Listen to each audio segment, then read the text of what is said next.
Paris. City of love, romance, and dreams. So they say. I used to say it too.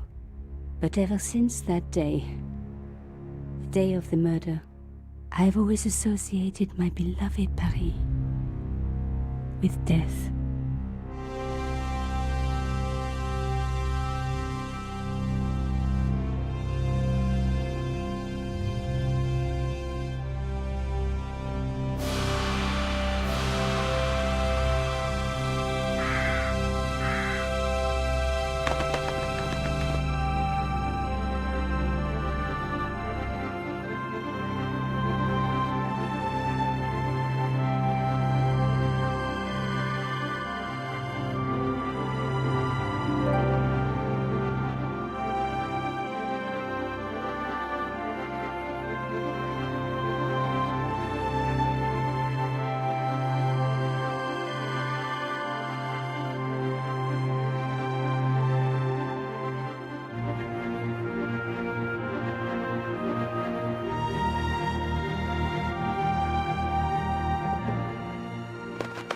I was at home having a bath when my editor called.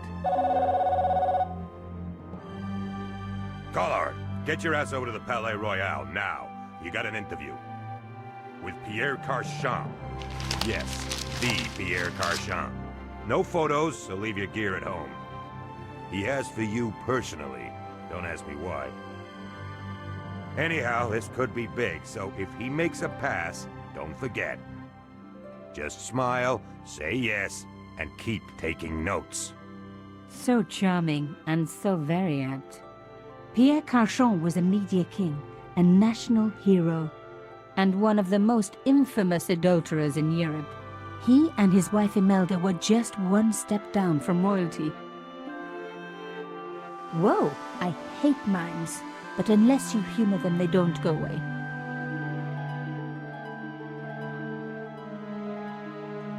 Here I was, the palace of the Media King and the Ice Queen. I pressed the doorbell and set in motion a chain of events which would change my life forever. Yes? What is it? Madame, my name is Nico. I'm here to see Monsieur Carchon. Come up, we're on the first floor.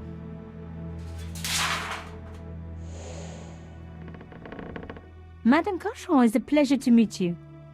Yes, I'm sure. The Ice Queen was certainly living up to her reputation.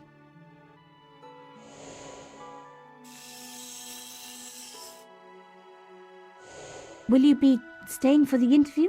Mademoiselle, I know little of my husband's business affairs, and I care even less. I certainly have no intention of watching him pore over yet another pretty little journalist. Pretty? You're too kind, madame.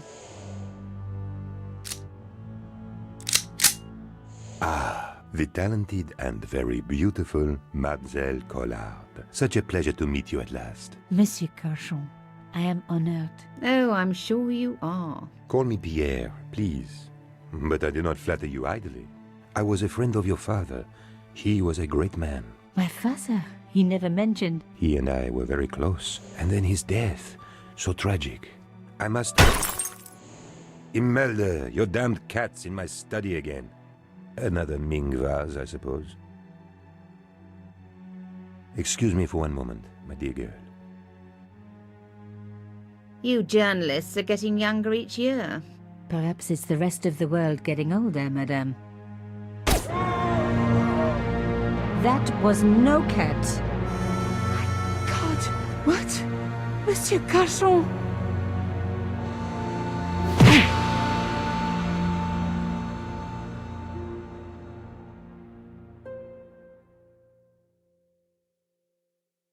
He's dead. I must call the police. You'd better stay here. There was a man. It was the mime. Do you think he... Well, I believe we can rule out suicide, don't you? No wonder they called her the Ice Queen. She would have been top of my list of suspects if I hadn't seen the attacker myself. And if I hadn't come across a couple of murders just like this already. One of the most important men in Europe murdered And here was I, Nico Coulard, alone at the scene of the crime. Should I wait for the cops? Or start my own investigation? It was a no-brainer.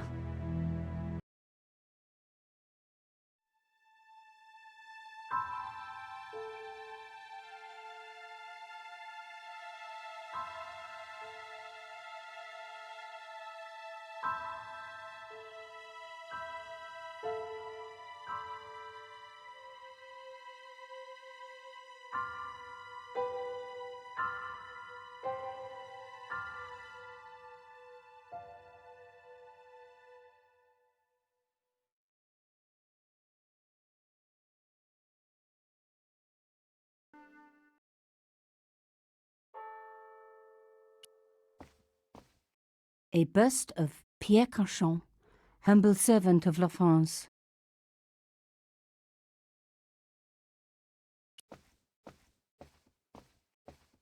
The bookcase was filled with obscure first editions.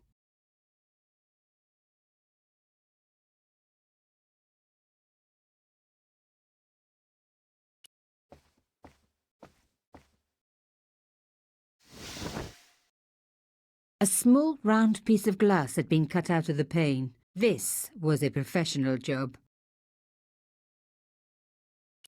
Pierre Cauchon again. His eyes seemed to follow me around the room.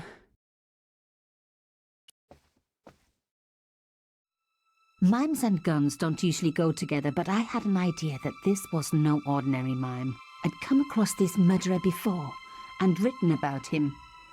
The costume killer, at least that's what I'd called him. Some people hate searching corpses for clues. Me, I'm okay with it. Reminds me of an old boyfriend.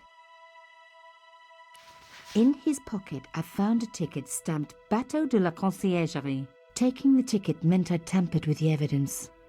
There was no going back now. It was one of my hair clips. My favorite, in fact. It must have fallen when I was knocked down. Cauchon had been shot. I closed his eyes. It was the least I could do for the poor fellow.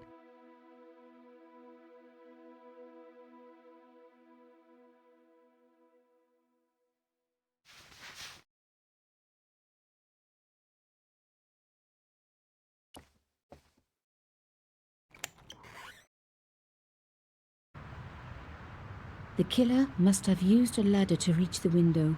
He was long gone. Guess he folded that ladder up, popped it in his pocket and took it with him.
It was a boat ticket stamped Bateau de la Conciergerie. When I was a little girl, Papa used to take me on the Bateau Mouche as a treat.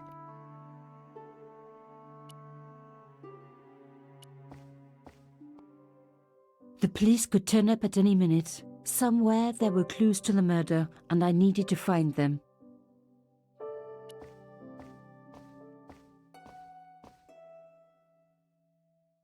I reckoned that cloth might just turn out to be useful. Even my fingernail wouldn't fit into such a small hole.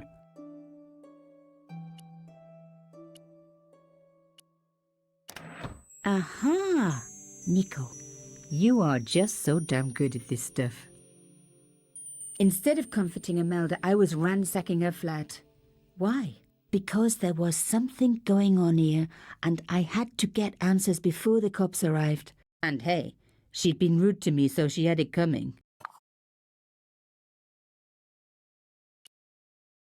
A key.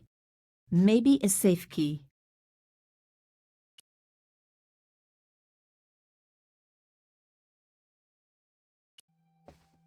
A magnificent antique table.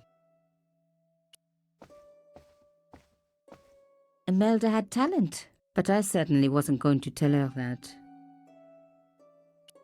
It was a tube of acrylic paint. French ultramarine.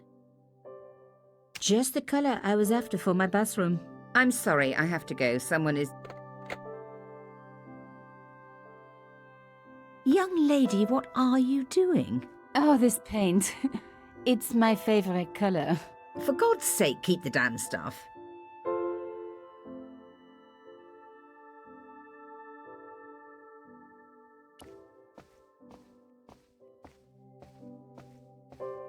There was no one I needed to phone. Not until I had solved this case. Excuse me, madame. Yes? Why would a mime want to kill your husband? Pierre had plenty of enemies. Half the husbands in Paris for a start. How did your husband know my father? I have no idea. You didn't know him? Thierry Collard? Pierre knew a lot of people I didn't know, most of them women. I am so sorry for your loss, madame. No, you're not. You're a journalist. Journalists don't feel sorry. Not true. We shall see.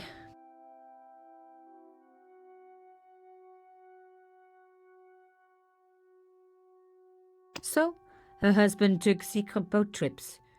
Did she really need to see the ticket? You're upset, madame. Please take this. That is the lace cloth from the table. What can you be thinking?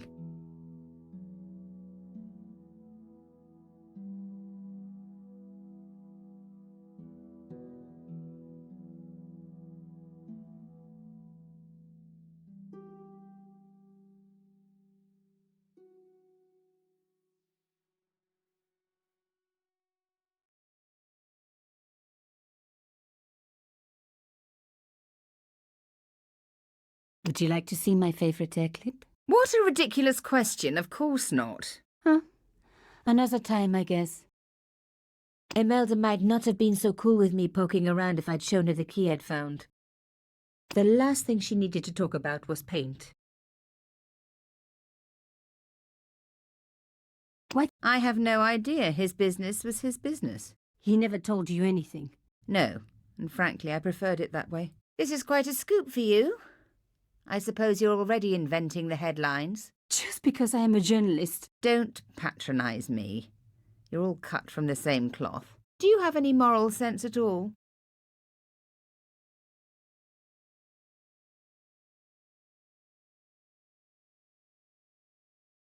Yes, that's why I do this job. You do it to see your name in print. As if my editor gets the byline, I just do the work. Well, don't expect my sympathy. The police will be here soon, madame. Is there anybody you would like me to contact? Family, friends? No, I have no family. Pierre and I were... He was all I had, really.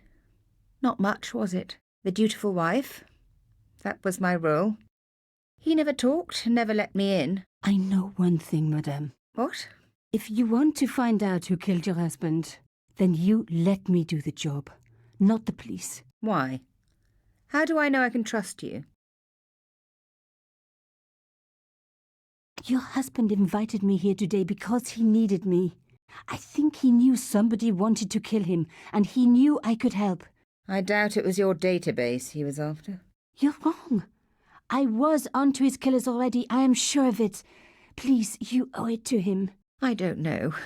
All I need is a few more minutes to look around before the police come. You really do have a moral sense, don't you? I trust so few people. And perhaps Pierre really did think that you could help. Of course it wouldn't have stopped him seducing you too. Here, take this. It's the key to the drawing room next to the library at the end of the hall. It was Pierre's room. I rarely went in there. I couldn't. I was too scared of what I might find. Thank you. I promise you won't regret this.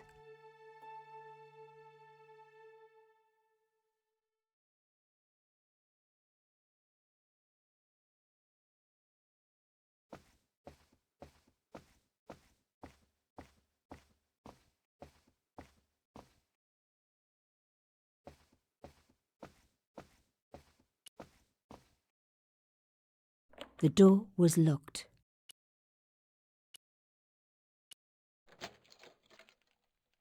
Now we were getting somewhere.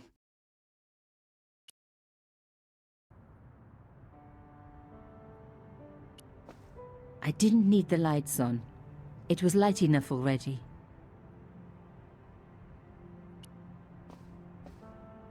The painting showed the Cachons together, in love. As the poet said, the past is a different country. Or did I read that in a fortune cookie? There was the very faintest of clicks.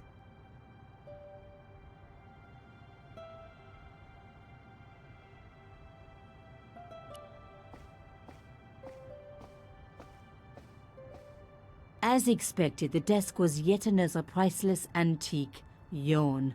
The blotter and in tray had clearly been placed with mathematical precision. My heart skipped a beat. It was a carved elephant. But not just any carved elephant. It had been made by my father.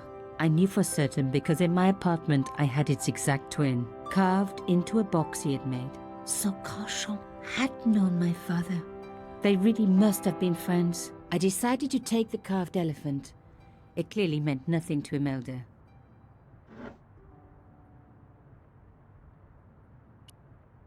It was the beautiful elephant my father had carved.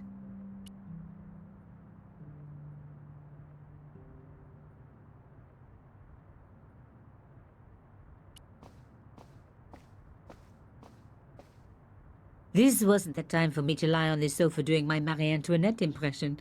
Though it is very popular at parties, especially with gay guys. Don't ask me why.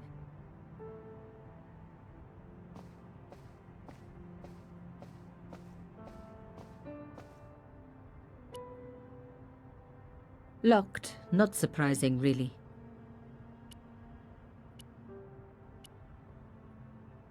It didn't work, but I guess it would have been surprising if it had.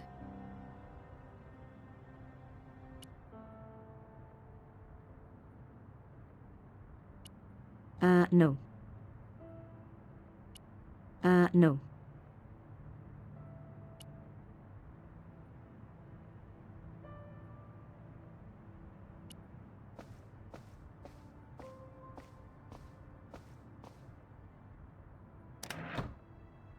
Behind the picture was a safe.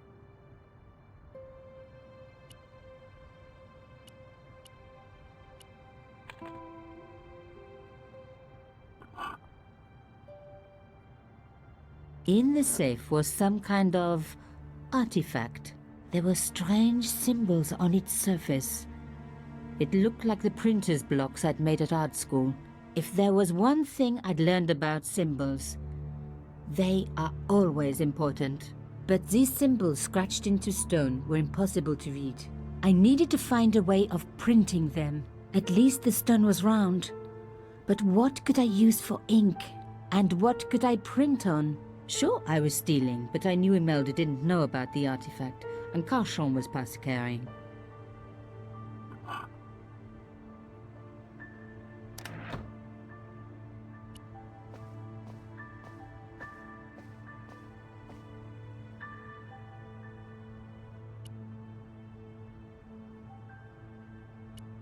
Putting the paint straight on the cylinder would be too messy. The paint would go everywhere.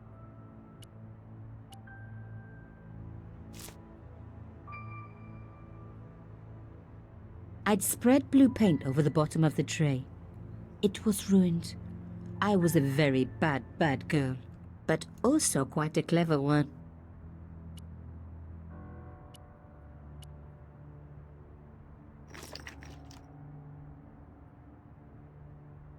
I rolled the artifact in the paint until it was completely coated.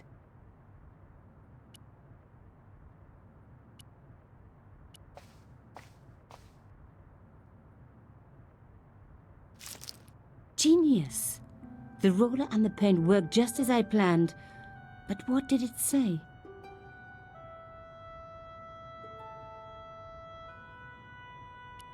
It was some kind of coded message. It read, "Sub judice."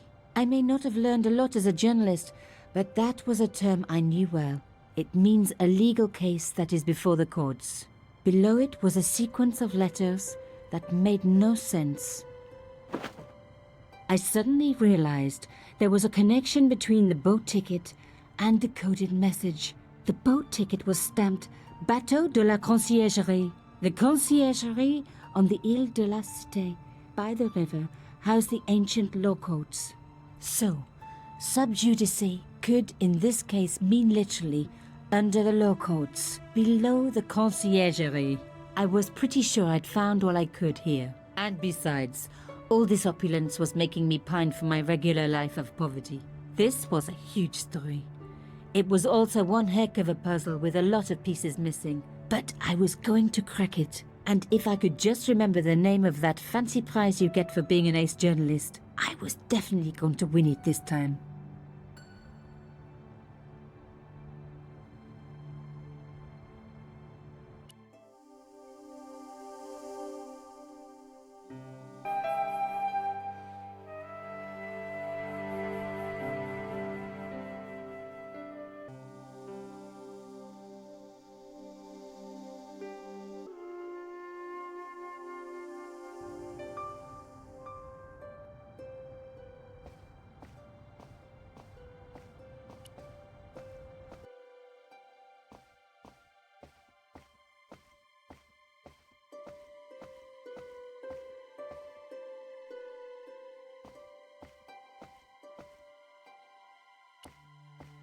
I couldn't leave without saying goodbye to Imelda.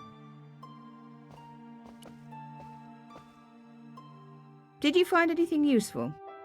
This carving, do you know anything about it? It was Pierre's.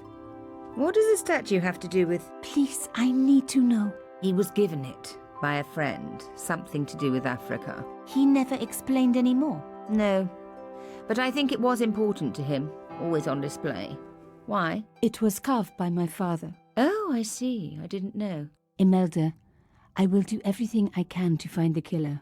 Thank you, my dear. And if the police ask... Don't worry. You were never here. Sub judice was the key. I was going to have to find a way under the Conciergerie. I decided to head straight for the quayside on the Ile de la Cité. If there was a way of getting under the Conciergerie, it would have to be from there.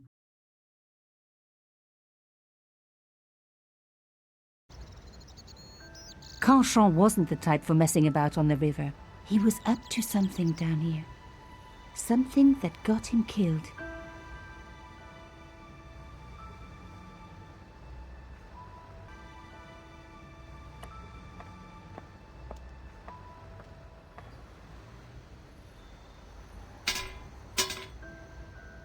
The fence wouldn't move.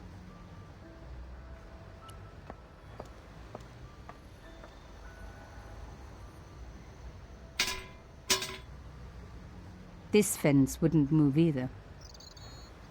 It was the old boathouse for the Conciergerie. If I was right about the meaning of sub judice, then the answer had to lie somewhere here on the quayside.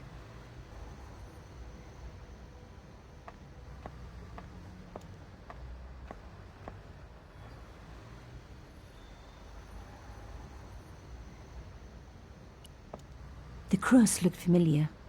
I'd seen it before. It was embroidered on the lace cloth I'd picked up at Canchon's apartment. I knew I was on the right track.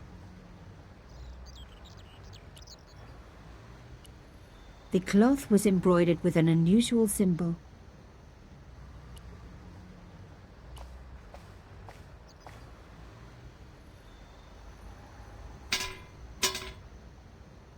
I tried pushing the fence, but it wouldn't move. A strange pair of locks stopped the latches from releasing the gate.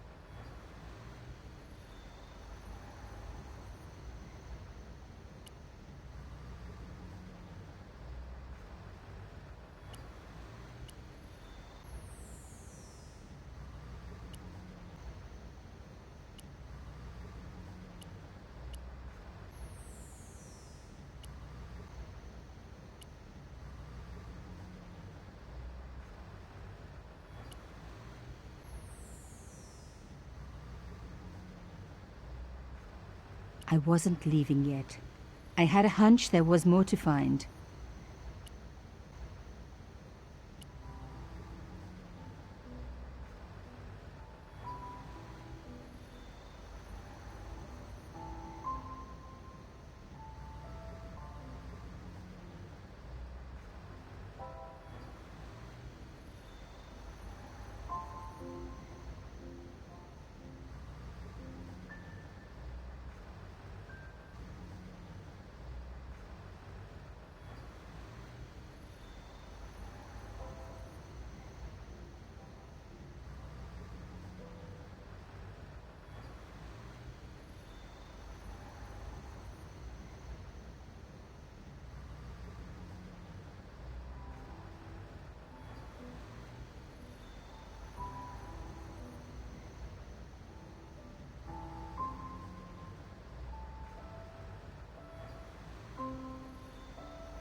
Yes! One down, one to go.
Nothing like a good convent education for honing your lockpicking skills.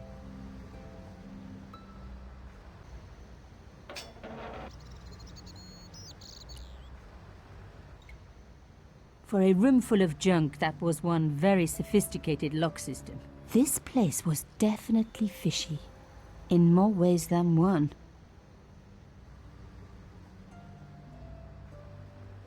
I really didn't want to pull the fence back up and risk trapping myself in this place.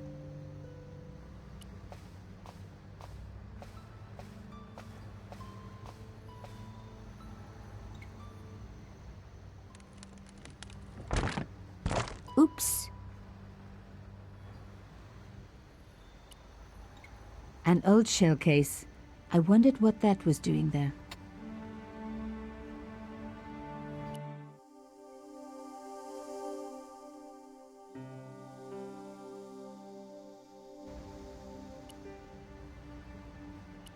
The brass case was smooth and perfectly round.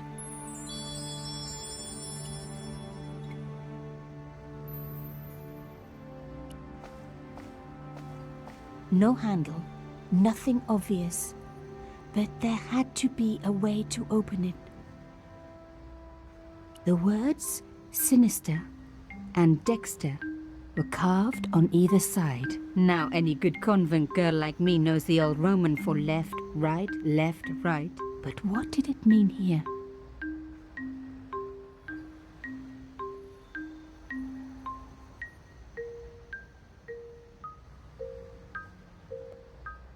The hole was too small even for my little hand.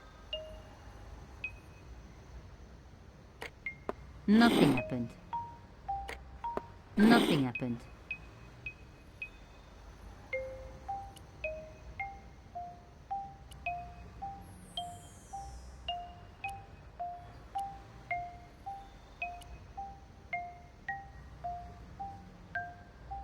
Mystery solved.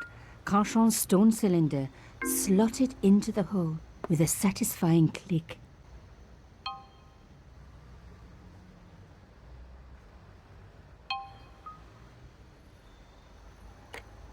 I made a mistake. The lock reset. A satisfying click told me I turned it to the right position. It felt like tumblers in a safe. Another click, another step closer.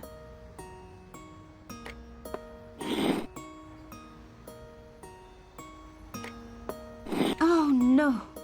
I had to start again. A satisfying... Another...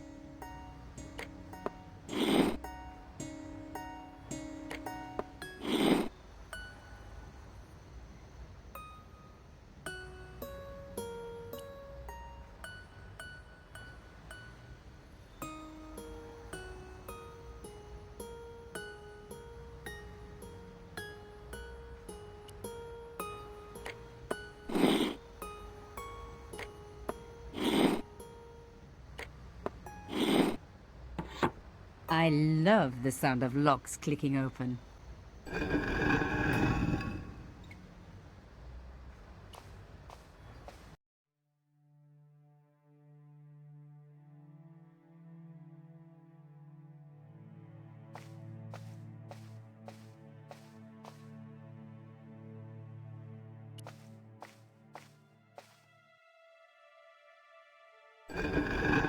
Oh my god!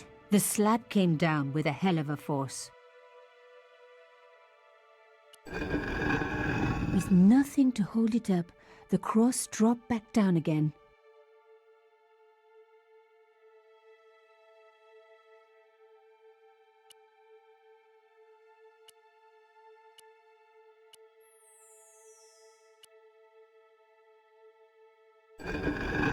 Lifting the cross closed the entrance door and also opened some kind of stone panel. Ingenious.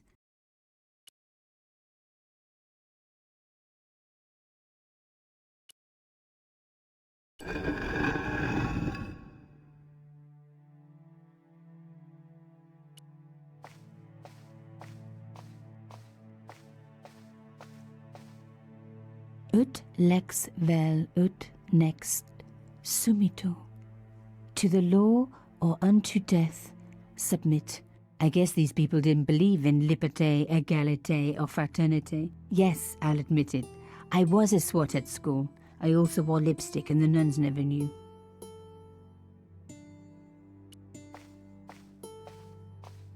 The panel wouldn't move.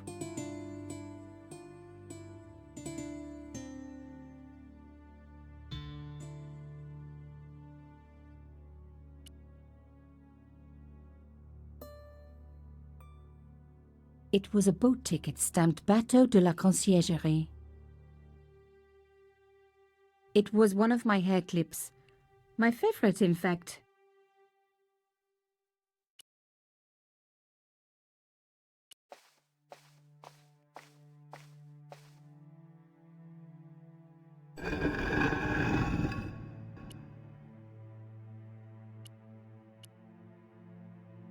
This wouldn't hold the cross up. But I was on the right track. I needed to use something sturdier.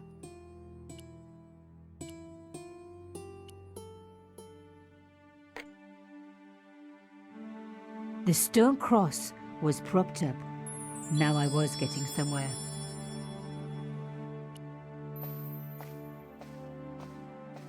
I touched the slot. Nothing bad happened, which was good. I've always been attached to my fingers. This slot was designed for something specific. But what?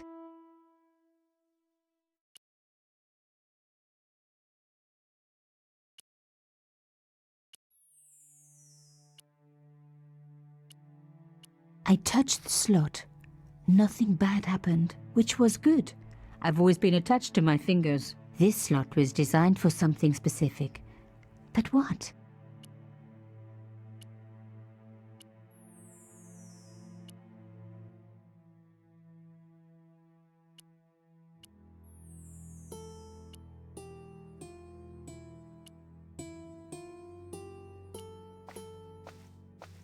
No way would I be able to force the door open.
I removed the shell case.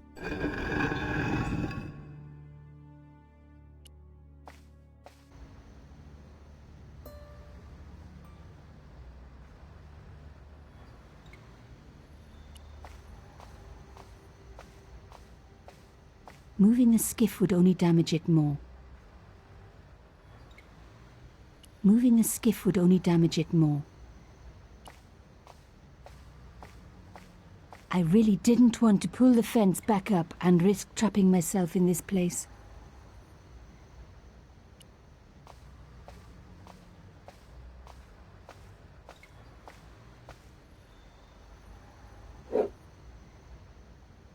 I removed the stone cylinder.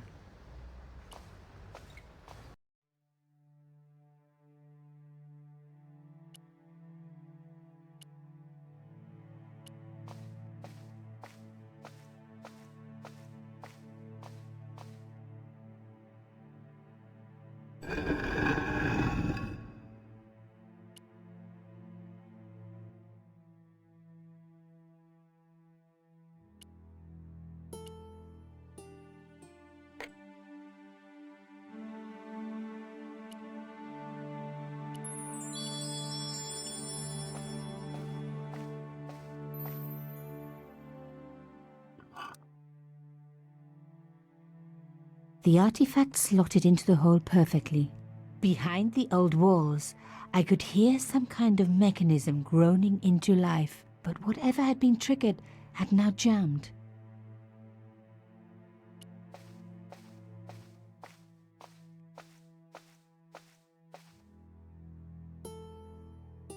The gap was too thin for me to get a grip. I needed something thin enough to prise the door open.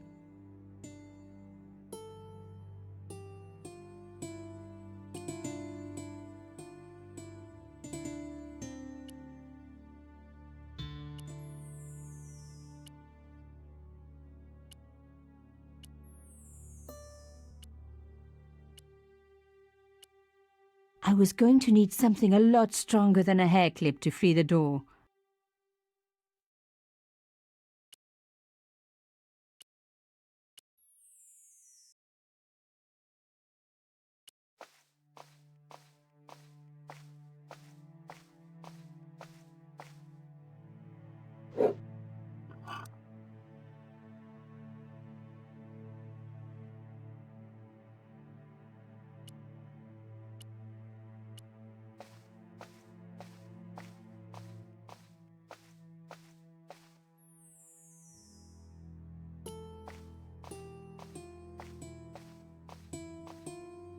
I removed the shell case.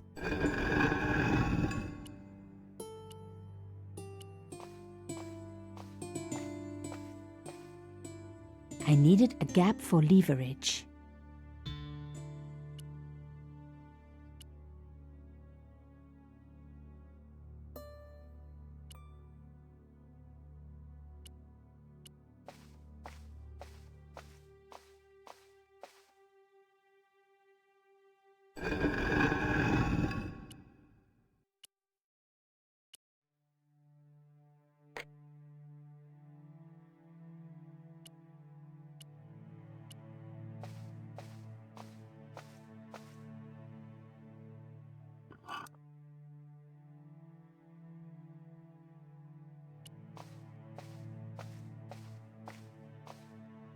I removed the shell case. The cross didn't drop back down. Some kind of mechanism was holding it up.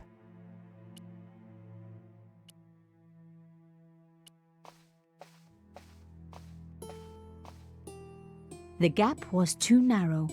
I needed something flatter to work into it.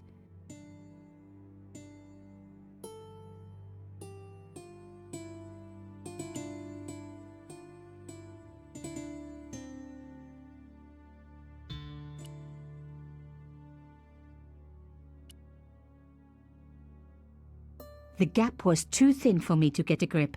I needed something thin enough to prise the door open.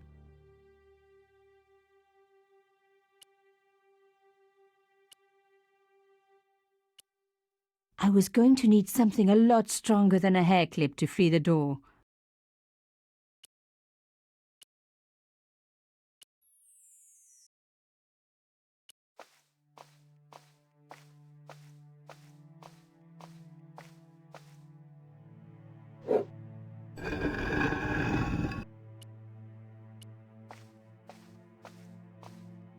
Ut lex vel ut next sumito.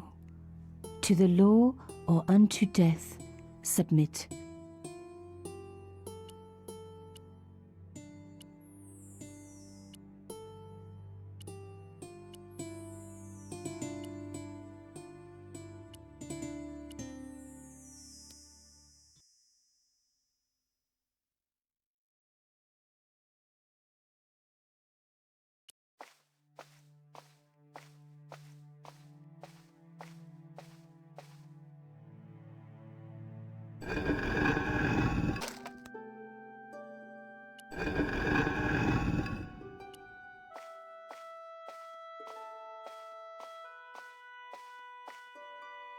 The stone slab had flattened one end of the shell case.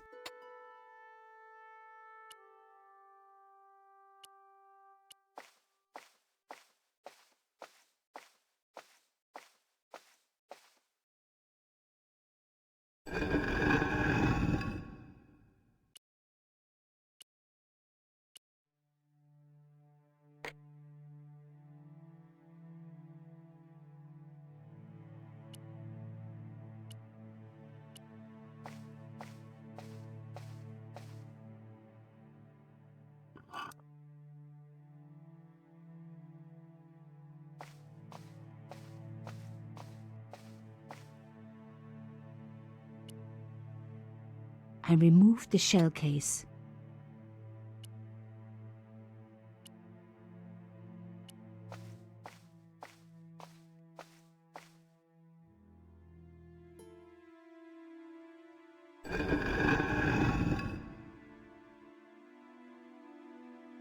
Another good use for a shell case. Another secret room. Somebody had something to hide. But was it what I was looking for?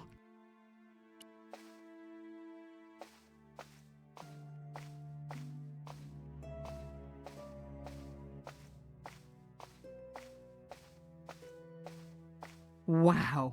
Through the darkness, I could see that this was a stateroom. But for what purpose? And how did it tie in with Carchon?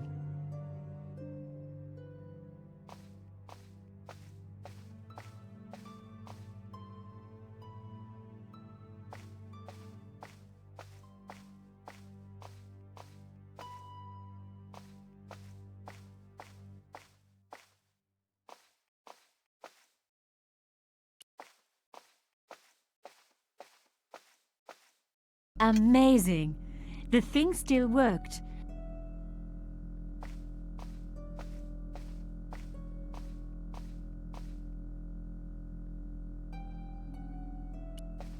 A door like that always has something important behind it. I had to find a way to unlock it. That wasn't going to help. That wasn't going to help.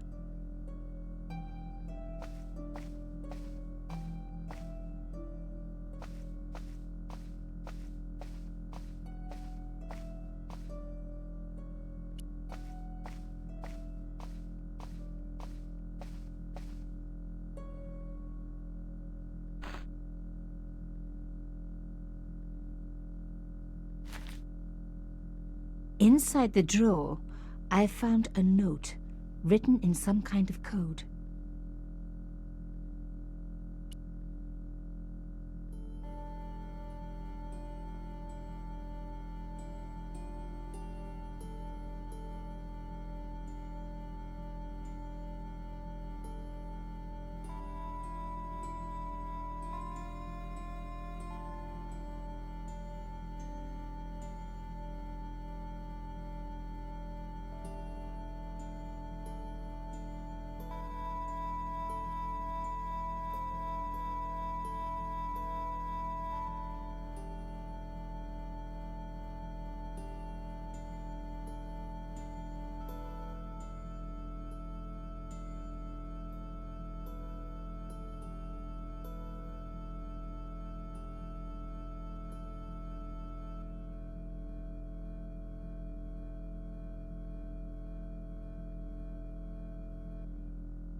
looked at the note. It read, Pierre, full report to follow.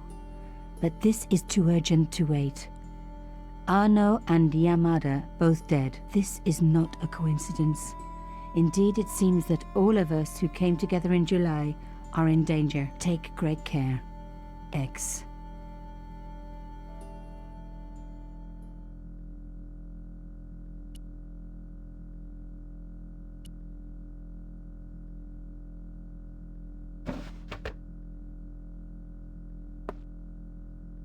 Damn! Don't you just hate it when that happens?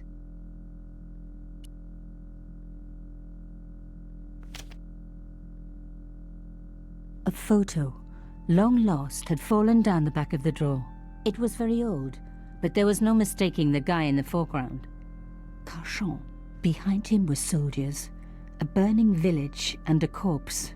The photograph was cropped on the right-hand side. Somebody else in the picture obviously didn't want to be in it anymore. I wasn't surprised. This was Africa in the 60s. An uprising was being brutally suppressed.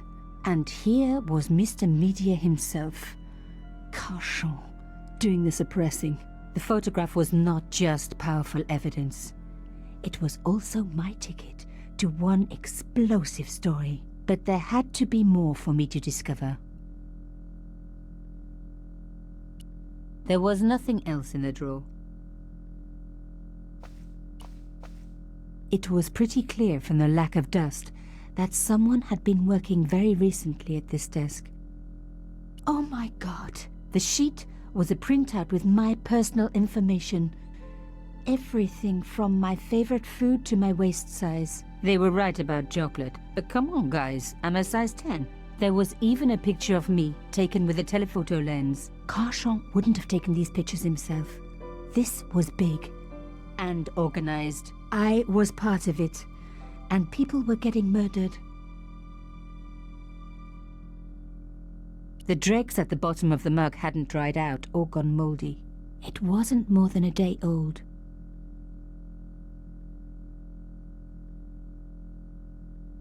This was the article I'd written about the costume killer.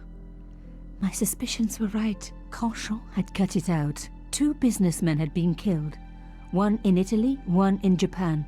In each case, the killer had worn a costume, a penguin, and then a snowman. But that wasn't the only link between the 2 murders. Both the victims had been big media do-gooders, and I proved they were just the opposite. So, how did they fit in with Carchon?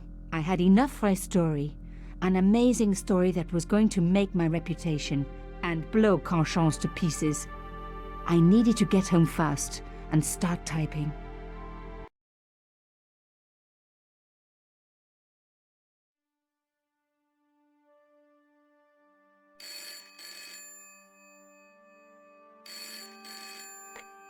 Bonsoir, Collard. Nico, it's Ronnie. Hey, Ronnie, you cracked open the champagne yet? Are you crazy? What's wrong? Wait a minute.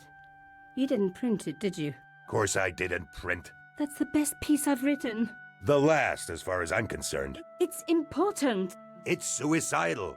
You can't destroy a national hero. He deserved it. His corpse isn't even cold. Ronnie, 2 hours ago I told you what I'd found. You loved it. You begged me to write it up immediately. 2 hours is a long time in newspapers, Nico. Someone's got to you, haven't they? Listen up, Nicole, and listen good. Pierre Carchon had a lot of friends, powerful friends. For your own sake. Forget what happened. You got it. End of conversation. Good night. This should have been my big break, but I knew there was nowhere else to sell this story. If Ronnie wouldn't print it, nobody would.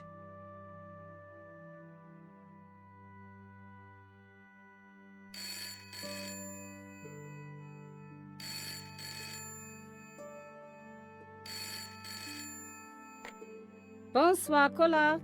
Mademoiselle Collard, my name is Plantard. I need to talk to you about your story. Your Pierre Carchon story. How did you know about that? There are people out there, madame, who will be very upset by this story. Oh, really? Well, it's their lucky day. It's been spiked. Yes, I know. We must meet. We must? I have information relating to your costume killer stories. Tomorrow morning, 8 a.m., Café de la Chandelle Verte, Rue Alain Court.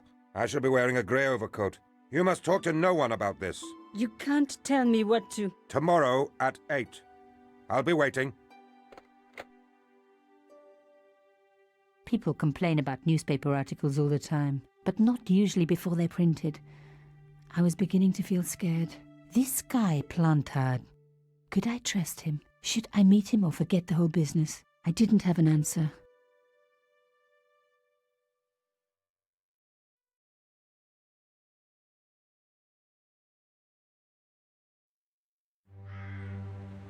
I'd only been in Paris for a week, but already I'd fallen in love with the city.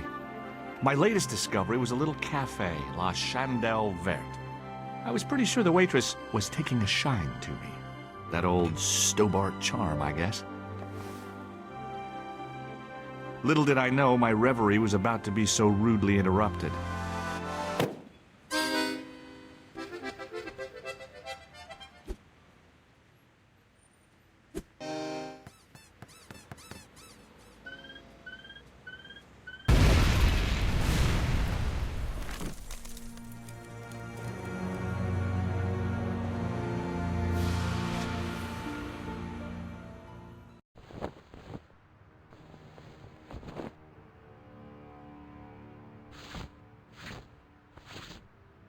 As I picked myself up, I was really angry. One minute I'm on vacation, the next minute some clown's blown me up. I knew right away what I was gonna do. I was gonna find that clown and bring him to justice. Because justice matters. Justice is up there with liberty, and equality, and, fraternity. After all, that's why I'd studied law, wasn't it? Well, that and the money, of course.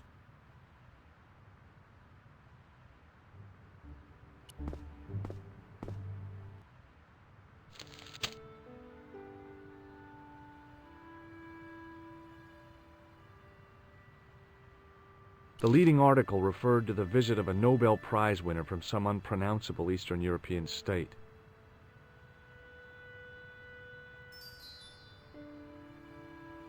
The column was devoted exclusively to rumor, gossip, and sensationalism.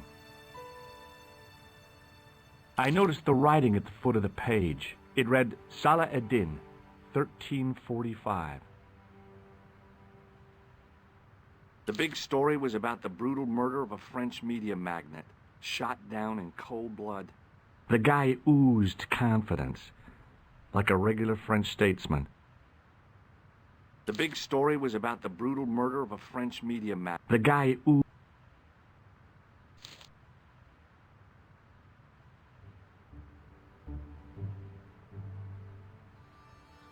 I examined the jagged glass remaining in the window. It was broken, all right.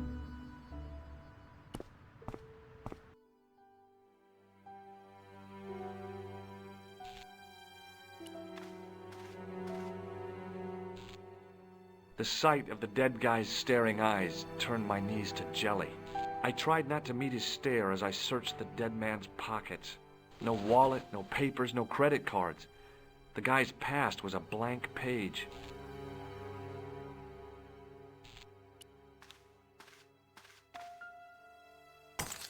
I'd hoped the fact that the mirror was already broken meant I'd escaped the bad luck. The mirror had smashed into 1,000 pieces. Bad luck for someone. Poor guy. He was pretty mashed up. He was pretty mashed up.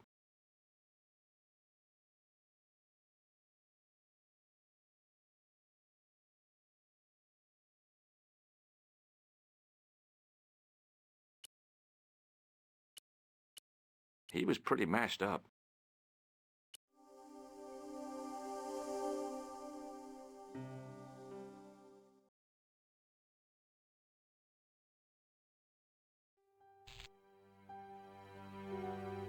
I needed a stiff drink, but I hated the taste of brandy.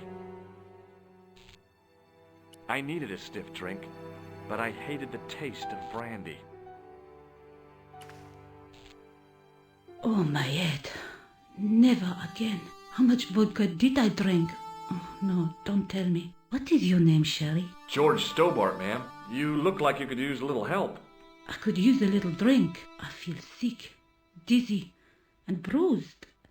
I don't even remember the party.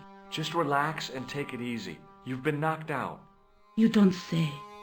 What happened? There's been an explosion. You should try not to move. Are you a doctor?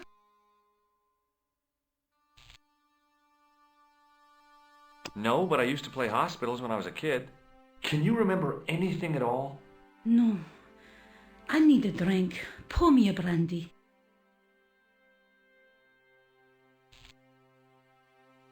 Is that straight or with ice? Just give me the bottle with a cheat on it. I guess a little drop won't hurt.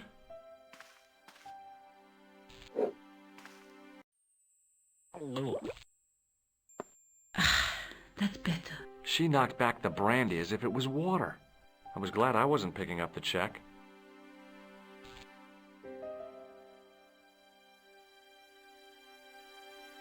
Hey, wake up! She didn't respond.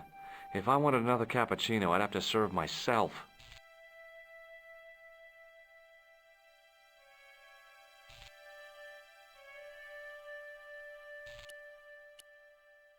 Hey, wake up!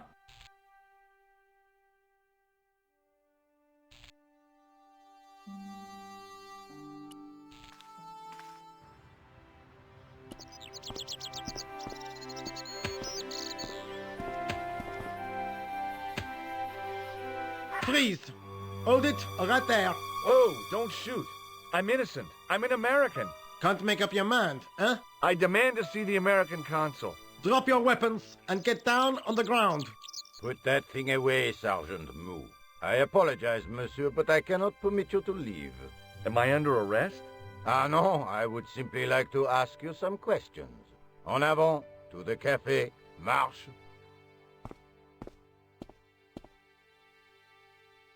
What a mess. This bombing is an outrage, is it not? Stop that, monsieur. Has it occurred to you that he may be dead, Mou? Oui, monsieur. But I prefer to look on the bright side. Besides, I recall a case where the killer escaped by feigning death. However, in this case, the man is quite dead. Examine the girl and take her statement, if you can. Et maintenant, to business. Your name, please? George Stobbart. I'm from California. And what brings you to Paris, Monsieur Stobbart? Travel. I'm touring Europe. You chose well. The city is most beautiful at this time of year, no? Yeah, I guess so, apart from the bomb blasts. Were you in the vicinity of the cafe at the time of the explosion? Yeah, I was sitting out on the sidewalk. I was lucky I wasn't killed. The inspector passed over my remark with no reaction. Did you see the deceased enter the cafe? Yes, I did. Was he alone? Yeah. And did he say anything to you? No, he was more interested in the waitress. Did you see anyone else in the cafe? Yeah, there was a guy dressed as a clown. He was carrying an accordion. An accordion? Bon. The picture is forming in my mind, and it is not a pretty one. Is the girl all right, Mou? She'll live if she survives the hangover. She doesn't remember seeing a clown, monsieur. That's odd, don't you think, monsieur? Who am I to believe, I wonder? Eh bien, I have heard enough. What do you mean? I am satisfied that you know nothing. You may leave. I hope this little incident does not spoil the rest of your vacation. What about my personal safety? Can't you at least give me some advice? What can I say? Stay alert and look out for suspicious characters. And don't cross the road until the little man shows green. Great advice. I honestly believe you are in no danger, monsieur. Should you remember anything of importance, please contact me. My card.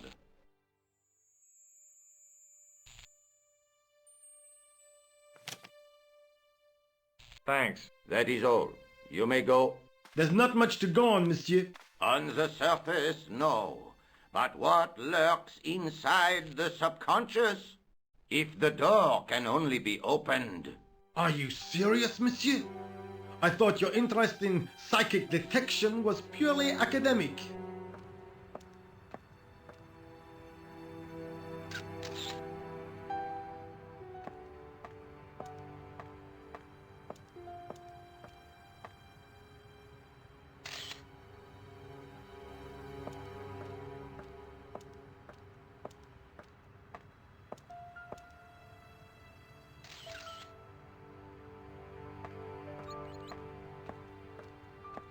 Excuse me, mademoiselle?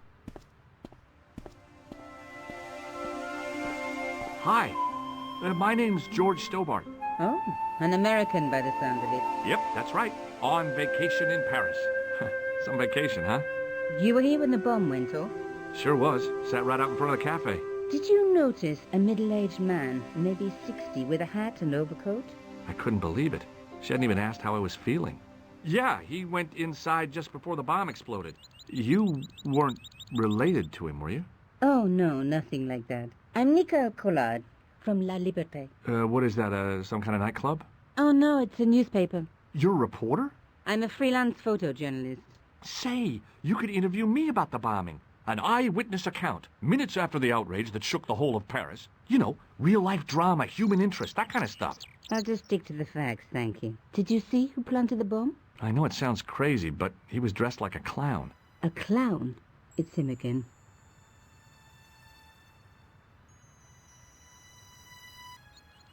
Have you met the clown before? It's a long story. I have plenty of time. I don't. Do you know a police officer called Rosso? Rosso? Our paths have a knack of crossing. If I didn't know better, I'd say it was deliberate. Have you seen Rosso? Is he here? He's inside, attempting to question a witness with his psychic powers. That guy is weird. Yeah. Who was the guy you were supposed to meet? His name was Plantar.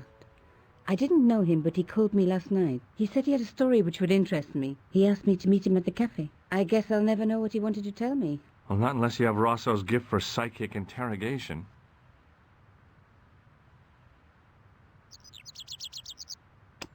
I found this newspaper outside the cafe. That is not a newspaper, it's a gossip rag. It may have belonged to Plantar. So, he had a taste for sensationalist smut with right-wing bias. That doesn't tell us much. There's something written in it. Salah Eddin, 1345. It sounds like a betting tip. The name of the horse and the time of the race. What do you think? That's what I thought, but the name of the meeting isn't given. Well, so what? I'm not the least bit interested in horse racing, are you? No, but it could be a clue to the killer's next move. Do you think his next victim will be the jockey? Or the horse? She looked at me with a playful twinkle in her eye. Okay, it's a long shot. Look, the inspector gave me his card. I didn't know his first name was Augustin. It suits him, I must say. Why won't you tell me about the clown? Why do you want to get involved? Because he almost killed me. Isn't that reason enough? I guess so. Listen, I'll give you my phone number. You help me with my story and I'll let you in on what I know. And let's get one thing straight right now. This is strictly business. Okay, it's a deal. I have to go develop these pictures. I'll be on soon, monsieur. Fine. I'll see you soon.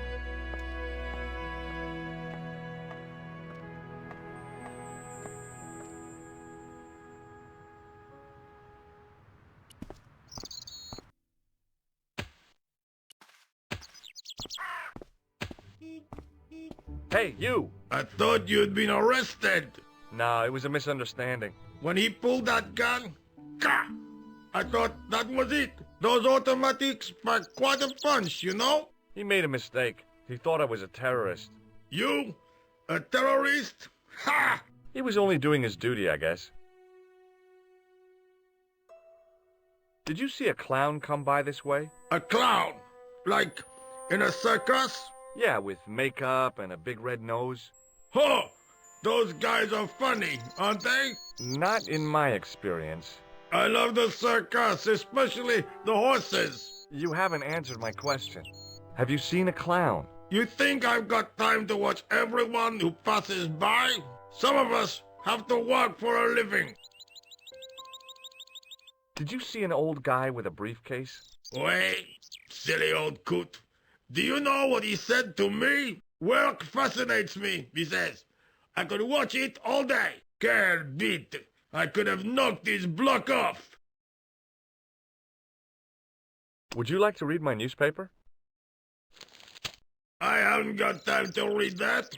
Can't you see I'm busy? You could read it on your lunch break. 10 minutes is all I get. And if my boss had his way, I wouldn't get that. He'd have me on a drip, so I didn't have to stop to eat. Oh, take the newspaper and quit complaining.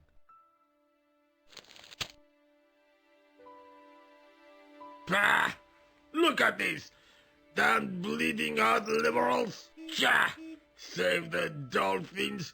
Catch them and eat them, I say. All that fuss over a bunch of fish. Nah, that's more like it. Look at the size of those. Like champagne bottle corks, no? Ah, what's this?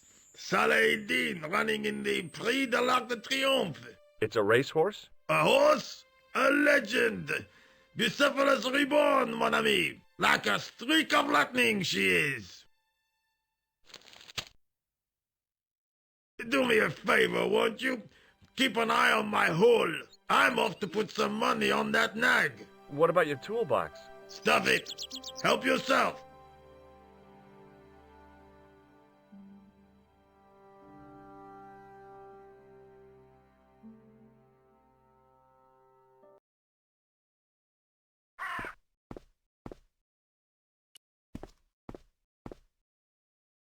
I found a T-shaped tool in the box. I didn't know what it was, but it looked useful.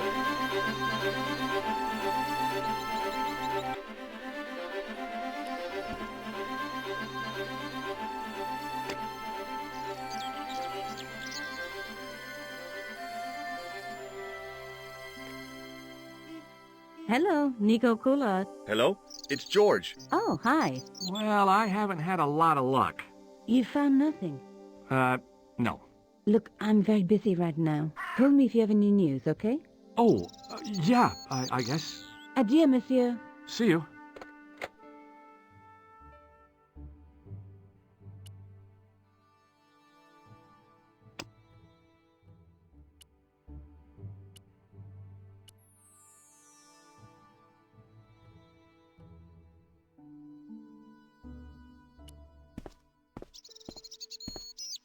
Set into the huge gate was a smaller access door. The door was securely locked.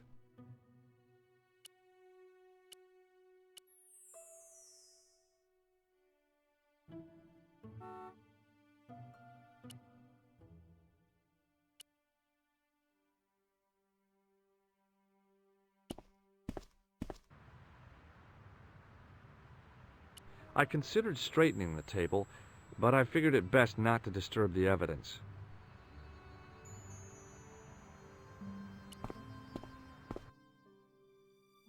The clown had fled into this alley, but there was no sign of him now.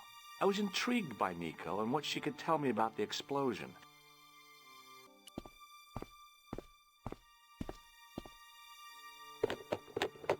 There was nothing of interest.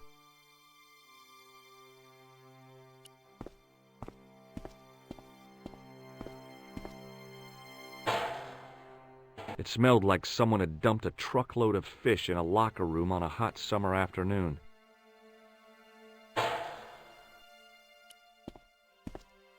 I took a deep breath and prepared to climb the drainpipe.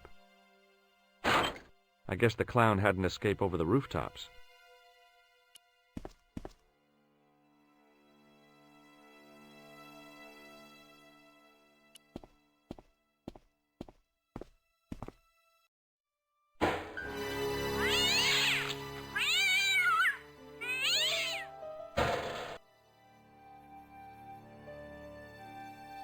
I'd had it with sticking my nose into French trash cans.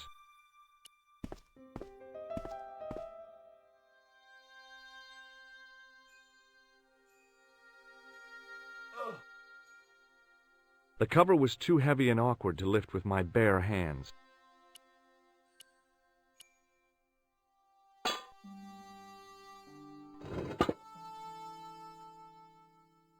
I lifted the cover to reveal what smelt like the entrance to a sewer.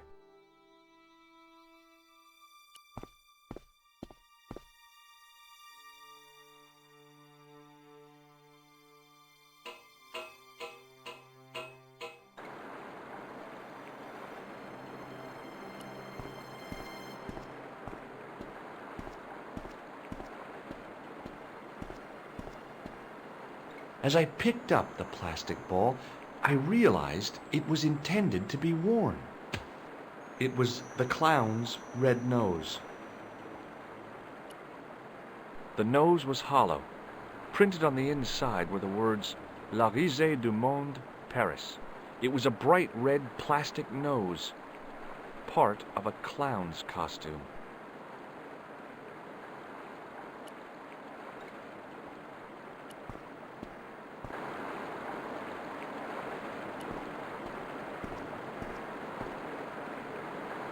I scooped up the sodden tissue.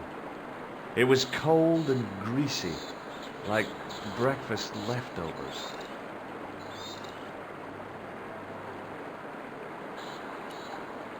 It was the soggy tissue I'd found in the sewers.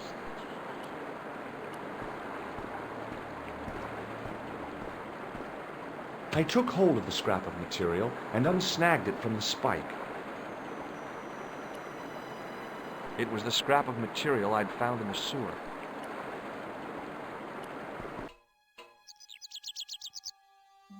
Hi there. Hold it right there, you sewer rat.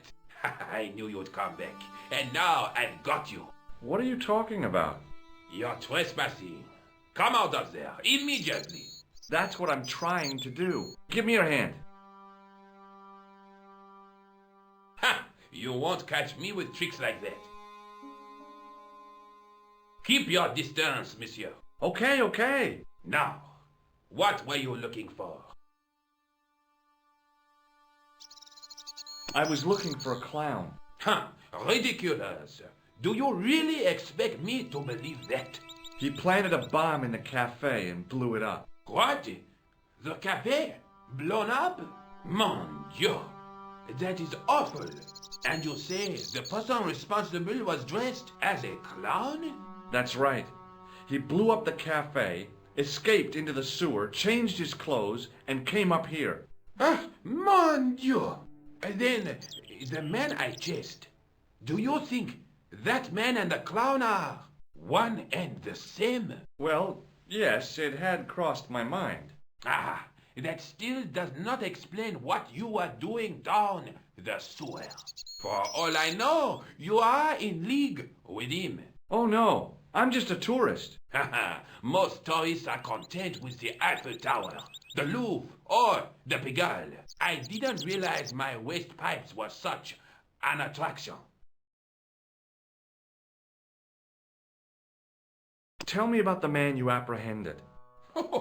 What is there to tell? He was a typical criminal type, just like you. Do you know the waitress at the cafe? Oh, she isn't hurt, is she? No, she's fine. Oh, thank heavens. A poor girl like her isn't safe with the likes of you roaming the streets. Can't you understand? I'm not a gangster. I'm an American tourist. Ah, that's what you say. Does the name Plantar mean anything to you? No, it doesn't. Who is he? The man who was killed in the cafe. I'm gonna find the guy responsible. I'll find him. Even if it means following him down every sewer in every city in Europe. Bravo! Ah, you need some sensible boots. You won't get far in those stupid sneakers. Was the guy you saw carrying a briefcase? I didn't notice. Now are you going to leave? Or do I have to call the police?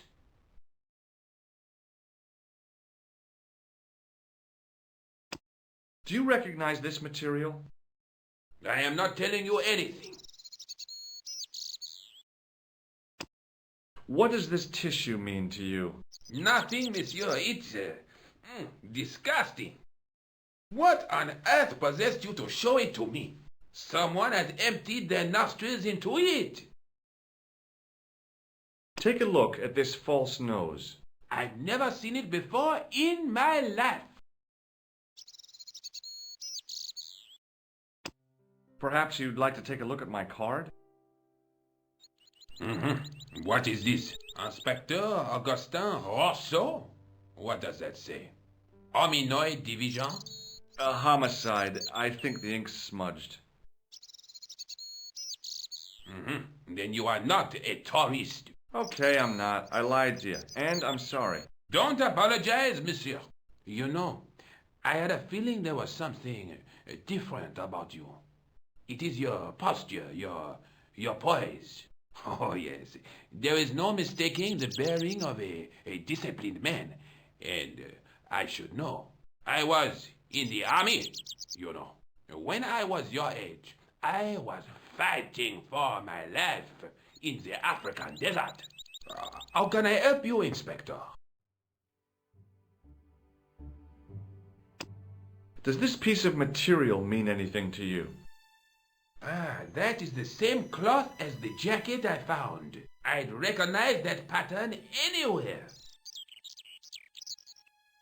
Now, about the jacket you found.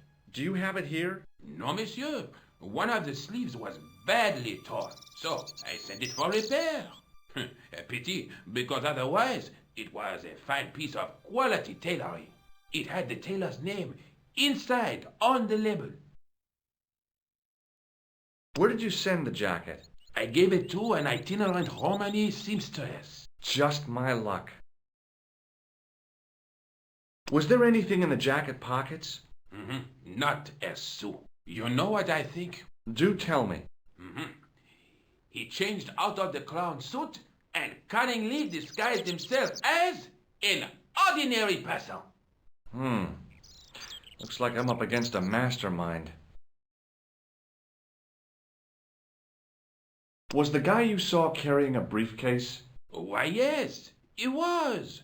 Clutched in his arms like a baby. That belonged to his victim. Oh, what do you think was in it? Drugs? Stolen jewels?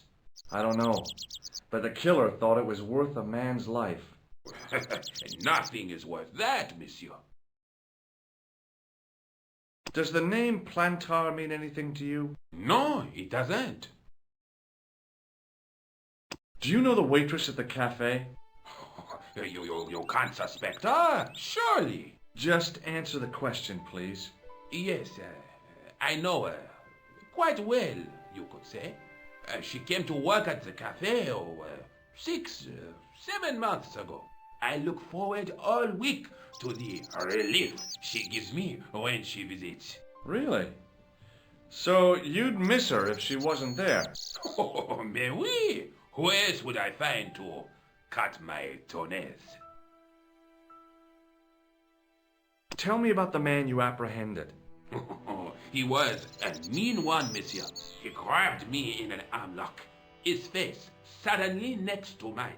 His grip was like iron. But he did not know what he was up against. Oh no! He made a big mistake when he took on one of the desert hyenas. Yes, I get the picture. What was the name on the label? It was a foreign name. Todrick, I think.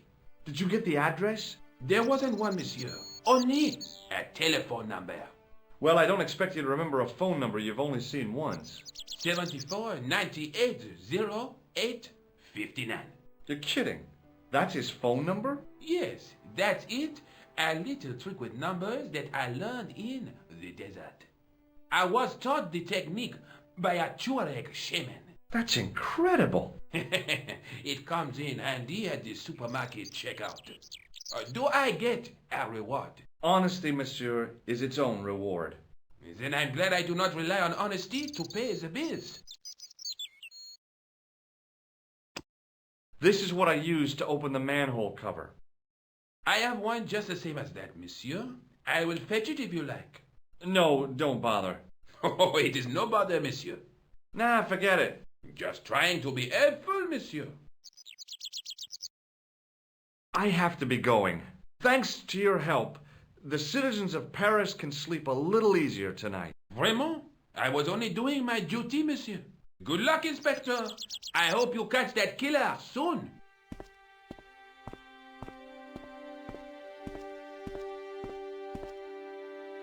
So the clown had escaped into the sewer, come up into the courtyard, and then slipped back into the street here. Now, it wasn't much, but it was more than the cops had got.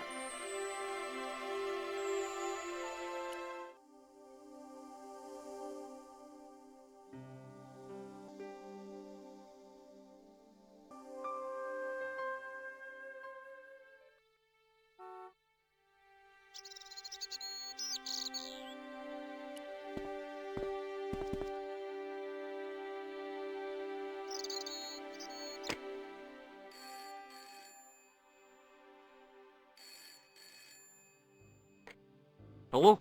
Who is this? Hi, my name's George Stobbart. You don't know me. Correct, Mr. Stobbart. I don't. What can I do for you? Well, I'm trying to trace one of your customers. Could I maybe come over and talk to you? No. No, that's not possible. Oh, okay. Forget it. Listen, all I want is a name. What are you talking about? Who are you working for? I guess you might say I'm acting in the interests of truth and justice. Ah, thank God. I thought you were the police. There are innocent lives at stake, Mr. Todrick. Lives that you could save. You're collecting for charity, yes? No, I'm not. All I want from you is information. Go on. I'm listening. What do you know about the clown who bombed the Café de la Chandelle Verte? I don't have no idea what you're talking about. You're cool, Todrick. But I think you know more than you're saying. I don't know who you be, but sure I am you don't know what you're talking about. Oh, this is ridiculous. Quit playing games with me, Todrick. I tell you, I know nothing about no clown. Do you know a guy called Plantar? No, I never heard of him. Shall I tell you what happened to Plantar? How he was killed in cold blood? I told you, I never heard of Plantar. I expect Plantar's a family man, don't you? In their little apartment, Madame Plantar is cooking the supper, listening for the familiar sound of her husband's key in the door. Junior is waiting for his daddy to come home from work. He can't wait to show him the merit marks he earned in school today. Only tonight, Monsieur Plantar won't be coming home. You forgot the puppy. Huh? The faithful puppy dog, waiting for the sound of his master's voice. Well, maybe they don't have a dog. What do you think? I don't know, Plantar. I never heard of Plantar. None of this has anything to do with me.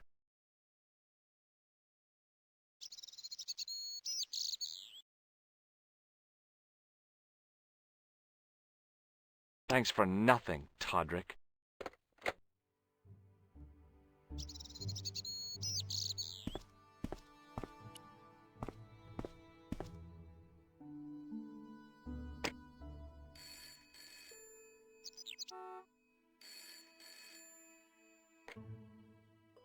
Hello, Nico Collard. Hello? It's George. Ah, oui. You said to call if I could help. Have you any news for me? You bet. I met a witness who spoke to the clown. And I know where the killer gets his suits. No kidding. Hey, I'm impressed. You are? Well, it wasn't easy. Look, why don't you come here to my apartment later this afternoon? Fine. Where do you live? 361 Rue Jarry. Okay, I'll come over. I was used to working alone, but I had to admit it felt good with George on the case too. But there were some things I was going to have to do alone, and fast. I needed the answers to some questions. Who was the costume killer? And why did he murder Carchon? Why did Carchon ask for me to interview him? How did he know my father? And why was my editor so scared? There was some kind of secret war going on out there, but who was on which side? One thing I did know. I wasn't going to get the answers sitting at my desk.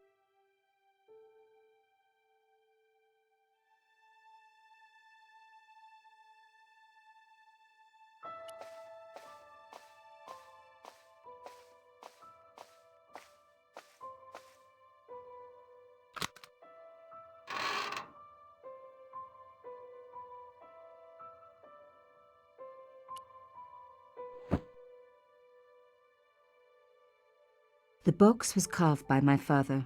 It never had a key. The elephant on the lid was a perfect match to Carchon's.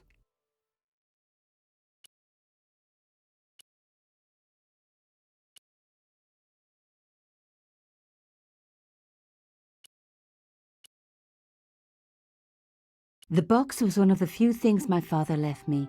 The elephant on the lid was a perfect match to Carchon's.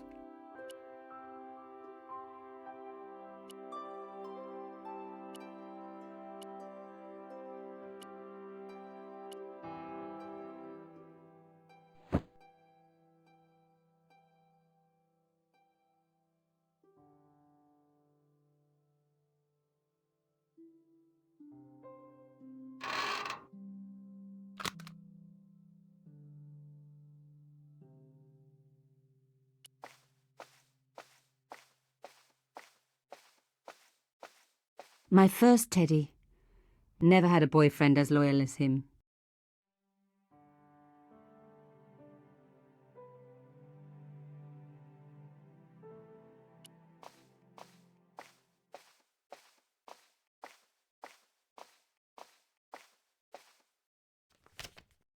It was a photograph of my father, the first one I ever took, with the first camera he ever bought me.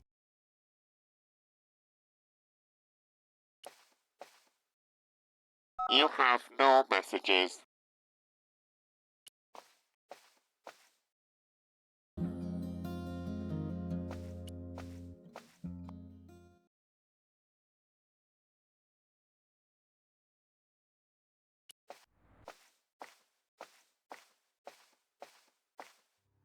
Mademoiselle Collard. Oh, hello there. Don't tell me. I'm going to meet a tall, dark man. No, I don't think so. Why would you say that? Oh, just a wild guess. Anyway, your cousin's female and very pretty. What? Your cousin from Marseille. How could you forget her so soon? She was only in your apartment yesterday. Ah, really? Such a charming young girl. Isn't she? And in my apartment, you say? She let herself in, of course. She's got a key. Suddenly, everything made sense. My apartment had been bugged. That was how Plantard knew all about my article. How did I know? Because the only cousin I have is a sweet little guy called Jean-Marc, who runs a patisserie in Le Touquet. These people were determined, which meant they were also very dangerous. I suppose she'd forgotten which apartment was mine. Oh, Miss Collard, you're a mind reader. That's just what she said. Oh, I bet it was. Well, I'd better be going. See what my sweet cousin's been getting up to. Au revoir, mademoiselle.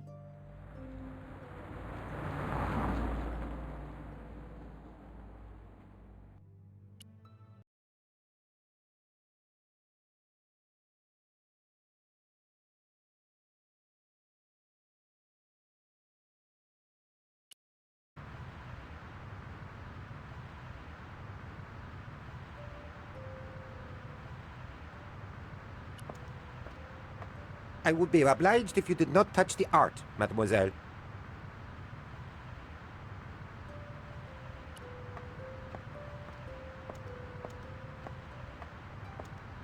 Bonjour, monsieur. Bonjour, mademoiselle. Can I ask what you're doing? I am guarding the scene of a terrible and heinous crime. Yeah, this statue. Tell me about it. Au contraire, mademoiselle. This statue is a pure and visionary statement, a comment upon man's self-imposed isolation within a debased societal framework. Not a crime, then? The only crime you will find here is the murder of the great Monsieur Carchon. No. How dramatic. I know. Here in this very building, no less. It is top secret, but according to Carchon's wife, the killer was dressed as a mime. Police believe there was an accomplice, a young female journalist. Even as we speak, she is being hotly pursued up and down the land. No stone is being left unturned. Good place to look for a journalist, officer. We police are no fools. Evidently.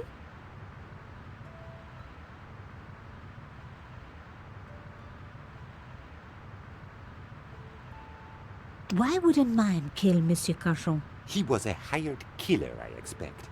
Everybody knows mimes don't leave prints. How was Monsieur Carchon killed? He was shot in cold blood. with a gun. Why was he dressed as a mime? I have my own theory.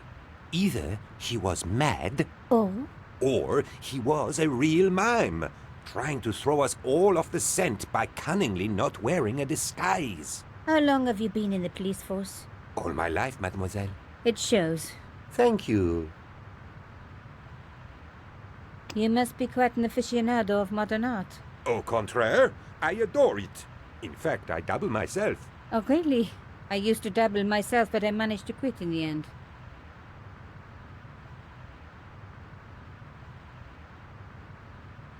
Monsieur? Mademoiselle? What do you think of this boat ticket? Mademoiselle, if you think taking me on a boat trip down the Seine is going to get me into bed with you, then you are mistaken. I have been trained to resist women offering boat tickets, and men, too. We are up to date on gender issues, you know.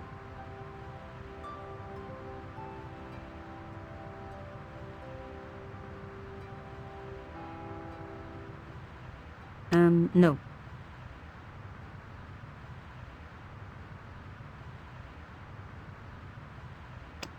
What do you think of this pretty cloth? Wait a minute. What is this? I have seen this before, but where? Of course! Now I remember. At my dear grandmama's. Bless her little dressing table. Take a look at the shell case. My God! This must be from the gun that killed him. Are you sure? I think it is from an army field gun. Ah, yes, of course. The size, that's the giveaway, isn't it?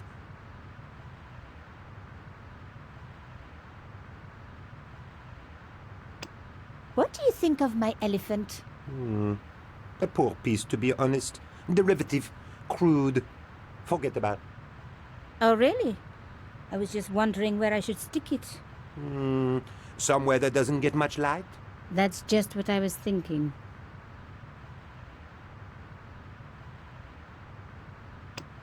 How would you like a nice air clip like this? I must warn you, mademoiselle, that I have been trained to resist such improper advances.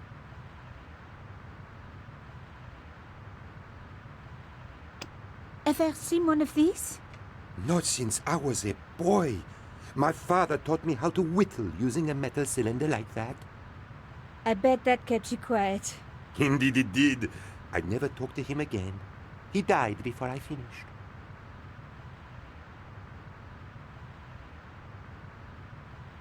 I knew better than to show him a safe key. No. I'd be crazy to show him the paper with the code. Ever see symbols like these? Only at the bottom of a bottle, mademoiselle. Ha! You see what I did there? I always find a little humor breaks the ice at a crime scene. Don't you agree?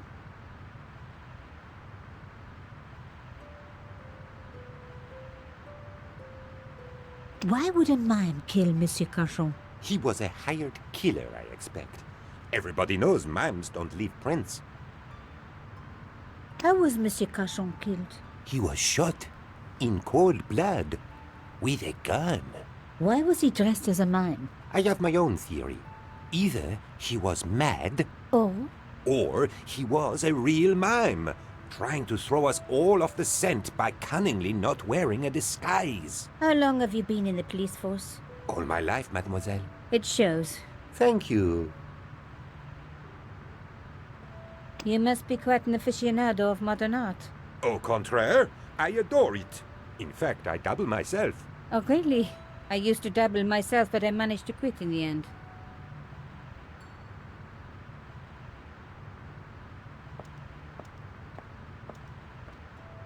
I'm sorry, mademoiselle. This is a crime scene, and I cannot permit you to pass beyond this point.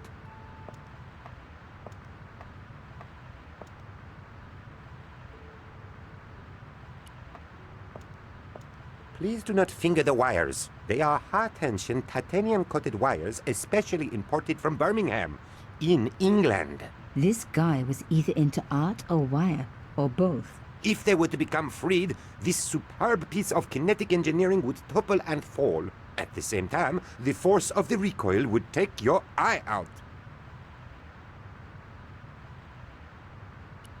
Please do not fiddle with the wires, mademoiselle.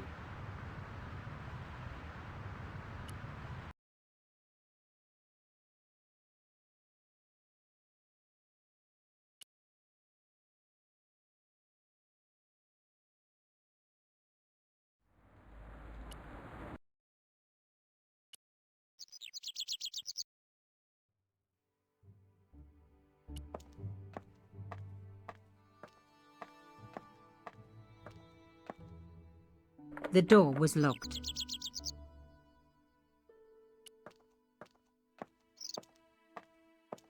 I didn't need to call anyone.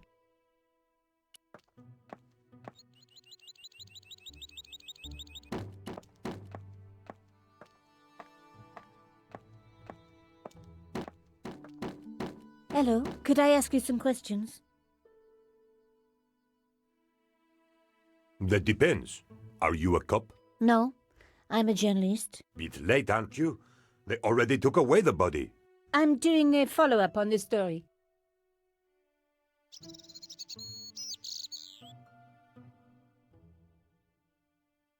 Tell me, are you related to the workman I saw digging the hole?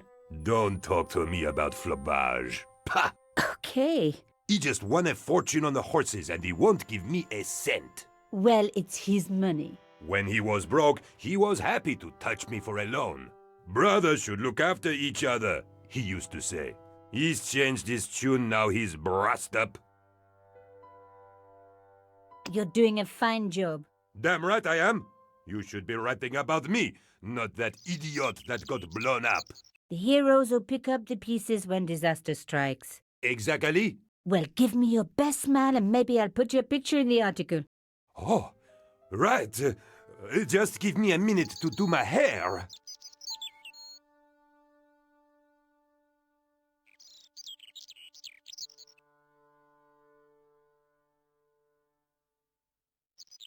Hello? Yes? Have the police finished with the crime scene? What does it look like? I got orders to board up the windows, and that's what I'm doing. I need to take some more pictures. Of course. My pleasure. Just give me a moment.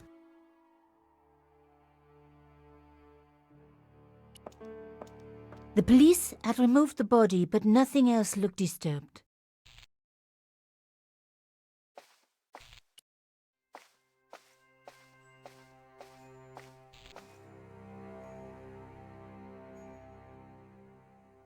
A panel had been blown away, revealing a gap.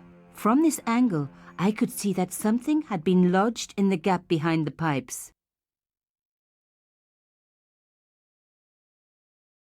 From this angle, I could see that something had been lodged in the gap behind the pipes.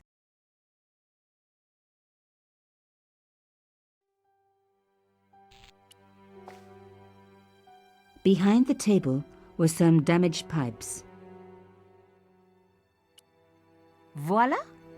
The police and forensic teams had missed a vital piece of evidence. Some kind of pouch. On the pouch was the cross symbol of Cauchon's organization. I was on the right track.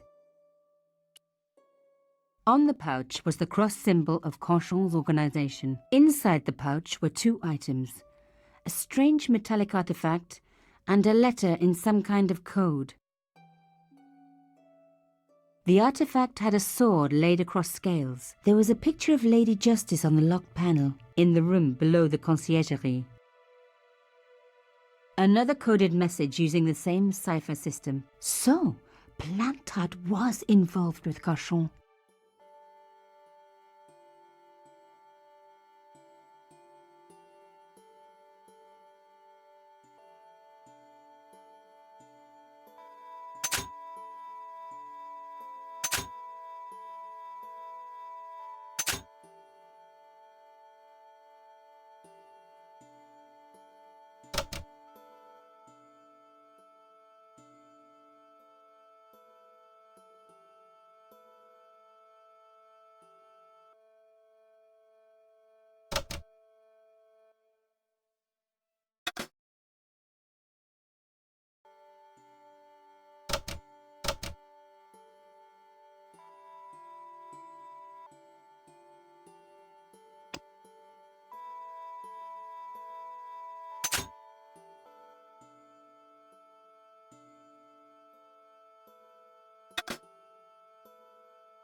Plantard. Pierre killed. Murderer must have followed trail from Arnaud and Yamada. He will come for us now. We must be vigilant. Thierry's girl broke into Pierre's safe. She worries me. Imelda. So much for Imelda's innocence. Plantard was working for her, and for Canchon. But why did Plantard want to meet? Was it a trap? Or maybe he was in too deep and needed me to tell the story, whatever the story was. One thing was clear. It was a story worth killing for.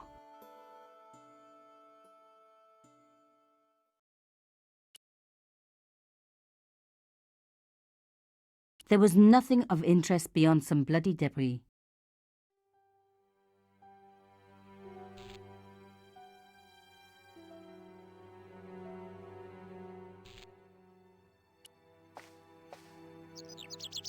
Hey, what about my photos? Oh, of course. How could I forget? Well, I'm waiting. Get your camera out. Camera. Oh, I forgot. It broke. Alors, they should never send a woman to do a man's job. Well, this woman had fooled him easily enough, and found the evidence the police had missed.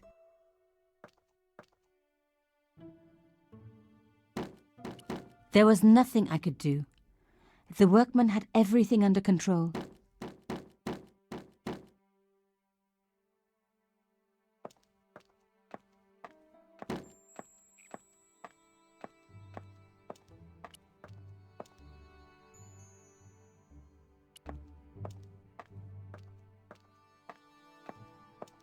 There might have been clues down there, but I was relieved I didn't have a sewer key.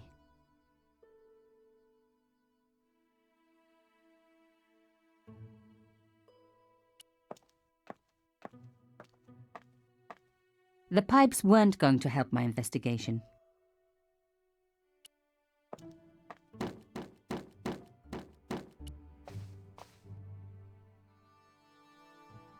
The strange metal artifact I found in Plantard's pouch had pointed back to the quayside.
Plantard's key fitted the lock, so he must have used this place too.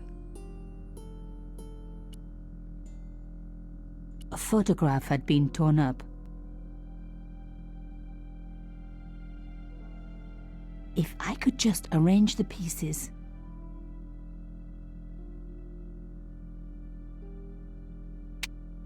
Oh my God, it can't be.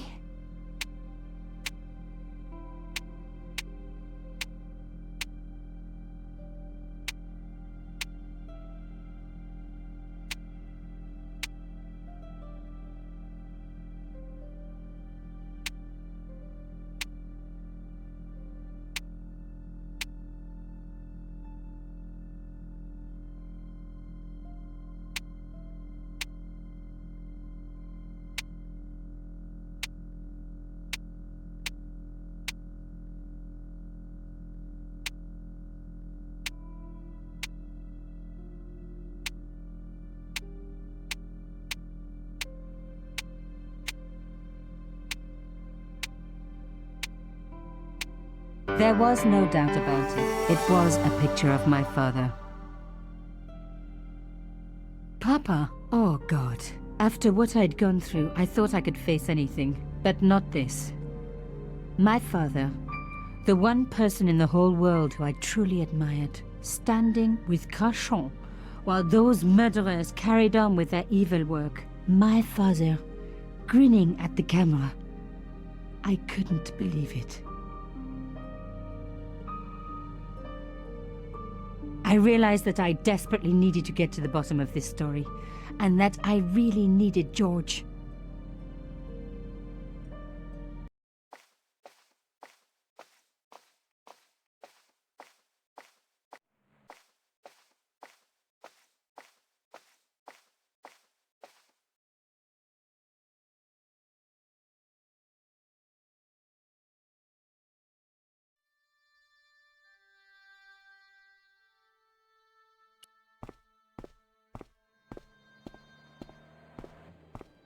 Oh, hi. Bonjour, monsieur. Would you like me to foretell your future? No thanks. I'm very good. It only takes a minute. Thanks all the same, but I'm not superstitious. Besides, if it only takes a minute, that's not much of a future to look forward to.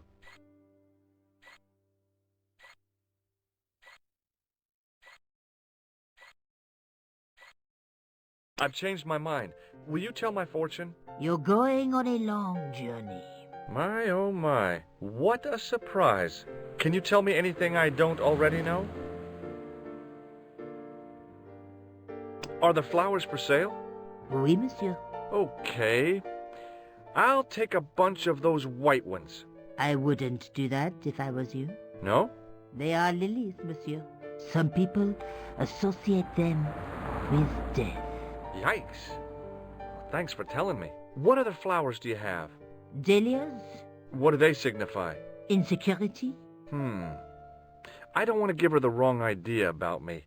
What about the tall yellow ones? Those are iris, the flame of passion. And the little yellow ones? Sensuality. Well, they're no use to me. I want to make an impression, not jump down her throat.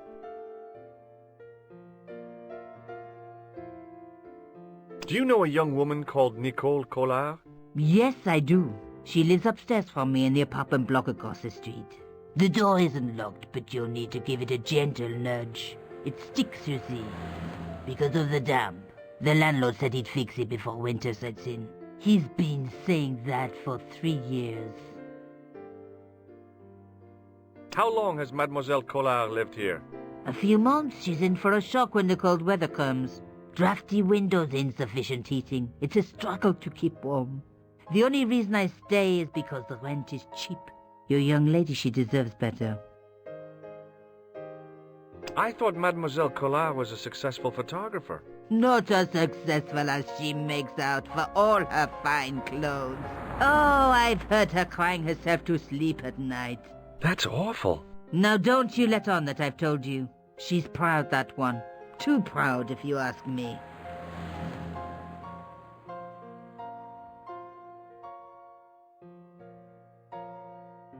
Have you seen anyone out here watching Mademoiselle Collard's apartment? Yes, I have. A strange man. Tall and thin as a broomstick. He kept his face hidden, but I saw his eyes peering from evil little slits. How was he dressed? A long brown raincoat with an hat. Or like Humphrey Bogart? Yes, but he didn't have Bogart's charisma. Besides, this guy looked like he needed a toilet. You never saw Bogart clenching his buttocks like that.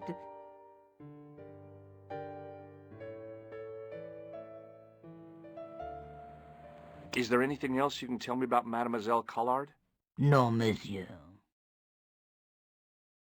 How does this fortune-telling routine work? If I knew that, I wouldn't be selling flowers for a living. Haven't you ever wondered why you were blessed with the gift? Well, it's a bit like satellite television, I suppose. Some of us are born with a built-in receiver dish. I just happen to be one of the lucky ones. Can you really foretell the future? Only time will tell, monsieur. The strange thing is, I can't seem to see myself in the future. Other people, I have no problem. But when I try to see what might happen to me, nothing. That must be scary. Maybe. I figure it's a kind of natural safety mechanism. Either that, or I don't have a future.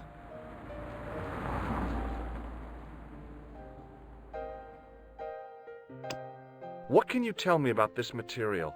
It's a very expensive piece of cloth, monsieur.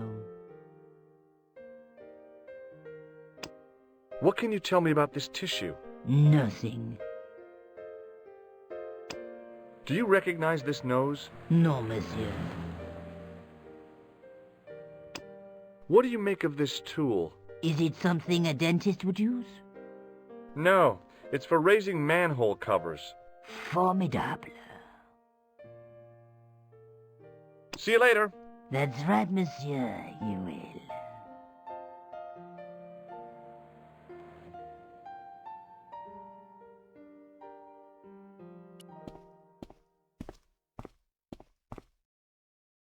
Remembering the flower seller's advice, I pushed the door gently just above the lock. Hi. Bonjour. I'm glad you could make it, monsieur. Please, call me George. Fine. I'm Nico. Take a seat, George.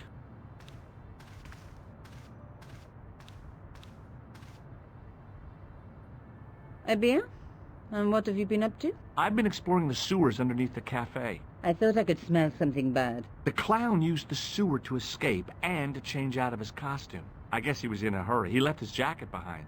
And? I got his tailor's phone number. You had better luck than I did. Luck, she said. Luck. Hard work, I'd call it. What happened? My editor told me to drop this story. Can you believe it? But you're not going to do that. Oh, no. I'm going to find out what's behind these killings. It just doesn't add up. It almost feels like some sort of conspiracy. The police in 3 different countries have kept very quiet about the murders. The press don't connect them at all. They blame them on political, religious, or militant minority extremists. Well, that covers just about everyone. Tell me more about yourself. There's nothing much to tell. Well, how'd you get into photography? I guess I owe that to my father. He bought me my first camera. I was 8, and my parents had just split up. Tell me more about the clown's previous victims. The first was Arnaud Bellotta, the millionaire pharmaceutical baron. He made his money from amphetamines in the post-war slimming and diet boom. Imagine it, millions of housewives literally speeding their butts off. The only witness in the case was his Filipino au pair. She swears he was lured to his death by a snowman. What about the clown's second victim? Yamada, the controversial Japanese politician. He inherited his fortune from his father's electrochemical consortium. How did he die? At the hands, or should I say flippers, of a giant emperor penguin. A snowman, a penguin, and now a clown. I had been about to add mine to the list, but stopped myself. I really didn't want to have to explain to George about my father's involvement with Cachon. You know, I hate to admit it, but this is scary. And I'll tell you this, I will not be accepting any invitations to costume parties. I don't blame you for being scared. I am too. But this story could be my only chance for a big break. Or an early death. Did you live with your father? Yes. My mother went off with her new boyfriend. I didn't mind. Papa was all I needed. 4 years later, he died in a plane crash. Oh, I'm sorry. It's all right. I don't mind talking about him. He was more like an older brother, really. Always joking and laughing. Papa always wanted me to study art. That's why I went to college. Did you learn about photography at college? God, no. I couldn't afford the materials. We were billed for everything we used. Paint, canvas, paper. Most of my year turned to minimalism. It was cheaper. I used to go poaching in the park for squirrel hair. The only time I wasn't hungry was the term I did printing. I used to eat the potatoes. You're making fun of me, aren't you? Oh, no. I found a piece of material near the cafe. When I showed it to the concierge, he recognized it right away. It's very distinctive, all right. Just wait until you see this. I developed a film I shot at the cafe. Here, George, it's an enlargement I made. Look what that guy's wearing. Checkered pants. The same material as I found in the sewer. That's right. This guy shouldn't be difficult to find. Oh, no? Take a close look at his right cheek. A scar in the shape of a horseshoe. Or a crescent moon.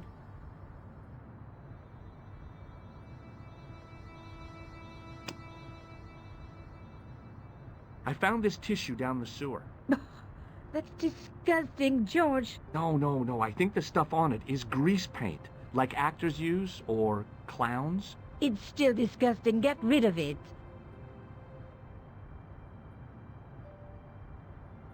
I found this false nose in the sewer. Hey, what's this inside it? The contents of someone's nose? Don't be cross, George. It says La Risée du Monde.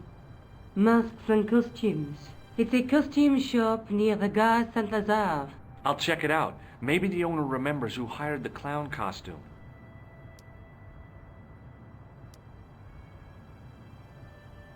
How come you enlarged this photograph of me? Because I noticed the guy behind you, of course.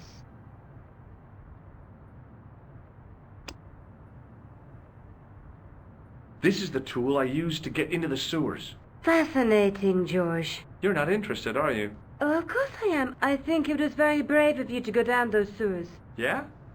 Well, it was kind of scary, but, well, I had a job to do.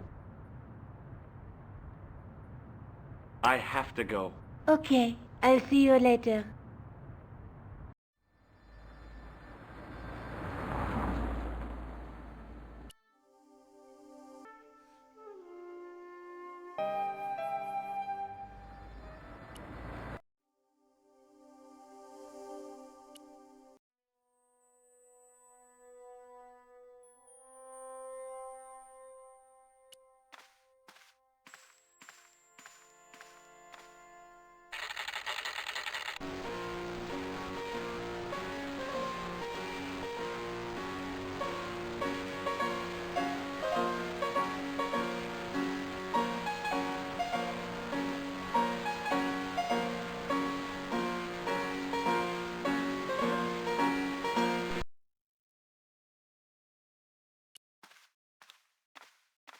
Excuse me. Bonjour, monsieur. Please, come in. Welcome.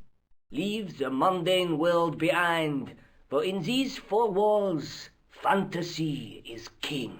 I don't want a costume. Didn't you ever dress up when you were a child? Not that I remember. Incredible! You'll be telling me next that you never shared your elder sister's lingerie. I don't have a sister, and I think I'd look pretty silly in a brassiere. I just need some information. Of course. How can I help you?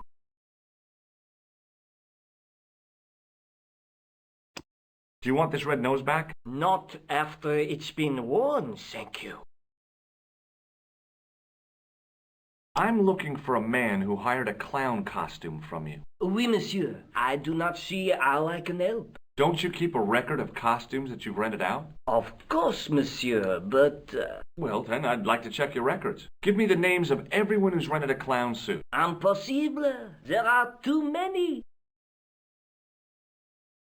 Have you heard of a man named Plantile? I do not recall anyone of that name. Do you recognize this man? Oui, monsieur. I sold him some grease paint. Does this dirty tissue mean anything to you? Let me smell that.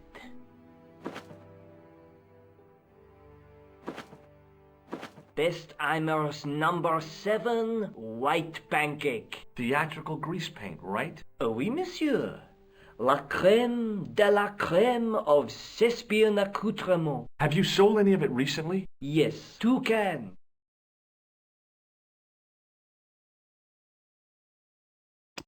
Do you recognize this man? Ah oui, he was here this morning. That is the man to whom I sold the grease paint. I remember the scar on his face. He chose 2 costumes, Bozo the clown and Seamus the pixie. A pixie? Very smart.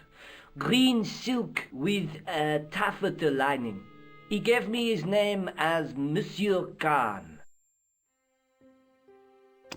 What does this tool mean to you? Nothing, monsieur. Thanks for your help, buddy. My pleasure, monsieur.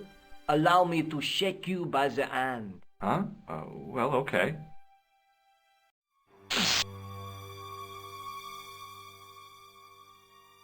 What are you trying to do, kill me? You did not find it amusing? I never saw the funny side of electroshock therapy. Eh bien, it is yours to keep. A gift? Do I need a license? No, but I give you a word of warning, monsieur. What? Remember to switch it off before you visit the toilet.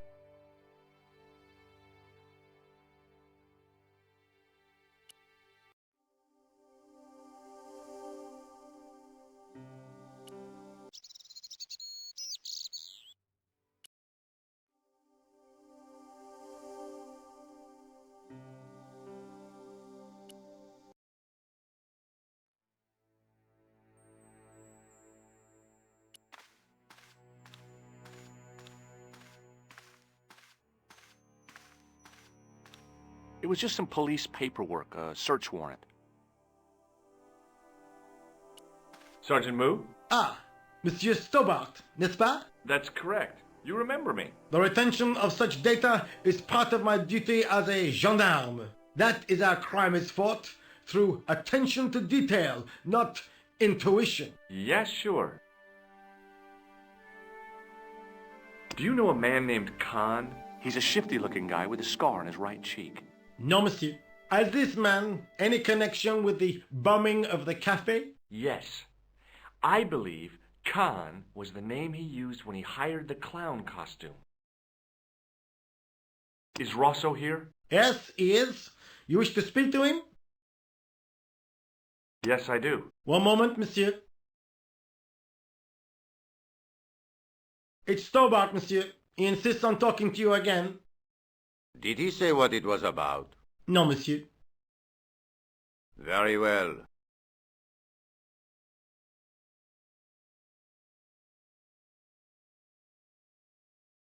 Hi, Inspector. Remember me? But of course, Mr. Stobbart. My mind is a well-ordered faculty.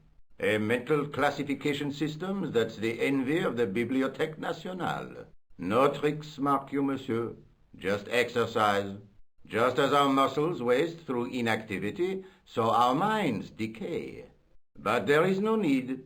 If only people would learn to exercise their wits daily. If he was trying to impress me, it worked. He was pompous and patronizing, but he had style. Eh bien, if you called about the bombing, you're too late.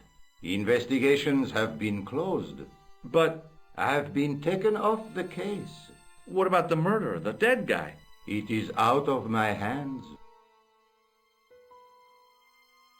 Don't you want to know what I found out about the killer? I told you, monsieur, the case is closed. I have washed my hands of the whole affair. Then I'll have to continue my investigations without your help. No. You must forget the business of the clown completely. Go back to being an ordinary tourist, Stobbart. Did you find out the ID of the guy who was killed in the explosion?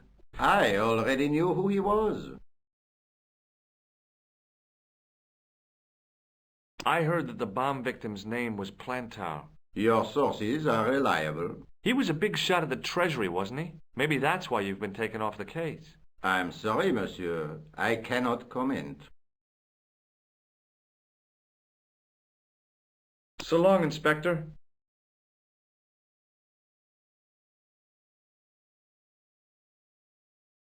I was one of the last people to see the victim alive, Sergeant. Does that worry you? Yes, it does. I feel I owe it to him to find his killer. That is best left to the authorities, monsieur. Did he speak to you? Tell you anything? No, he just grinned and nodded. Don't let it trouble you, monsieur. Go home and try to forget. Do you recognize the man in this photograph? No, monsieur. It's the guy who bombed the cafe. The clown. This man looks nothing like a clown. He's taken off his grease paint and costume. Then there is nothing to link this man with the killing. Nothing? Look at those murderous eyes. Hardly likely to get him convicted.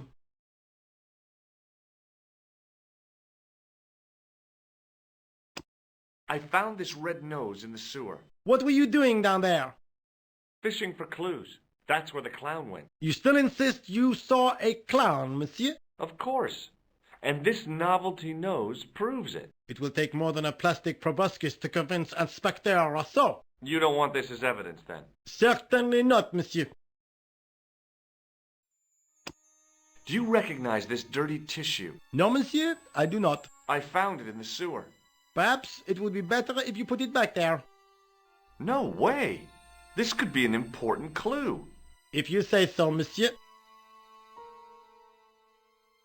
I know the identity of the dead guy.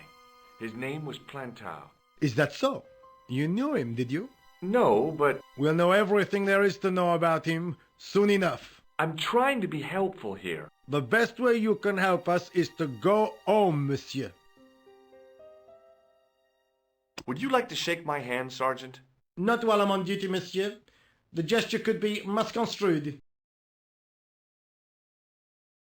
See you later, Sergeant.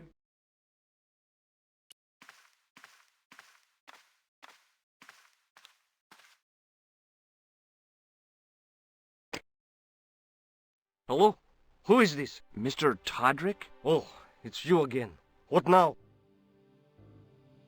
The man I'm looking for is called Khan. He bought a suit from you, remember?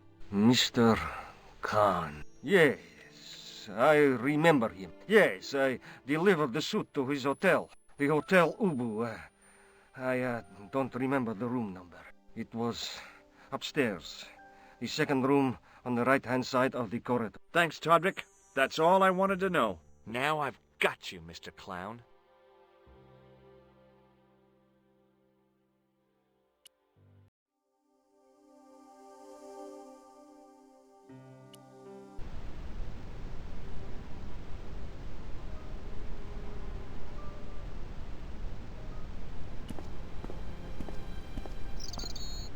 Excuse me. Yeah? Have you seen a guy dressed as a clown? No, I ain't. Don't tell me I missed him. Oh, that's too bad. I love the clowns, don't you? I've seen daytime television that was funnier. I love it when the little guys get hurt. That figures. Custard pies, hose pipe down the pants, then smack! A plank in the kisser. Do you happen to know a guy named Khan? That ain't nobody I know. You ever meet a guy called Plantow? No, I ain't. You missed your chance. If you're quick, you'll catch him at the coroner's. Do you recognize the guy in this photograph? Is this a trick question? No, I simply asked if you recognized him. Okay then. No, I don't. Have you ever seen this clown's nose before? Nope. Do you recognize this tissue? Think carefully now. Ooh, ooh, ooh. I'm gonna have to hurry you. Ooh. Time's up, so I'll tell you. It's a used tissue with a liberal dump of Bestheimer's number 12. If you say so. Shake my hand. Nah. Oh, rats. See you later. Not if you see me first. Excuse me. Yes? Do you know a man by the name of Khan? No, I don't. It's very important I get to see him, and... I told you, I don't know it. I'm looking for a clown. Are you trying to be funny? No, I really am looking for a clown. There are no clowns here except you. Have you heard of a guy called Plantar? No, that name means nothing to me. Do you recognize the guy in this photograph? No, I never saw it. Have you ever seen this clown's nose before? No. What does this tissue mean to you? Are you serious? Oh, yes. Take a good look at the substance it's smeared with. You are sick. Very sick. Will you shake my hand? Are you joking? Who knows where it has been?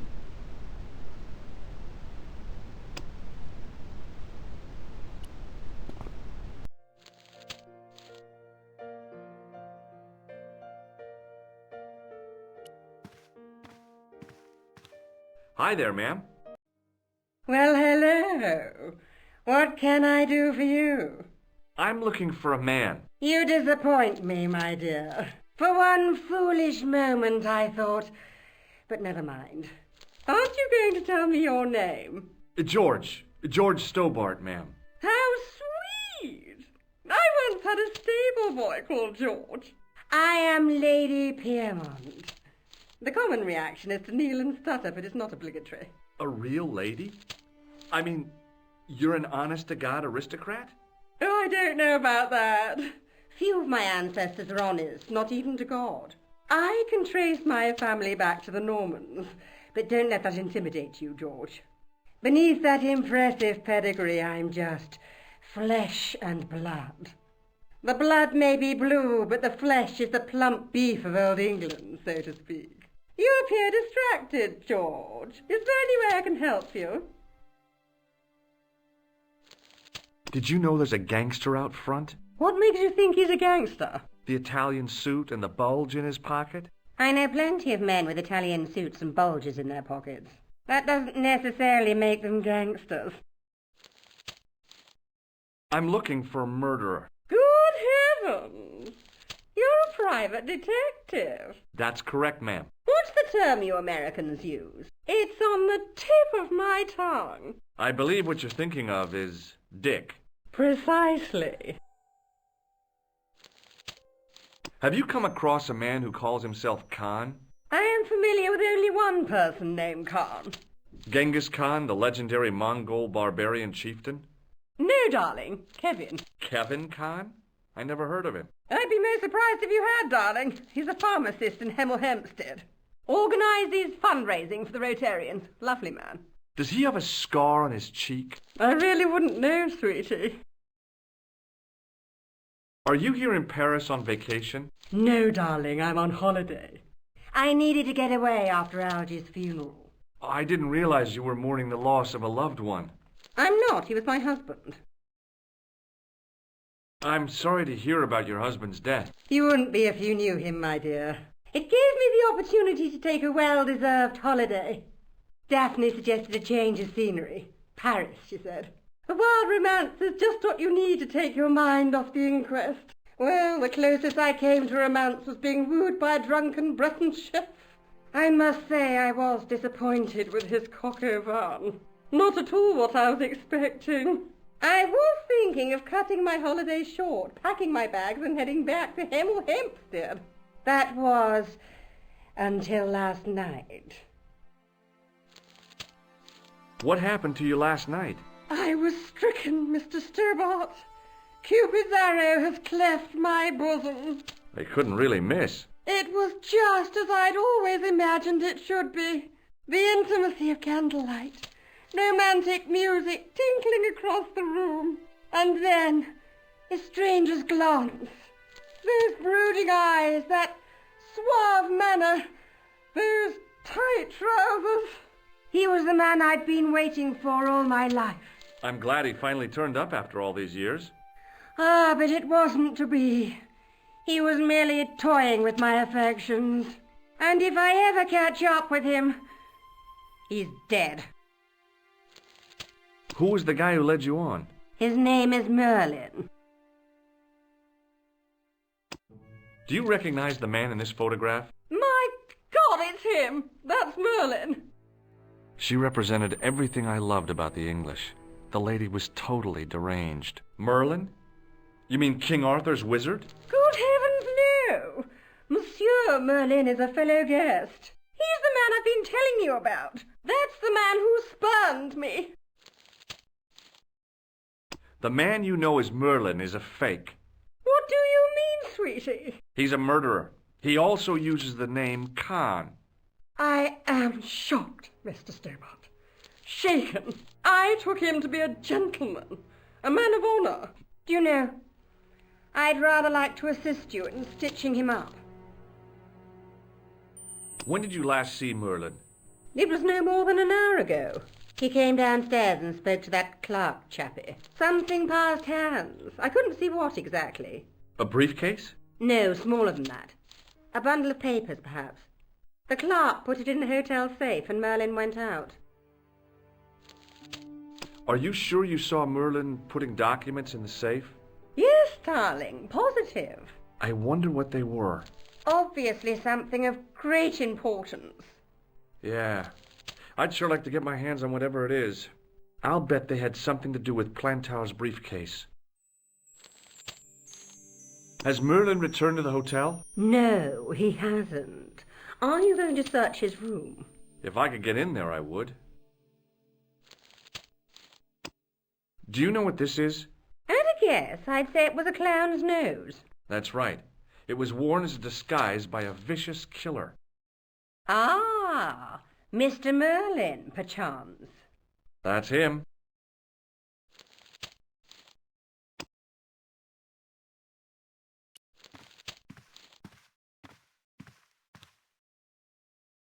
Excuse me, didn't I see your picture in the news?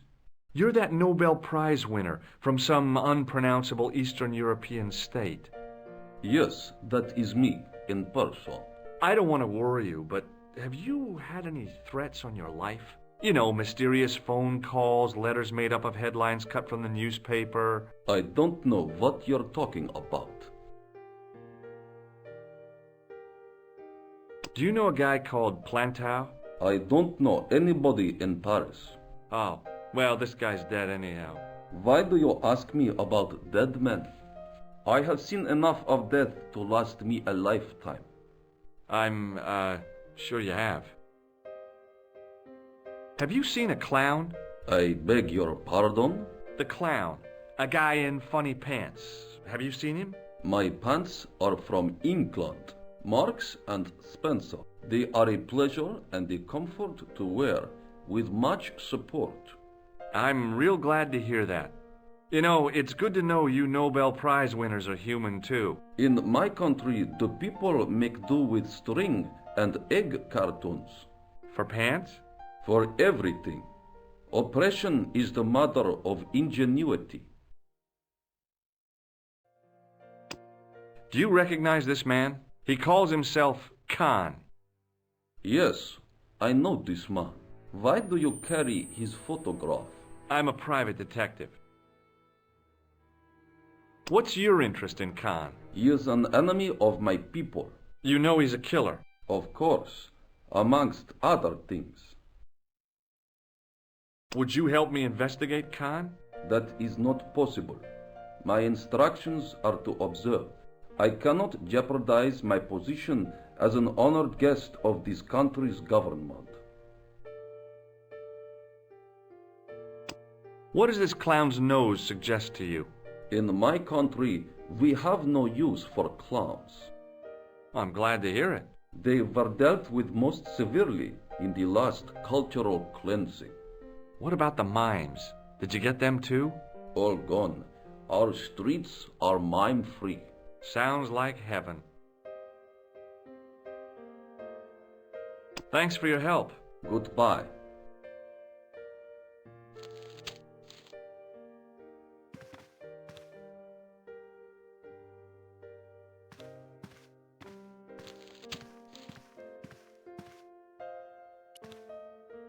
Excusez-moi, monsieur. What? You were trying to steal that key, no? No way. There was no one registered under the name of Khan, but the name in the book for room 22 was Merlin. I want some information. Who are you, the police? I'm conducting a private investigation. Ah, I know only too well what you mean. That is one of the drawbacks of the catering business. When people book into an hotel, they leave their morals at home, no? Do you have a guest by the name of Khan? No, monsieur. Perhaps you would care to check the register. I already did. Alors, you know I am telling the truth. May Saint Armand strike me down if I lie. The man who calls himself Khan has a scar on his right cheek. Vraiment? I tell you, I do not know a man named Khan. Maybe not, but I noticed a change in his expression when I mentioned the scar. About the key hanging on the hook over there. Oui, monsieur. Which room is it for? Number 21. Is that room taken? No. The guests checked out this morning. I'd like to check into room 21. That is not possible. How come? You said it was vacant. It is reserved for another guest. Rats. No, monsieur. Dutch. I'd like to retrieve something from your safe. Ah, oui, monsieur. May I see some form of identification? Like what? A driving license, perhaps? I don't drive. Your passport? I don't have it with me. I could show you my operation scar. I'm sorry, monsieur. I must have some form of unique ID. You won't find a more unique ID than my scar. I'm sorry. I must insist on a more traditional identification. Rats. Do you know a man named Plantar? No, monsieur. I'm looking for a man who dresses like a clown. This is a highly respectable hotel, monsieur. There are no clowns here. If you say so. Do you recognize the man in this photograph? Yes, monsieur. That man is one of our guests. What name? I cannot tell you that. It's Merlin, isn't it? Alias Khan, the clown. I told you, I cannot tell you that.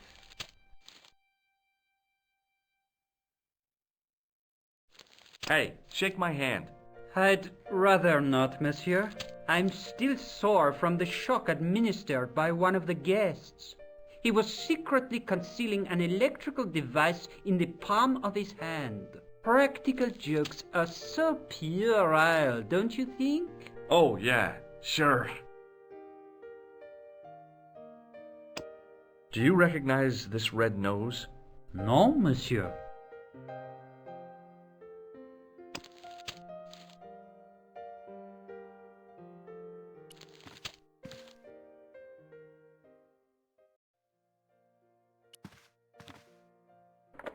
The door was locked. If the tailor's description was correct, this was the killer's room. The sign on the door read 22. The door was locked.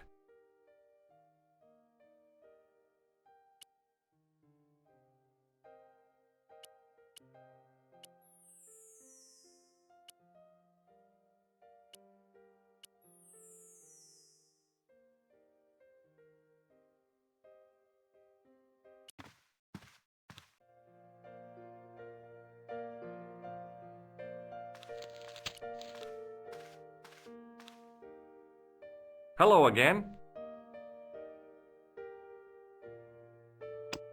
May I shake you by the hand? I do not shake the hands of imperialist dogs. Now that's a real bad attitude problem you've got there. Thanks for your help. Goodbye.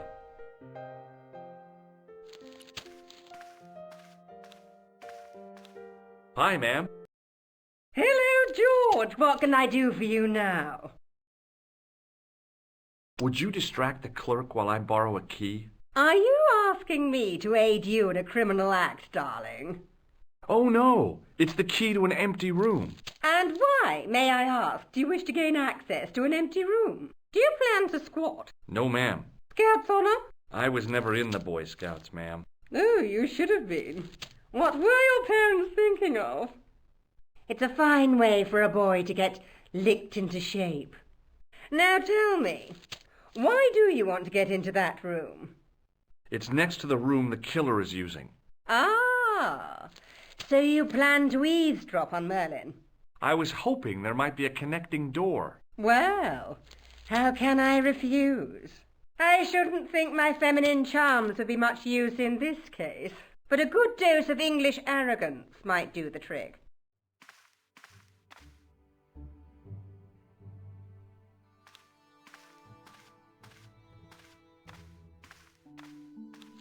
I say! You there? Flunky! Oui, madame. Listen carefully. You do understand English, don't you? But of course, madame. Good. I wish to deposit some jewellery for safekeeping. I understand. Are you quite certain? Oh, bien sûr, madame.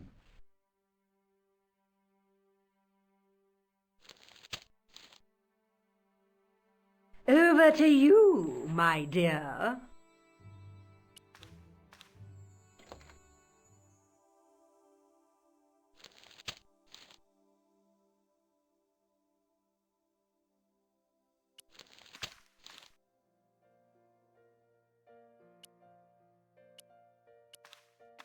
Maybe it wasn't the right room, but this was the right key.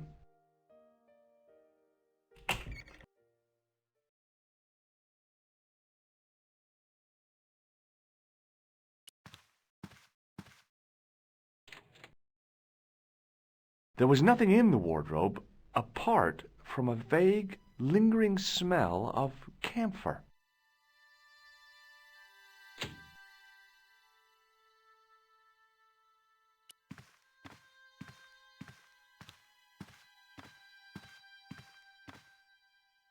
The cabinet was empty, but it smelt of onions.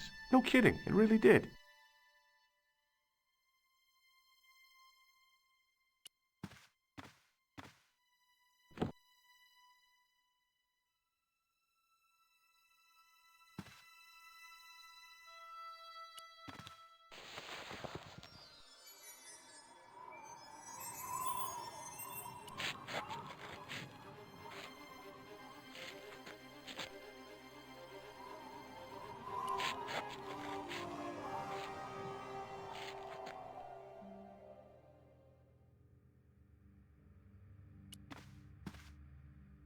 The assassin had been too smart to leave incriminating evidence beside his bed.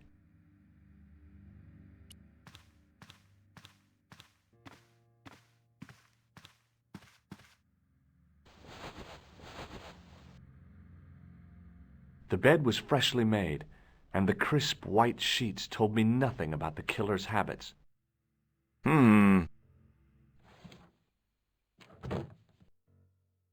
It was the battered leather briefcase I'd seen Plantar carrying just before he died.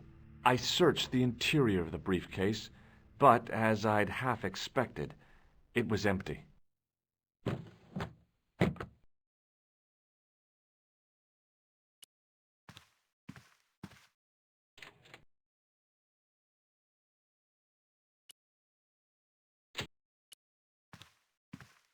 It was Khan.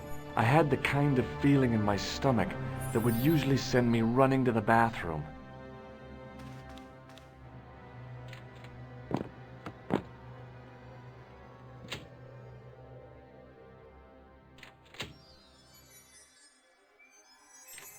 As Khan opened the wardrobe, I was sure I was dead.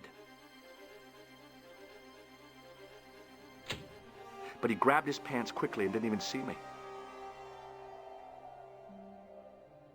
I didn't usually spy on men getting changed. But this guy was a killer, and I didn't want any surprises. He left his checkered pants on the bed.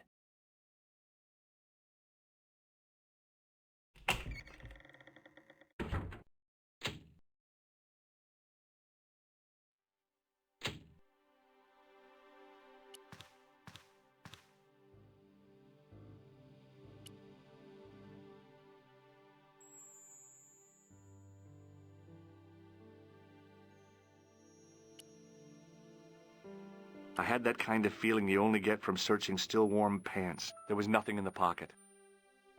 A strip along the side seam of the pants had been unpicked, then sewn back up with strong thread and a special stitch. A strip along the side seam of the pants had been unpicked, then sewn back up with strong thread and a special stitch. The pocket was empty. There was nothing in the pocket.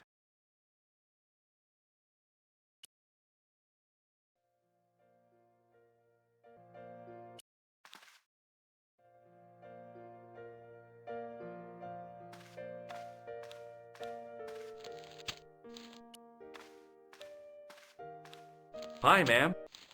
Hello, George, what can I do for you now? Did I show you this photograph? Yes, darling. This is the key to room 21. That's next to the room taken by that rotten Merlin, isn't it? Yes, and it's vacant. Really? How convenient. Maybe it was my imagination, but I had an uncomfortable feeling about this situation. Yeah.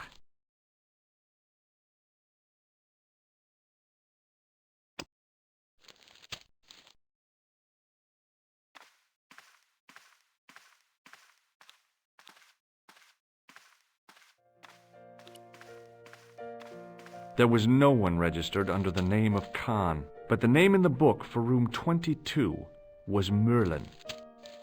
What now, monsieur?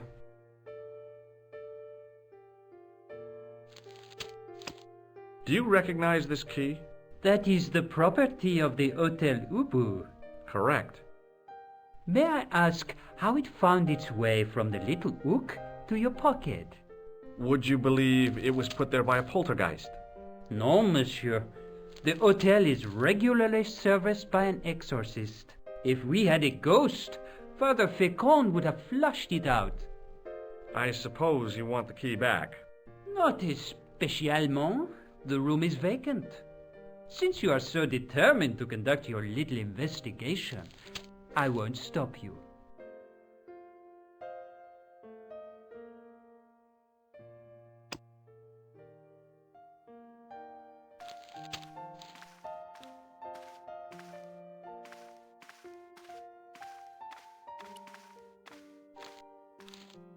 Just a minute, monsieur. What's your problem? No problem, if you cooperate. What do you want? Just a routine security check. Nothing to worry yourself about. Oh, well, all right. Search him, Flap. You bet. Hey, knock it off. Get off, you big ape. Nothing, Guido. Zilch. Our apologies, monsieur. What? I had to report you to the authorities. Round here, we are the authorities. You want I should break his arms? No. Let him go, Flap.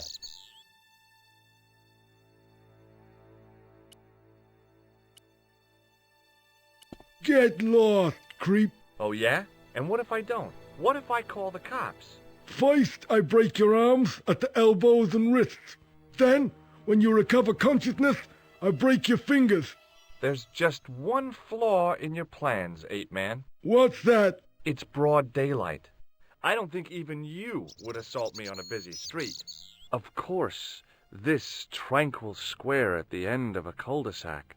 This isolated corner of Paris that hasn't seen a street sweeper's brush since VE Day. This would be just about perfect for a mugging. Pardon me, I'm about to get very lost.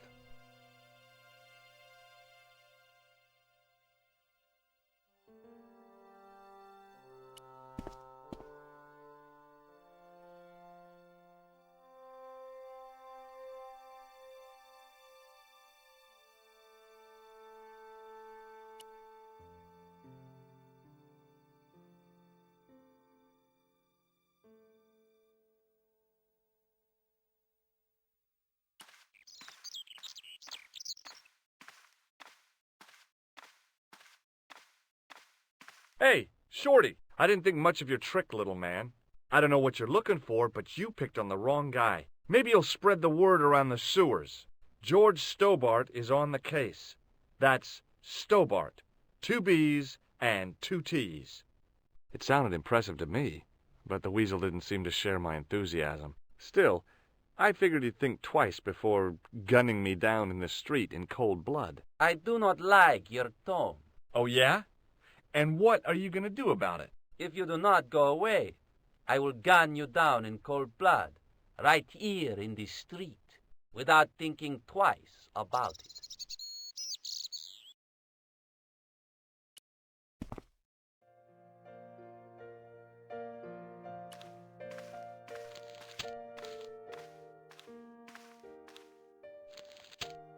Hello again. Do you recognize this key? No, I do not. Have you any idea what this tool might be used for? I cannot guess. Would it mean anything if I told you it was for lifting drain covers? Such technology fills me with wonder. Does this goo-smeared tissue mean anything to you? No, it doesn't. This is a photo of Khan, right? That is just one of the names by which he is known. Thanks for your help. Goodbye.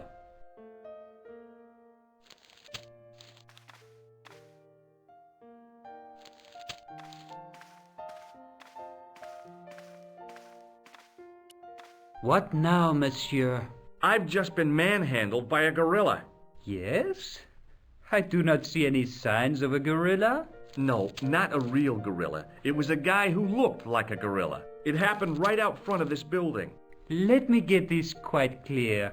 Are you complaining or bragging? I want to know what you're going to do about it. The scrawny one has a gun. I suggest you contact the police. Can't you do anything about them? What goes on in the streets of Paris is hardly my responsibility. Aren't you concerned that your guests are being intimidated by gangsters? No one else has complained, monsieur. Did they steal anything from you? Well, no. They didn't find what they were looking for. What was that? I don't know. I don't think they did either. What do you make of this tool? Stunning, monsieur. I bet you handle it like a professional.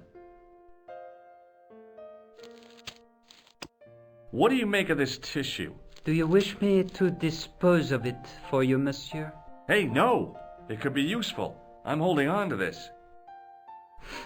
As you wish, monsieur. Perhaps you would like a little plastic baggie to keep it in? Nah, it's fine the way it is.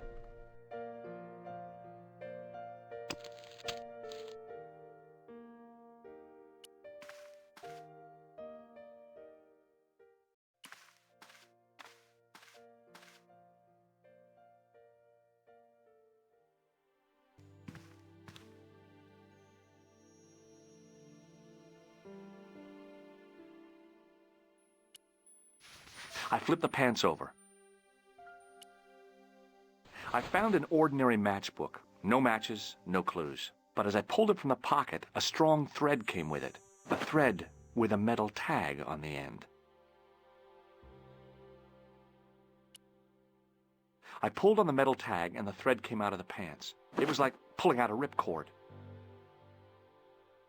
I found nothing in the pocket. The pocket was empty.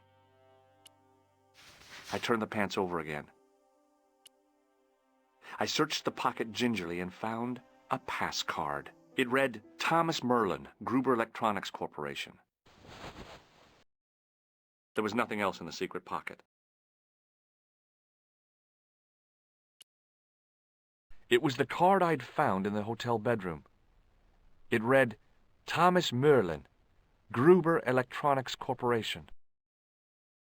The matchbook bore a pattern of swirling color and the words, Club Alamut. Maybe not.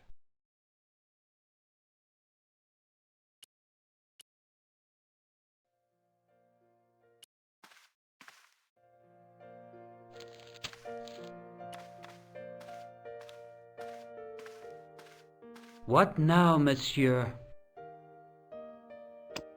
Does this matchbook mean anything to you? No, monsieur. Does this pass mean anything to you? That is Monsieur Merlin's property. That's right. Merlin the murderer. I want to see what he's left in your safe. Impossible. I cannot betray his confidence, no matter what you say he's done. You're making a big mistake. Maybe. I can live with that. A murderer? Are you sure? Positive.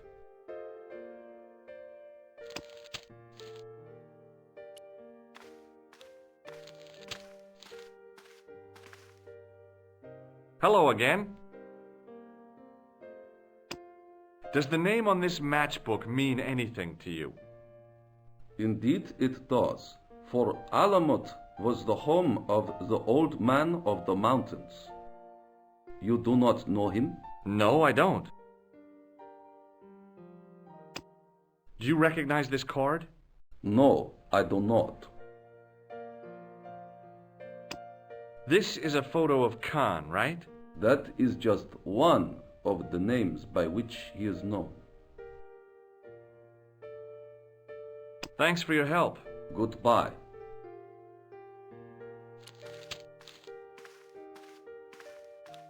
Hi, ma'am. Hello, George. What can I do for you now? I found this matchbook in Merlin's bedroom. It came from the Club Alamut. It might be useful to find out if that club is in Paris, George. I found this pass in Merlin's room. So, that deceitful little man is passing himself off as an electrician, is he? Uh-huh. This guy probably has 1,000,000 faces. I showed the pass to the clerk, hoping he'd give me Merlin's papers, but he wouldn't buy it. He's too scared. I'll give him something to be scared of. Follow me, George!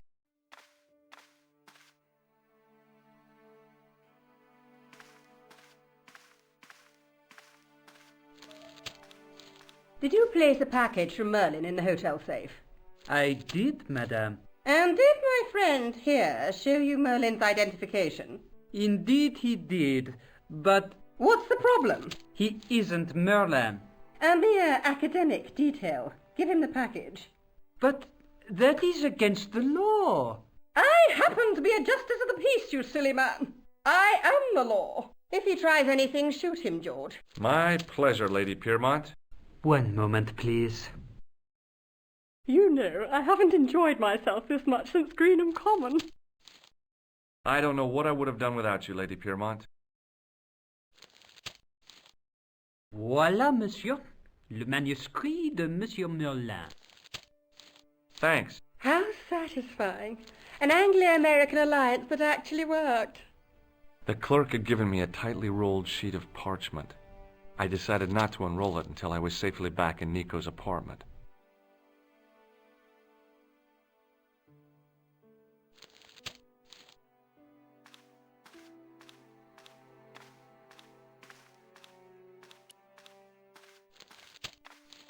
Hi, ma'am. Hello, George. What can I do for you now? That gangster I told you about? He went through my pockets just now. Good heavens! One never knows what to expect in foreign parts. Thank you for the warning, young man. I shall hide my credit cards in my underwear. This is what Merlin was so keen to hide. Really? Well, that fuss for a sample of wallpaper. It's some kind of manuscript, and it looks to be very old. If I was you, I'd keep it well out of sight until you're clear of this place. That's exactly what I was thinking. I could roll it up and put it down my pants. No, that wouldn't do at all. You'd attract far too much attention.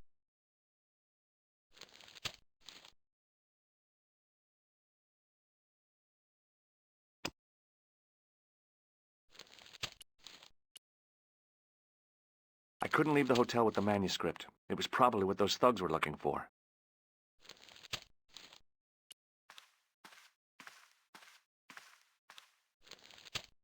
Hello again. Have you ever seen this old manuscript before? You know what it is, don't you? You are in great danger. Put the manuscript back and leave here. What's going on? I can say no more. Thanks for your help. Goodbye.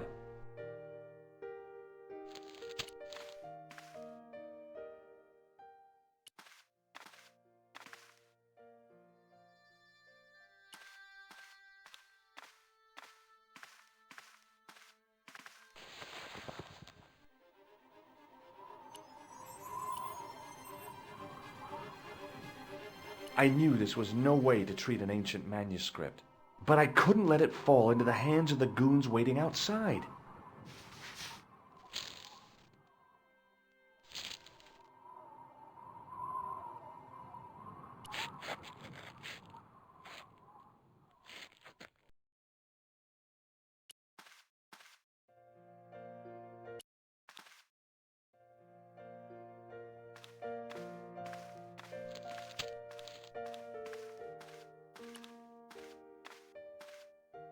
Hold it right there.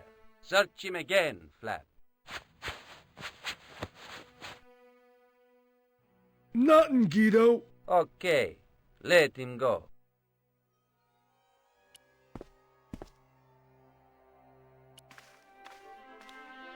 If the manuscript was what Flap and Guido were after, they were going to be disappointed.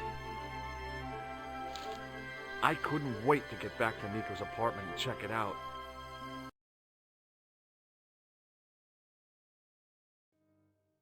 Hi, how are you? Oh, hi. Come in, Josh.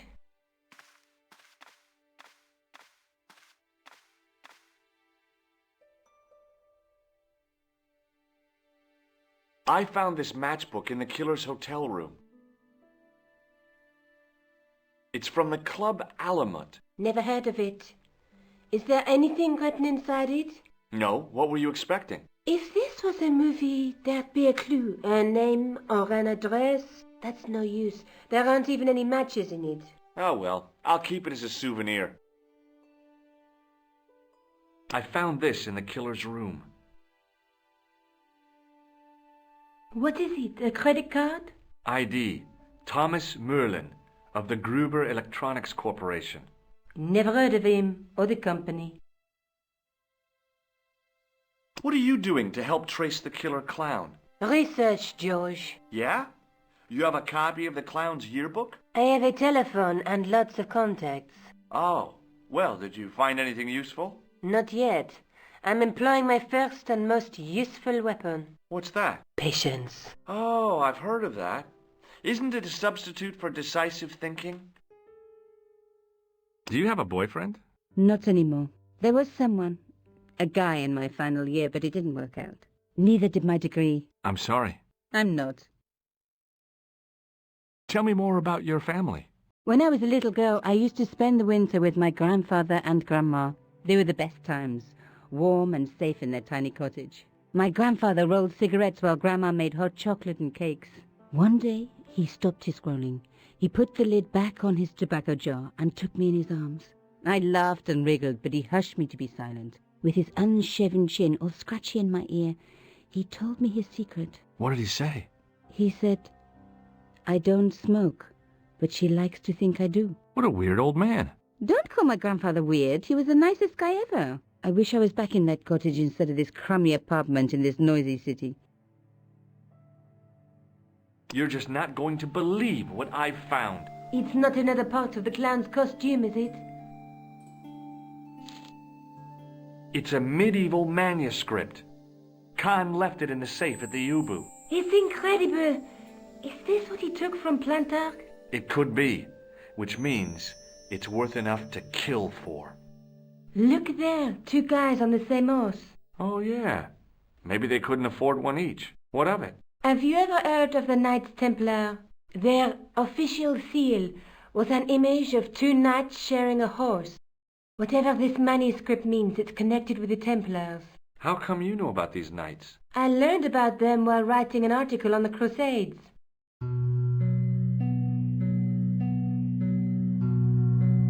This guy, named Hughes de Payen, arrived one day at the court of King of Jerusalem. He offered to protect the Christian pilgrims from the displaced Muslim armies. The king would be able to guarantee safe transit to Christians in the Holy Land. Safer journeys meant more pilgrims, and pilgrims meant trade and wealth. The Templars proved invaluable to the king as a mercenary army. It was said that they never asked how many the enemy numbered, just where they were. And as the years went by, the Templars grew in wealth and numbers. They were so rich, even kings came to them for loans. But at the height of their power, they fell foul of the King of France. He rounded them up and turned them over to the Inquisition. Thousands of Templars were subject to torture and confessed to heresy. Of course, at the hands of the Inquisition, there wasn't much they wouldn't confess to. The last Grand Master Jacques de Molay was burned alive. Jeez. So the treasure is hidden, waiting to be discovered? If there ever was a treasure, it's been lost for 600 years. Anyway, we're supposed to be investigating a serial killer, not a medieval treasure trove. But maybe that's what the clown and his accomplices are after. Maybe this manuscript is the key. You'd better leave it here for safekeeping. Let's take another look at the manuscript. Look there, 2 guys on the same horse. There's a woman looking at her reflection in a mirror, but the reflection has 3 hideous faces. She reminds me of the wicked queen in Snow White. She was the one who said, "Mirror, mirror on the wall," wasn't she? She made me cry so much when I was a kid. Mom carried me out of the movie theater. She didn't frighten me in the least. Like I said, I was only a kid. I didn't like the crocodile in Peter Pan either.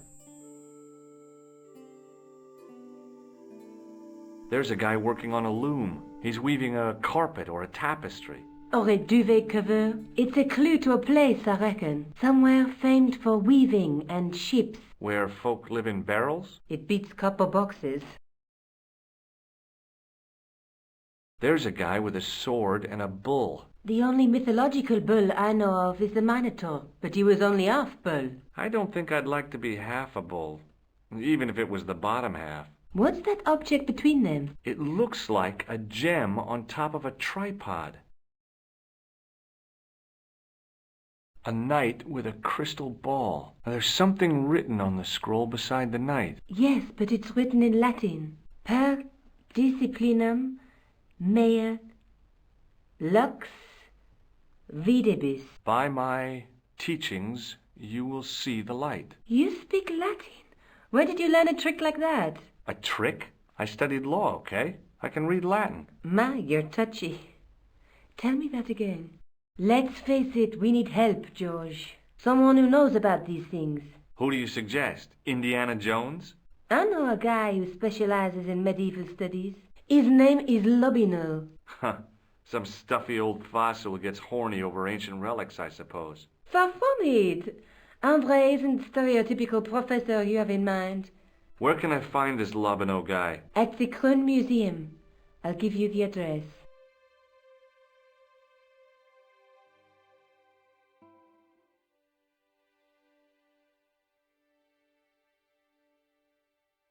Are you sure you've never heard of Thomas Merlin? Positive.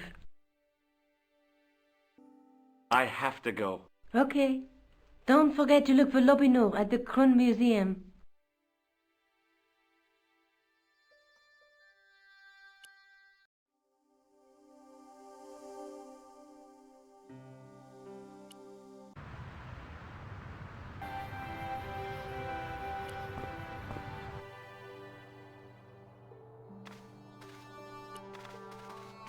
Attention!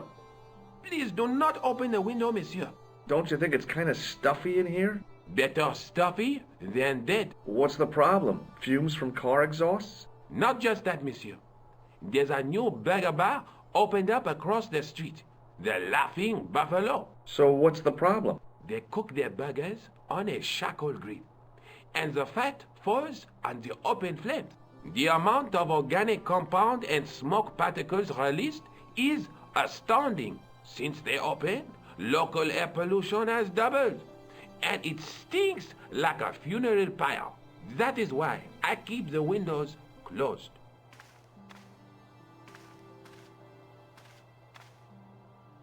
Pardon me? Oui, monsieur? Are you Lobineau? Oh, no. Fancy you mistaking me for him. No. I am the deputy custodian. But Lobineau does work here. Work? I wouldn't go so far as to call it that. He studies here most days, but as you can see for yourself, not today. Do you know anything about the Knights of the Temple? No, sir. Not a sausage. Do you know anything about medieval manuscripts? Not me, monsieur. I am no scholar, though people often mistake me for one. It is the uniform, I guess. They see the clothes. They are impressed. And they ask you to park their cars? They ask me to park the... No. They assume I am an authority on the exhibits in my care. Whereas you know next to nothing about history. Of course not. All I am saying is, I am no scholar, not like Monsieur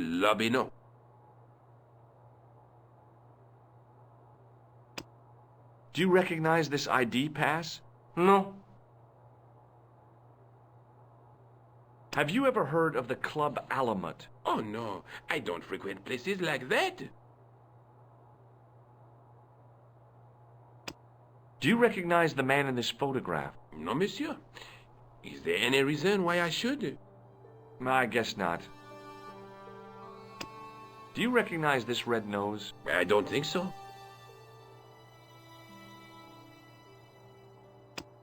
What do you make of this tissue? It is absolutely disgusting, monsieur. Thanks for your help.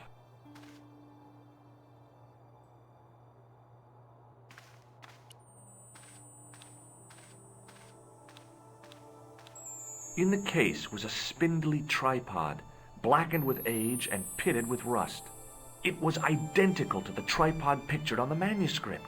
A notice identified it as 15th century from Western Ireland. It had been found in Loch Marne at the site of a Knights Templar preceptory. Ireland! What's that? This tripod was found in Ireland. I will have to ask you to keep your voice down. I'm sorry, I was excited.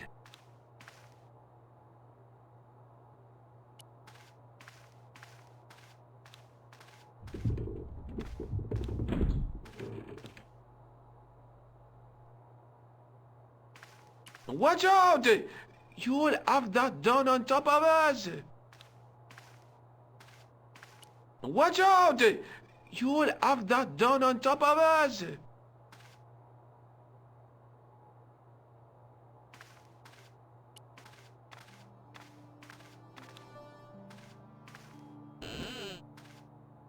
Leave it alone. That closet is over 3,000 years old. Closet? It's a sarcophagus.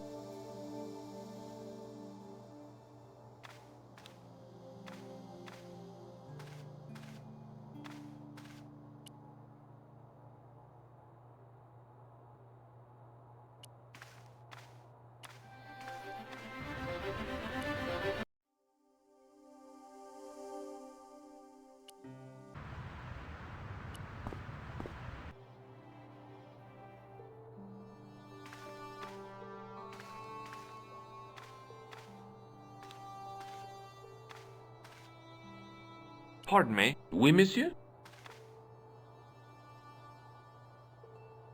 Can you give me any further information about the tripod? Certainly, monsieur. It's infamous. That tripod, that belonged to John Dee. What's the importance of John Dee's tripod? Dee was the most famous escapologist of the 16th century. The Houdini of his time. Don't you mean alchemist? Escapologists use ropes, chains, and handcuffs, not tripods. Well, whatever it was, that is the tripod he used in his experiments. What kind of experiments did John Dee perform with his tripod? Oh, the usual. Didn't you study chemistry at school? Yeah, but we skipped over thaumatology. Can I take a closer look at the tripod? What? Get it out of the case? Ah, no! That tripod is protected by a sophisticated surveillance system. How sophisticated? A painfully loud alarm bell. How is the alarm bell triggered? By the slightest pressure on or movement of any part of the case wherein that tripod is situated. It strikes me that to call your alarm system sophisticated is, well, stretching the truth a little. It has never failed yet. The sophistication is in its simplicity. Do you know anything about the Knights of the Temple? No, sir. Not a sausage. The sign on the tripod says it was found at a Templar preceptory. It does? Yeah. It doesn't mention John Dee at all. Most remiss. You don't know anything about the tripod, do you? No, I don't. I never had much of a start in life, you see.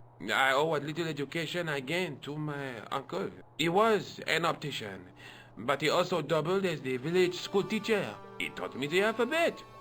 Wait, 19 letters of it. The bottom row of the chart was too small even for him to read, so he left them out. Why don't you start over and enroll for adult education? You know, I never thought of that. Do you think if I studied hard and did all my homework, I could be a professor of history? At your age?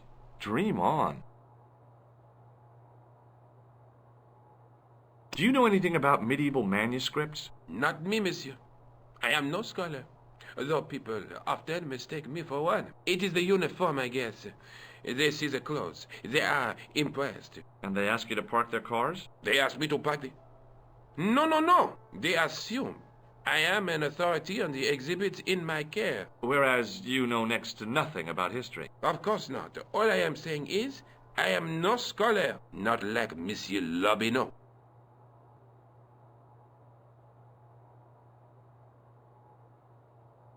Would you like to shake my hand? Not while I'm on duty, monsieur. What does this tool mean to you? That belongs in a museum. Pardon? It is a priceless historical artifact, if I am not mistaken. No, it's a plain old tool for lifting drain covers. Thanks for your help.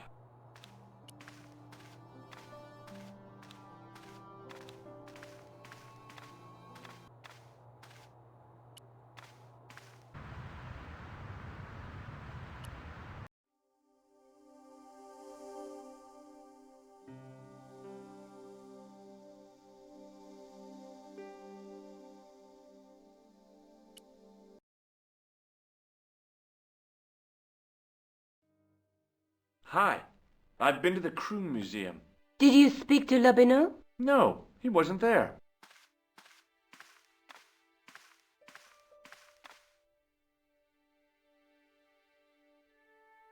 I found the tripod. Where? In the museum. It belonged to the Templars. It was dug up in Ireland at a place called Lochmarn. I have heard of Lochmarn. I read an article about the castle. Take a look for yourself. A popular gossip magazine. You read that rubbish? No, I write it.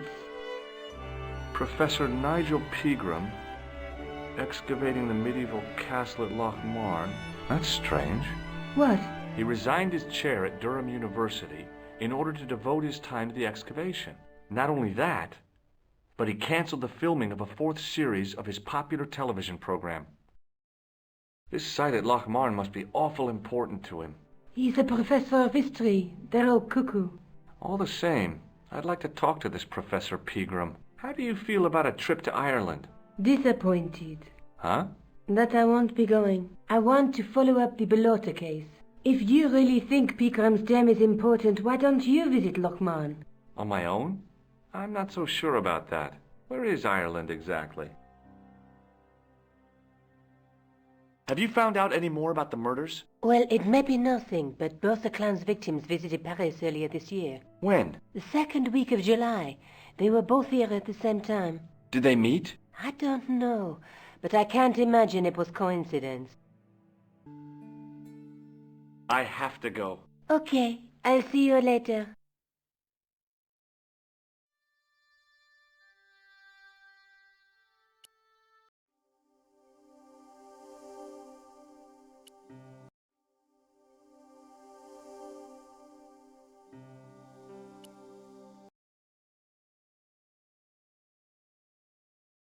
I passed the castle on the way into Lochmarn, the castle where Pegram's excavation was located.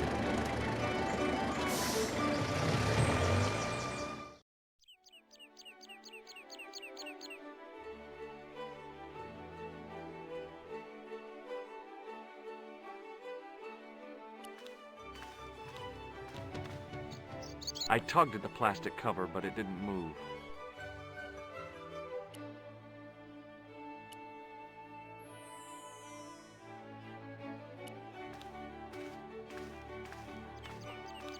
Hi there. What? What's your name, kid? Who are you calling kid? Who the hell are you? Rosso's the name. Murder's my game. Are you a detective? Let's just say I'm here to find the truth. Cool. Just like on the telly? Cut the crap and tell me your name. Liam McGuire. What are you doing hanging around the bar, McGuire?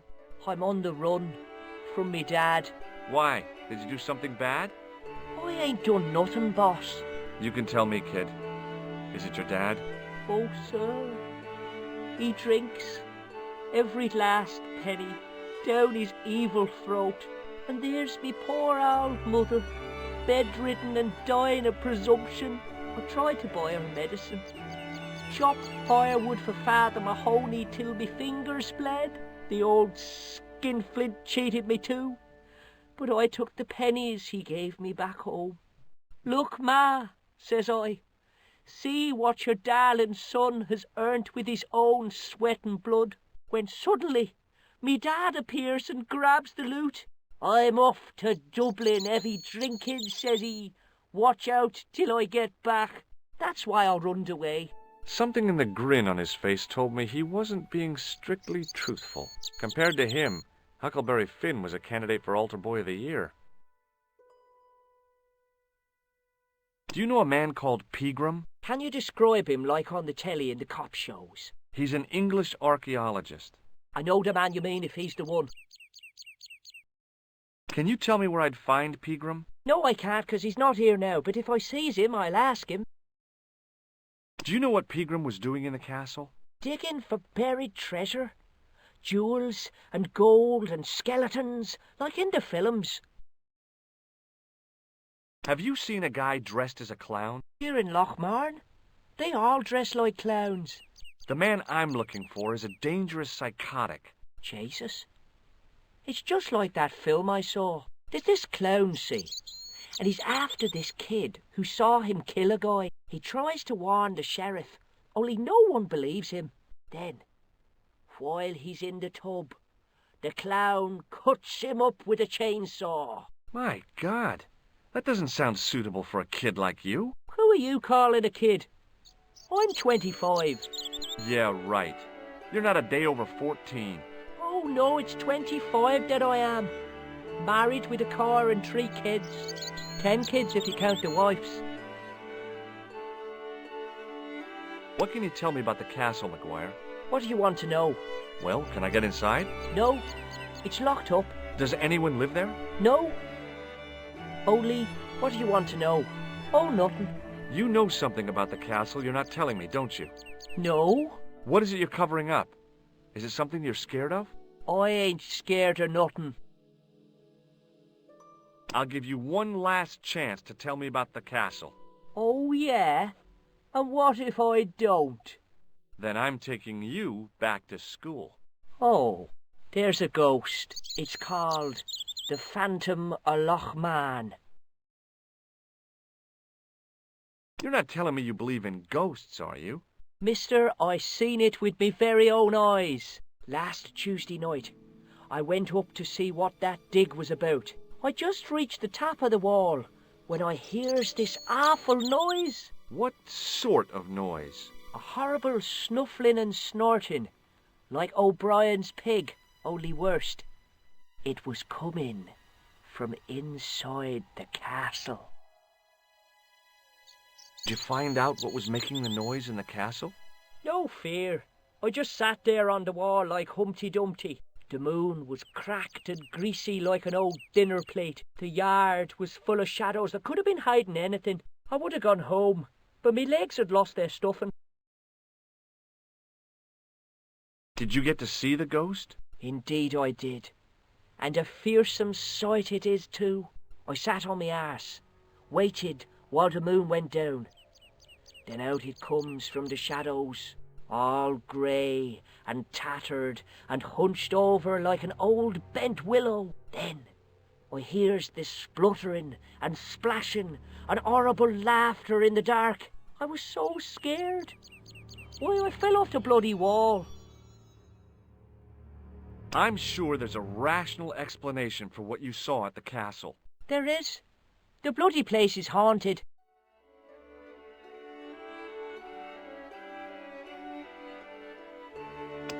Have you ever seen this man before?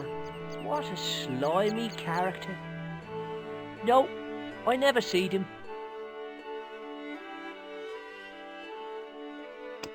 Do you recognize this matchbook, McGuire? No, sir. I never seen it before in my life. See you later, kid. Okay, mister.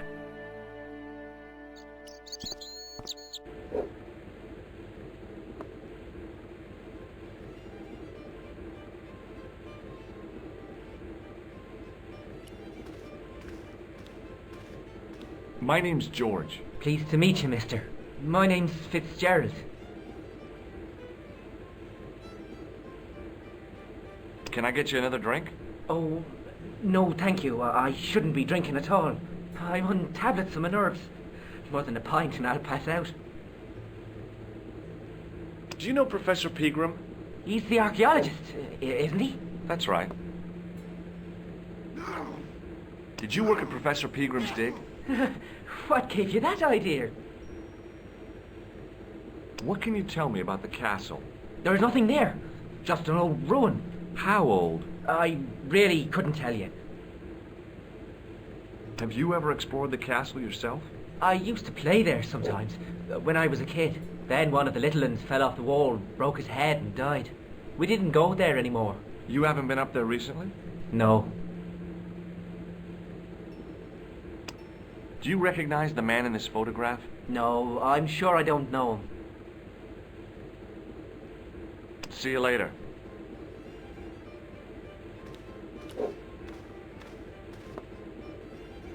It was a beer-stained piece of toweling. It was a rectangle of toweling printed with the words, Nagopaline Stout builds body.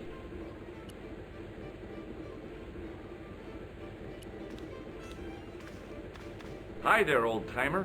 What? Nasty cold you've got there. As soon as the words left my lips, I regretted them.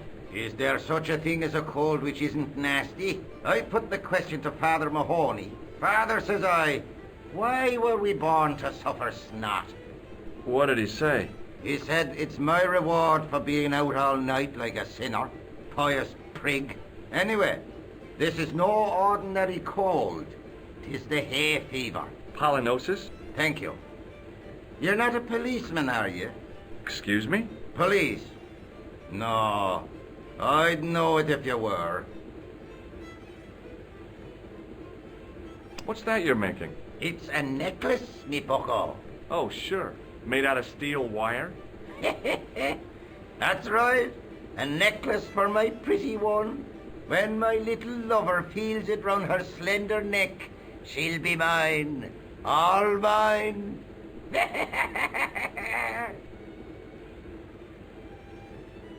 Do you know Pegram, the archaeologist?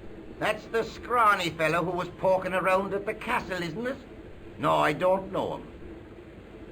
Can you tell me how to get into the castle? Don't even think about it, me bucko.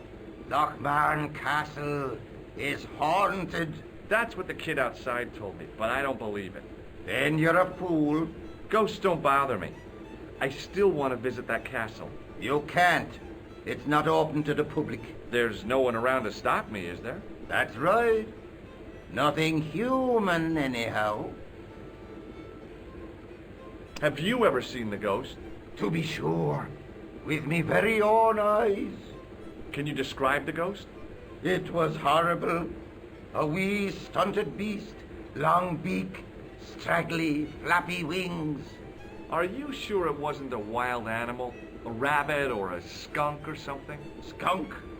In Lochmarn? That'll be the day. No, that was a ghost, to be sure. I think I know what you saw on the castle wall. I know what I saw. I don't think so. It was the kid, McGuire. What? He was up on the wall last Tuesday night. He thought you were the Phantom of Lochmarn. Oh! Can I buy you a beer? Very kind, I'm sure. But I don't drink the stuff Leary sells. What's wrong with it? I've seen what it can do. Do you recognize the man in this photograph? I can't tell without me glasses. Take a look at this ID card. I don't know anything about it. Could you use this towel? I could, but it wouldn't be much use for anything else. Hey, would you like to shake my... no, on second thought, forget it. I'll see you later.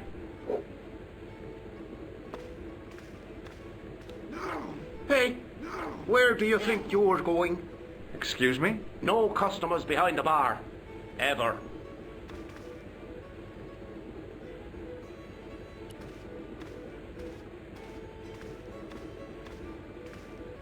Top of the morning to you. I beg your pardon. Well, that's what you Irish say, isn't it? Do you want something? Or are you just flaunting your xenophobia? Well, I was trying to be sociable. Is it a room you're after? That's not a bad idea. Do you have a vacancy? I could, if you don't mind waiting until the last guest checks out. No problem. When will that be? When the undertaker comes to collect him. Have you served any, clowns recently? No. You're the first today. Do you know a man called Pegram? Indeed I do. Are you a friend of his, by any chance? Oh, no. I'm just trying to track him down. Me too. That son of a bitch should be locked away. Did Pegram stay here? Yes, he did. 6 nights plus breakfast. I'll try a glass of beer, please. Is this your first pint of real ale? Well, I guess so. What's real ale, anyhow? Beer that's brewed from natural ingredients to traditional methods. It shouldn't be kept under pressure or refrigerated. And finally, it should have a good body and distinctive character. In other words, it's flat and worn with bits in, and it makes you fall over.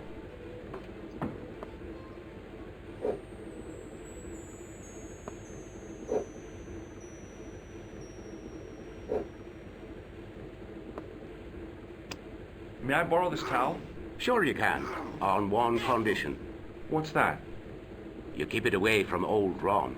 Who's Ron? That's him in the corner, with the hygiene problem.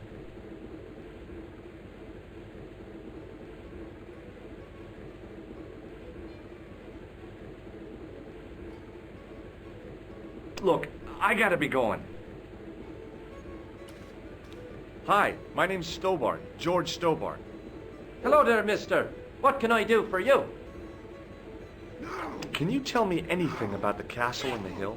Oh, I don't know much about anything. You should ask Mr. O'Brien here. He does joined up writing. Would you be one of them history fellows yourself? That's right, Professor Stobbart, Miskatonic University. You're an archaeologist, and you're asking us about the castle. Excuse me, Mr. O'Brien. The gentleman was talking to me. How come you didn't leave with the others? I didn't know they'd gone. Oh, yes. Packed their spades and shovels and away they went. Seems I missed all the excitement. What excitement? Do you know Professor Pegram? Do I know him? Do I know the good professor himself? No, I don't. I mean, I know who he is, but I don't know him to talk to.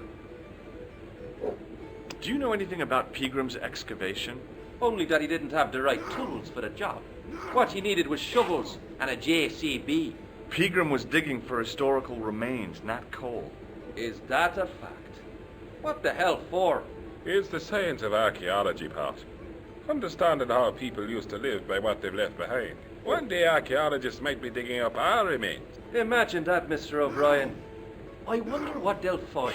Well, it won't be arrowheads and beakers. Fast food cartons and flavored condoms, more likely. Did anyone from the village work at Pegram's dig? I tried it myself, but that high and mighty history man called me incontinent. What a nerve. Hadn't I dug more holes than the rest of them put together? Do you remember seeing Sean Fitzgerald at the dig? Let me see now. I think me brain box needs a spot of lubrication. Can I buy you a drink? You most certainly can. Give me a drink for my friend here. Who? Doyle? Has he conned you into buying for him? Shame on you, Patrick. Same again. Just a point this time, Michael. 1 point of round coming up.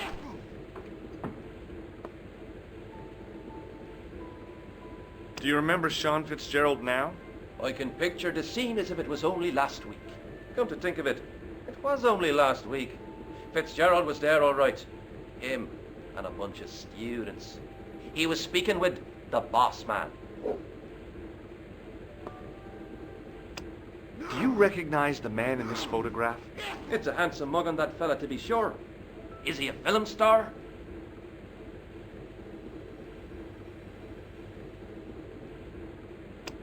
What do you think of this towel? Now, there's a fine piece of cloth if ever I did see one. Such craft must surely come from linen cupboards of the Vatican itself. Bye for now. Hello there. My name's George Stobbart. Pleased to meet you, I'm sure. I'm O'Brien. Can I help you? What can you tell me about the castle, Mr. O'Brien? It's a fine sight now, isn't it? Dates back to the 10th century, you know. Most of the existing building was added much later, of course. Are the ruins open to the public? Oh no, it's much too dangerous. Anyway, there's nothing of interest remaining. Can you tell me about the tripod which was found at the castle? Now there's a bone of contention and controversy. It was dug up by an Englishman of the archaeological persuasion. Who was this Englishman? Professor Pegram, the same man who dug up the gem. Do you know where I can find Pegram? You're too late to meet that fella. Is he dead? Not that, but he's gone from the village. A sore point with our esteemed host, I might add. Have you ever heard of the Knights Templar? I most certainly have. A remarkable institution. Did you know? They were the originators of our system of credit. Their financial empire stretched from the Atlantic to the Caspian Sea. With bases in so many countries, they had to establish new methods of fiscal transfer. So, the Knights Templar were nothing but a bunch of bankers. I don't get it. Are you saying these Templar guys invented bank charges? In a manner of speaking, I suppose they did. What a dirty trick. Didn't anyone try to stop them? Oh yes, they were arrested and many were burnt at the stake. Good. They bloody well deserved it if they were anything like my bank manager.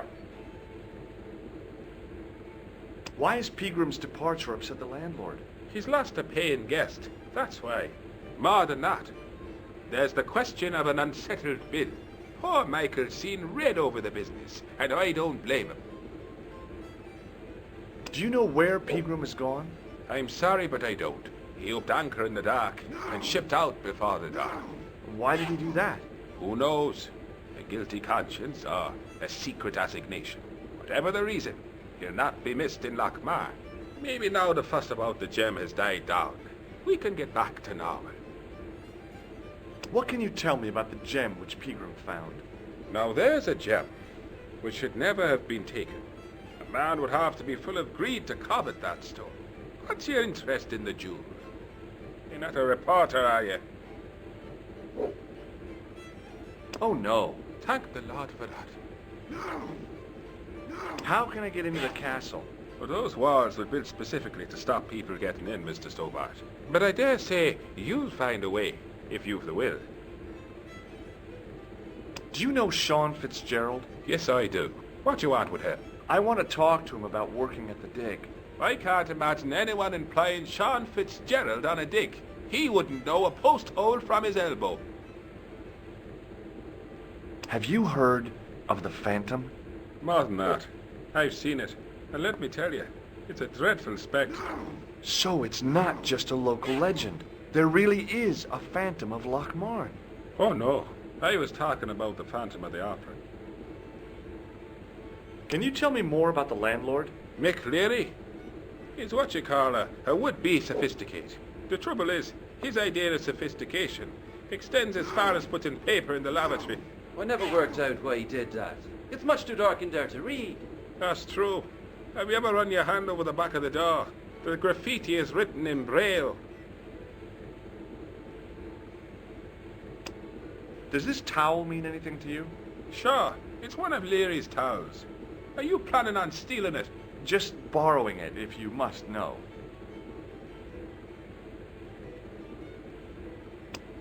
Do you recognize the man in this photograph? Nope, I've never seen him before. No. I'd like to shake you by the hand, Mr. O'Brien.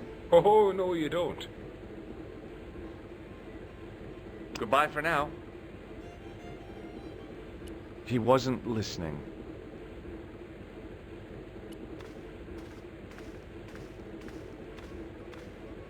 Mr. Fitzgerald? Doyle told me you definitely worked at the dig. He's seen you there. You might as well admit it. I knew this would happen. I knew I'd get caught. I need to talk to Professor Pegram, if he's still alive. What do you mean? Is he in danger? Yeah, you too, if I'm right. You're not from the Social Security. Hell no. What makes you think that? Well, I was claiming benefits at the same time I was working for Pegram. I'm not in a position to make judgments, Sean. That's between you and your conscience. All I want is to talk to Pegram about the gem. But he's not here! I know that. But he left that package with you, didn't he? So where did Pegram go? I don't know. I swear it. He came to see me early this morning. Said he was leaving. He asked me to give this package to a guy called Marquet. Show me what's in the package, Sean. I can't do that. Why not? I promised the professor. So what? You didn't have any qualms about your benefit scam. So where's the harm in taking a peek inside Pegram's package? You don't know these people. I can't. I don't dare. This is your last chance to show me the package, Fitzgerald. I've been patient with you, but now it's time to kick ass. But he'll kill me. Who will? The man from Paris. Jack Marquet. Pegram told me if I gave him the package unopened, I'd hear no more about it. But if I double-crossed Marquet, I'd be dead. I'll deal with Jacques Marquet. Give the package to me. No. Why should I trust you? I don't know who to trust anymore. I wish I'd never even heard of the Lochmarn gem.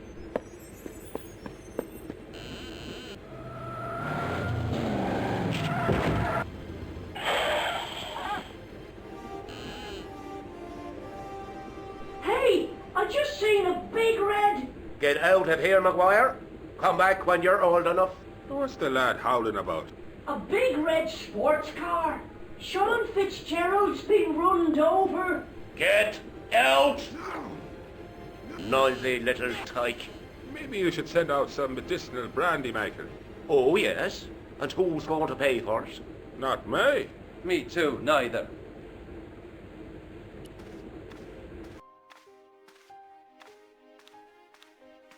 I was telling the truth about Fitzy, mister. Okay, calm down. Now tell me what happened. I was standing here, minding me own business, when I saw this beautiful red sports car coming up over the hill. Would you look at that, says I, and I going over to take a closer look. Next thing, Fitzy comes tearing out of the pub and nearly knocks me on my ass, but the car just flies at him. It was too fast for poor old Fitzy, and hit him an awful wallop. He goes flying up on top. Jesus, says I thought he was a goner. Next thing, the driver hops out, and I couldn't believe my eyes.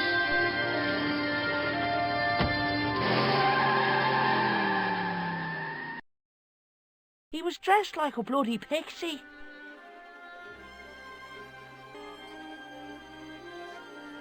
Did this pixie have a scar on his cheek?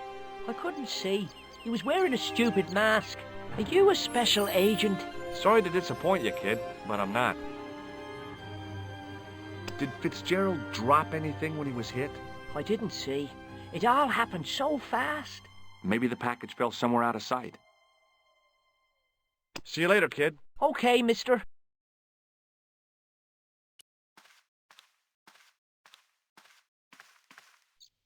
I pushed the switch down, but in doing so it snapped off in my hand.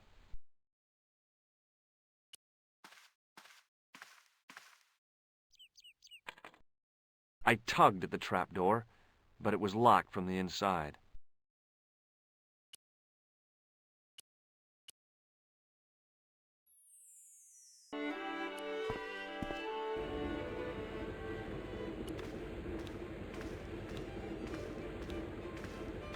Excuse me.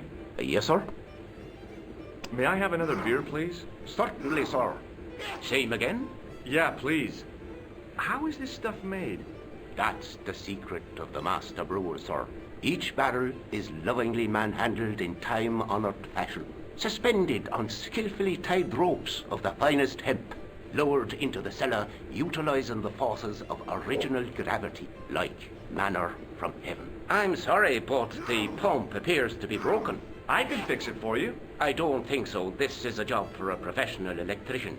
Oh well, at least the glass washer is still working. It's not my idea, is it? Look, I gotta be going. No! No! Careful!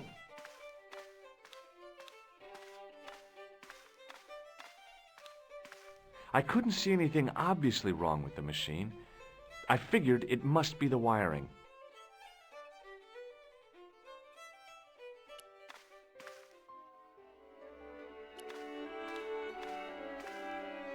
It was impossible to return the switch to its original position.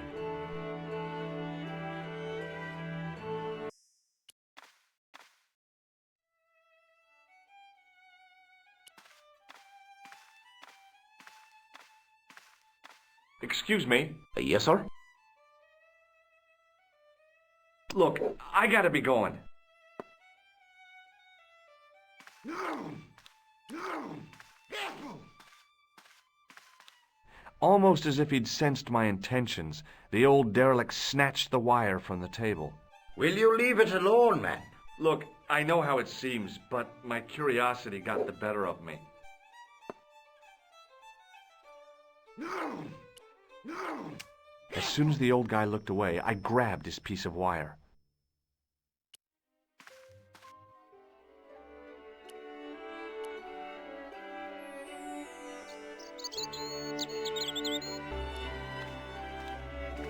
Hey, McGuire. What? What do you think this wire could be used for? Stealing cars. There's only one problem. The local policeman? No. Nobody in Lochmarn has got a car. See you later, kid. Okay, mister.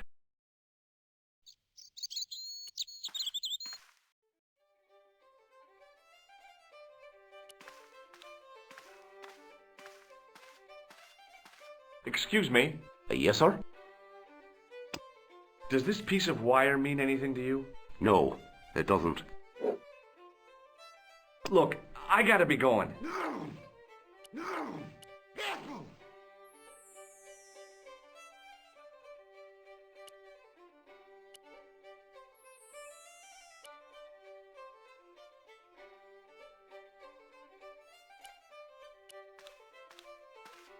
He wasn't listening. Excuse me, Mr. O'Brien. Hello there. What now? What do you make of this piece of wire? It looks ordinary enough to me. I have a suspicion that Fitzgerald might have been given something by Pegram.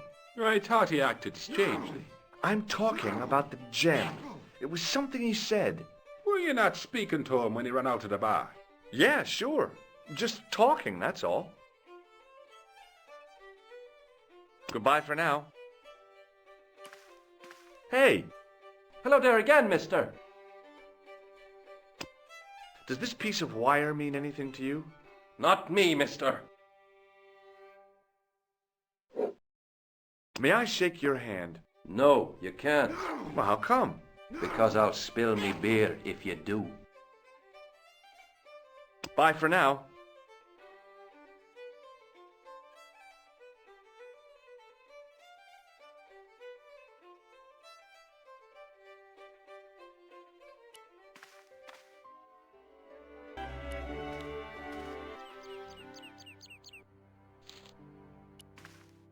Hi, do you speak English? Well, no.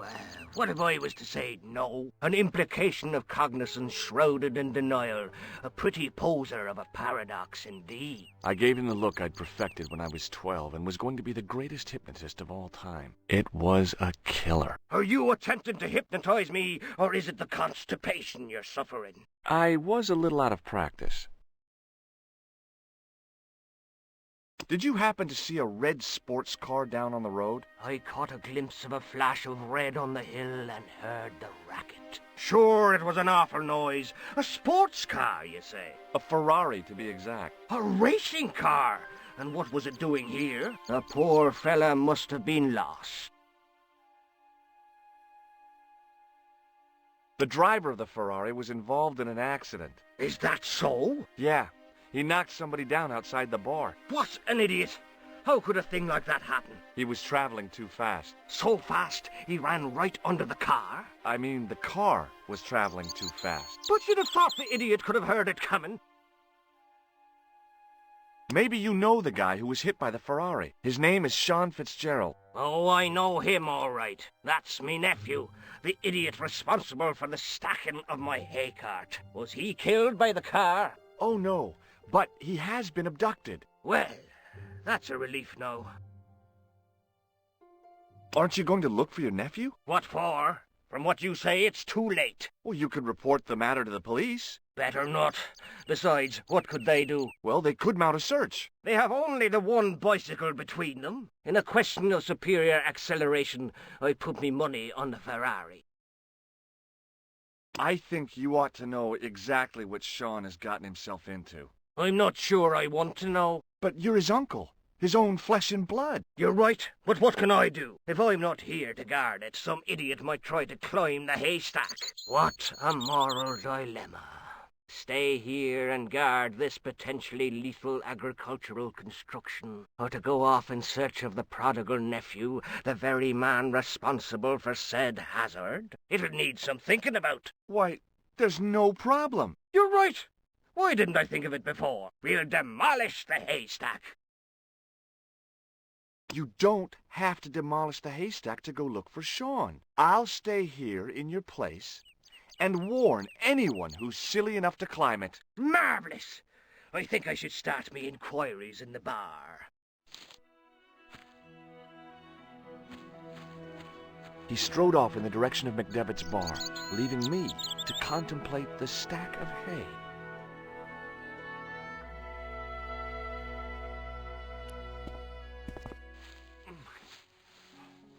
The stack of hay stopped, short of the top of the wall. Even if I stretched as far as I could, the wall was out of reach. What I needed was a slice or two of Alice's Wonderland.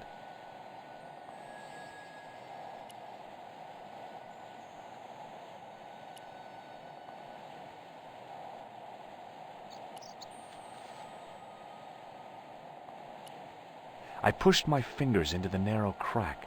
It went back several inches into the rock.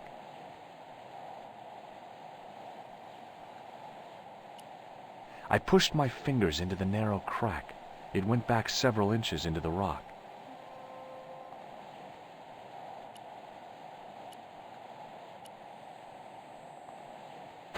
I inserted the end of the lifting key in the mortarless crack and gave it a firm shove. It remained lodged in the wall, jutting out to form a step. I tugged at the lifting key and found it was held quite securely.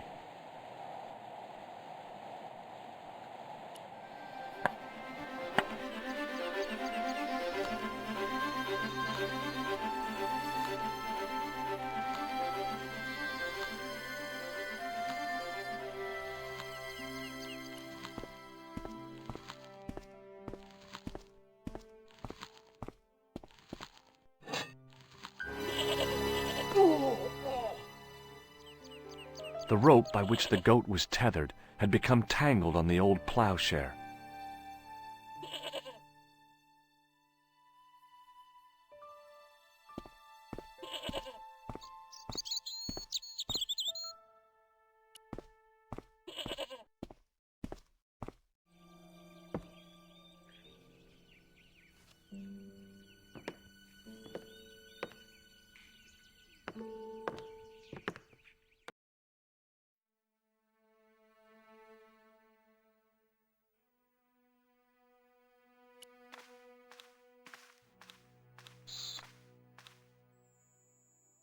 As I dipped my fingers into the soft white powder, I realized what it was.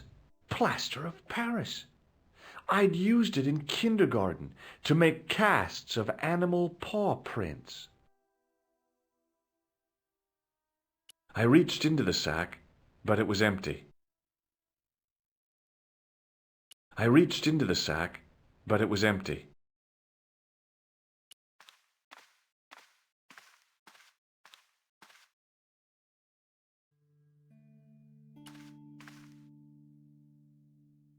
The statue was too heavy to lift. It overbalanced into the sand.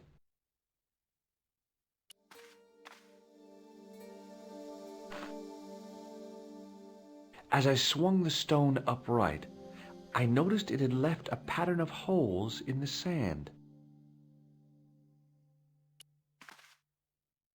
I placed my fingers in the 5 impressions left by the fallen stone.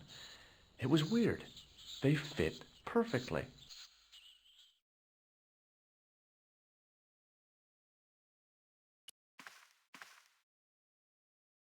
I placed my fingers and thumb into the holes in the wall. Nothing happened.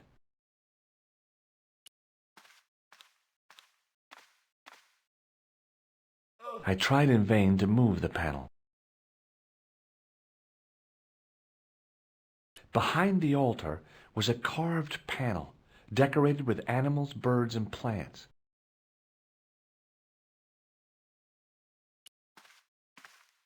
The sack contained a fine white powder.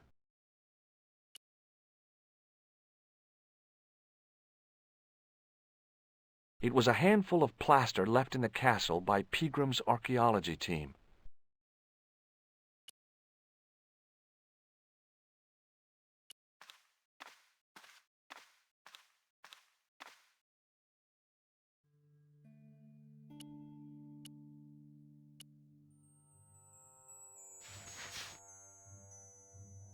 I sprinkled the plaster on the sand until the holes were filled. The patch of sand where the statue had fallen was covered with a dense sprinkling of plaster. I smoothed the plaster level with the sand. It was my first experience of home improvement.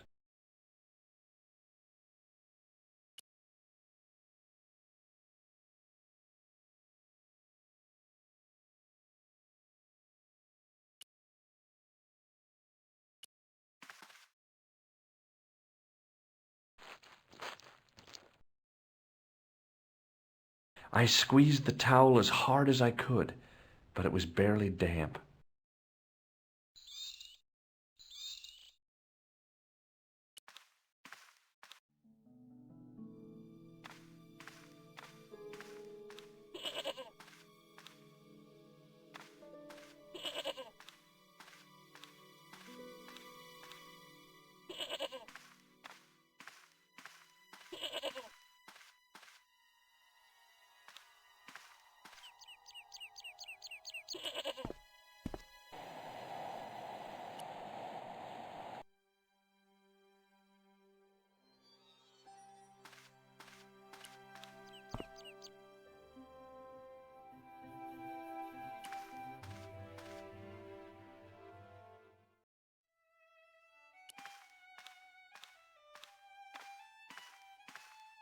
Excuse me? Yes, sir? Hey, how about another drink? See him again? Do you serve cocktails? I'll serve anyone with manners. And money. No, I'm serious. Have you considered turning McDevitt's into a cocktail bar? Cocktails are chic, cool, and popular with younger drinkers. What? Kids in the bar? Can you imagine it? Pinball, pimples, and puke. Right, I get the picture. I'll settle for a glass of stout. I'm sorry, but the pump appears to be broken. Look, I gotta be going. It was an electric glass washer. It looked even older than the barman. No! No! Hello again. What? What do you make of this white powder? Ah! Hay fever! No! Careful! I'll see you later. No! No! Hey! Hello there again, mister. Do you recognize this white powder? No, I don't. Look at this towel. You showed me that before. No! No! Bye for now. Excuse me, Mr. O'Brien. Hello there. What now? What do you make of this white powder? Could it be bicarbonate of soda? Did I show you this towel? Yes, you did. Goodbye for now.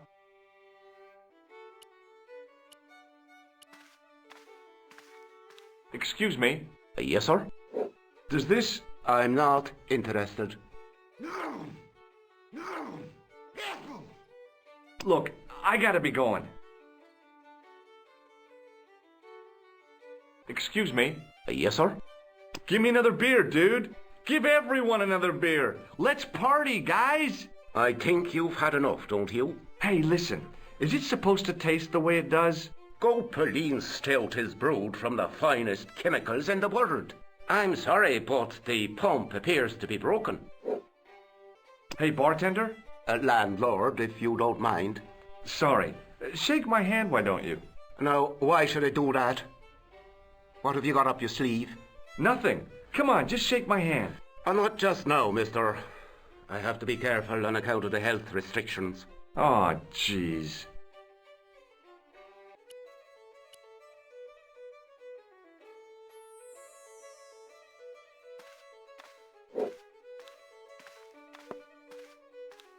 No!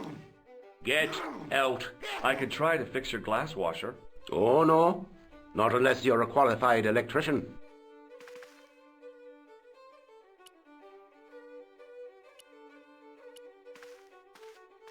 Hello again. What? Could you use this towel? I could, but it wouldn't be much use for anything else.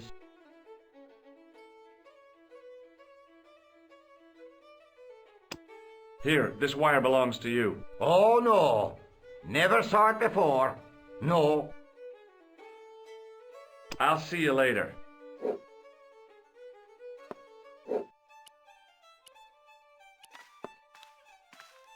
Excuse me. Yes, sir? It just so happens I'm an electrician. Check out my credentials.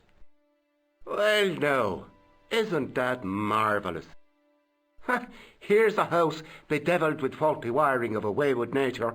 Here's you, an electric man, with a little plastic card to prove it. I still want to see what you can do before I let you touch me beer pumps. You can make a start on the glass washer. And when you've finished that, will you take a look at the pumps?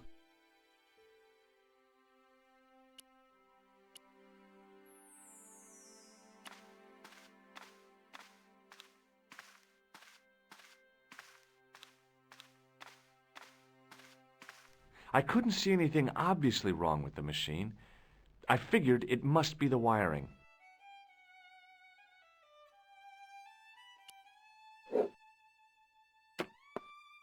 I used all my knowledge of electrical engineering to examine the plug.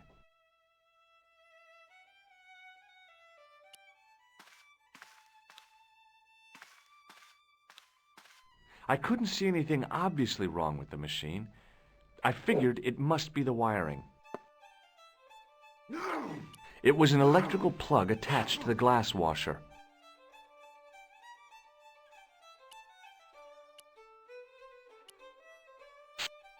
I replaced the fuse with a piece of wire. I knew it was dangerous, but I was desperate enough to disregard everything I knew about standard safety precautions. Excuse me, Mr. Leary. I fixed your glass washer, no problem. Bingo! And a blessing to all the saints. A free half-pint to that man, on the house. Now, could you take a look at the beer pumps? Well, I guess so, but I'm not making any promises. If you can't fix them, I'll have a riot on me hands. The pumps are in the cellar, right? That's right. You'll find a flashlight down there somewhere.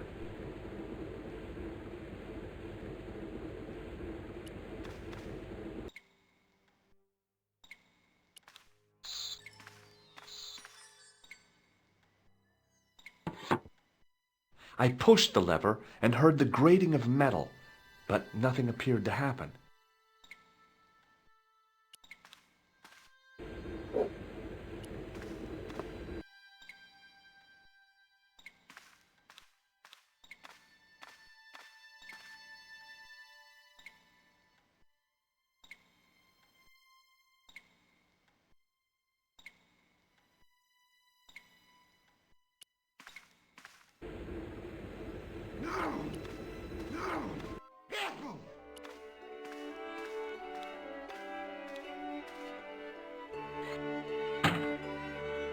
I lifted the trap door, and an overpowering smell of stale beer rose from the cellar below. I looked down on a stone-tiled floor, way too far to jump. Excuse me. There was a nasty feeling in my guts I usually associated with light opera. It was Khan. What's the problem? Did you see what happened here a few minutes ago? What was that? A man was involved in an unfortunate accident. I didn't see anything. What about the boy? He doesn't know anything either. The kid, well, you know how it is in these rural communities. Not enough genes to go round. I prayed McGuire had the sense to keep his mouth shut. Was the guy hurt bad? He's been taken care of, but he thinks he dropped a small parcel. You didn't happen to find it, did you? If I had, I would have taken it to the police. Of course. Thank you.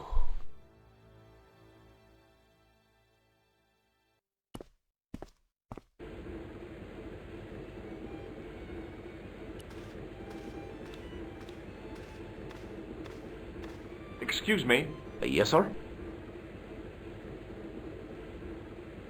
Look, I gotta be going.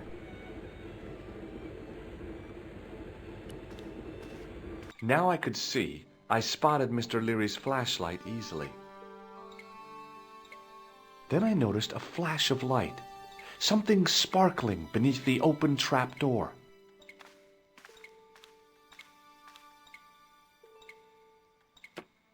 It was Peagram's gem, all right. A large, uncut blue stone. I guess I was already under its spell. Did you find it? What? Whatever you was looking for. Yeah. Listen, McGuire, I want you to keep this to yourself. No problemo. Just chuck us up a crate of lager. No way, you're not old enough.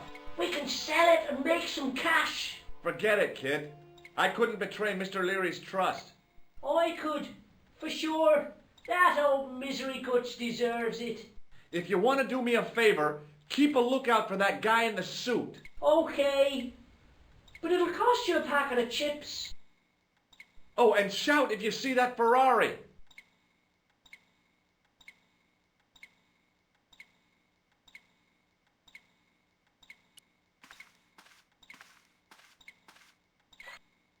The faucet creaked, coughed, and spewed out a stream of rusty-colored water.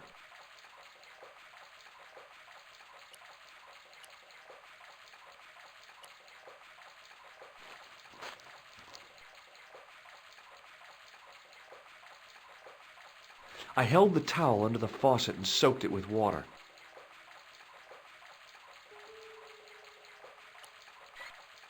I shut off the faucet as tight as I could, but it kept on dripping.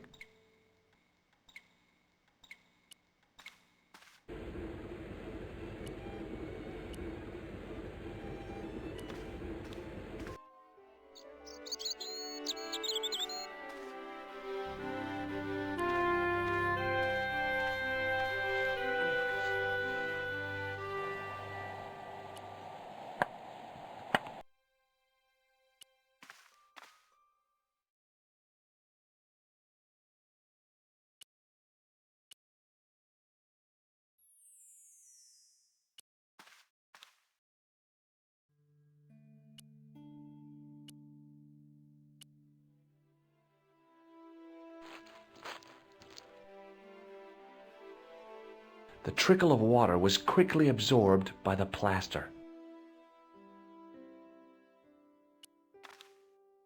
I eased the solid piece of plaster from the sand. Underneath, it had formed a perfect copy of the statue.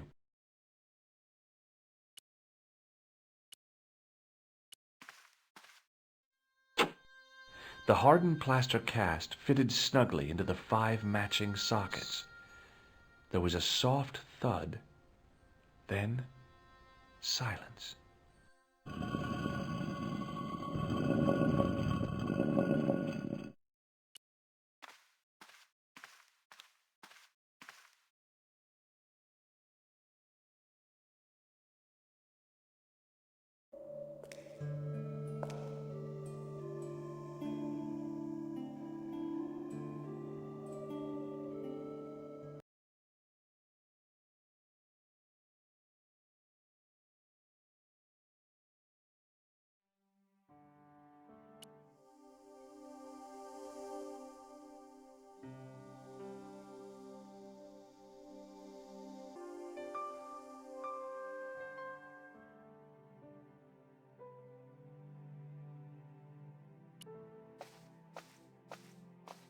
There wasn't anyone that I needed to call.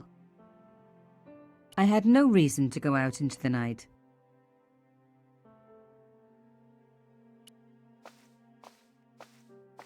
I had messages waiting to be played. You have 3 messages. Hey, Collard, it's me, your favorite editor. Guess what? I'm gonna give you a second chance. I need somebody to write the TV column. Pays lousy, so what's new? If you're interested, drop by the office. In fact, drop by the office anyway. We have to talk, Nico. That story of yours I spiked. It won't go away. You've made some dangerous enemies out there. Hey, Nico, it's your old pal. I mean, your new pal, George. Whoa, Ireland. It's a whole different country. And I got some amazing news for you. Gem of a story, in fact. Oh, gotta go. Yeah, fella here's got a drink lined up for me. See you tomorrow, Nico. Slonsha. Yep, only here for a day and I'm speaking the lingo like a local. Mademoiselle Coulard, this is Imelda Carchon. I wanted to thank you for being so understanding when... Come to lunch, why don't you? Tomorrow. I might have more news. There's a Monsieur Merlon coming to see me this evening. He says he knows why Pierre was murdered. In fact, he'll be here shortly. I shall let you know what he says. Goodbye, dear girl. Till tomorrow. Merlin? Oh my God. Merlin's the killer. I better get over there and warn her now. When it came to being two-faced, Imelda was up there with the best. I owed her nothing, but I couldn't just let her die. I arrived to find the Palais Royal courtyard deserted. I only hoped that I'd beaten the assassin here. I had to warn Imelda before it was too late.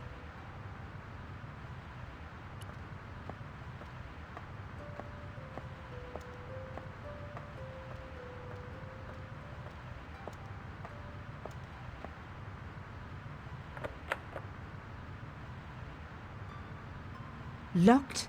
No way was I going to break through a door like that. The intercom system wasn't working. Bad sign.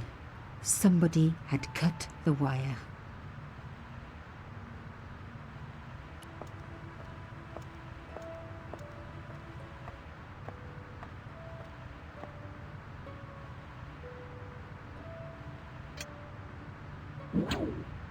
I unhooked the first wire.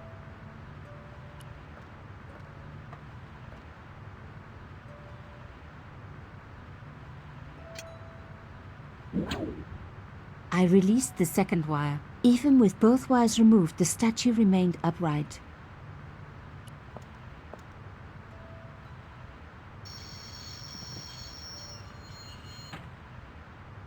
If I could deconstruct this, I could deconstruct anything.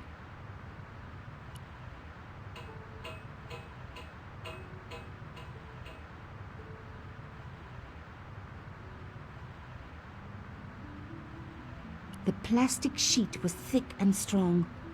I'd need more than my hands to tear it. No.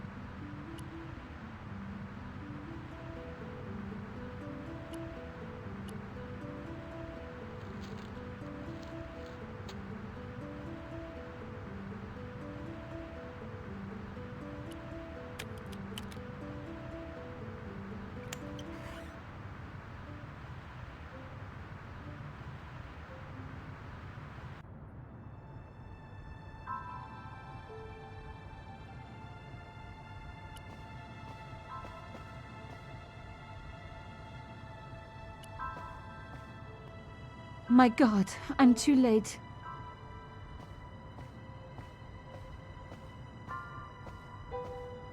Imelda. Oh no. Nico? Don't worry, you're going to be all right. You know that isn't true. It was Merlin, wasn't it? Dressed as a cavalier. How absurd. You came to warn me, didn't you? I must be crazy. Let me see you, Nico. All this time you were just using me. Which one is the real Imelda? You are an extraordinary girl. Thierry would have been so proud of you. You didn't know my father. So like him. Something about the eyes. I wish we'd had time to get to know each other. She was gone. She cheated me, lied to me, used me. But why?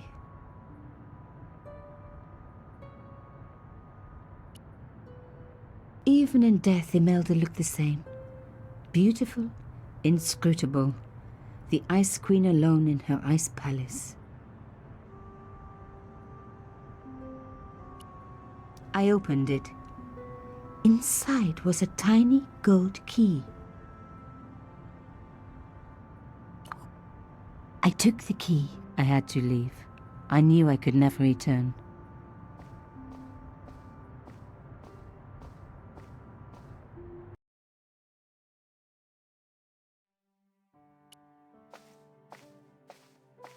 There wasn't anyone that I needed to call.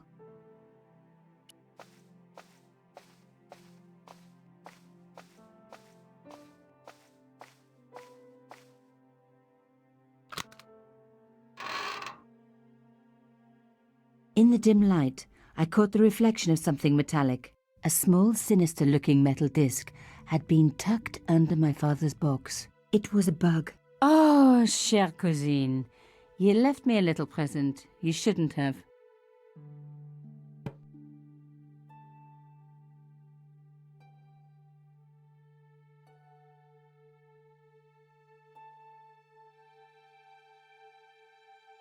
You don't scare me. Espèce de...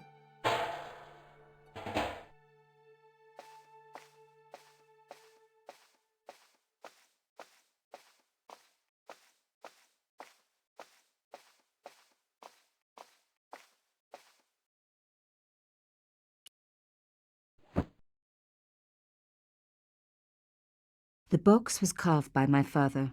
It never had a key. The elephant on the lid was a perfect match to Carchon's. I took out the key. I couldn't believe it. Imelda's key opened my father's box. I dreaded what I was going to find inside.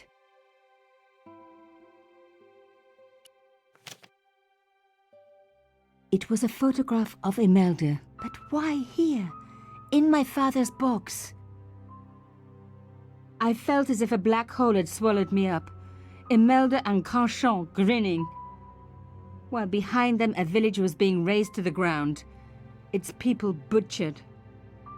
And there, next to them, staring out at me across the years, my own father. There was a letter. I feared there was even worse to come.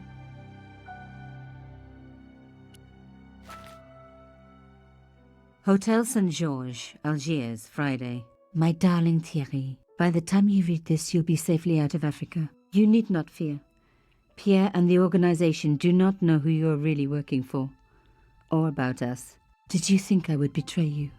I could not. You wanted me to leave him, but I don't have your courage. I know too much of what has been going on here. They would find me and they would kill us both. Enjoy your life in Paris, Thierry. Your life of honor, of patriotic duty. Do they give medals to spies? No, they'll just give you a phony job in an embassy somewhere. I could never share that with you. Imagine me, a diplomat's wife. So I must stay here with Pierre, the two of us bound together by what we have done to this country. Au revoir, my love. You will be in my heart until I die. Imelda. Suddenly everything made sense. My father had been working undercover for the government. He was one of the good guys after all.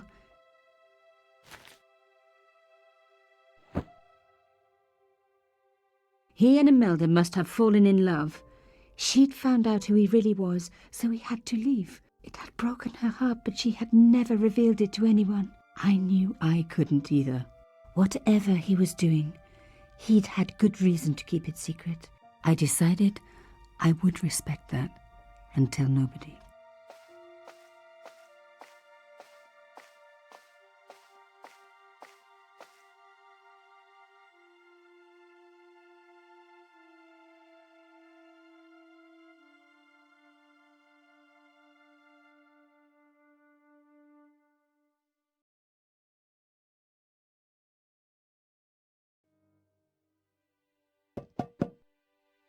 I knew it was George. For a moment I was tempted to pretend that I was out, or ask him to go away and come back later. But then... Come in. Hello, George.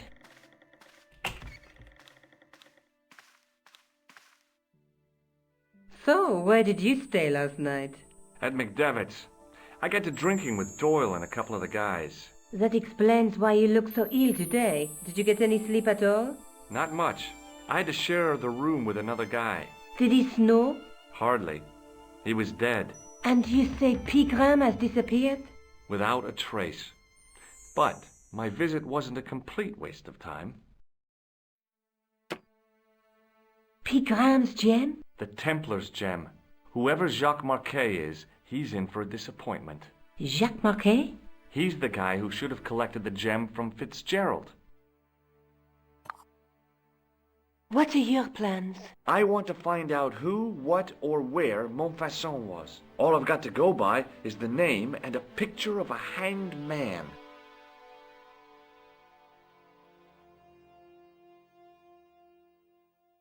Do you want to look after the gem? No, Georges. I'd be too tempted to sell it.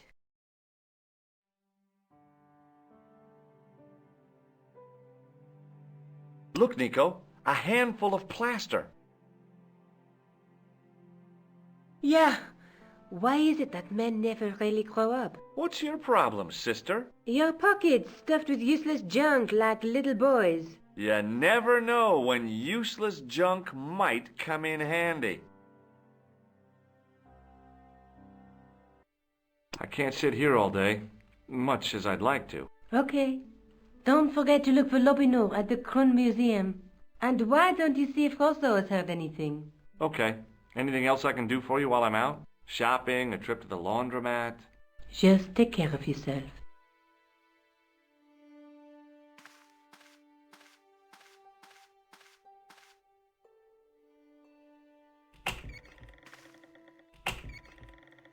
I so much wanted to talk to George about everything that had happened, but I knew I never could. My father's connection to Africa would have to remain a secret forever. His bravery would be known only to the government and to me. Revealing it would just damage his memory.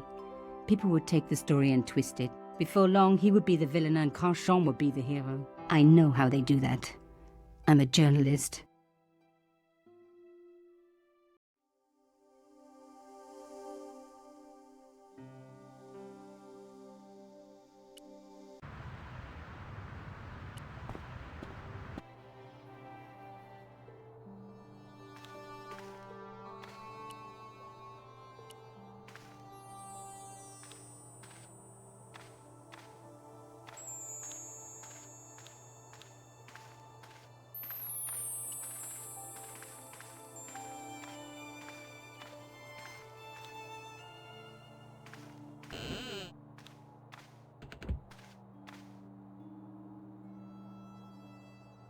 This is ridiculous. I could be here for hours.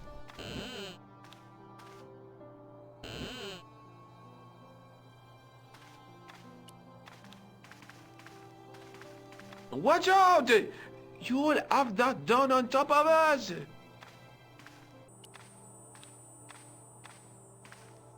No, monsieur. No et no. Okay, okay.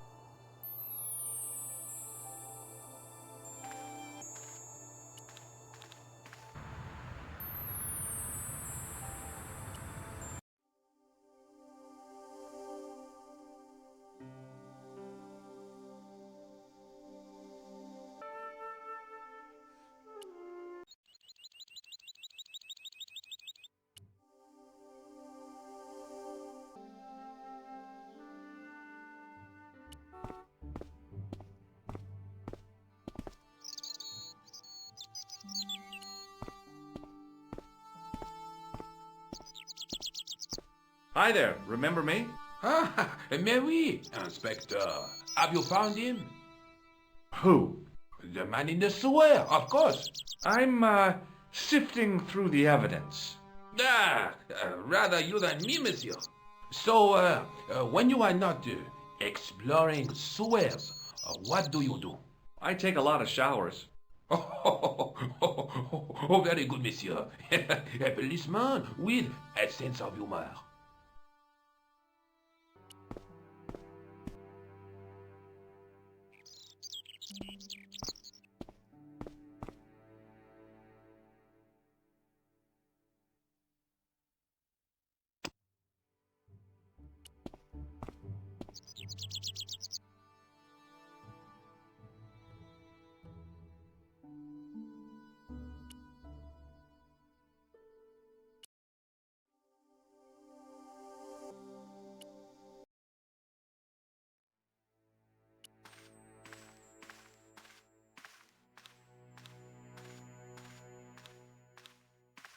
It was just some police paperwork, a search warrant. Sergeant Moo? Yes. Have you heard of a man called Marquet? Yes. He used to be known as the Mole of Montmartre. I heard he's been hospitalized, probably by one of his rivals. Which hospital was Marquet taken to? The Hagenmeyer Clinic, in the Avenue des Hérissons. Why was Marquet known as the Mole of Montmartre? Because he lived in Montmartre, I suppose. Yeah, but why the mole? I don't know. Maybe he ruined people's lawns. I'd like to report an assault. Yes, monsieur? Where is the victim? I'm the victim. I've been harassed by a pair of thugs. I see. And where did this alleged assault take place? Outside the Hotel Ubu. They stopped me as I was leaving and went through my pockets. Could you describe the suspects, monsieur? One looked like a gorilla, and the other looked like a weasel. Their names are Flap and Guido. Bon. I'll get them this time.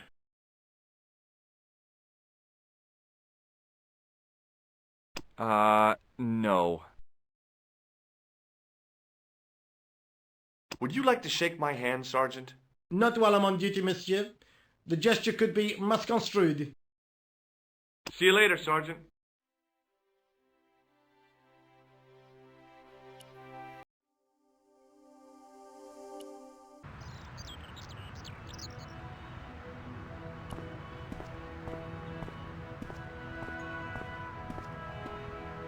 I felt a little guilty as I tried the door, like I was about to rob a grave.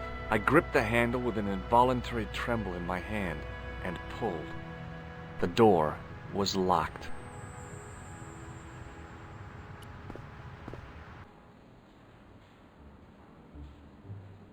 The guy seemed to be practicing his air of authority.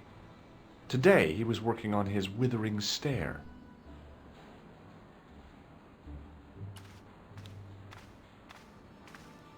Hi, my name's George Stobbart. Really? If you wish to make an appointment, see the receptionist. I'm looking for a guy named Jacques Marquet. In which department does he work? He doesn't. He's a patient. I see. You do realize there are strict policies regarding visiting hours, don't you? This is important. I have to talk to Marquet urgently. We make no exceptions to the rules. It's a matter of life and death.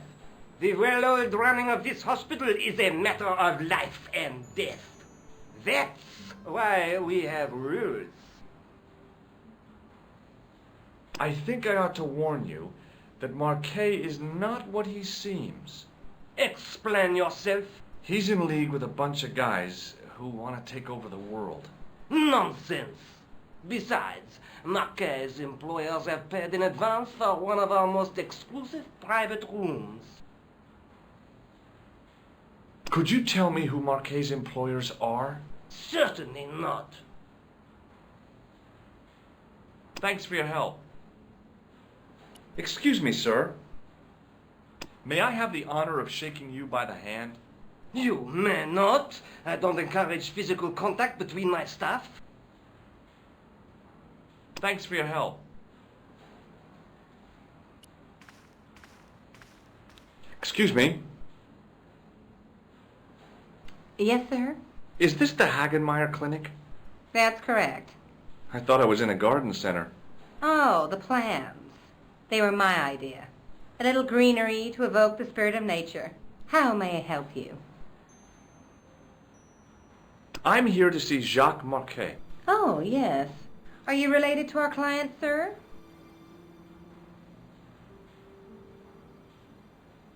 Yeah, I'm his, long-lost brother. A brother half his age with a different name and an American accent. Yeah, people always say that. I blame Mom. We were separated at an early age, after a mix-up in the nursery at the Oakland shopping mall. I've never heard anything so ridiculous in all my life. I guess not. So, do I get to see Marquet before the funeral? That attitude will get you nowhere. My instructions were quite clear. No one gets to see Marquet. So unless you can prove you're a relative or a close acquaintance, you're wasting your time here. Has Marquet been visited by a man in a clown costume? Oh, no. You haven't seen a man in disguise? Well, there's Theodore the Bear. He comes every Thursday to entertain the children.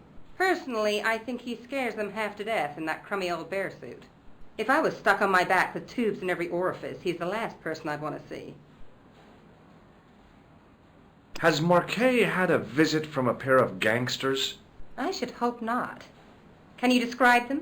A thin guy who looks like a weasel and his friend, the gorilla. Sounds as if they escaped from the zoo. Have you seen this man here at the clinic? No, sir. And I never forget a face.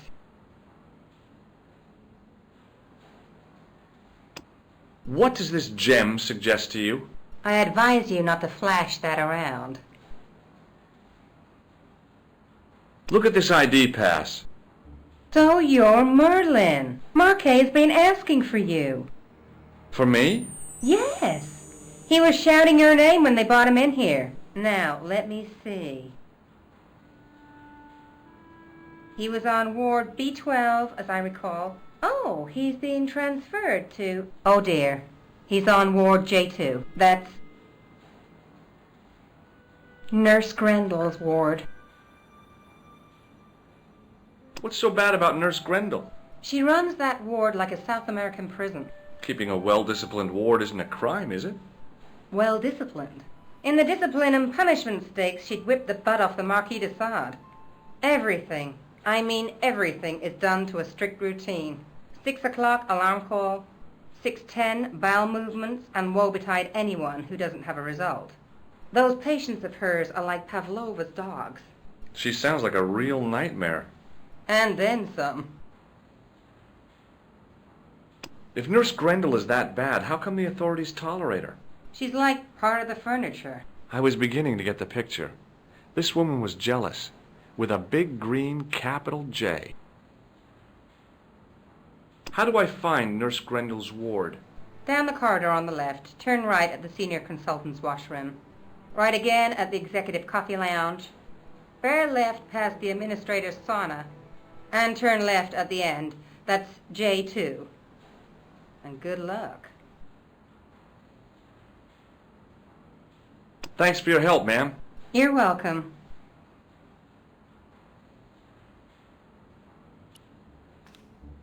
As I turned the corner, I saw the source of the hellish noise which echoed through the corridors. It was an industrial polishing machine with an odd-looking guy in tow.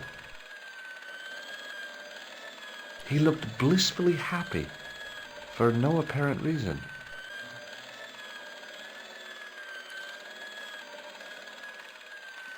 Hello. What's that? I said hello. Oh, hiya. I'd like to talk to you for a minute.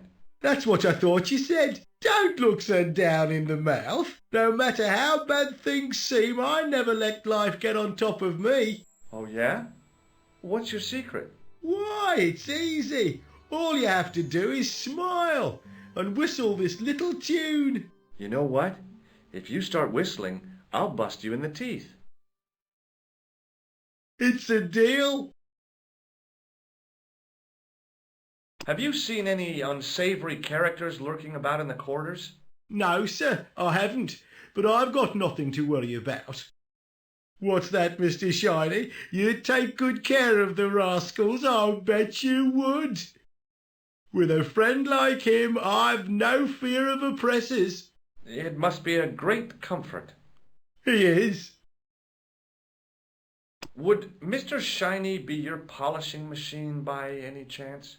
Please, don't call him that. He's more of a friend than a machine. I've had Mr. Shiny for 3 years, and he's never let me down once. How come you got so attached to a polishing machine? I asked you not to call him that. He's got a name, you know. Yeah, Mr. Shiny. It's just that... You think it's odd, don't you? I don't mind. The rest of the staff think I'm twisted. I heard them snorking behind me back when I gave Mr. Shiny his weekly pull-through. Do you know where I'd find a patient called Marquet? No, I'm not allowed on the wards with Mr. Shiny.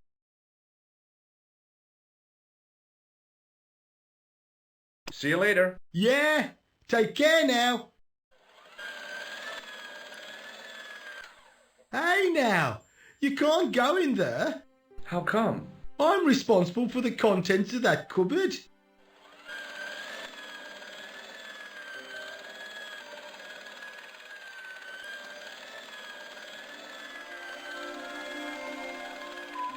As I tugged the plug out of the socket, the polishing machine coughed, spluttered, and died.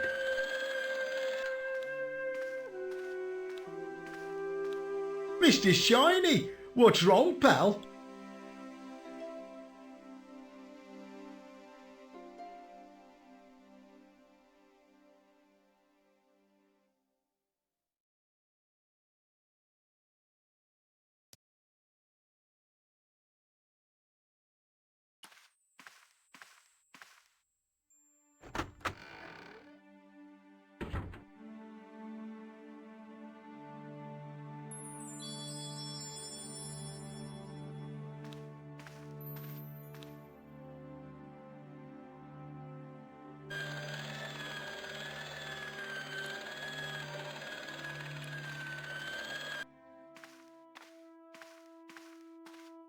Good afternoon, Doctor. Oh, hi. Is this Ward J2? Yes, sir.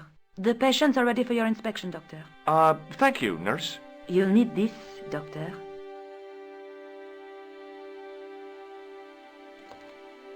She gave me a long, narrow metal box and a stunning smile.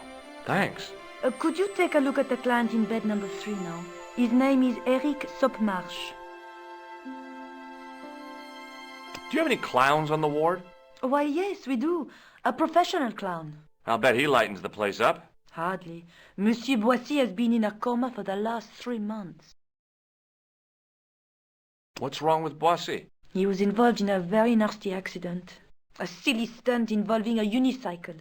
His current condition is due to post-traumatic shock. It's unlikely he'll ever perform as a clown again. It's an ill wind that blows nobody any good.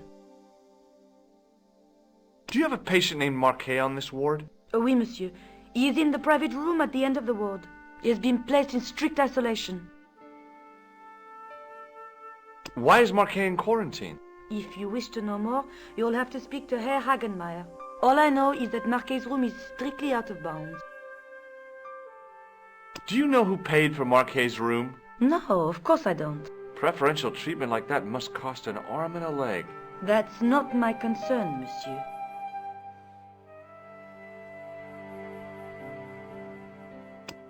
What is this device? It's for taking the patient's blood pressure, doctor.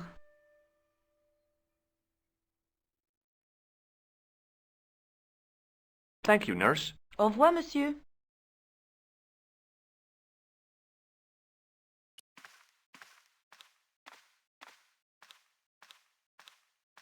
Hello? Anybody home? Who are you? My name is Dr. Stobbart, and I'm here to steer you down the rocky road to recovery. Dr. Monroe said there was no cure for what I've got. Your problem is you stayed in bed too long. Are you sure you're a qualified doctor? You better believe it. What can you tell me about Marquet? He's the man in the private room, isn't he? That room was mine before I was tossed out like a common squatter.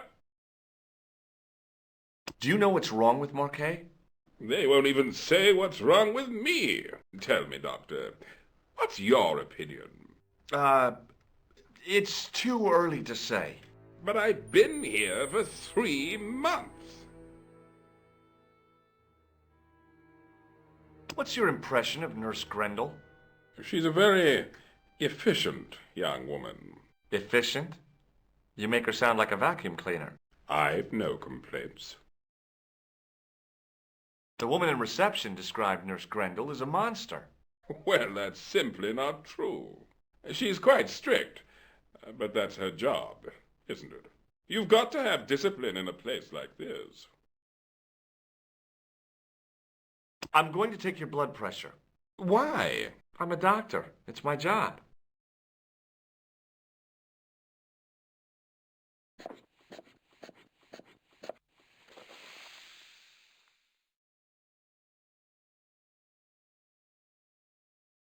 Seems fine to me. You're not doing it right. I'll come back later.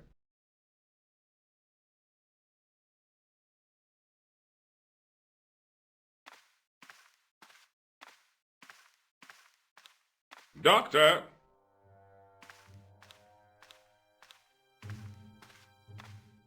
What is it? You haven't taken my blood pressure.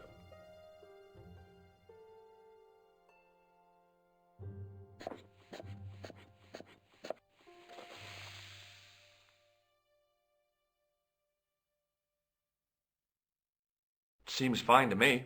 You're not doing it right. Of course I am. No, you're not. Dr. Monroe never did it like that.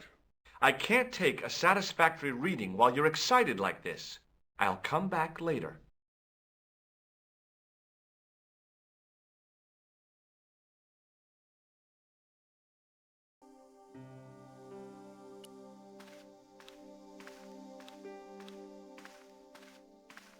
Pardon me, nurse. Oui, monsieur? Do you want this, Device for measuring blood pressure? Yeah, do you want it back? No, thank you.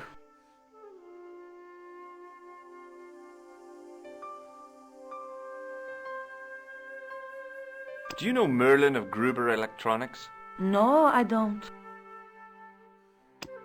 Does this mean anything to you? The Club Alamut? I've never heard of it. Does this gem mean anything to you? It's beautiful, but I've never seen it before. Does this tool mean anything to you? I don't recognize it. Is this plaster any use to you? No, it isn't. Do you recognize the man in this photograph? No, I don't.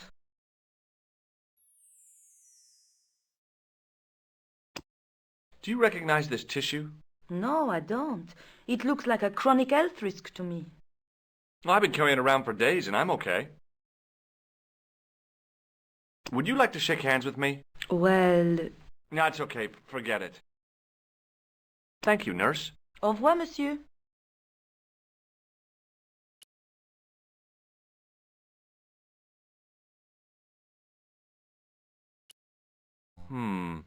Maybe not.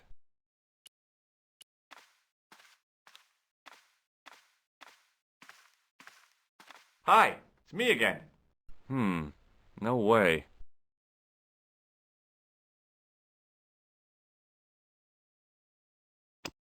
Do you recognize the man in this photograph? No, Doctor. Who is it? A cold-blooded killer. Do you recognize this red nose? Doesn't that belong to Boissy?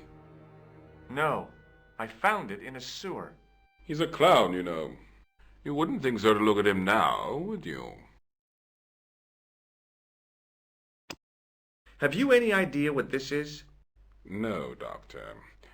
I wouldn't even like to guess. Maybe not. Do you know what this tool is used for? I'd rather not, Doctor. Have you ever heard of the Club Alamut? I'm not really a nightclub man, Doctor. Have you heard of a guy called Merlin? No, Doctor. Does this gem mean anything to you? No, Doctor. Do you know what this is? It looks like plaster. I'll come back later.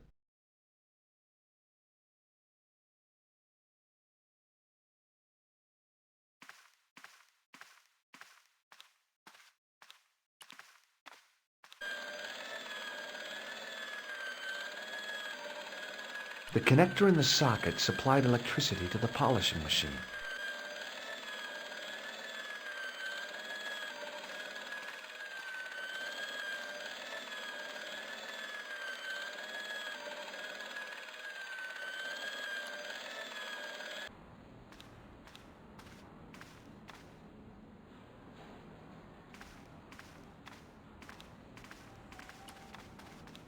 Hi, I'm Dr. Stobbart. Yes, sir? Oh, it doesn't matter.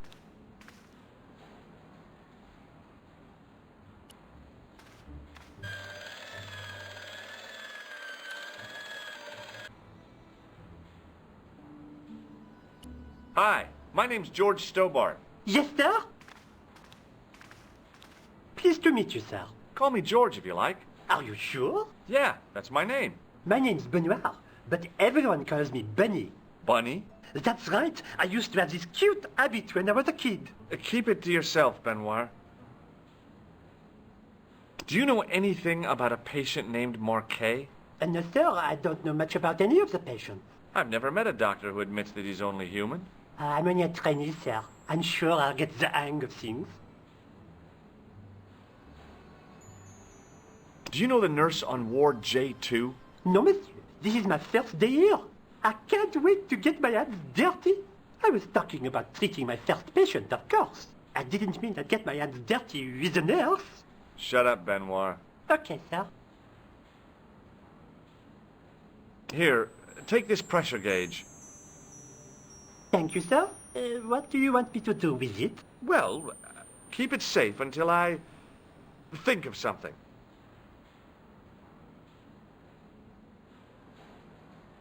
Shake my hand, Benoit. I don't think that's a good idea, sir. How come? Dermatitis. I don't have dermatitis. I do.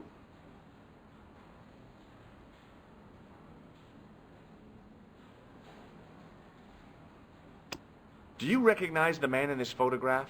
No, monsieur. I've never seen him before.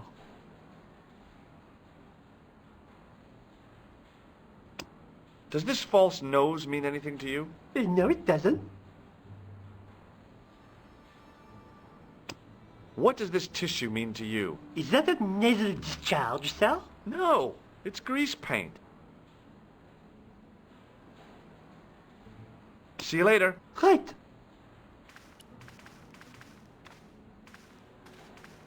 Excuse me, sir. Aha! Just the man. You must be the new boy. Yeah, I must be. Well, stop wandering about and make yourself useful. Bunny, come here, boy.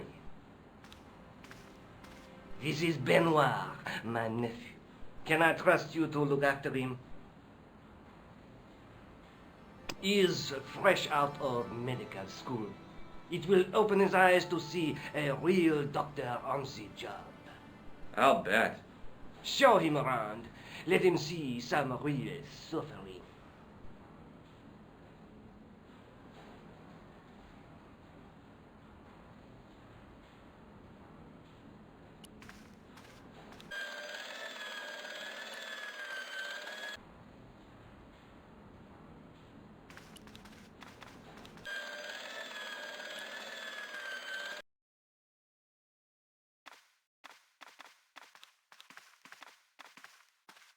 Hey, Benoit. Yes, sir? Do you still have that gauge I gave you? Ah, yes. What do you want me to do with it? Use it on Eric Sopmarsh. Okay.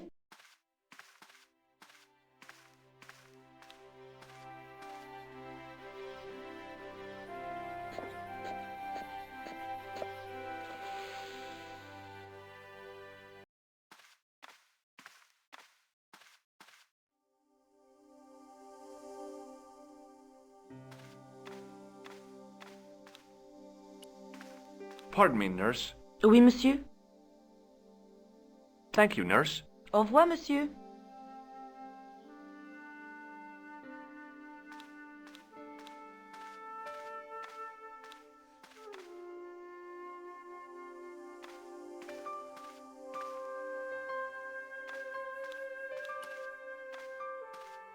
I'm Dr. Stobbart. Bonjour, docteur. Have you seen any suspicious characters on the ward? Yeah, I have. A gorilla and a weasel? No, this was a tatty old bear. How's the bear acting suspiciously? Well, he was wearing a homburg. Is that against the law? No, but it's pretty weird for a bear. Have you heard of a guy called Marquet? He's in quarantine, doc, right behind this here door. Marquet is just the man I wanted to see. I wouldn't go in there if I was you. He has anthrax. I have to visit my patient. What for? Routine. I have to check he's still breathing. What if he's not? I'll sign the certificate and register his bed as vacant. That's a cold and distant attitude to death. Well, I've been institutionalized to the point of godlike aloofness. The white coat suits you. Thanks. Catch you later, officer. Au revoir, doc.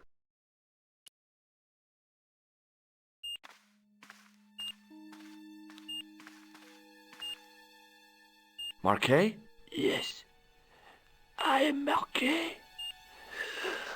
I've been expecting you. You have? Well, what are you waiting for? Get it over with. I just want to know what I should do with the gem. The Lahmar gem. Yeah, right here in my pocket.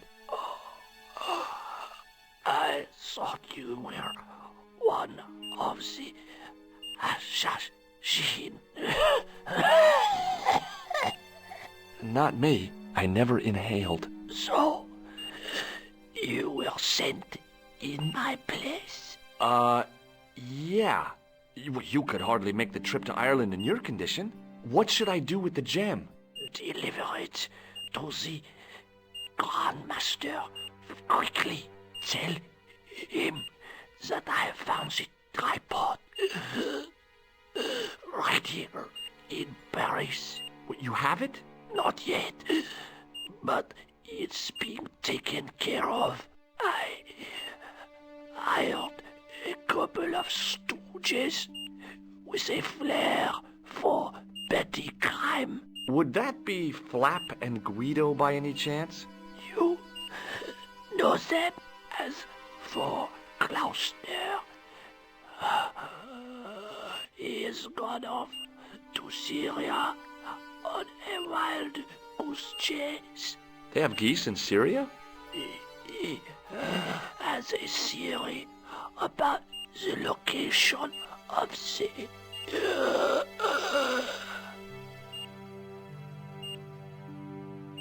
That's enough excitement for one day, Monsieur Marquet. What are you doing here? Talking to this patient, of course. Monsieur Marquet is my patient. If Herr Hagenmeier was to hear that... Okay, I'm going. I'd learned all I could from Marquet anyhow. Ah, there you are, sir. I was just coming to look for you. I finished with your pressure gauge. Thanks, Bunny. What's that noise? It sounds as if someone's having a cardiac arrest. It's all right. The doctor's in there with him. Are you sure he was a doctor? Oui, monsieur. He showed me his ID. It was Dr. Braille. There's no Dr. Braille working here. He's an imposter! The door's locked. Help me, officer. Stand back, monsieur.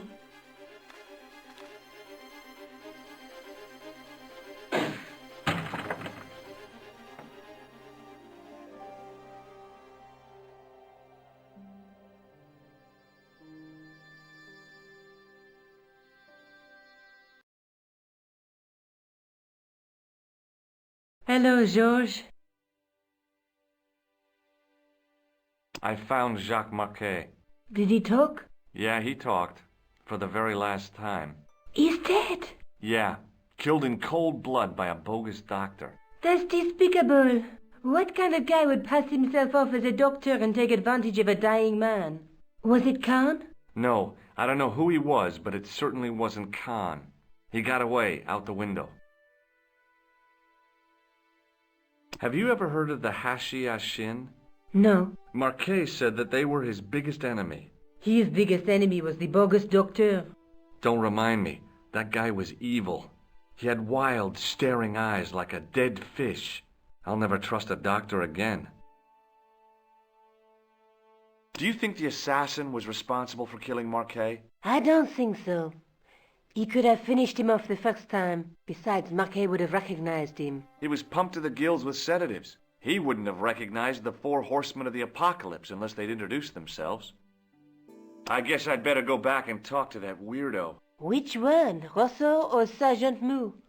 Oh, but you're referring to Andre. I'll let you work it out.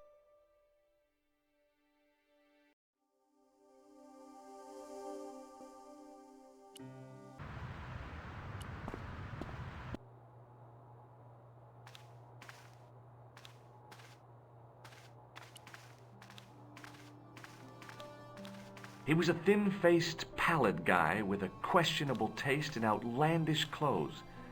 My mother used to dress like that. I beg your pardon. Are you André Lobineau? That's me. You want my autograph? No. I was told you may be able to help me. Help? My name is George Stobbart. I'd like your professional opinion. Well, okay. Shoot. Does the name Montfaucon mean anything to you? Sure. It was the most grisly spectacle in Paris until the Revolution. A public toilet? Montfaucon was the place of execution for many thousands. A dark temple of death, with row upon row of arches, each one framing a grim exhibit.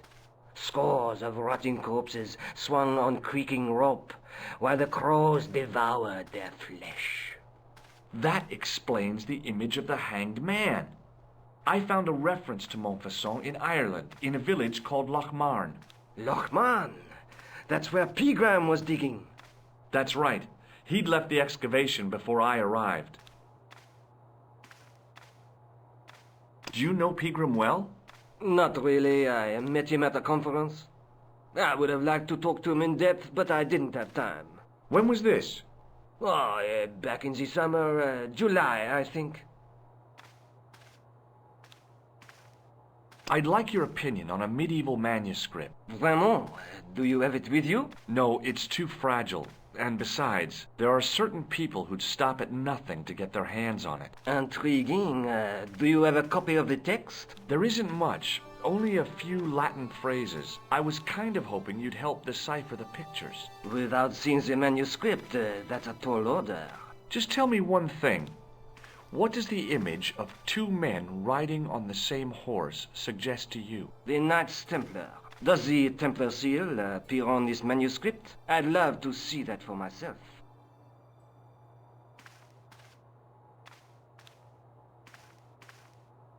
The manuscript is being looked after by a friend. In Paris? Yeah. Not far from here, in fact. Well, just give me the address and I'll come round and take a look. I'm not so sure about that. Maybe I should check with her first. A female friend? Yeah, she's a woman.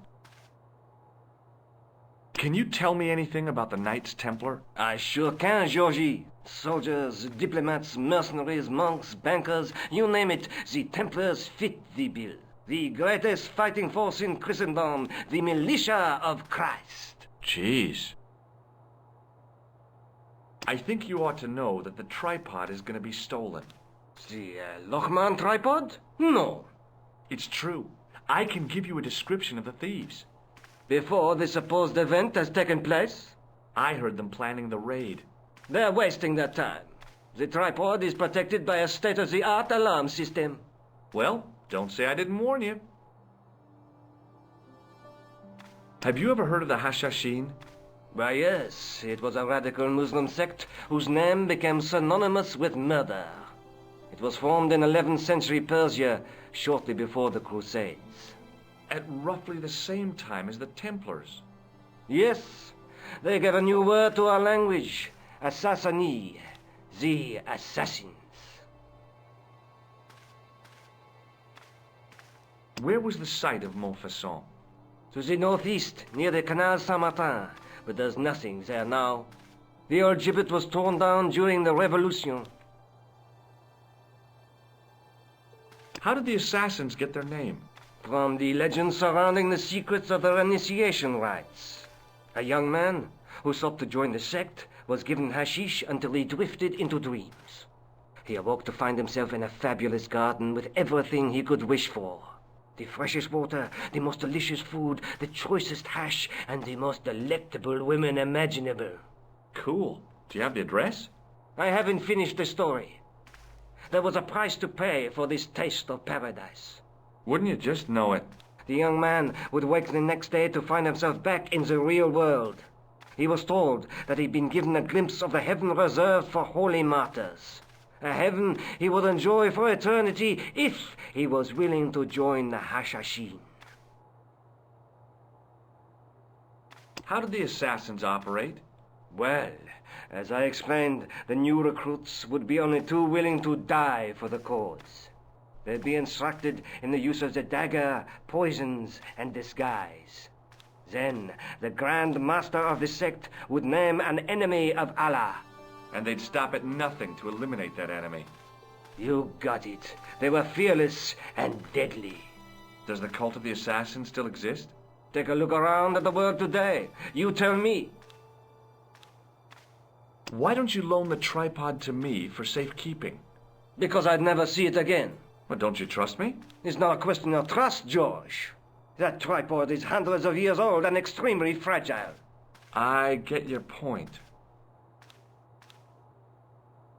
How did the Templars get their name?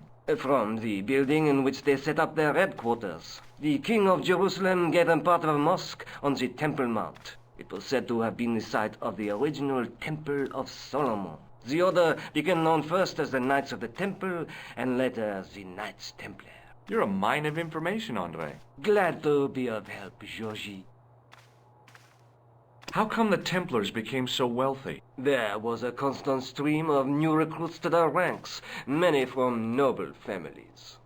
They were required to swear a sacred oath of poverty, chastity, and obedience. So, their money, goods, and lands were donated to the order. The Templars soon held land in France, Scotland, England, Spain, most of Europe, in fact.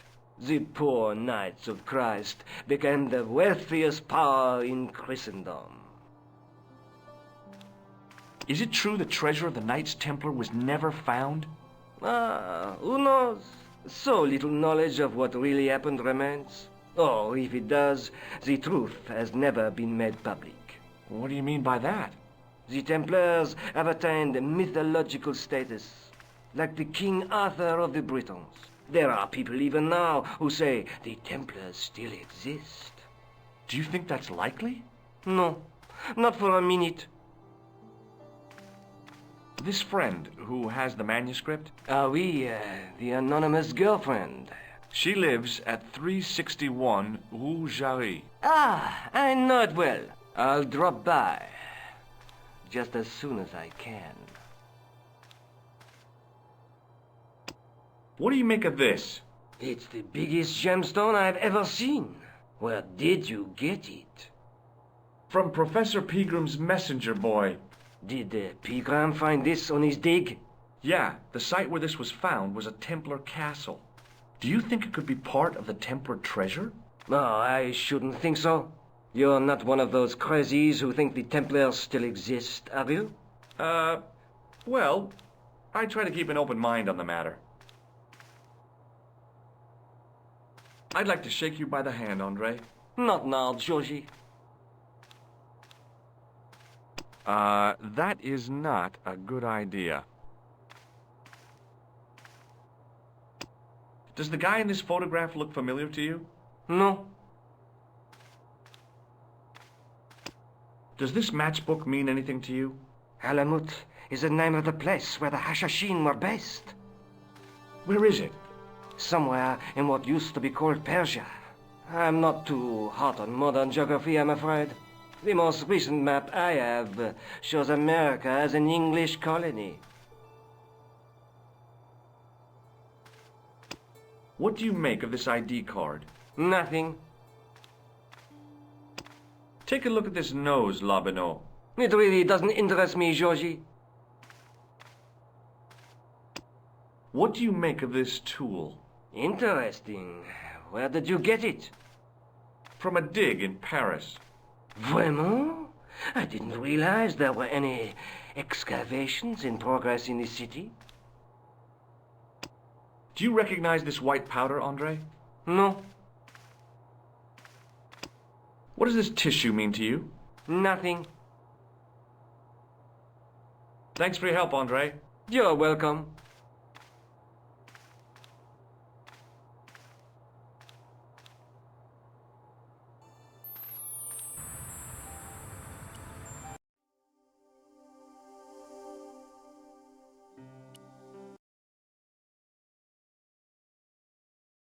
Hello, Georges.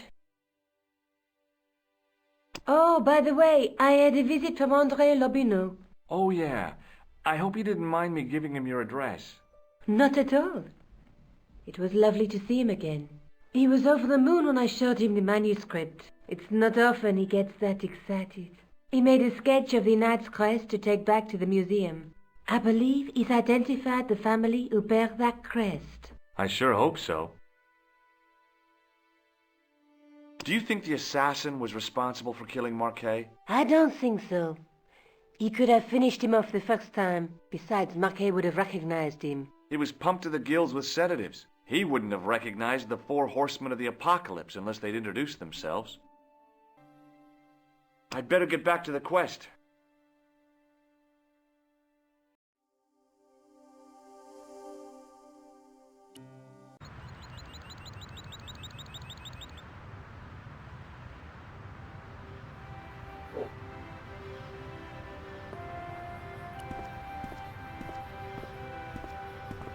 Excuse me, officer.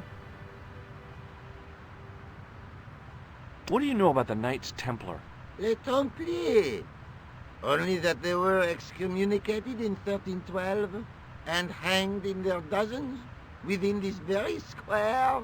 Boy, what they teach in the police academy these days. No, monsieur. I read it on that board over there.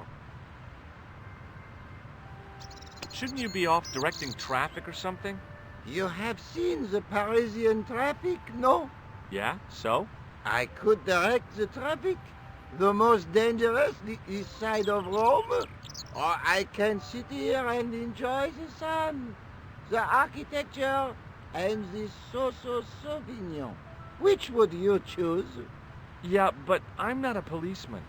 What happened to duty? An excellent question, monsieur.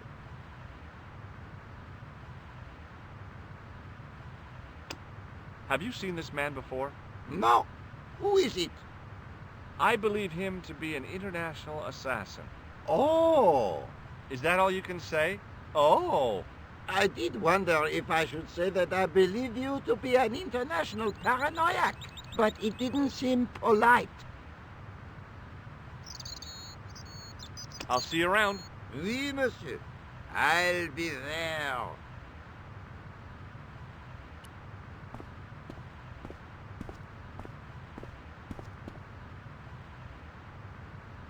I couldn't open it with my bare hands.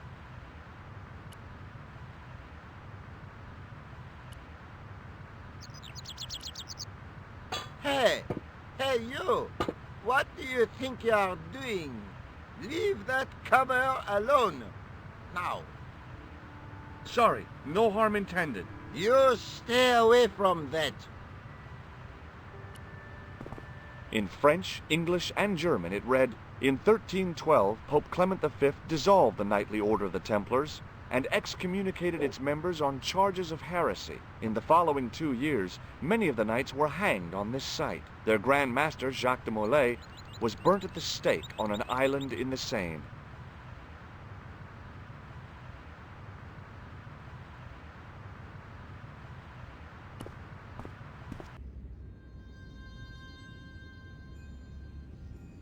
I didn't have time to sit around.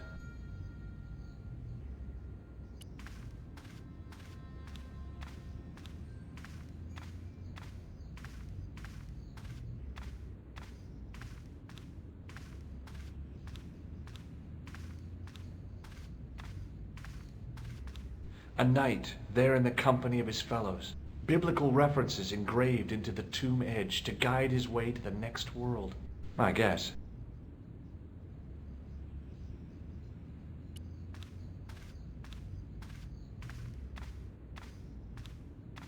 On the end of the staff was some kind of disc with a cross on it. Around the base of the disc was a hairline crack.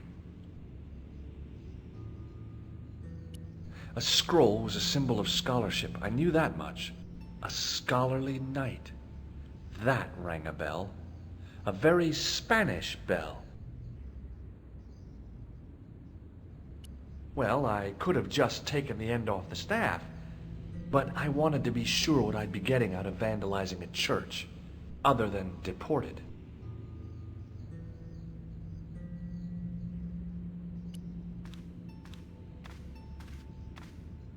A stone knight lay in full stone armor, blank eyes looking at the ceiling.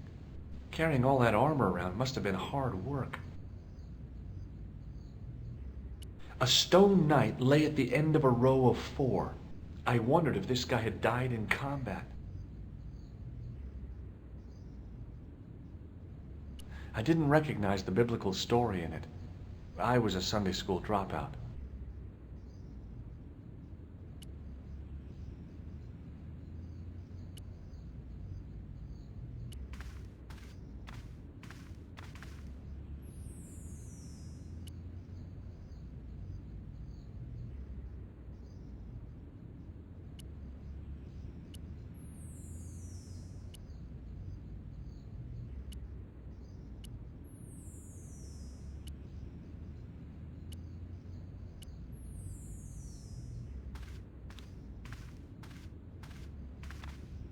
I didn't have time to sit around.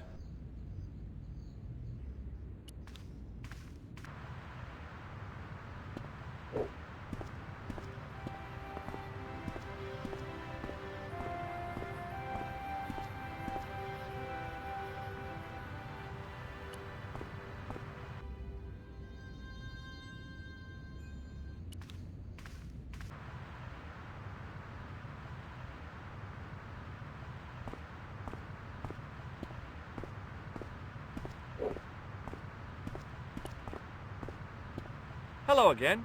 Hello again, monsieur. Look at this gem. What do you think? Cut glass. No, it's not. It's for real. What kind of madman would go around waving a priceless gem under people's noses? So either it's glass or I'm mad? I didn't like to think about that for too long. What do you think of this? A blood pressure sleeve. Take a look at this. Ah, an electrician. Does this matchbook mean anything to you? The pattern looks Middle Eastern. Do you know what this is? It's a sewer key. Do you know what this is? Aha! You Americans with your notorious nose candy. I read Hollywood Wives. I know all about it. If you tried to sniff this stuff, you'd wall up your nostrils. It's plaster of Paris. It is? Thank heaven. For one awful moment, I thought I might actually have to arrest somebody. Alors, the paperwork. You have no idea. Does this red nose mean anything to you? Aha! A prosthetic nose. Very significant. It is? No, I am just having a little joke. What do you make of this grease paint-stained tissue? Delightful. Would you like to see some of my used tissues? Hell no. Then please put yours away. Would you like to shake? I stopped myself barely in time. Electrocuting a cop would not have been smart. They'd rebuild the Bastille just so they could throw me in and throw away the key. I'll see you around. Oui, monsieur. I'll be there.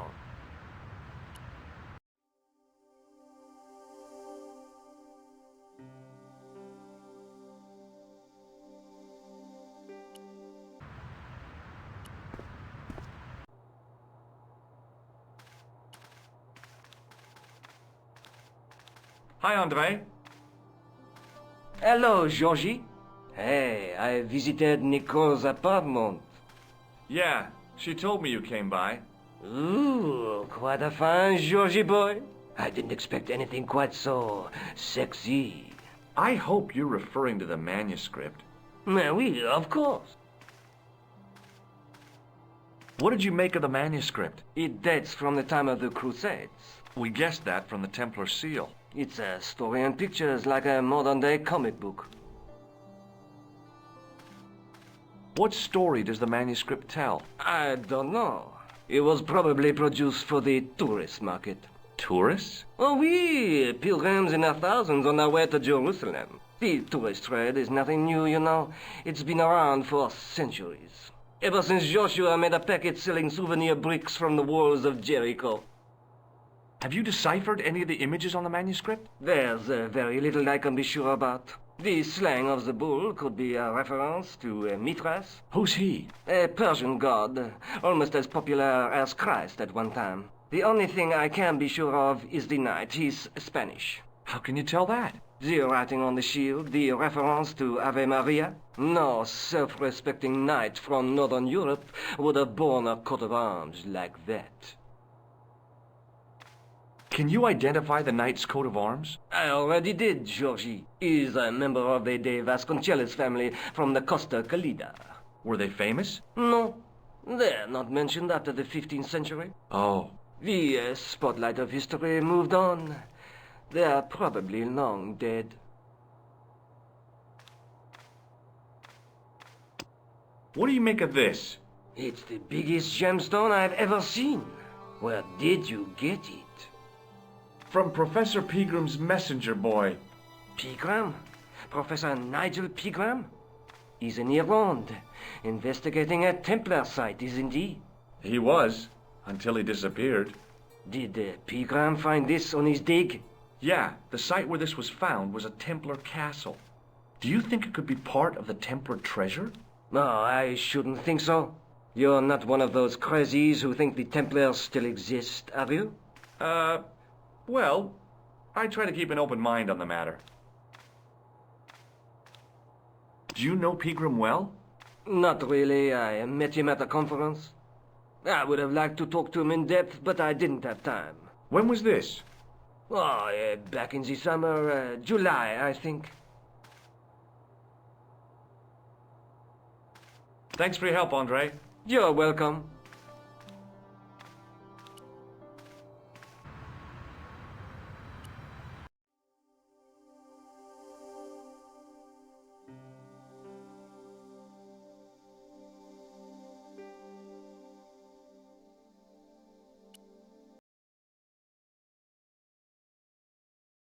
Hello, George. Is there something going on between you and Labino? What business is it of yours? We agreed all this. The clown, the Templars, strictly business, remember? Yeah, but... So get off my case. Do you think the assassin was responsible for killing Marquet? I don't think so. He could have finished him off the first time. Besides, Marquet would have recognized him. He was pumped to the gills with sedatives. He wouldn't have recognized the 4 horsemen of the apocalypse unless they'd introduced themselves. Just how long have you known Labino? Andre? We met at college. He helped me out when I was a fresh air. Showed me around, that sort of thing. You never told me that before. I thought he was just a working acquaintance. So he is. I rarely see him these days. You know, he hasn't changed much. A little lesser at the front, perhaps. I'd forgotten how much fun he could be. I'd better get back to the quest.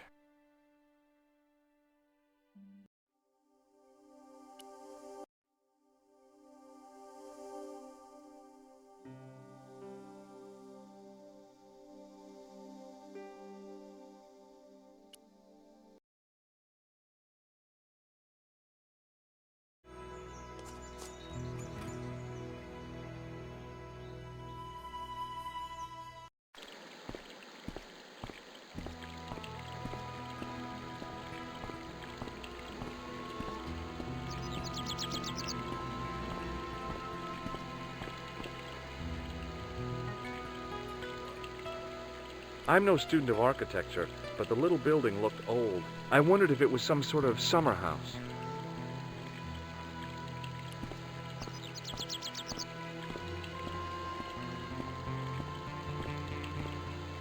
Hi, is this the De Vasconcelos house? Who wants to know? I could tell the old coot was going to be trouble. My name's George Stobbart. I was wondering whether... The house is not open to the public. This is the De Vasconcelos house. And what business is that of yours, senor? Look, all I want is to speak to the head of the household. There is no household. Only the Countess and myself. Tell me about the Countess de Vasconcelos. She doesn't receive guests. That's all you need to know. You don't even know what I have to talk to her about. She hasn't won the lottery, has she? Yeah. That's it. The Countess has won the lottery, and I'm here to give her the check. Marvelous. May I see it? No. No, I have to deliver it to her in person. The Countess doesn't do the lottery. Oh, for crying out loud. Why'd you lead me on, then? To amuse myself. To make you look a fool. To make you go away. What do you know about the Templars? Who wants to know? Are you angling for a bribe or something? You have nothing that I want, senor, except the pleasure of your absence. The guy was obviously protecting the Countess against the whole world. But why? Would you like to shake hands? I do not think so, senor. See this gem? Men have died for it. Do I look as if I care?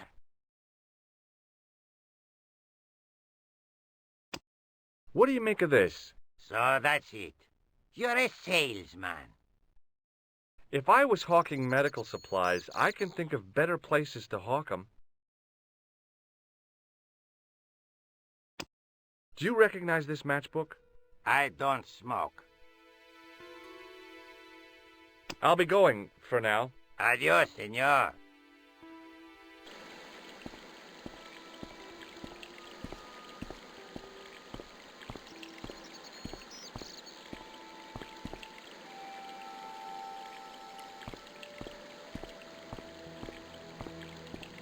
Hey, you. Yeah? What is it? You would not like it if people just wandered into your home, would you? Well, no, I guess not. Then show a little consideration. Okay. Sorry.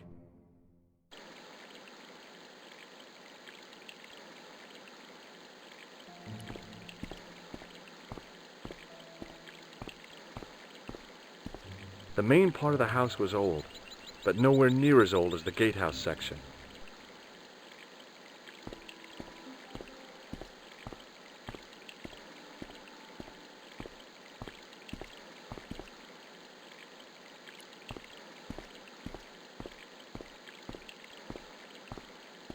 I didn't like the idea of carrying 30 yards of hose around me, so I left it alone.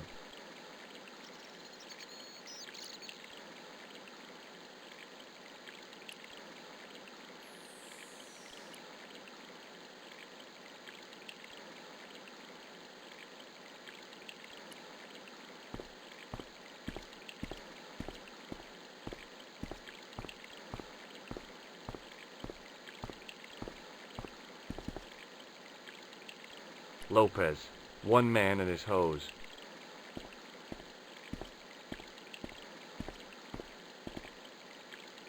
I'm no student of architecture, but the little building looked old. I wondered if it was some sort of summer house.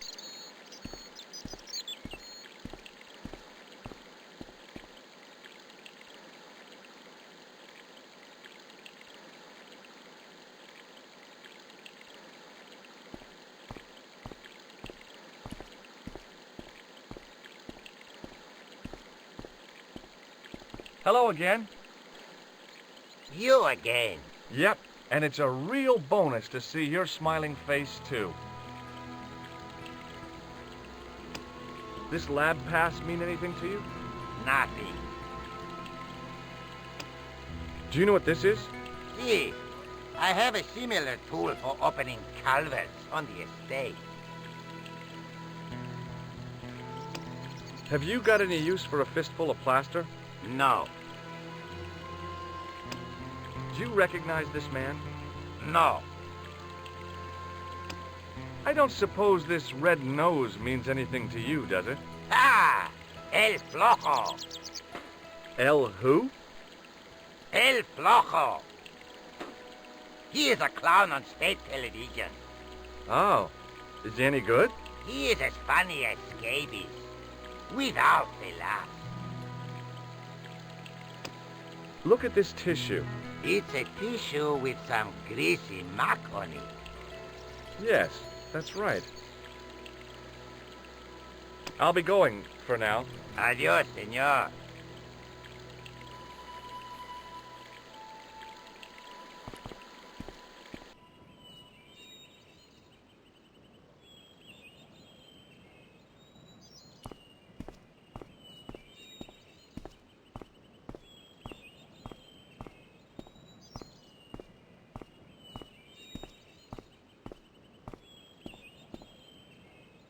Rats.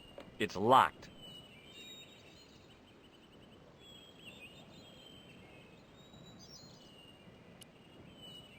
Rats. It's locked.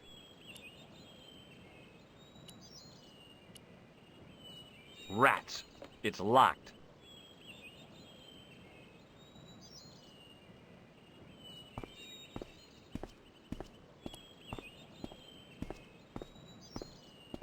The door was a handsome piece of work, in keeping with the ornateness of the rest of the building. From a distance, I thought it might be a summer house. Close up, I wasn't so sure.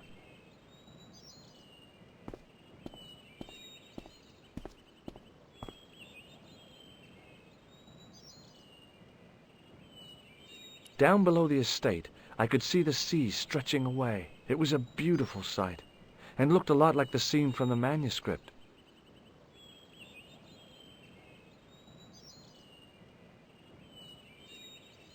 I wasn't about to go clambering on rooftops if I didn't have to.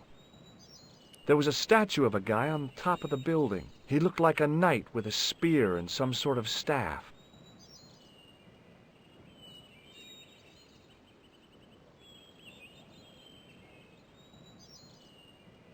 I wasn't about to go clambering on rooftops if I didn't have to.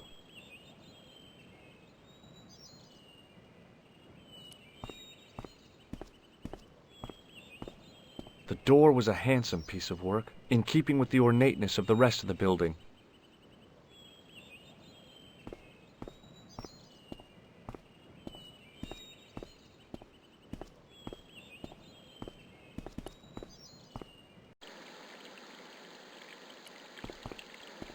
Hello again. You again. Yep, and it's a real bonus to see your smiling face, too. I'll be going for now. Adios, senor.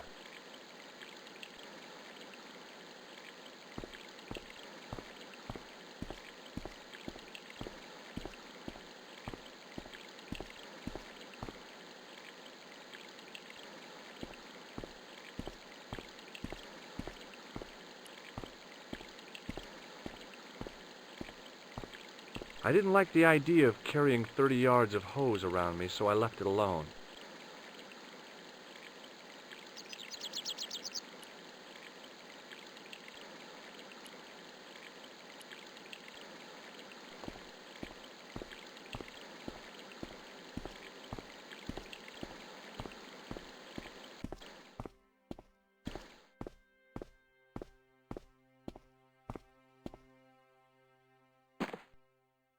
My hose has stopped. Yeah? See, my hose never stops. Well, I'm sorry to hear it. It's always sad when an old tradition comes to an end. Did you have anything to do with it? Well, I'm shocked. I'm mortified. How could you think such a thing? Very easily, senor. Very easily. I'm going to find out why my hose has stopped. And that means going into the house. You are not, absolutely not, to go in the house. If you do go in the house, I will set the dogs on you.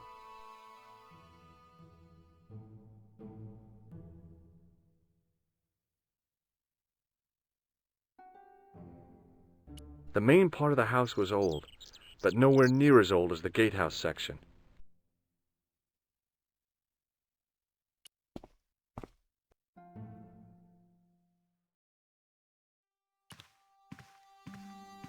I love suits of armor. Who doesn't? The armor was about my size. I had a mental vision of putting it on and clanking off to see the Countess, with the gardener hanging hopelessly on the outside trying to stop me. Apart from being stupid and unworkable, it was a great plan.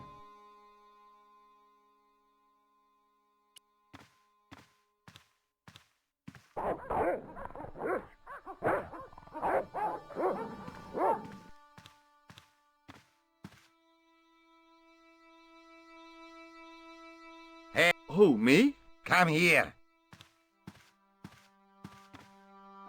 I know this doesn't look good, but Look, senor, all I want is a quiet life. A life without mad, house-breaking foreigners in it. Understand? Look, I just wanted to, use the bathroom. Leave now, please. Okay, I'm going.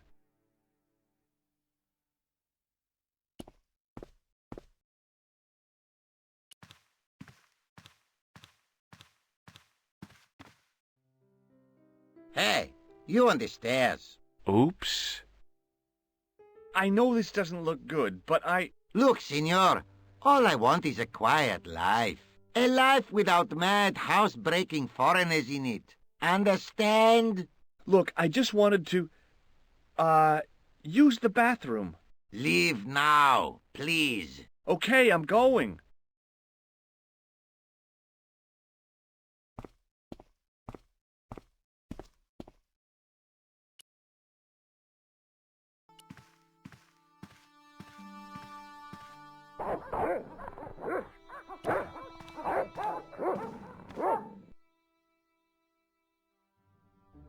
Hey, you.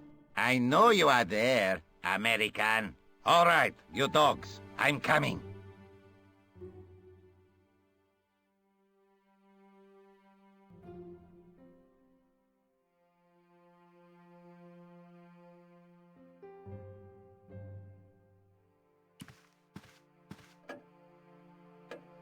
Madre Dios, who are you? My name's George Stobbart.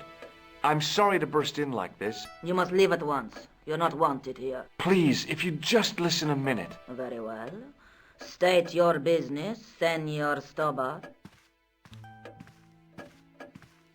There's been a series of murders, part of some conspiracy. Anyway, the trail led me here. Here?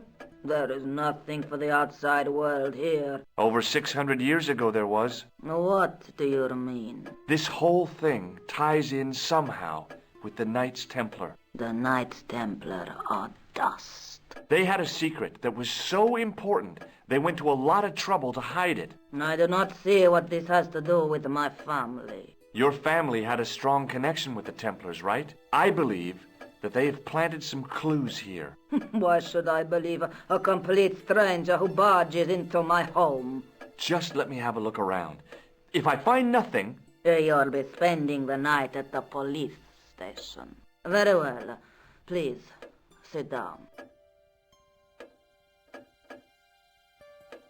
I know your family is involved with the Templars, but I don't know how. You should be asking how my family were involved, Senor Stobbart. The Templars ceased to exist centuries ago. And as for the De Vasconcelos, the line dies with me. I'm sorry. Don't be. Okay, whatever happened almost 700 years ago. So, if the Templars left any clues, they're going to be in stuff that dates back to the early 14th century. Obviously. So, what do you have around here that's early medieval? Early medieval. Let me think. Well, the house is relatively modern, a scant 3 centuries old. Or, of course, the chess set. That chess set is over 600 years old? It must be worth a fortune. Indeed it is. Not that I would part with it, of course. No, I wouldn't either. That's the sort of thing that gets handed down to your children. Sorry. Its value is less than you might think. The set is not complete. One of the pieces is a modern replacement. As to the original, it was lost a long time ago. Nobody has any idea where it is? No. The children had it when they were taken. Children? What children? All in good time, Senor Stobbart. May I examine the chess set? Certainly. But do not move any of the pieces. Okay, thanks. Close up, the modern piece stood out like a sore thumb. There was something else odd about the set. All of the original pieces had irregular bases. My lady, I have to warn you, there's a... You! Why, I'll feed you to the dogs. Lopez, what have I told you about feeding intruders to the dogs? But, my lady... Never without my permission.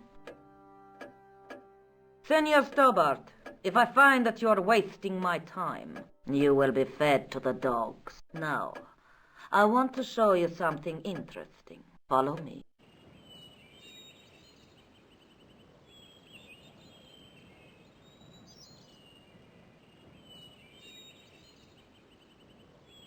Lopez, unlock the door, por favor. This is the only remaining structure on the estate contemporary with the Templars. Nice. What is it, a summer house? A mausoleum, Senor Stobbart. Oh. Come with me.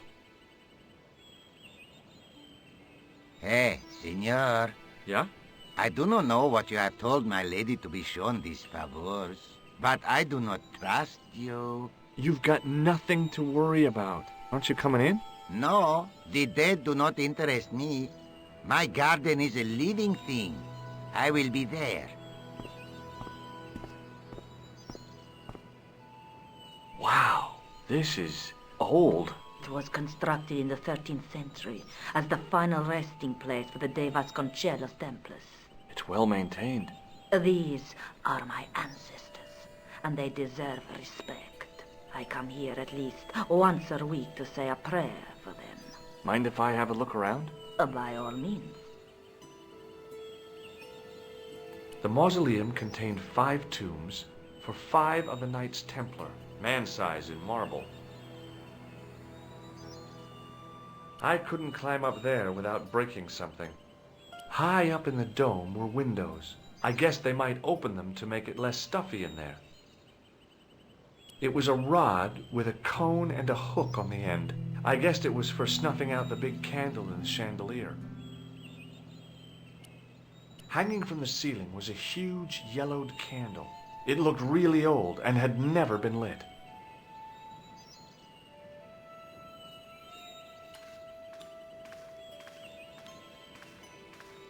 A big statuette of the Virgin Mary kept an eye on the place.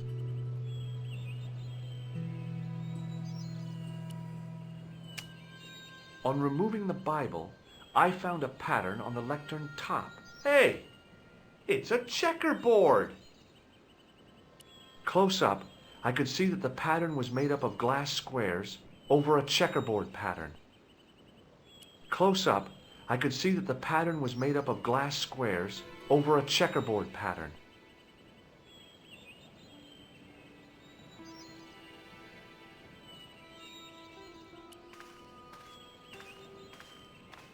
May I ask you something? You may ask. Who exactly are these people? My ancestors. These 5 men were all members of the Templars. 5 ancestors in the order. You must be very proud. Not 5, 6. Where's the 6th knight? He was lost to us. You lost an ancestor? It is a family matter. It can have no relevance. Well, it's connected with the curse of the De Vasconcelos, isn't it? Yes, it is. I hope you will honor my desire not to talk about it. Okay, well, I'll leave it for now. Is the Virgin Mary really the right person to be sharing a mausoleum with 5 knights? You are showing your ignorance, Senor Stobbart. The Templars were dedicated to the Virgin Mary. What's the story with the glass chessboard? Glass chessboard? Oh, the pattern on the lectern. Purely decorative, I'm sure. There are pieces of glass missing from it. Oh, it has been like that since I was a girl. The gaps in the glass chessboard look awfully deliberate. No, it is ridiculous. What possible significance can it have? It's part of a chessboard, and the gaps are for... Senor Stobbart, you cannot mean... This place was built for the Templars. Your chess set is as old as the Templars. It's kind of suggestive, isn't it?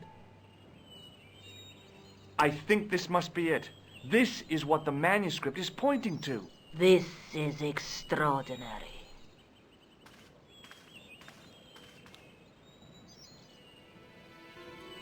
Am I to understand that the Templars left a puzzle here? And in all of this time we failed to realize that there was a puzzle? It was wonderful to watch the Countess change before my eyes. Right. Well, no time for wallowing in self-pity, eh, Senor Stobbart? This mystery has had a good long run, but it ends here and now.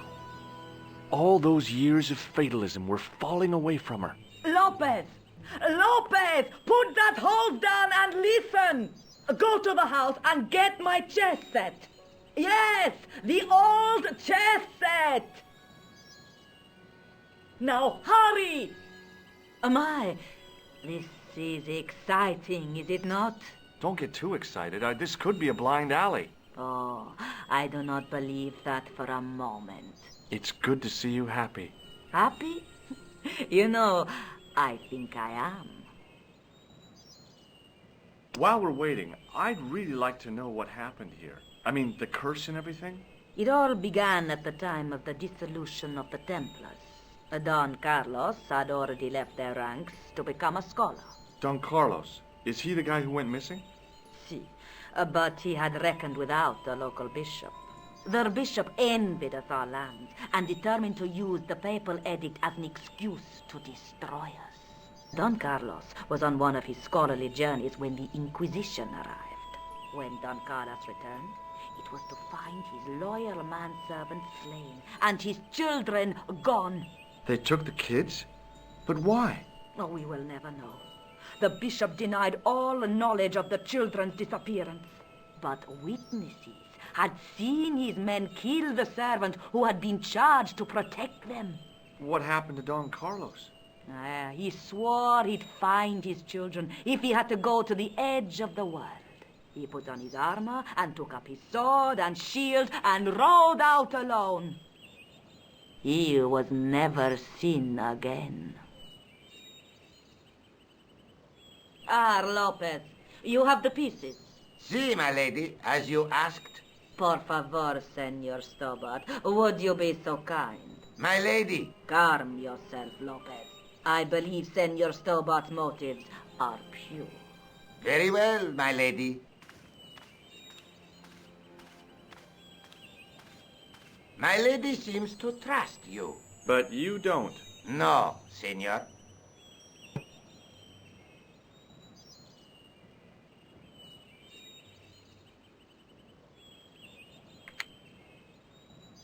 It fits, Senor Stobbart. It fits. Working quickly, I found which pieces went into which holes.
pieces in place, the square bases fit onto the white pieces. I just had to figure out where to place them.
Bingo! I mean, checkmate.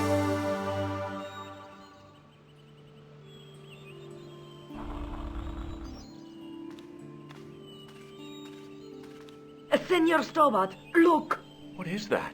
It's not the Holy Grail, is it? No, Senor Stobbart. It is the communion chalice of the De Vasconcelos, missing for almost 700 years. Wow! Well, go on. I cannot. I can hardly believe it is real. Go ahead. Live a little. Are you sure? This is your moment of triumph, Senor Stobbart. Sure, I'm sure.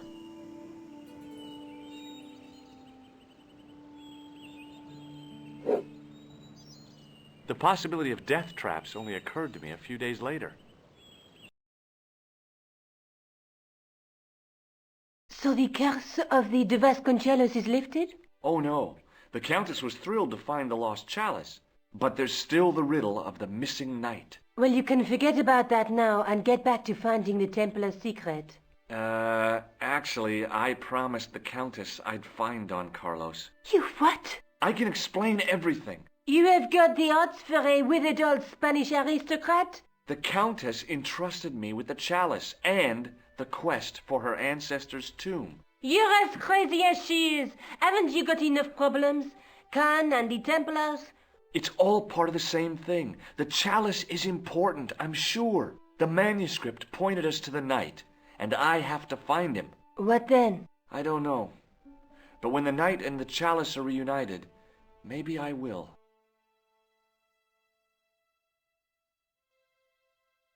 This is the chalice I discovered in Spain.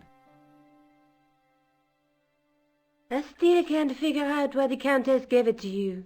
After losing it for all those years, she simply gave it away to a total stranger? She's one prawn short of a paella. The Countess is a fine lady. You shouldn't compare her with seafood. I wouldn't be surprised if there's something going on between you and that Countess. Are you serious?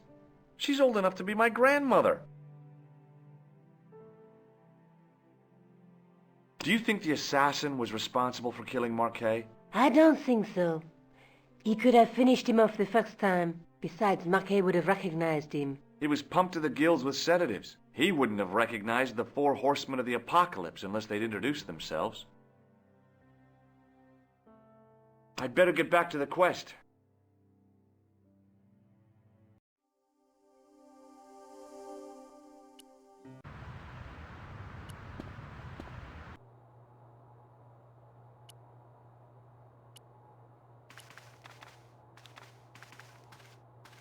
Hi, Andre.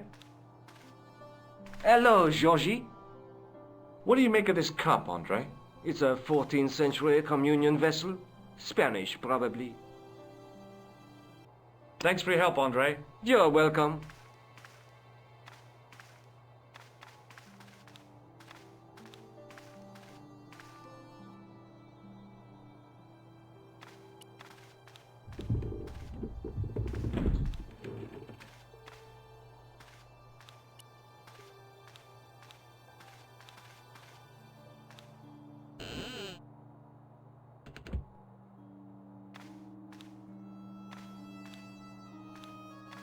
It is closing time, Monsieur Lobineau.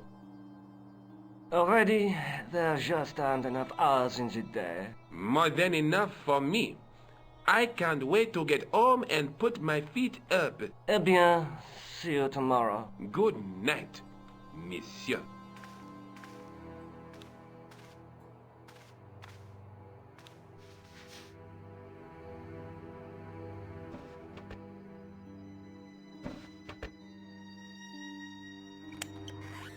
Quit fooling around, you moron! Get your ass over here and bring that flashlight.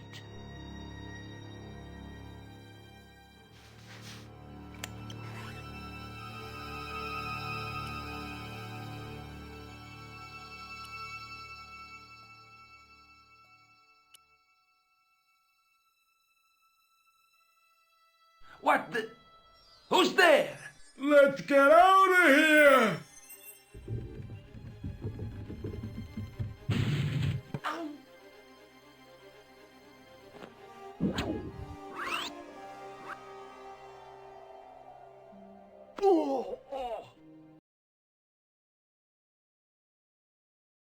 And when I woke up, I was at the police station. Luckily, I managed to persuade Rosso I was innocent. Poor Georges.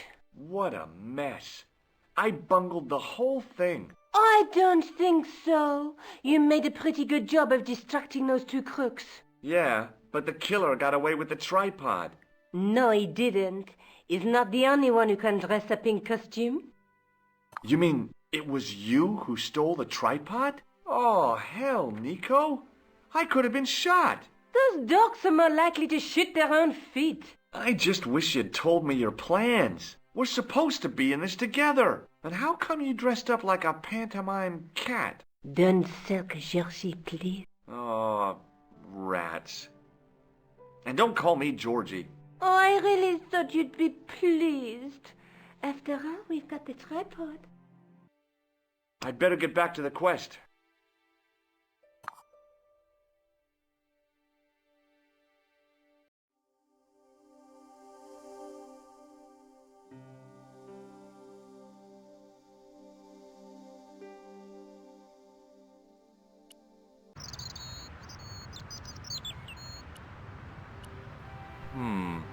Maybe not. There was a small crowd of 5 sightseers. It's a weird thing, but you can take the most intelligent people in the world, put them in their vacation duds, and hey presto, they look like morons. Why is that? I had no desire to talk to the crowd.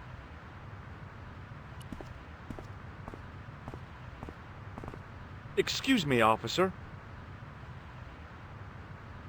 What do you know about medieval ironmongery? Have a look at this little baby. A tripod? What is it for? You mean you don't know? No, monsieur. Nor do you, I think. I'll see you around. Oui, monsieur. I'll be there. The juggler was good. Why he couldn't put that kind of application into getting a real job, I had no idea. Maybe he just liked dressing up like a horse's ass.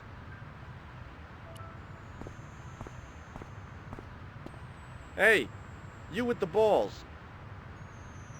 Oui? How did you learn to be a juggler? Juggler? What is this juggler? It's you. You juggle, that makes you a juggler. No! I am a jongleur. A jongler? What's that? Mon Dieu! A jongleur is an artist, a master of the contragravitic aeroballetic mysteries. In centuries past, the courts of the crowned heads of Europe and the jongleurs, witty, erudite men to whom the monarchs turned in their hours of need. Wait a minute, wait. Let me get this straight. Our enemies are at the borders, plague ravages the land, and the peasants are revolting. Thank God we've got Chuckles the Jongler to throw his balls around. I don't think so. That juggling doesn't look so difficult. Oh, it does not, does it not? Perhaps you feel you could do better, no? I'll give it a try. Be my guest. I had no idea what I was doing. But this guy was obviously an idiot, so how difficult could it be? A lot more difficult than I thought. That's how difficult.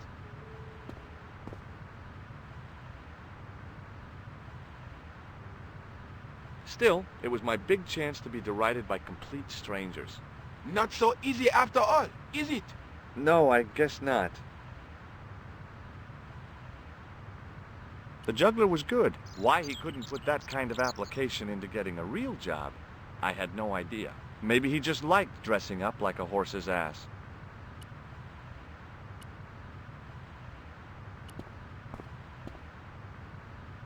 Hey!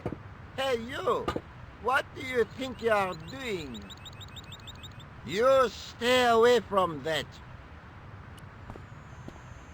Hi again. Oui? What is it this time? What do you know about the Knights Templar? Le Templier? Ah, the last Grand Master, Jacques Dumoulin, was burnt on an island in the Seine in 1314. Wow. You're pretty well educated for a juggler. No, monsieur. I read it on that board over there.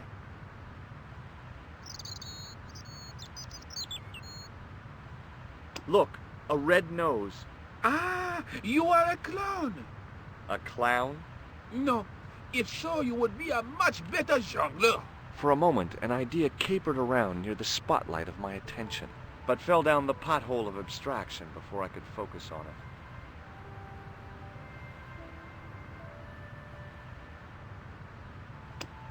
Have you seen this man before?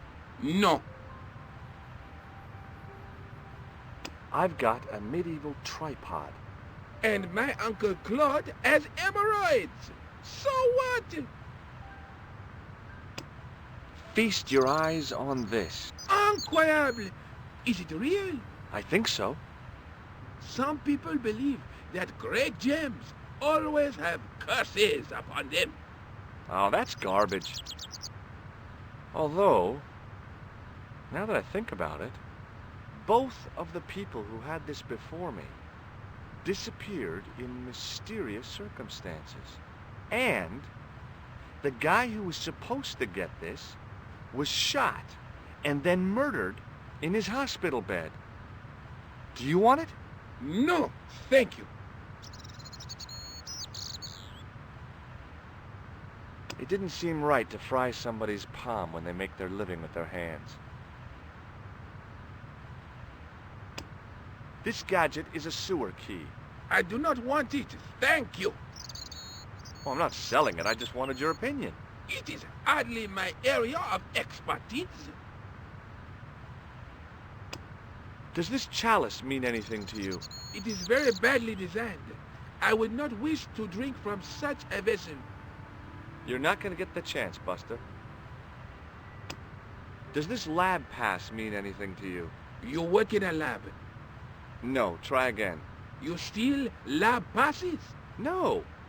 Well, not as a habit. This was a special case. Does this matchbook mean anything to you? You smoke? No, I don't. In that case, it means nothing to me. Does this plaster interest you? Well... Forget it. Forget that I asked. Does this grease paint mean anything to you? A red nose, and now grease paint? You are sure you are not a clown? Well, I was distracted by the idea again. Caper, caper, caper. Plummet. No. Gone again. Catch you later. Au revoir, monsieur. I had no desire to talk to the crowd. Hello again. Hello again, monsieur. Does this red nose mean anything to you? Ah, you are a clown. Do I look like a clown? No, although you juggle like one. Now, if I'd known you were a clown, it would have been amusing, and not a humiliation for you. What do you mean? Who ever heard of a plainclothes clown? He had a point. So you're saying that if I juggle badly with a red nose, I'd be the king of comedy. But if I juggle badly without it... You look like a pathetic loon. Oui, monsieur, you have it. I'll see you around. Oui, monsieur. I'll be there.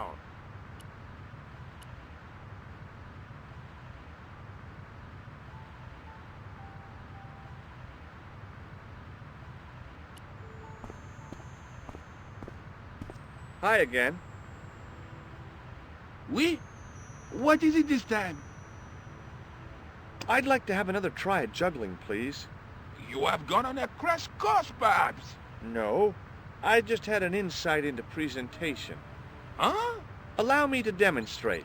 The balls, please. If you insist on completing your humiliation, monsieur. Okay, now for my secret weapon.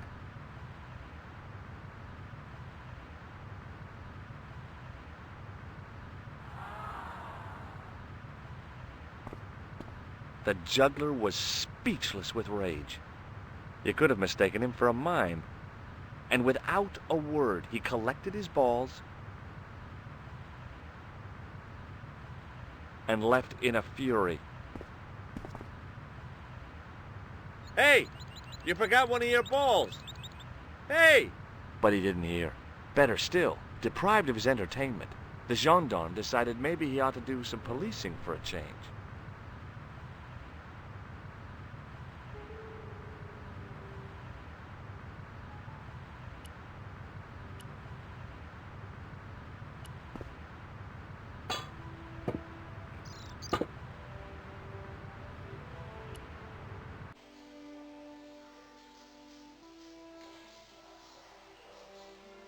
If I wanted to get deeper into these catacombs, I was going to have to get onto that path. If the near edge hadn't crumbled away, I could have jumped it easily.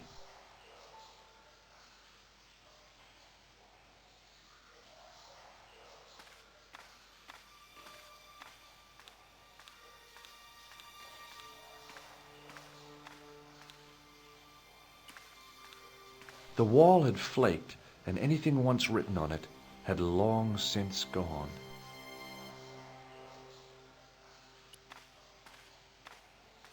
The inscription was hard to read, but I made out Templier and something about innocence.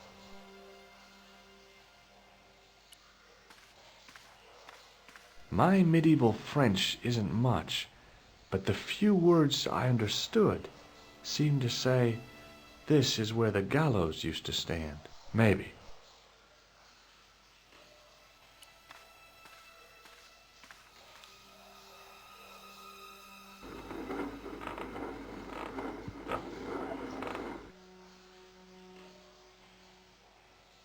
The hook lay in a bed of chain.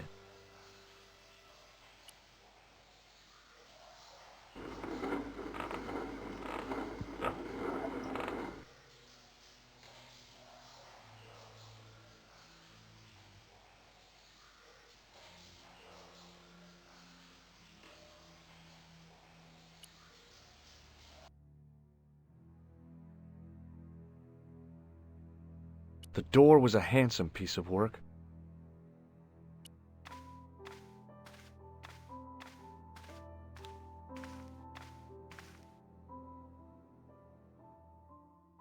I pushed against the door, but it seemed to be locked.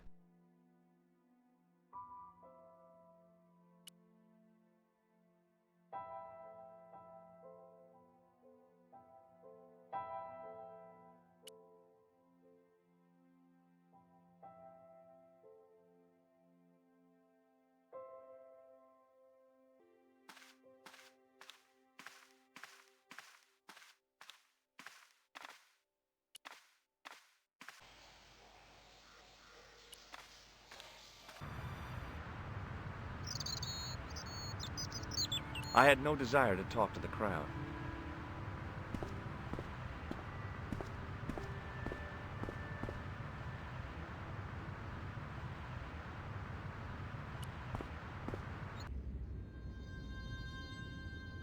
priest stood by the pews, energetically polishing something.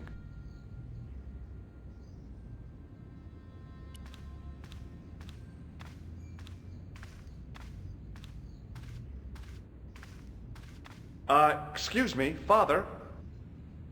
Pardon? Do you mind if I ask you a few questions? Not at all, monsieur. It will be my pleasure to help you. I noticed that the stained glass window on the left looks more modern than the middle one. You have a keen eye, monsieur. The original window was destroyed in the last war. It was as old as the church, early 14th century. Oh, man, that's awful. Oui, a terrible loss. Still, the church and the other windows survived. How long have you worked here? Hardly work, monsieur. This is a calling. I have been helping Father Flambert for nearly 6 months now. I guess you don't know much about the history of this church, then. Just a little. You've got quite a shine on that candlestick. Ah, oui. Anything less than best would be an insult to the Almighty. I guess so. I never thought of it like that. What do you know about the Knights Templar? You have come to the right place, if that is your interest. Many of them were executed in the square outside. It was a disgrace to France. Well, the Pope was right behind it, though. Clement V was a man of mammon, not of God. That's kind of forthright for a priest, isn't it? You think so? It is hard to be sure what happened. It is so long ago. Do you speak Latin? You ask this of a priest? Okay. Can you tell me what per disciplinum meam lux videbus means? Let me see. That would be, by my teachings, you will see the light. I think. Yeah, that's what I thought too.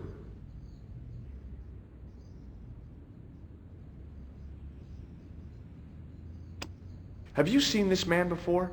No, I have never seen him before. What do you make of this chalice? It certainly looks very old. About as old as this church, I think. There seems to be an engraving on it. Yeah? What does it say? I do not know. It is very tarnished. With your permission, I could try polishing it. I promise I will be very careful.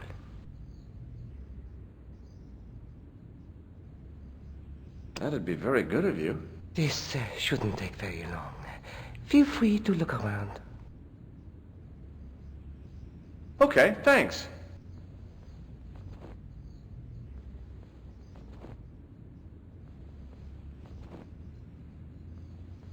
The priest was still busy with the chalice, so I decided to have another look around the church.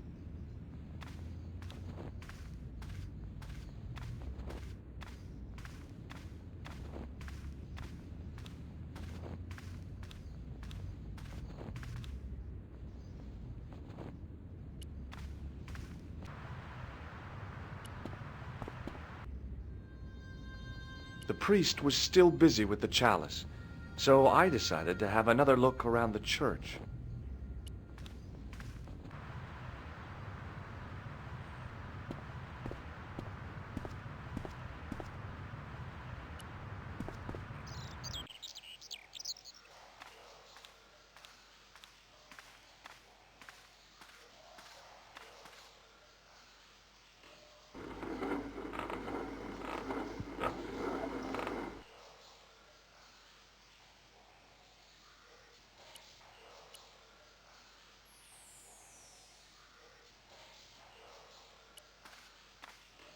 The wall had flaked, and anything once written on it had long since gone. The wall seemed in very poor condition. The inscription was undecipherable. The plaster had cracked and was falling away. I wondered why.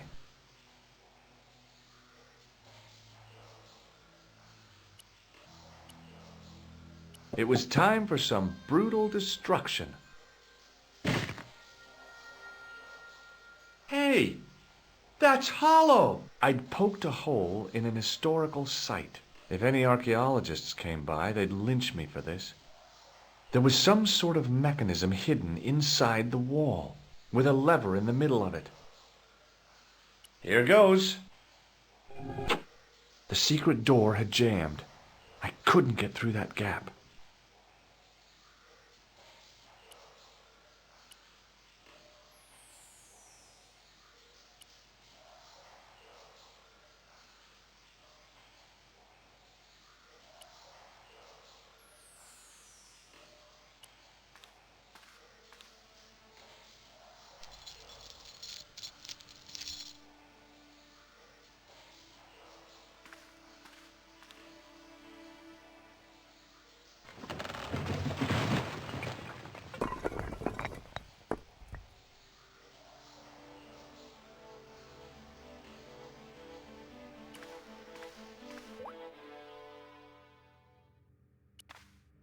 Boy, had I ever made a mess of that door.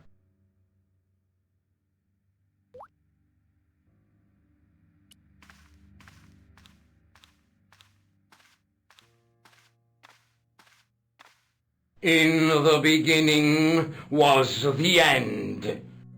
An end wrought by our enemies began our darkness. In the end will be a beginning. An end to our enemies heralds our new day. Report. The military establishments are in flux.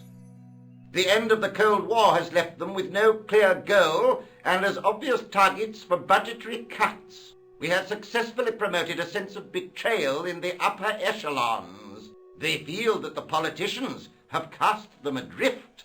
The pattern is emerging. Our time is now. Good. Mademoiselle? Governments are giving the corporations more respect than their own citizens. A groundswell of dissatisfaction and dissidence is growing. The corporations are becoming too large and complex for their own executives to control them.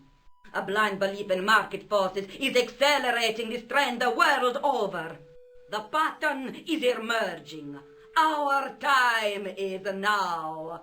The global population's belief in those that govern it has never been lower. We have inculcated a sense of immediacy and action over forethought and planning in all the major governments. They are acting on hasty decisions that cannot be completed or revoked without appearing foolish. The pattern is emerging. Our time is now. Excellent. The tired old governments are dying a slow death from their own incompetence and our machinations. Professor, where is the broken sword? As we discussed last time, with the loss of the manuscript, our search is as a corollary hindered. And as discussed last time, you have been furnished with a dramatically increased budget. What have you been doing with our money, Professor? We are working on the principle that the Templars, that is to say, our predecessors, Hold on. These are the Templars? must have left a trail when they were hiding the clues to the sword of Baphomet's location. I have a small army of historians and archaeologists ferreting out that trail. I trust these historians and archaeologists are more trustworthy than your friend Pegram. Pegram was loyal. He tried to protect the Lochmarn gem when the Hashashin came near. And failed. And don't call that Syrian maniac the Hashashin. He's an assassin. Plain and simple. That's not what he believes. He actually thinks. Silence! Do I have to remind you that we have a sacred duty? A trust? When Philippe attempted to destroy the Order, we lost the sword and our power with it. Now we have the opportunity to reforge it. But time is short. We need results, not petty bickering. not excuses. Now, Professor Baphomet. Yes, of course, my apologies. We will find Baphomet and the sword, manuscript or no. We have already found another element actually within Paris. Excellent. What is it? Well, we're not exactly sure at present. Ha! But I have my best people working on it. You would do well not to criticize others, Eklund. At least I have not murdered one of our own. Of course. That guy was the bogus doctor in the hospital. Marquet was a liability. Eklund dealt with him on my orders. I beg your pardon, Grandmaster. I did not mean to. Have you any good news for us, Professor? We already know 3 of the elements. We know that Klausner had obtained the lens before he vanished. Where was he? Syria. We know that he arrived, but after that, nothing. The assassin. I fear so. It's a shame. Klausner was a good operative. This will be our last meeting in person until we locate the sword of Baphomet. I hope that I don't need to emphasize the importance of finding it. Without it, our endeavors come to nothing. With the sword reforged, we will have the power to sweep the stage of all opposition. The next time that we meet, it will be to become the princes of this world! Wow!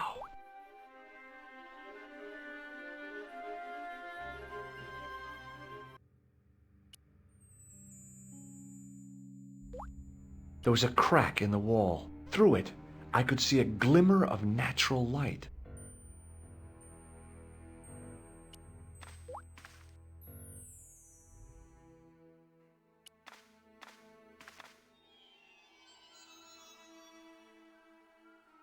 There was a large circle marked out on the floor with a stump in the middle.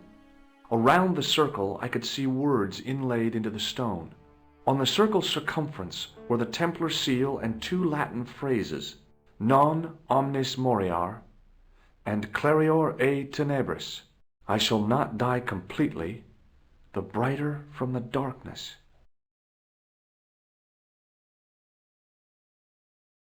In the middle of the circle was a stump of stone, a shaft of daylight from the world above lancing down to touch it.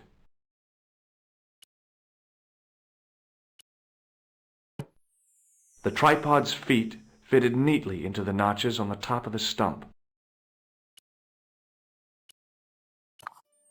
The light, falling from above, struck the gem and scattered in 5 neat rays. And each ray picked out a letter. Starting from the left, I could read M-A-R-I-B. Marib. Now all I had to do was figure out what the heck that meant. Nico, I've seen them. Who? The Templars. I spied on their meeting in the catacombs. And you saw the Knights Templar? I saw a bunch of guys masquerading as Templars. They're after something called the Sword of Baphomet. The bogus doctor was there, the guy who killed Marquet. The manuscript is the key, just as we thought. It shows the way to the broken sword, whatever that is. And how does the assassin fit into all these? He's out to stop them. These Neo-Templars, they're men and women in influential positions. Don't you see? Plantar was one of them. The assassin killed him for the manuscript, to stop them finding the sword. But now we have got the manuscript. Yes.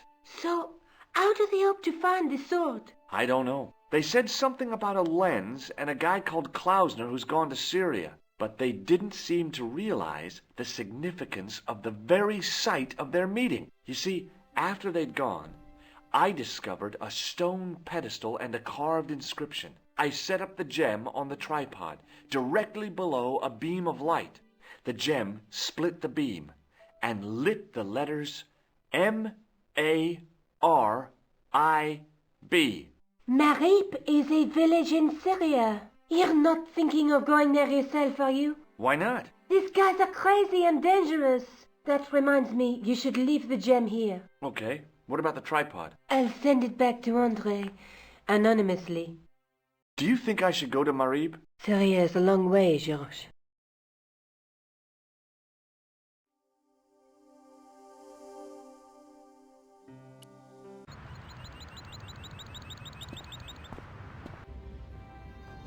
The priest was still busy with the chalice, so I decided to have another look around the church.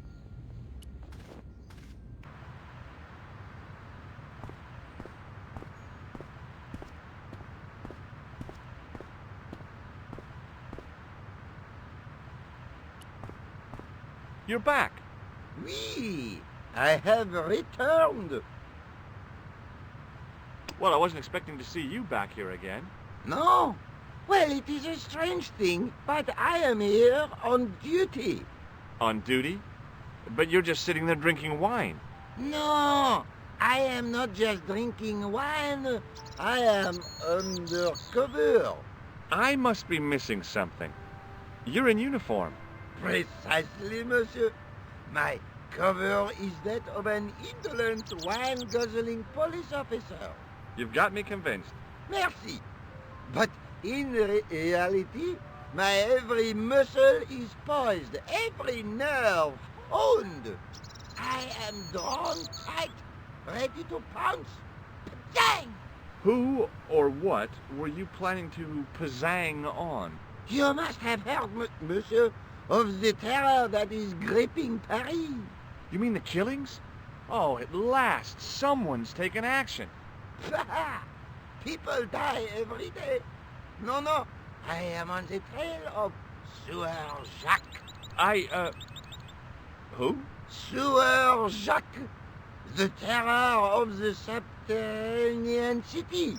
He pops up here, he pops up there.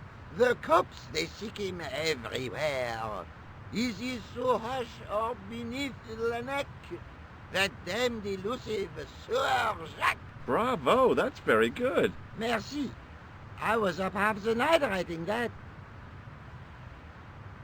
Who is this Sieur Jacques character anyway? Ah, if we but knew that, we could have him in custody in an hour. But he is cunning.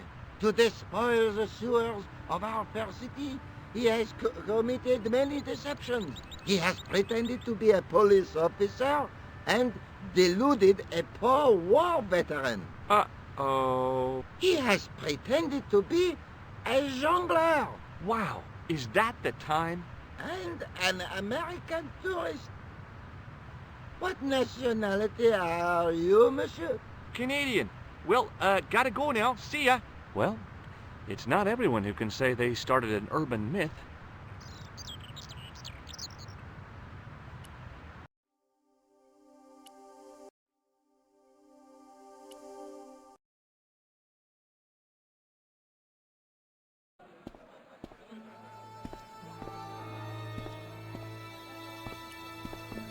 Hey there, young fella. Speaky you the English? Speaker you the Anglaise? Parlez-vous anglais? Yes, si, and indeed oui, and rather better than you by the sound of it. My name is Nico. Welcome to my grand emporium of quality merchandise. So, this is your stand? Oh, yes, sir. Though stand does not begin to do it justice. The finest in this bustling metropolis. This is a bustling metropolis? Well, not per se, no. How much are those books there on the shelf? Have you any Syrian pounds? I think I might have a couple of Irish pund. Then they're too expensive for you, sir. You speak very good English. Thank you, sir. I learned from tapes that my uncle procured. Oh, a language course. No, sir. Jeeves and Wooster. Gussie, Fink, Noto, Aunt Agatha. What ho? Does the word Templar mean anything to you? Templar. Ah, Templar. Templar! Why, yes, of course. It does? Yes, a splendid series of books by Mr. Leslie Chatteris, featuring the roguish Mr. Simon Templar. Great. That's a real help, Nico. Anything else? The Saint television program, featuring Mr. Roger Moore of the quizzical eyebrow, and a stick man with a halo. Bing! So all Templar means to you is Roger Moore. I only watched it for the stick man with the halo. Bing! He was better animated. So I'm correct in saying that the word Templar doesn't mean much to you. Well, there was the Order of Knights who were wiped out in an Inquisition in 1312, I suppose. That's them. What else do you know? Just how much information do you think there is on a Trivial Pursuit card? A what? From the medieval edition. We had it on the stand a couple of years ago. Ask me what a feuter is. Go on, I know all this stuff. Never mind. Okay, forget about the Templars for a minute. What do you know about knights? Like the Crusaders, they came to the East on an insane and pointless mission. They sacrificed thousands of lives, including their own, for insensate pride. How anyone can find them romantic confounds me. Have you seen this man before? No, sir. I'm glad to say. Cold eyes. What do you think of this, eh? Oh, sir. What a splendid plaything. One day, when I am rich, I am going to build a world-renowned collection of brightly colored balls. Are you serious? In deadly earnest. People will come from far and wide to see my... Yes? collection. The Rockefellers and the Gettys can keep their hoards of so-called fine art. But answer me this. What good is a Picasso, I ask you, if you cannot bounce it off a wall? You may have a point. Seriously, do you really think this thing's so great? Take it away, you tempter. I'll swap it for something off your stand. Due to seasonal financial considerations, I'm afraid I cannot. I thought you wanted this thing. I do, sir. The stand doesn't. Which in translation meant it's not really my stand, and I'll be in big trouble if I swap anything for something that I want myself. Alternatively, is there any service that you require? Not at the moment, but I'll bear it in mind. Here, shake hands, Nico. I'd rather not, sir. What do you make of this? Well, beyond the obvious, very little. That pattern seems very familiar, though. Do you know the name Merlin? I'm afraid not, old bean. So long, Nico. Toodle pip, sir. I hadn't come all this way to seek out curios.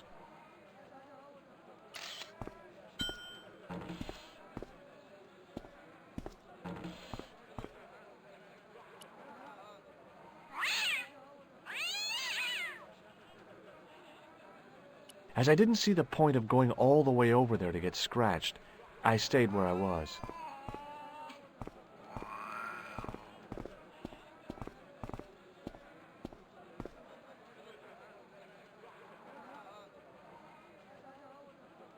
It was a guess, but I figured the woman to be an American tourist. Just call me Sherlock.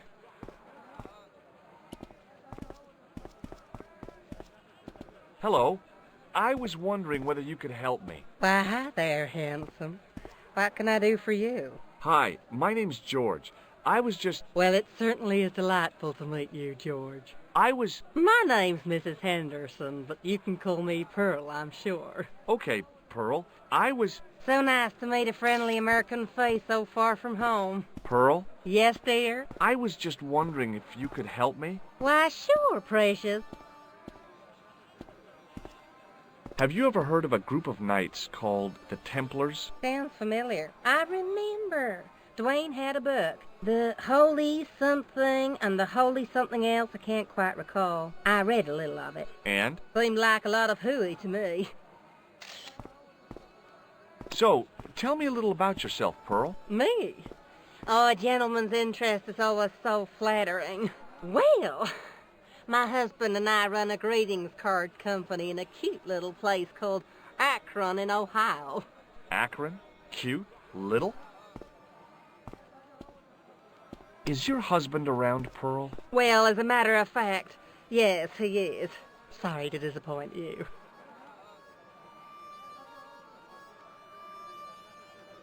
Have you talked to the boy on the bric-a-brac stand?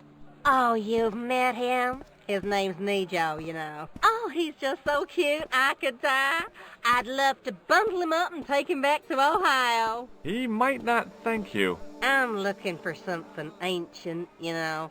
Something to impress the folks back home. The poor boy was trying to do his best, but we still haven't found anything.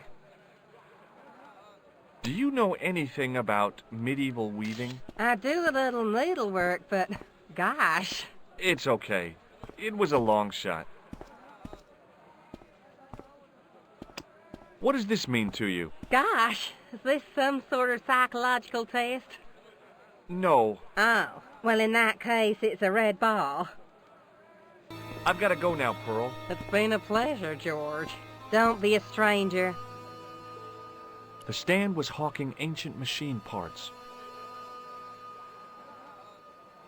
How did this guy make a living selling useless old machine parts in the middle of nowhere?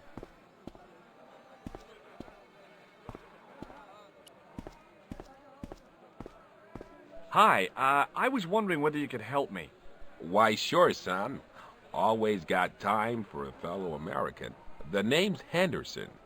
Dwayne Henderson. Pleased to meet you, Mr. Henderson. Hell, boy, I'm not in the office. Call me Dwayne. Oh, okay. Dwayne? My name's George Stobbart. I saw a medieval picture of a woman. Royalty or nobility, something like that. She was looking in a mirror, but the reflection was of a man with 3 faces. What do you think of that? I think you should be in therapy. Do you think bulls have any significance around here? Weird question, George. Nope, I don't think they have. Do you mind if I ask you an odd question? Okay, but I might not answer it.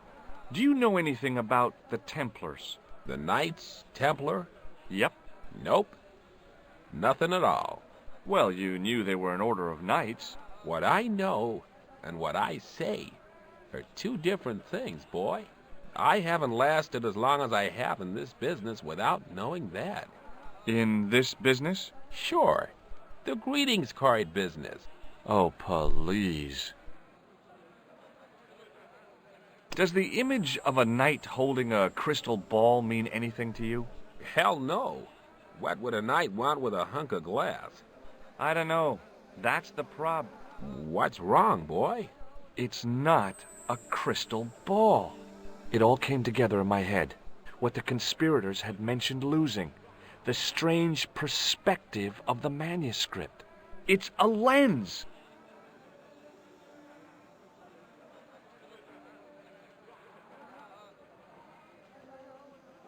Have you talked to Nico? Nico? He's the youngster on that junk stand, right? Yeah, we've met him. He's a smart kid. Speaks 4 languages, and he's never had a day's formal education. He should go far. Kept trying to peddle garbage on us, though. You're not going to find much worthwhile around here.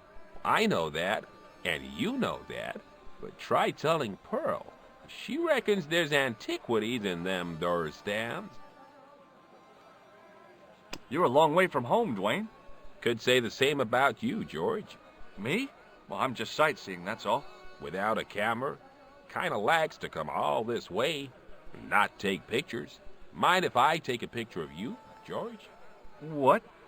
Why? Ow! You could have warned me. You don't mind, do you, George? The folks back home will be real interested. Where is your wife, Dwayne? Pearl? Oh, she's around, looking for bargains. How long have you been married, Dwayne? Hell, must be 30 years now. What exactly do you do, Dwayne? Didn't I say? Oh, I run a greeting card company. Yep, we're based in Cleveland, Ohio.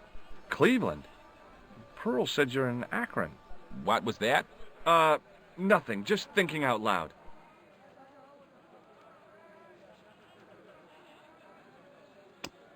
What do you think of this? It's a ball. Big deal. Does this matchbook mean anything to you? Nothing. Nothing at all. Have you seen this man before? Maybe. Where'd you get it? I just picked it up somewhere. Sure. I'm always picking up photos of complete strangers and then asking around. Ow! Damn it! There. I've got another picture of a complete stranger. Maybe I'll ask around about this one. Shake hands, Dwayne. Why? Just being friendly. Let's just be friendly by keeping our hands to ourselves. Yeah? Okay, well, I'll see you around, Dwayne. Count on it, George. The merchant was selling fruit. I decided I might have some later.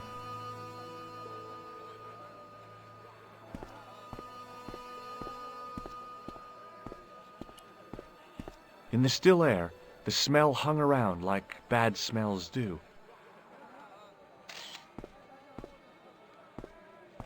The stand had kebabs dangling from the canopy. As a marketing device, it lacked something. Hi, what's your name, sir? Hello, you buy kebab. Most good.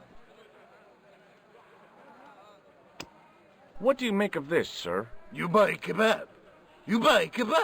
Yum, most good. I'd value your opinion on this, sir. La, you buy kebab. None?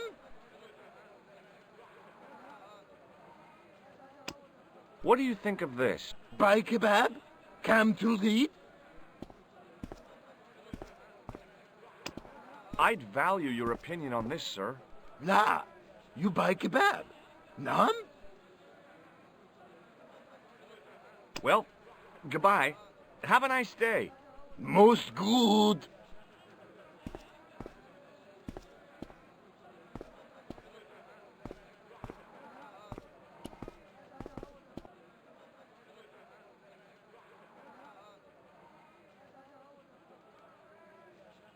The carpet seller looked craftier than the offspring of a fox and an insurance agent.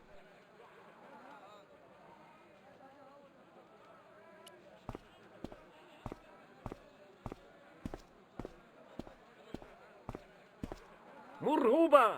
Hello, sir! Does this matchbook mean anything to you? Ah! Give to me! Give to me! Allah mut!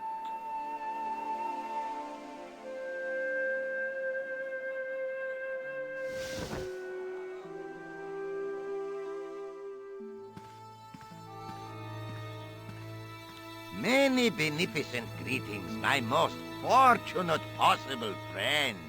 Huh? Do I know you, mister? No. And again I say, no. But, my friend, do you not see our mutual good fortune in this meeting? How frank do you want me to be? You are a traveler, yes? Boy, you must be the world's greatest detective. No. I am told that is Sherlock Holmes of the big forehead and slipper full of shag. I, as contrast, am world's greatest luxury taxi driver. I can see where this is going. I am Ultar, taxi driver and luxury guide per excellent. Yes. This I had to hear. Where does your heart desire to go? Simply mention the name to your obedient servant, and we shall fly there, swift as the eagle. Oh, well, I don't really want to leave Marib yet, but I'm sure that if I do, you'll be the first to know. Is good. You know where you want to go, you come to Ultar. Thanks. See you around, Ultar. Be having a pleasant day full of shining experiences and happiness, my friend. Hi. Nice club you've got here. I was wondering if you could help me. What? I mean, I beg your pardon? I'm sorry, but I don't understand. No surprise there, all righty. He says sorry, but he not speak English. But he didn't say anything. He not have tongue. No tongue? What happened? It was bet. And he lost. He won. You should see other chappie. Oh, yes. The club manager's bonhomie seemed forced. Looking at the place, I could understand that.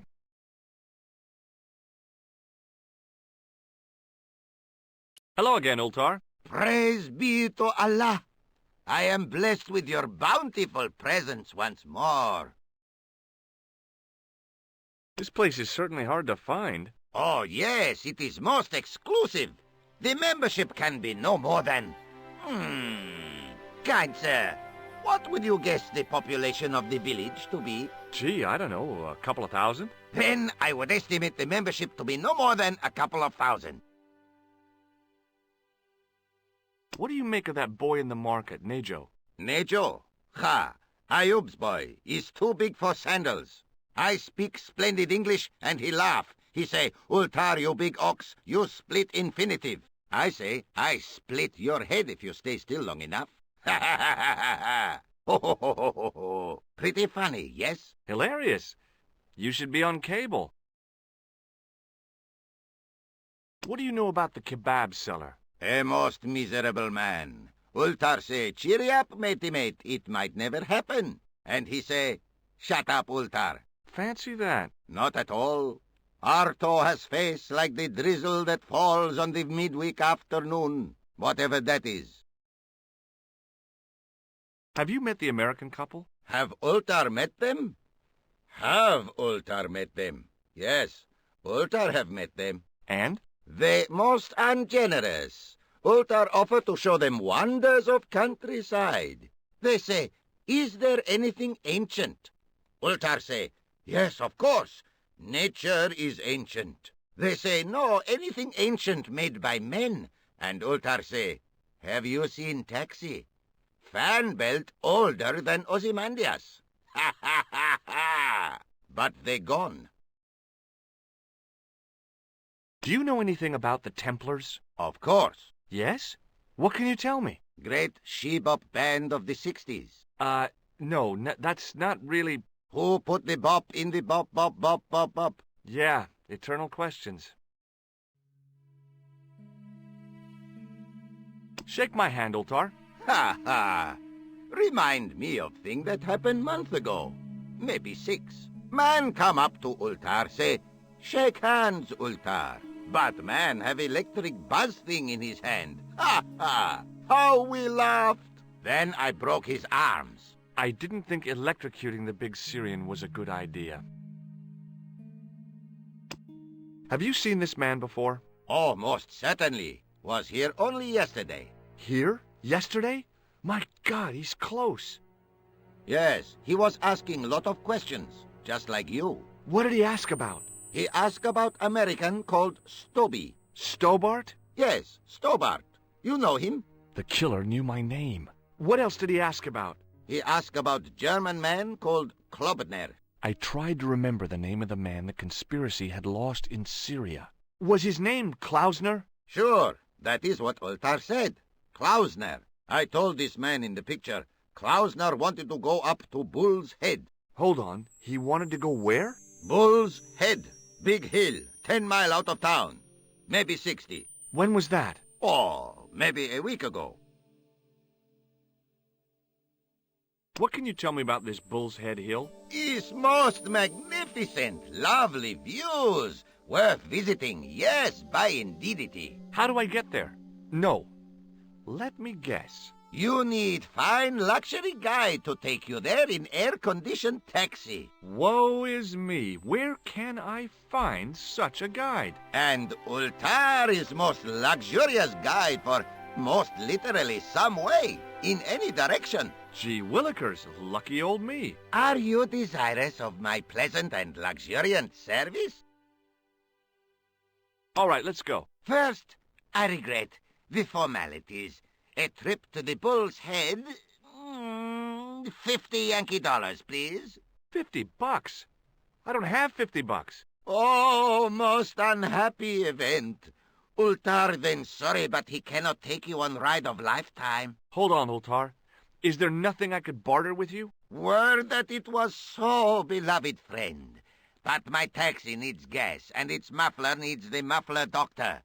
Trading for these things is not possible. My heart weeps for the injustice, but it's bucks or zip, or unfortunate American.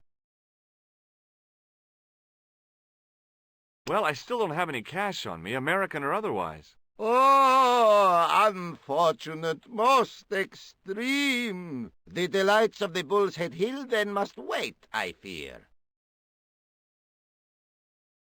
See you around, Ultar. May good fortune follow you, mister.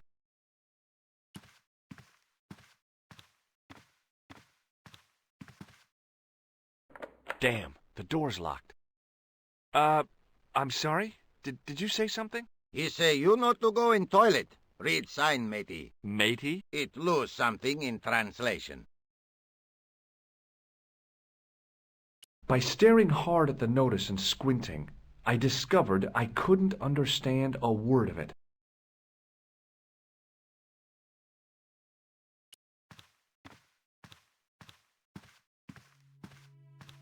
I hadn't felt a need to spit since I was 12. The spittoon was nearly full. What did they sell here? Drinks or expectorants?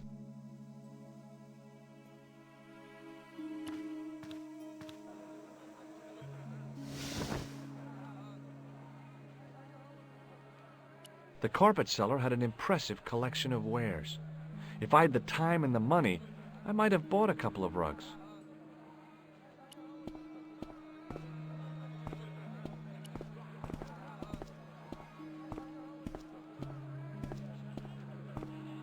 I figured going out into the countryside was a pretty good way to get lost.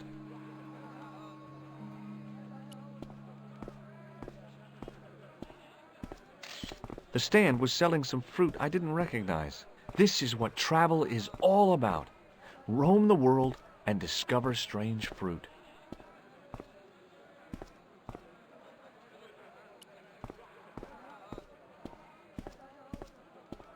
Hi there, Dwayne. Hi there, George. How can I help you, young fella? Have you ever heard of a hill called the Bull's Head? Can't say as I have. Where's that? I don't know. I'm trying to find out. Bull's Head, huh? I must remember that. Sounds scenic. Have you met Ultar? Almost luxurious air-conditioned taxi ride, mister. Yeah, the cabbie. Tried to pull a bunco on us. Take us on a wild goose chase off into nowhere. Okay, well, I'll see you around, Dwayne. Count on it, George.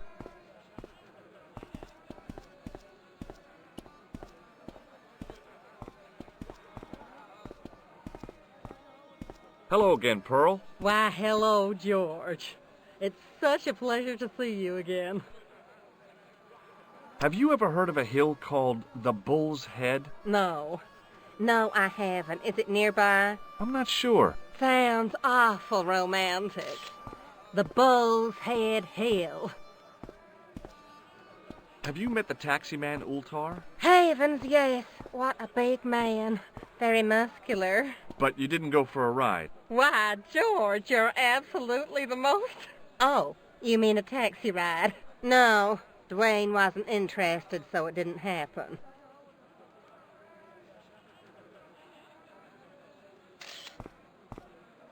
You said that your company is based in Akron. And Dwayne said it's in Cleveland, no doubt. Well, yes, he did. Dwayne was in the Marines and Vietnam, you know. Anyway, he got a medical discharge. Thing is, he gets confused. We moved away from Cleveland 5 years ago. Oh, I'm sorry. I didn't mean... He also gets a little paranoid. thinks he's a spy or something. I'm so sorry, Pearl. Don't worry yourself, George. We live with it.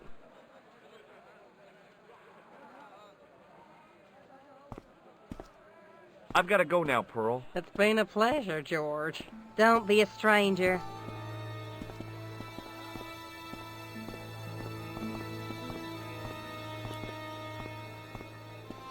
Hi, Nico. Hello again, sir. And how may I help you this time? Is that your father lurking in the back of the stand? He is indeed a roaring fellow. Ayub's his name. You don't sound like you respect him very much. Don't I? Not only do I respect him, I rather like him. For all his bluster, we get on very well. Who's the guy selling the kebabs? Oh, that's Arto.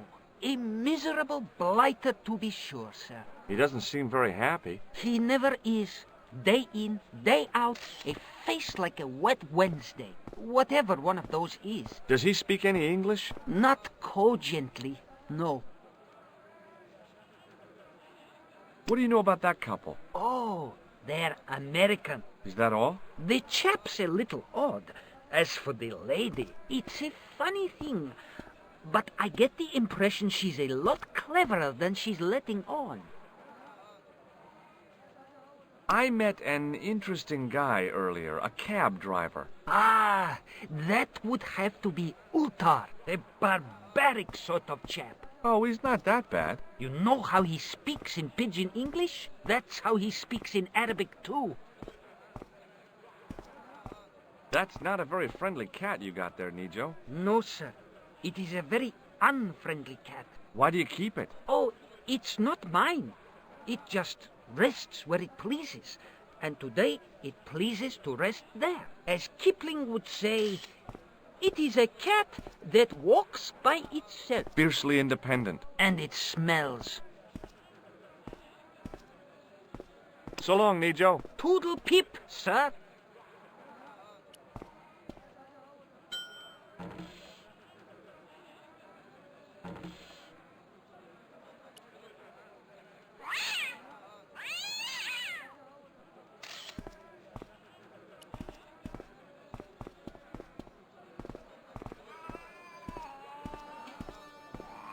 He didn't have anything that I needed.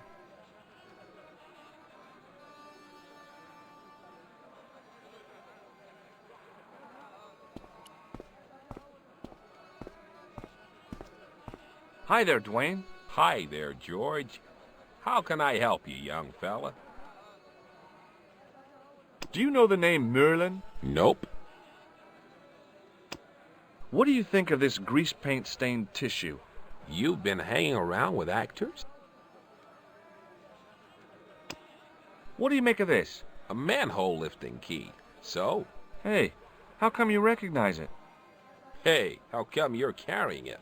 Yeah, well, let's just drop the subject, shall we? Look, I've got some plaster of Paris. Yeah, and I've got a picture of me shaking hands with George Bush. Of course, that was back in '76.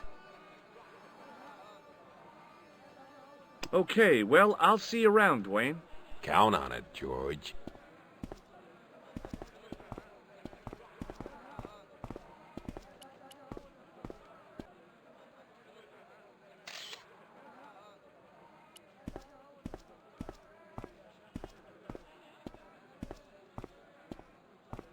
Hello, sir. Lovely carpet. Does this mean anything to you? Yes, yes. Carpets, yes? Does this mean anything to you? Yes, yes. Carpets, yes? Ma'a salama.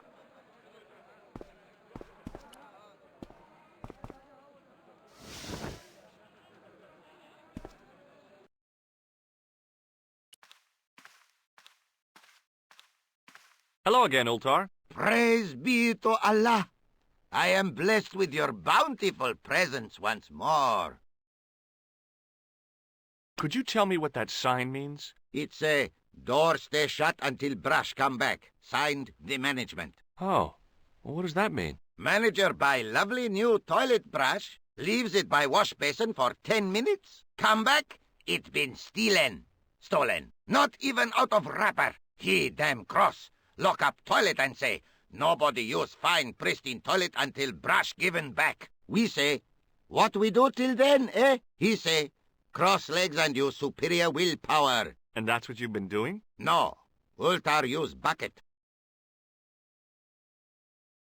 Well, I still don't have any cash on me, American or otherwise. Oh, unfortunate, most extreme. The delights of the Bull's Head Hill then must wait, I fear.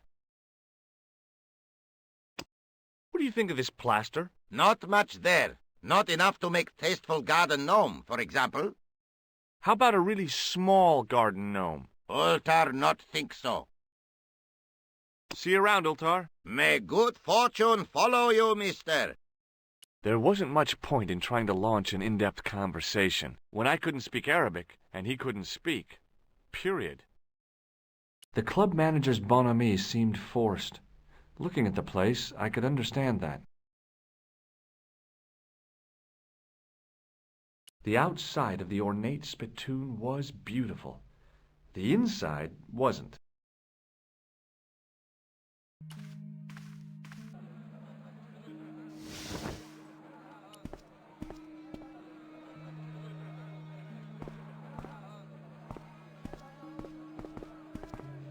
Suddenly, I realized the horrific truth. The guy was basting the kebabs with a toilet brush.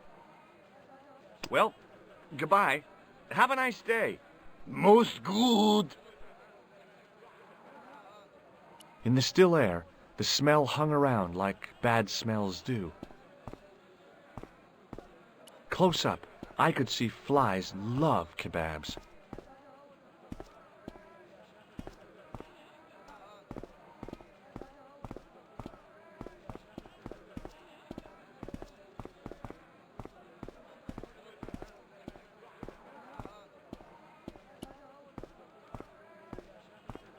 Hi, Nico. Hello again, sir. And how may I help you this time? Seriously, do you really think this thing's so great? Take it away, you tempter! Look, this is going to sound a bit strange, but I need Arto's brush. What? The brush he bastes the kebabs with? Yes. Let me find some dirty postcards for you instead. Nico, this is serious. Arto stole that brush he's using from a friend, and I want to get it back. Perhaps I could help you, old chap. Maybe? Perhaps? Maybe what? Perhaps what? I do not wish to seem mercenary, sir, but I am a merchant, and merchants trade. Merchant? This isn't Sears and Roebuck here. Well, if you're going to be disagreeable... No, you're right. What would you like? I seem to recall that you have something that might alleviate my boredom. A globe of delight, a Rubicon spheroid of heavenly pleasure. You mean the ball, don't you? A tiny spherular form that barely spans my hand, yet promises hours of amusement. If you mean the ball, why don't you just say so? Can I have the ball back, mister? All right, here you go. Thank you, sir. People say bad things about Americans, but you're okay in my book. What people? What bad things? Never mind that now.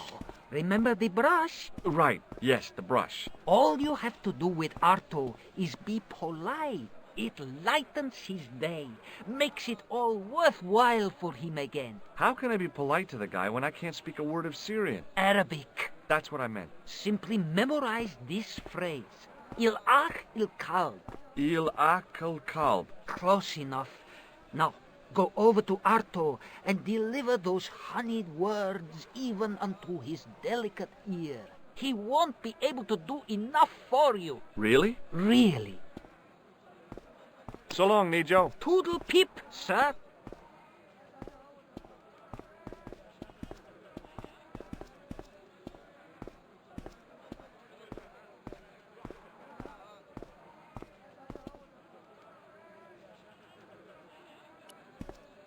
Hello again, sir. Hello. Kebab? Yes? Il Akul Kalb? Filthy! Bad, bad! I'll kill you! Whoa! Calm down! I just... Feet, do your thing.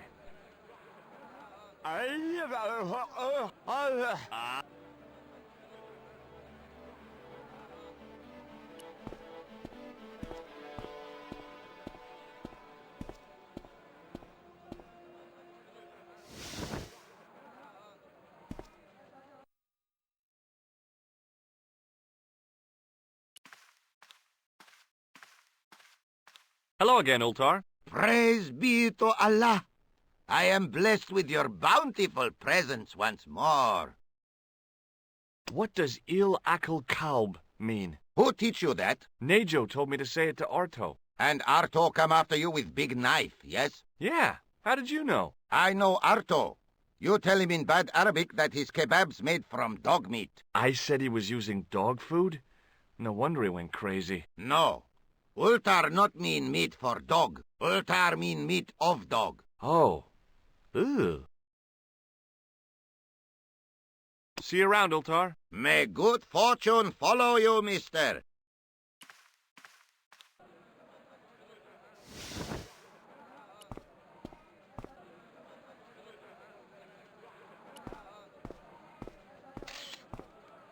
Hello again, sir.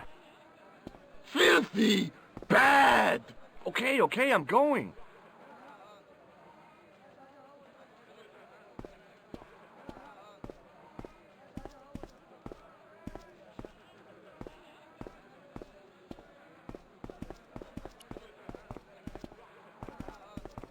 What the heck did you tell me to tell him? Patience, sir. Patience?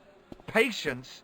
I've been chased by a homicidal kebab seller, and you expect me to be patient? But consider, sir, while you were running from the irate Arto wasn't using the brush. Hold on. Are you telling me that I've been used as a diversionary tactic? Your brush, sir.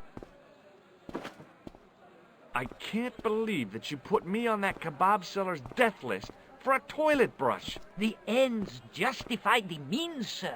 Yeah, but I noticed it wasn't your butt that was on the line, though. They also serve who only stand and wait, sir. Oh, spare me. So long, Nijo. Toodle peep, sir.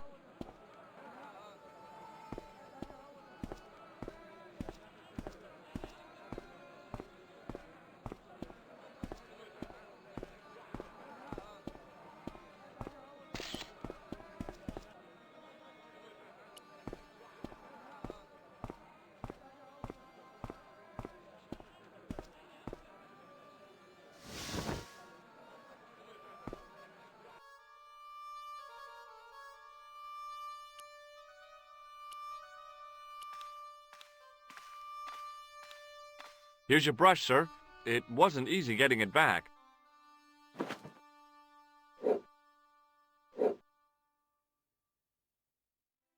The manager took the brush from me, gave me the toilet keys as my reward, and stomped off. What was all that about? Manager, he say, bah, look at state of this. Need much cleaning in detergent before go around my, you bend. He said all that? Body language account for much, you know. Oh, yes, indeedy.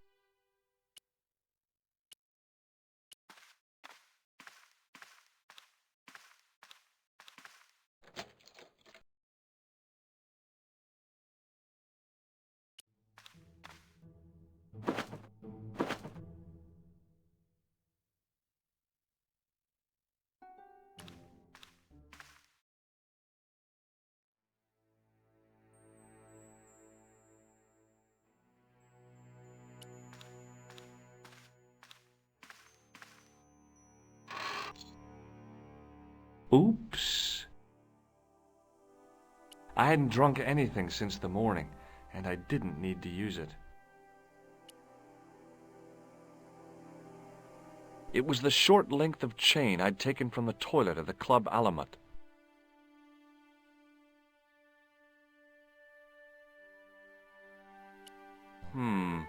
Maybe not.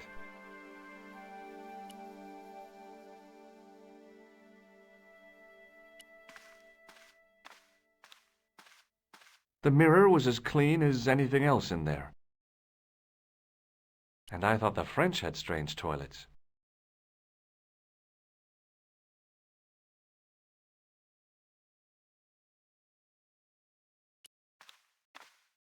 It was a roller towel dispenser.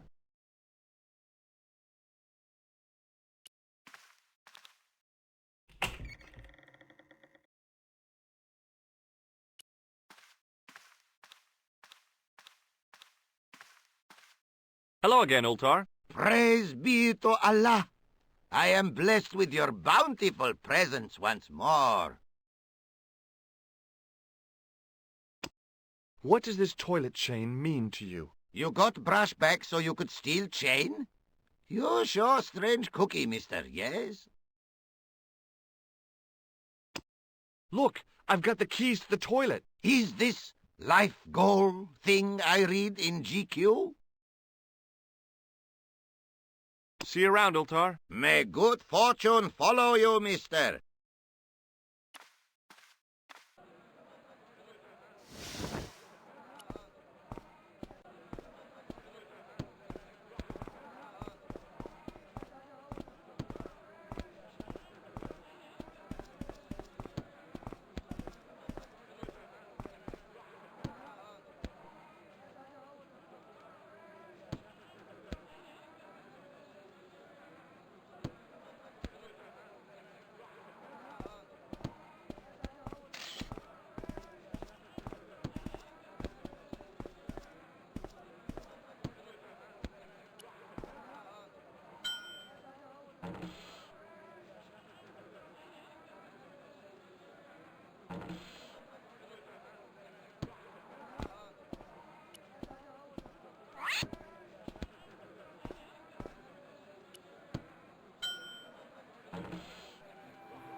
The statuette looked pretty sorry for itself after its fall, chipped with both arms broken off.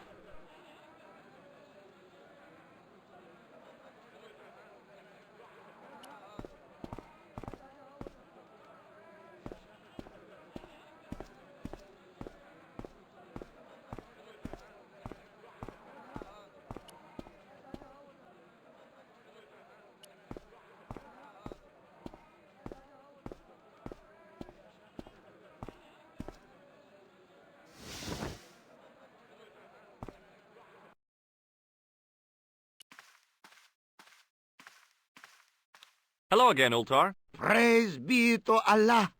I am blessed with your bountiful presence once more. Look at this. Ha! Statuette is broken. Not worth much.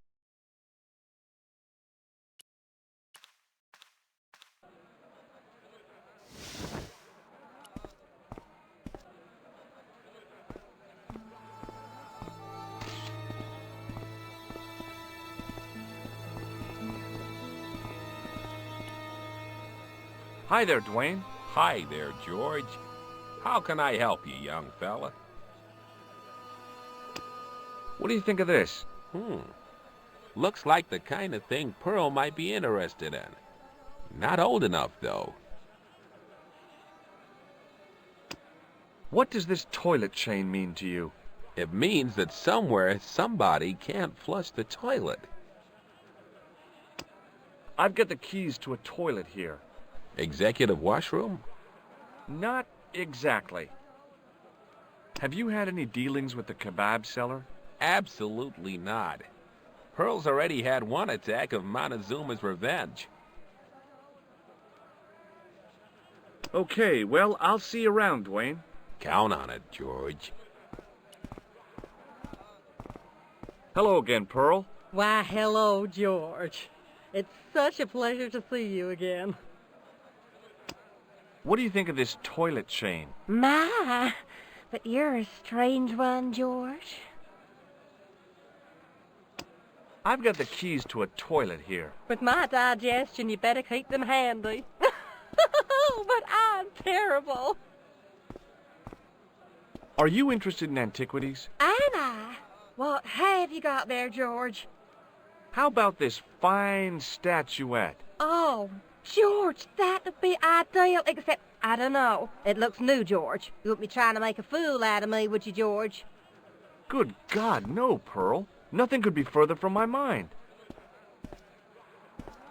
Do you know what Il Akal Kalb means? My, sounds romantic. Yeah, I don't think it is, though. Have you had anything from the kebab stand? Heavens, no, with my digestion. I've got to go now, Pearl. It's been a pleasure, George. Don't be a stranger.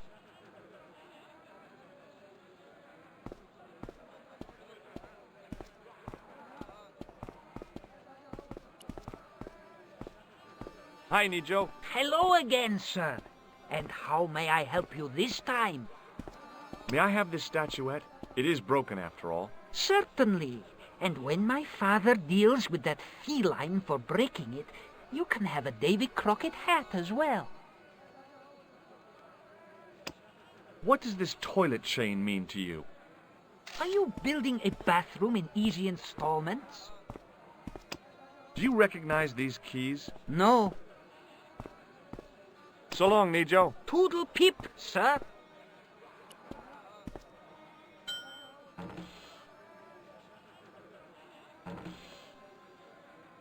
I hadn't come all this way to seek out curios.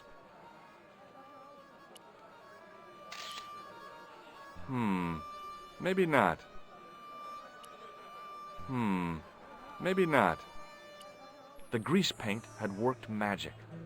Now it looked like aged marble instead of cheap plaster.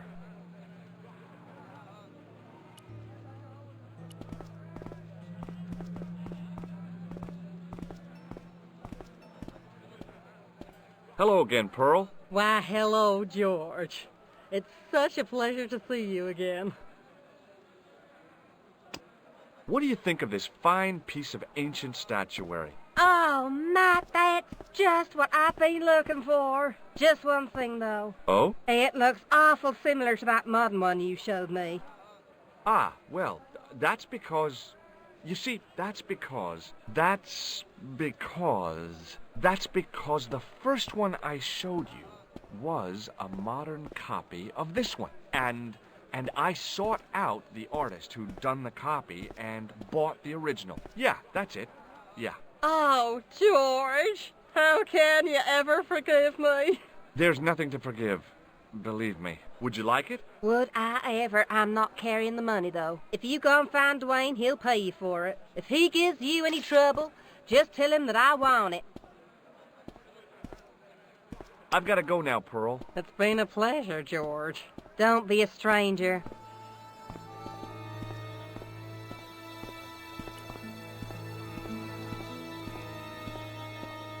Hi there, Dwayne. Hi there, George. How can I help you, young fella? What do you think of this? Good gravy. Looks old. Yeah, I had to turn this town upside down. Boy, your luck's better than ours. Looks Roman. I wouldn't know. What'll they say back home? How much do you want, George? Oh, I couldn't. It's the find of a lifetime. I mean... $50. Take it or leave it. I'll take it. Here you go. And here you go. Thanks for the money, Dwayne. This'll come in real handy. I ought to be thanking you for finding this Roman statuette. Okay, well, I'll see you around, Dwayne. Count on it, George.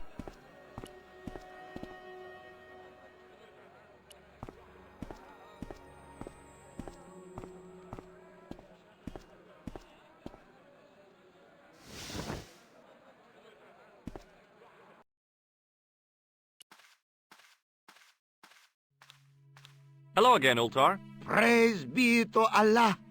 I am blessed with your bountiful presence once more. About Bull's Head Hill. Are you desirous of seeing this most splendid place? Well, maybe. A terrific bargain. Only 50 of your Yankee bucks. 50, huh? Okay, it's a deal. Here's the cash. Ah, most splendid. As you say, the cash price moolah is correct.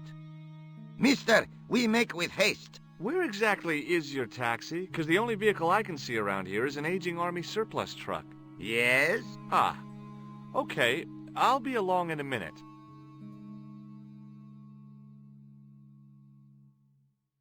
It didn't seem right to take off with the toilet keys, so I left them on the bar.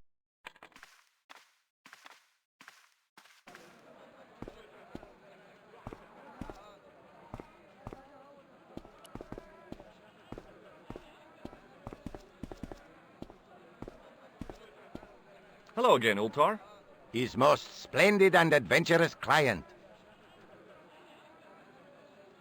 That's your taxi? Oh, yes, most assuredly. Most entirely splendid taxi in all Marib. It looks like an old army truck to me. Bah! You Americans with your checkerboard caps and your Judd Hirsches. You have lost sight of what a taxi should truly be. About 4 tons by the look of it. There, you have hit the nail in the nutshell. Okay already, let's go. Regrettably not, most esteemed fair. There is a minor problem of a tiny nature. The fan belt has taken it upon itself to break. So, what are you going to do? What can I do? I must wait for a ride to the garage for a replacement. How long is that going to take? 1 day, maybe 6. I can't wait that long. We got to get moving. But how, my friend? I'll think of something. Bye for now, Ultar. May good fortune follow you, mister.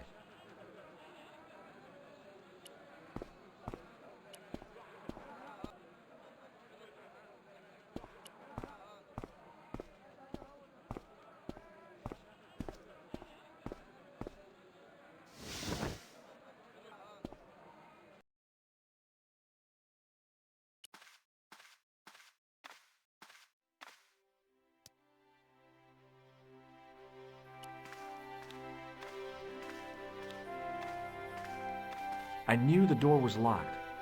I'd need the key to get in there.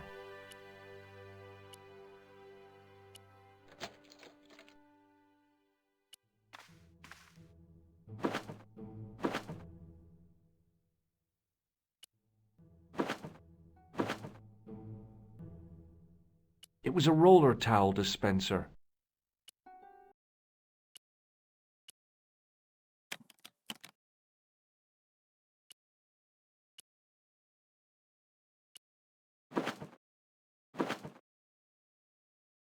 There didn't seem much point in closing the dispenser.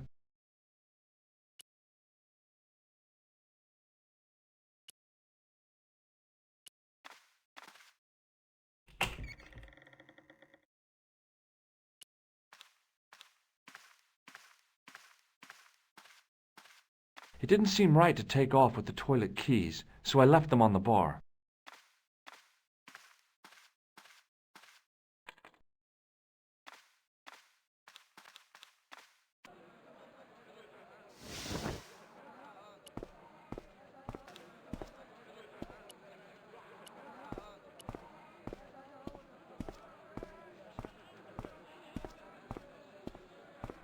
Hello again, Ultar. His most splendid and adventurous client. Is this any use to you? My friend, the very thing, yes.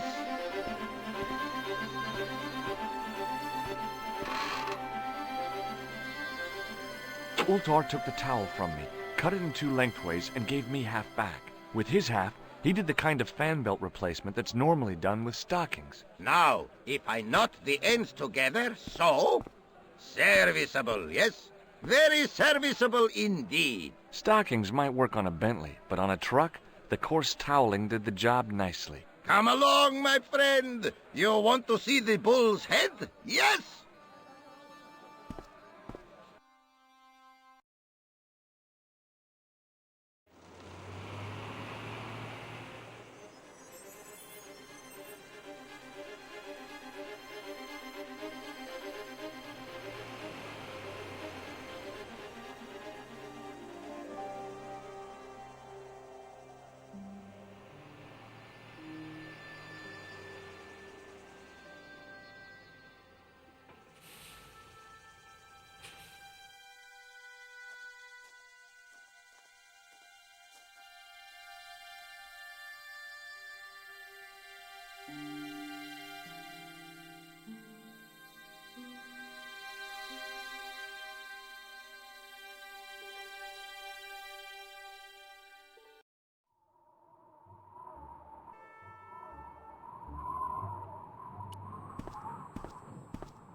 I'd damaged that tree enough for one day.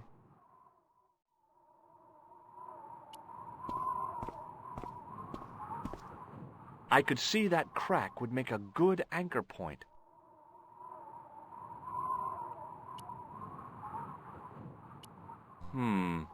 Maybe not. Maybe not. With a flourish, I tied the end of the towel to the stick with a textbook reef knot.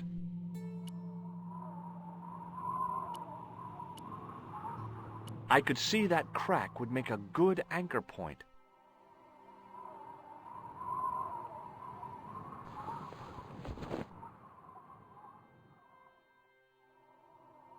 Well, that looked really safe. But I had no choice. I hadn't anticipated going mountaineering when I'd come to Syria.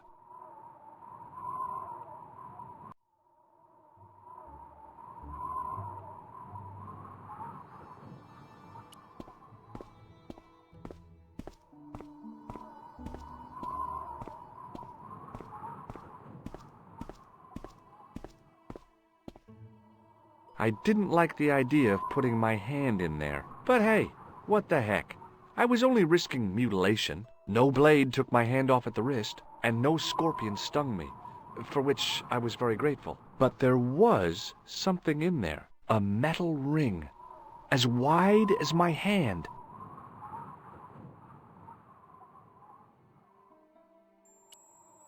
I took a firm hold of the ring. I tried not to think of death traps, and pulled.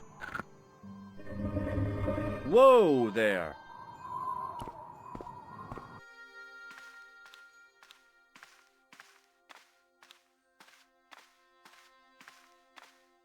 Around the corner, I found the corpse. Oh my God.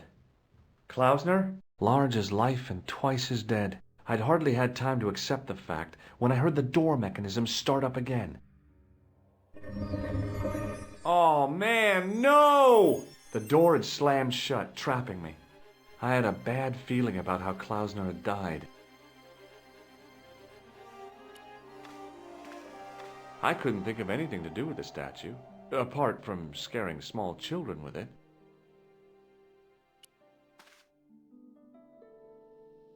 Whatever had been in the bottle had been drunk. Klausner must have died of thirst and dehydration.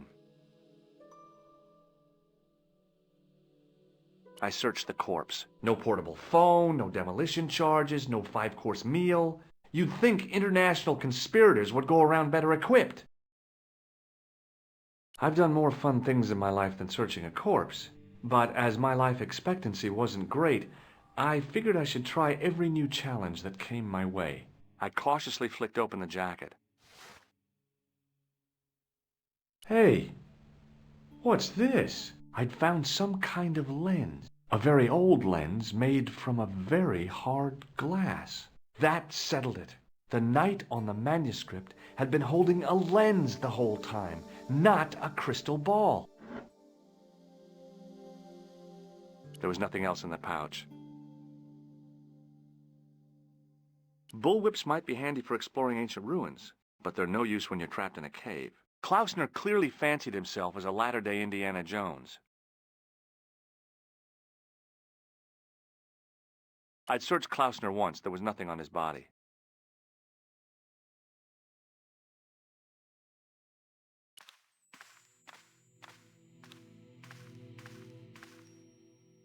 I couldn't take the inscription with me. All I could do was stare at it and try to memorize it. In accidenta sita est in ora mundi. Okay, that would have to do.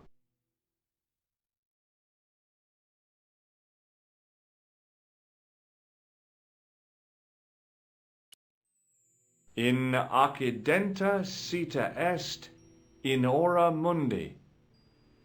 Okay.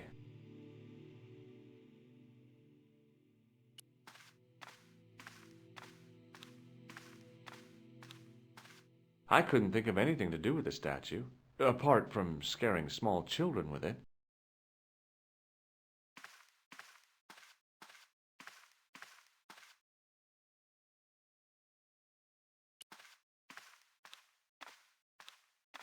I couldn't help but notice faint bloody finger marks on the rock, as if somebody had tried to claw their way out.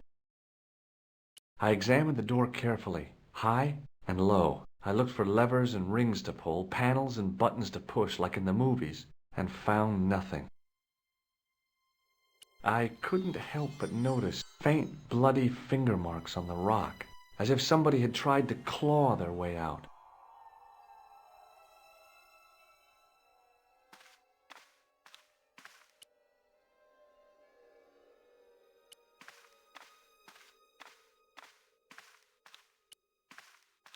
A stone head bearing 3 bearded faces. It was a strange image, but a powerful one, redolent with antiquity and ancient mysteries. The mouth's opening. It must be Ultar. My God, if he comes in, we'll both be trapped. Ultar! Don't come in! It's a trap! Stay where you are! You! Hello, Mr. Stobbart. We meet in the most unusual places. Please, do not make any sudden moves. I have no desire to maim you. Did you say maim? I did. Dead men tell no tales, as you say. And I want to hear everything that you have to tell me. And what if I don't want to talk? Then I shall, most regrettably, have to kill you. Rest assured, however, that I am an excellent shot you would not suffer. Oh, that's good. Believe me, I'm really assured. It is rather dark in here. I think we should conduct our business outside. Why should I make myself an easier target? If I fire at you, Mr. Stobbart, I shall hit you even in here. But unfortunately, my marksmanship will suffer. It could be the difference between hitting you in the leg or the groin. Boy, it sure is hot in here. No sudden moves, Mr. Stobbart.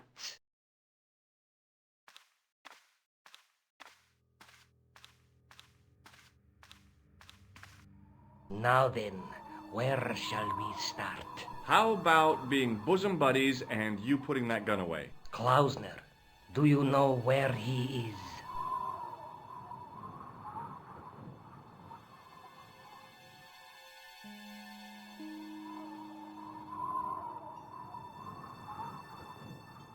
Klausner? Who the hell's Klausner? I followed his trail here, as I believe did you. I never heard of this Klausner guy before. I just asked around about strangers and got lucky. Luck is a commodity that you are sorely pressed for now, Mr. Stobbart. I have been watching you since you arrived in Marib. You have? I never noticed you. Precisely my point. You don't know what I know. Please, bear this in mind when answering my next questions. Now, where is Klausner? Okay, he's dead, just around the corner of the cave. Do you want to look? I shall trust you on that. How did he die? Starvation or dehydration by the look of it. He was caught in this trap you were shouting about? Yes, I suspected as much. The Templars were not ones to give away their secrets lightly. Was he carrying anything of importance? Well, there is something, I guess, but you can't move it. Yes? What is it? It's a treasure map. Yeah, X marks the spot. Come now, do you expect me to believe that? Yeah, okay. You caught me. But round the corner, there is something in Latin up on the wall. Latin? Do you remember it, Mr. Stobbart? In accidenta cita est, in ora mundi. Ah, the words of Caesar. Yes, that makes sense. Well, I know that roughly it means to the west, to the edge of the world. But what the heck is that about? It tells me where the sword of Baphomet lies. Mr. Stobbart, I am sure that you are just what you appear to be. A gifted amateur. Thanks, I think. But I can no longer tolerate your interference. There is far more at stake than you realize. So what are you going to do? I regret that we must end this here and now. Your only choice now is whether you die like a man or like a dog.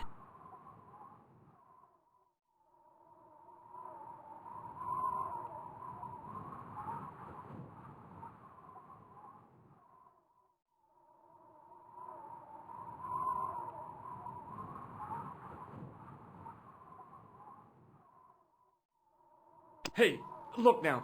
Don't kill me. I've got money. Maybe we can cut a deal. You disappoint me. Okay, you're the boss. I'll take my medicine. I should like to shake your hand.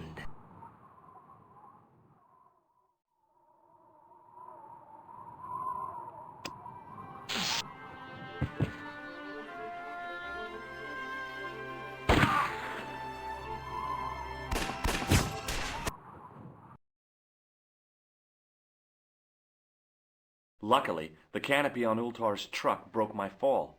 Thank goodness for that. The worst part of the experience was Ultar's driving. What about the lens? Is it still in one piece? Oh, yeah. Well, it's good to see you again, George. Really?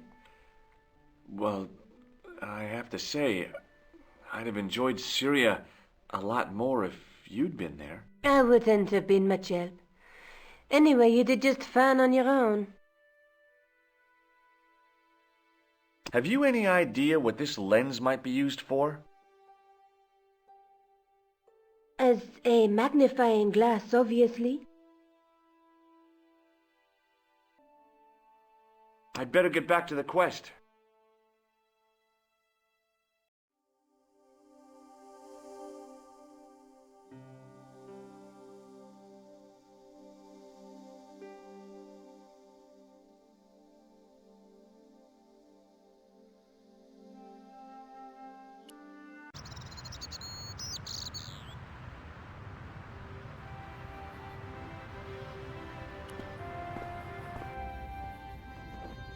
The priest was still busy with the chalice, so I decided to have another look around the church.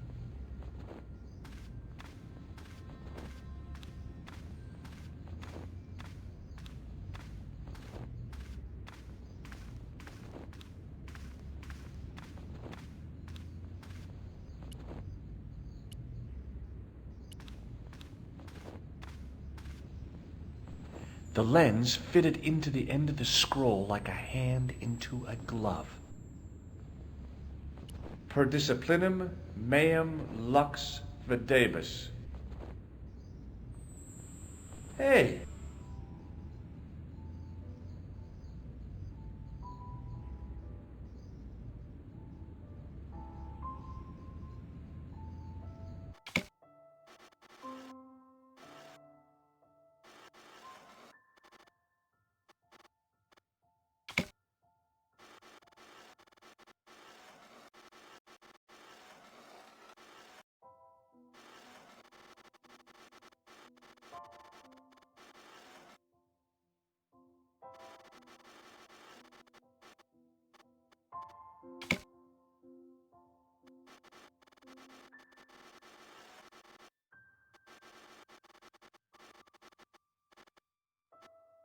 The distortions came sharply into focus. It was a Knight Templar, burning at the stake. And below him a date in Roman numerals. A Knight Templar burning at the stake, and a date. Let me see. MCCCXIV.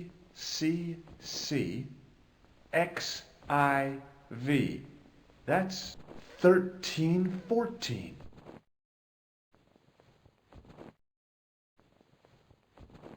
The priest was still busy with the chalice, so I decided to have another look around the church.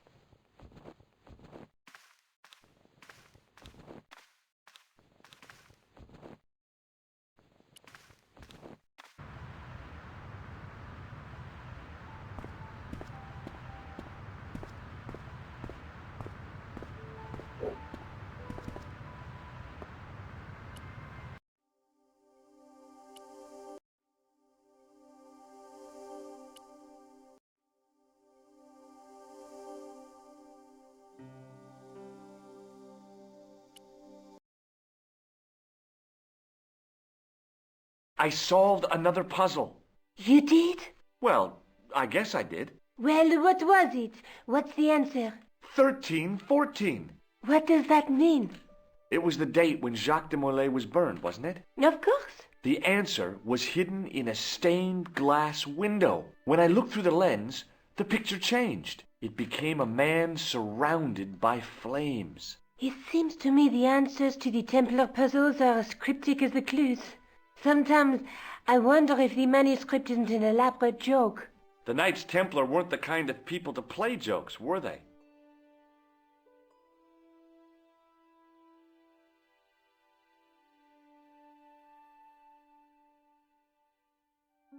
I'd better get back to the quest.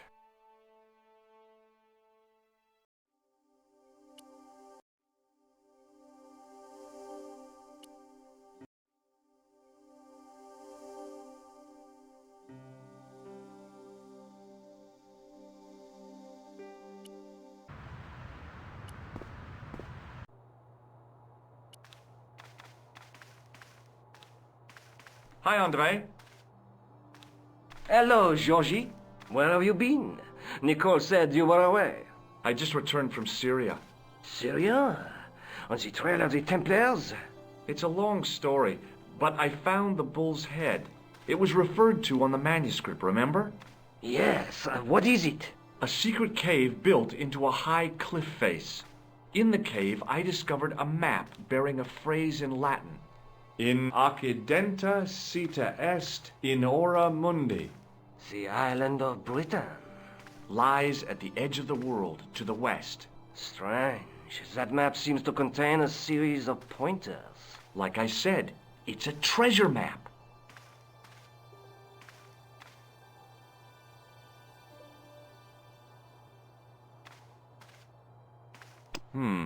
No way. Thanks for your help, Andre. You're welcome.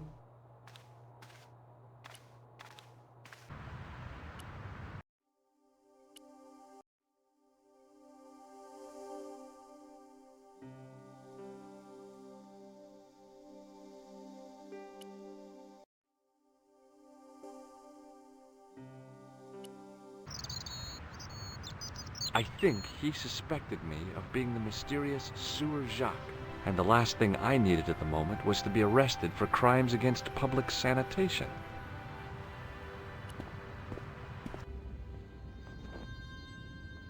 The priest was still busy with the chalice, so I decided to have another look around the church.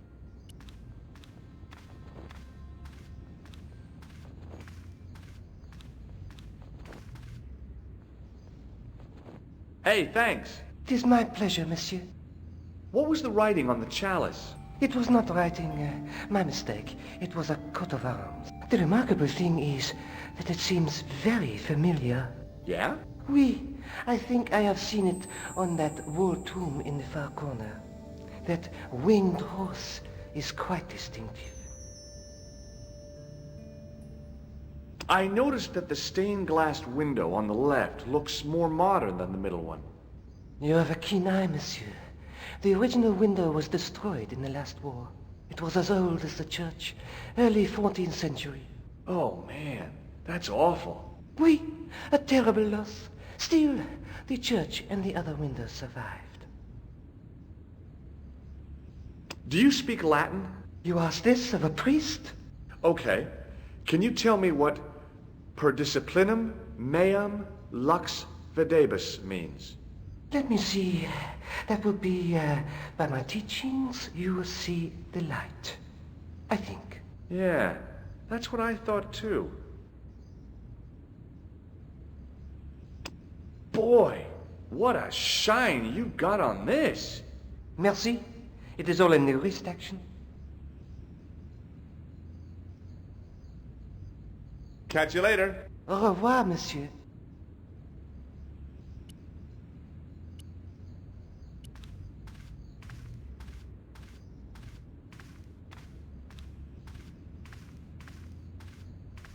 Now that my attention had been drawn to it, there was no mistake. There was no name on it. But the coat of arms was undeniably the Pegasus of the de Vasconcelos family. I'd found the last resting place of Don Carlos. My eye was drawn to the biblical references carved into the edge of the tomb. Hey, maybe these biblical references mean something.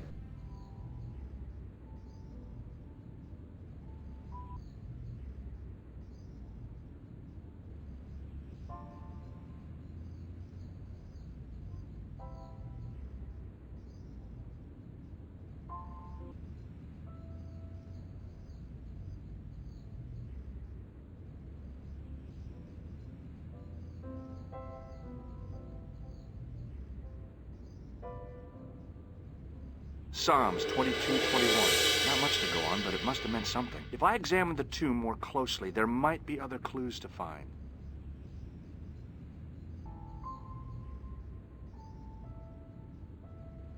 Psalms 32:7. The numbers referred to a chapter and a verse in the Bible.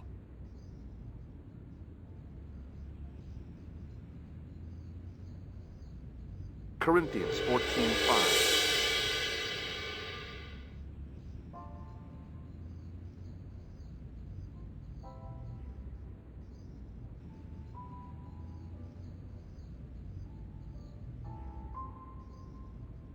John 4:11. There were no more references to find, but a series of Roman numerals ran around the plaque. I made a note in case they meant something.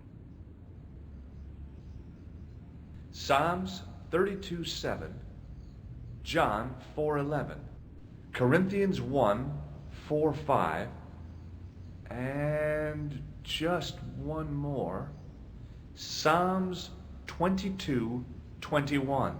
I may not be perfect, but I've got a memory like a steel trap. The chalice had led me to these inscriptions, but it looked like a happy coincidence to me. After all, the de Vasconcellos arms were already on the manuscript. Nope, I was still convinced that the chalice had some significance all of its own. Okay, let's have another look at those references. Psalms 32:7, John 4:11, Corinthians 1:4-5, and just one more, Psalms 22:21. The chalice had led me to these inscriptions, but it looked like a happy coincidence to me. I was still convinced that the chalice had some significance all of its own.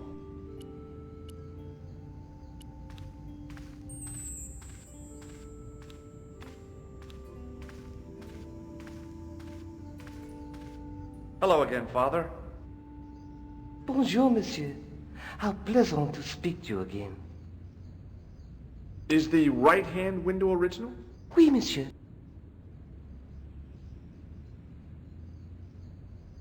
Catch you later. Au revoir, monsieur.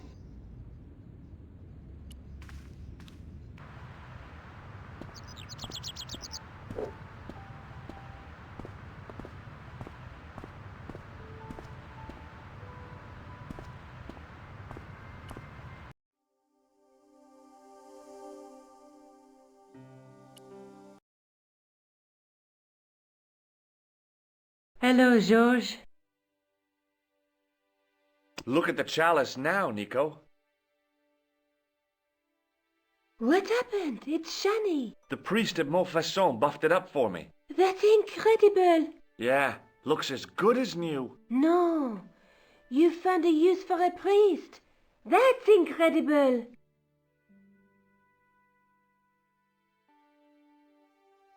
I'd better get back to the quest.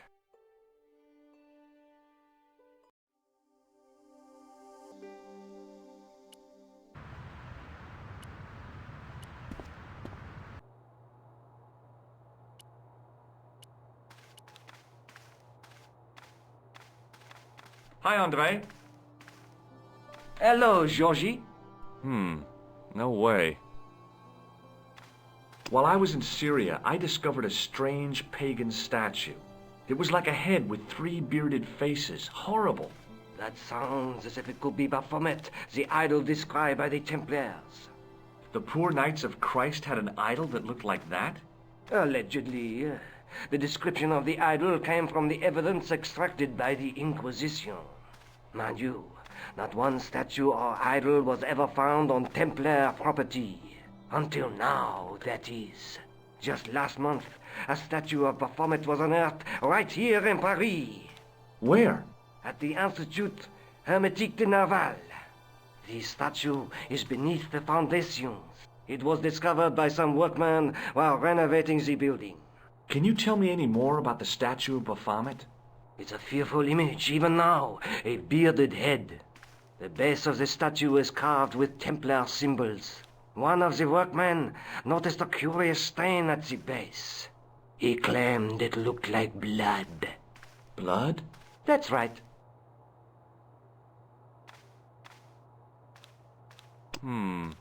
Maybe not. Thanks for your help, Andre. You're welcome.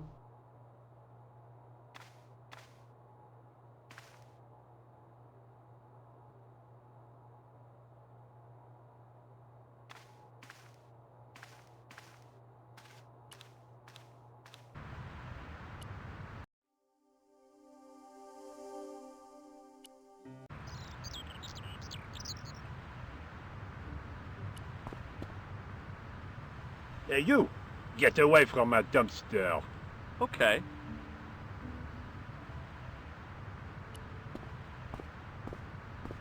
Excuse me, could you help me? What is it? I've got a few questions. You're doing a fine job. Merci.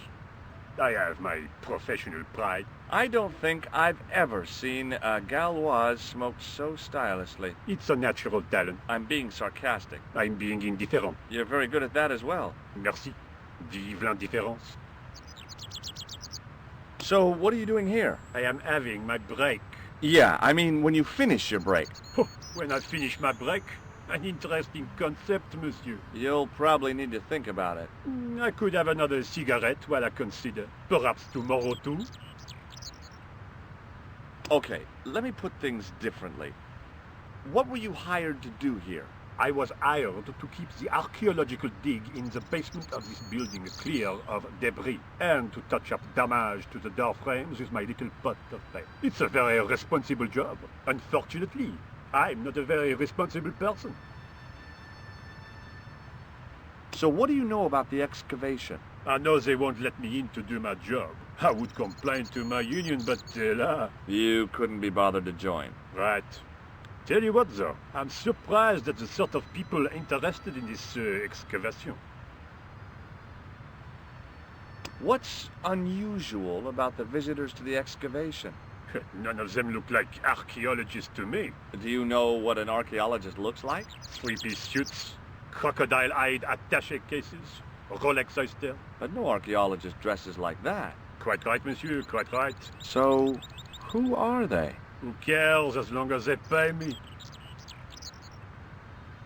What does the word Templar suggest to you? Templar? Nothing. Nothing. I was pretty sure the shaken shock had shot its bolt in Syria. Be seeing you. Au revoir, monsieur. Hey, monsieur! Get away from my paint pot! Okay. I should think so. Meddling with a man's paint pot. Pah!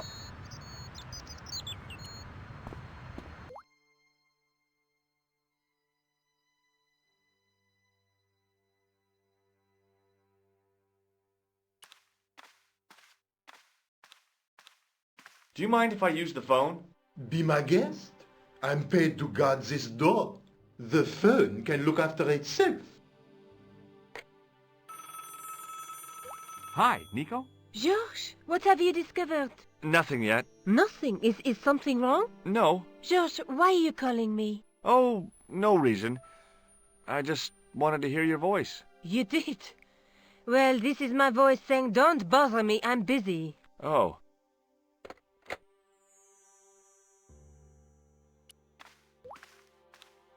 There was a closed door with toilet scratched into the cheap veneer. That door's locked, monsieur.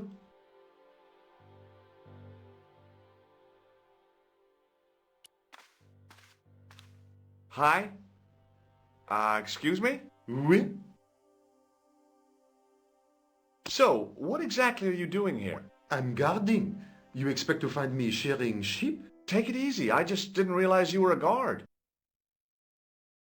I'd like to know what you're guarding, please. That's a secret. It wouldn't happen to be an archaeological site, would it? Are you asking me or telling me? I'm telling you. Then why ask? I had a feeling this was no normal hole in the ground. I'd like to use the washroom, but the door's locked. Oh, that's no problem.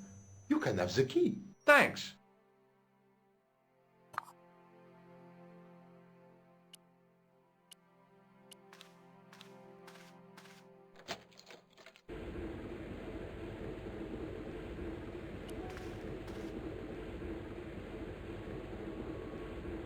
taps were rusty. Oh boy! The cold taps washer looked to have failed. It was just dribbling down the sink. On the wall was an automatic hand dryer. I didn't want to carry a bar of dirty soap around with me. I wasn't about to wash my hands in this place, so I didn't need to dry them. Being in a charming comfort station like this made me think fondly of the toilet in Syria. That place was kept in pretty good order. At least, it had been until I vandalized it. Still, it was all for a good cause. The thing felt really hot. Big demands seemed to be being made on it. I didn't want any coal.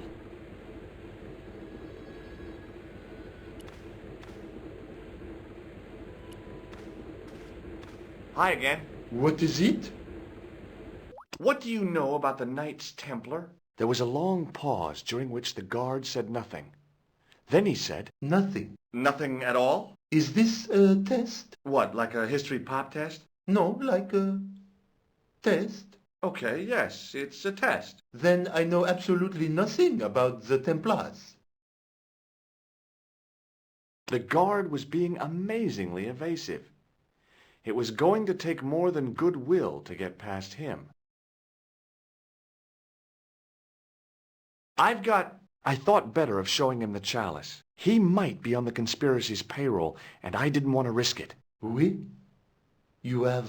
A sudden urge to sing. Care to join me? No, no singing in here.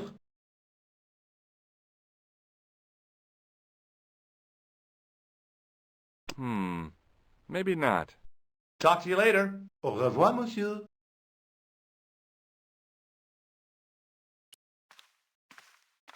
I couldn't imagine what I'd achieved by turning the dial.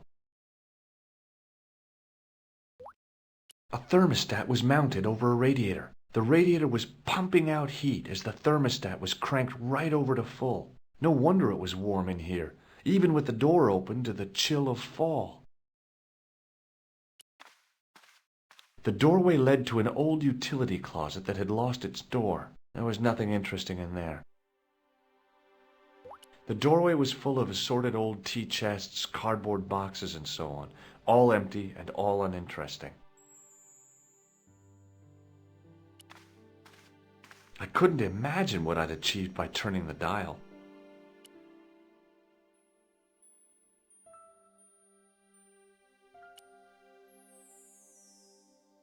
I couldn't get to the door while the guard was there. Hey, monsieur, don't go with my keys.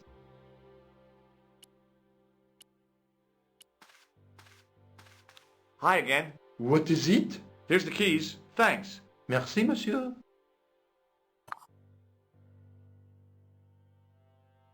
It sure is hot in here. I have to have the door open to allow the workmen access, so why not? I turn the heat up. You could wrap up warm. I have my gloves if it gets cold, but why bother when it's warm anyway? Talk to you later. Au revoir, monsieur.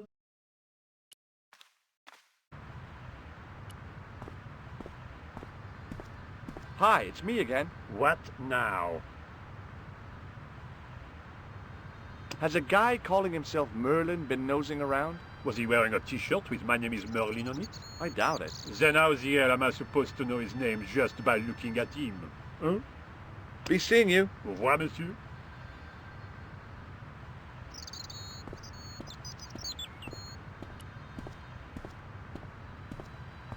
The painter had a pot of gunmetal gray primer hanging from the barrier. There was a dumpster full of debris. From the excavation, I guessed.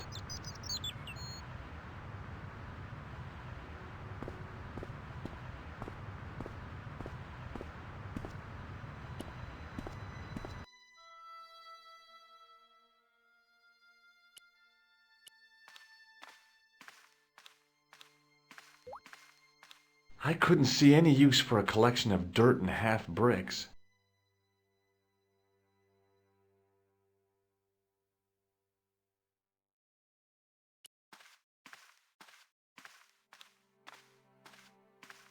Hi again. What is it?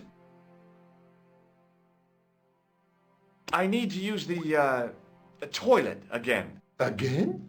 Already? I have this problem. How technical do you want me to get? Never mind. Here's the key.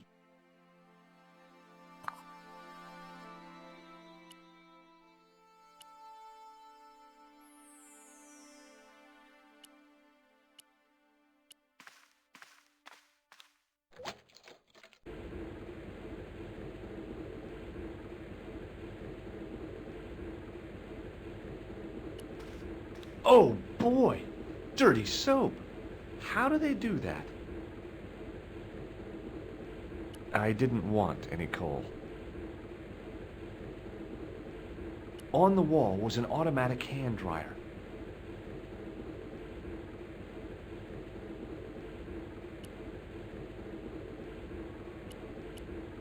Perhaps I could make a copy of the key.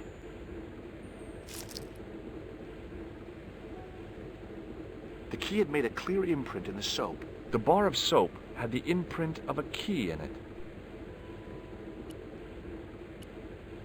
I knew keeping that plaster was a good idea.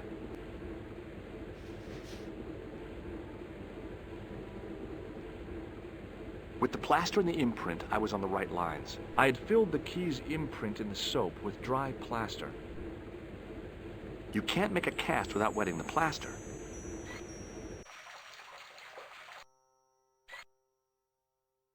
But wet plaster alone does not make a cast. I used the dryer to speed up the process.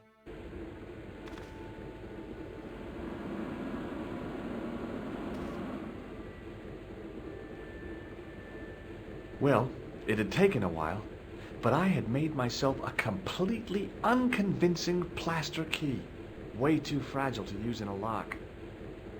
I'd have to substitute it for the real one. Trouble was, it looked like plaster and not metal. Then again, that plaster statue in Syria hadn't looked like stone until I'd been a bit artful with it. Maybe I could improve the key as well.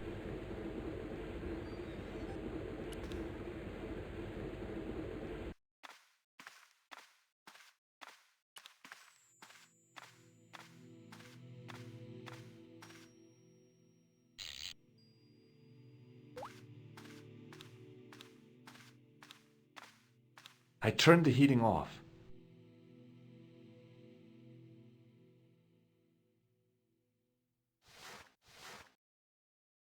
As I'd hoped, the guard put his gloves on.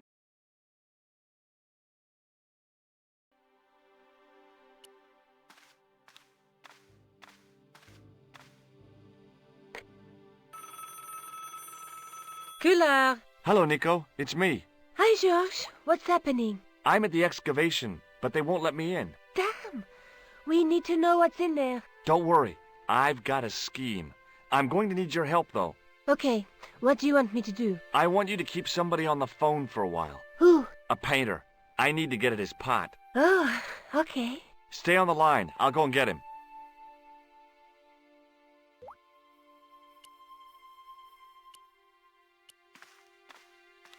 Hi again. What is it? Here's the keys. Thanks. Merci, monsieur.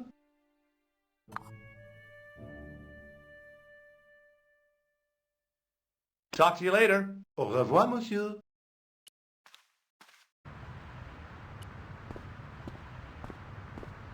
Hi, it's me again. What now?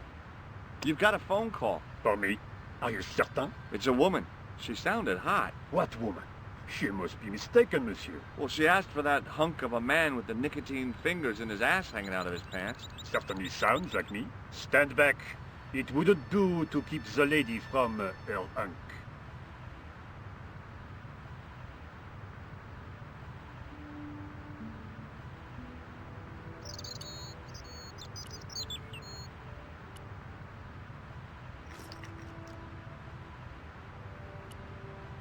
The plaster key had soaked up the paint nicely, and now looked pretty convincing. Still felt like plaster, though.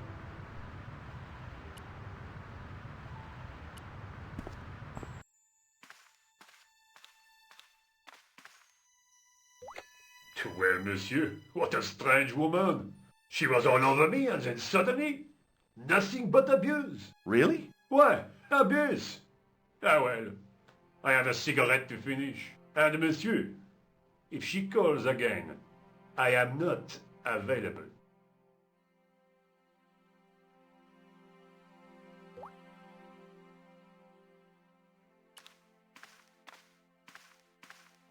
Hi again. What is it? I need to use the toilet again. Again? Already? I have this problem. How technical do you want me to get? Never mind. Here's the key.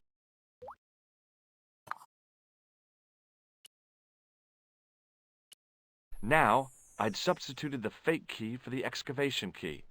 It looked okay, but felt false.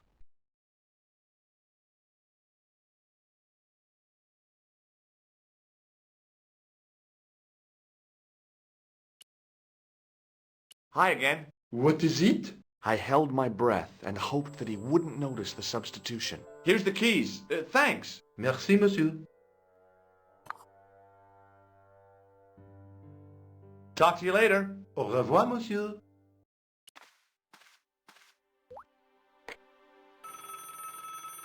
Hi, Nico. It's me again. I'd guessed. What do you want this time? What did you say to the painter? I shan't repeat it, Josh. Look, I need to get the guard out of the way. Could you call back and ask him to get the painter again? Okay, I'll call back soon.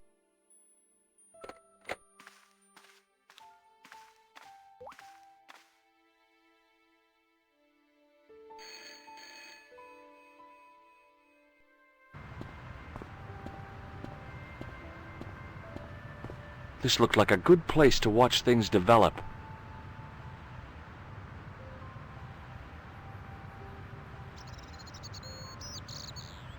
Hey, you!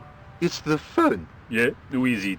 How should I know? What am I, your social secretary? It's not a chick, is it? Yes, it's a woman. Are you going to answer it? Does she have a warm, sensual voice like molten chocolate? Yes, she has a really sexy voice. Now get a move on.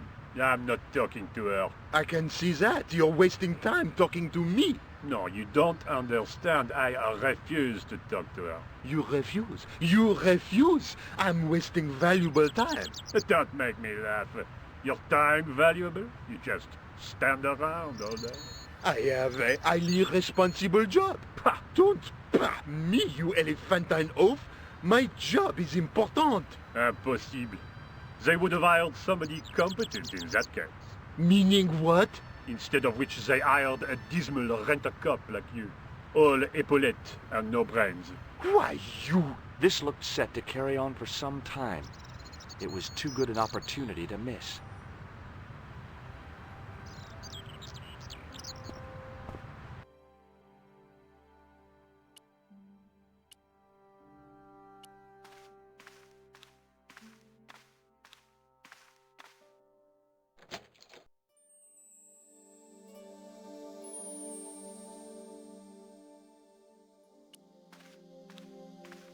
I couldn't see anything useful to do with the planks.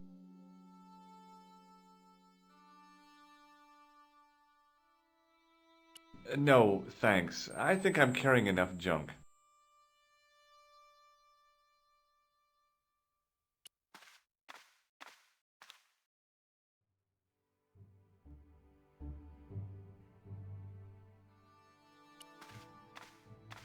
There was no doubt about it. It was the same sort of idol I'd seen in Syria, Baphomet.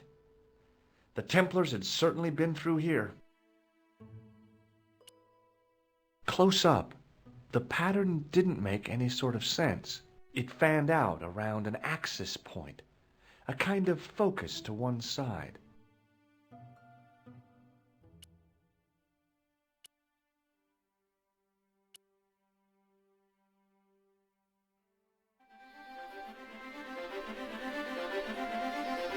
And there it was, decoded by the curves of the chalice, the image of a church.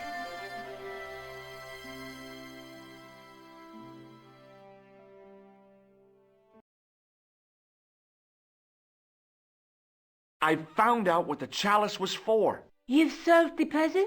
Yeah, There was a distorted picture at the Baphomet site. When I viewed it in the polished surface of the chalice, it changed. What did it show? A picture of a church with a square tower.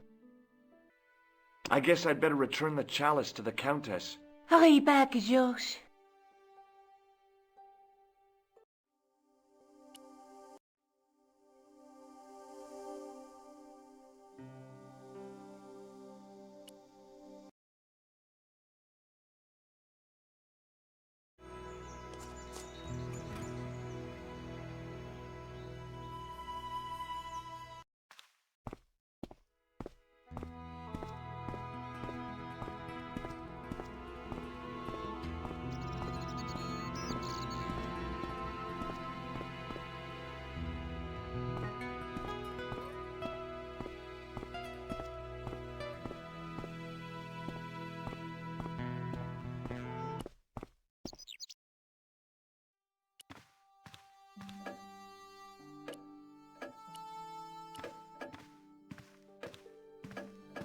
Senor Stobbart, oh, what a pleasure.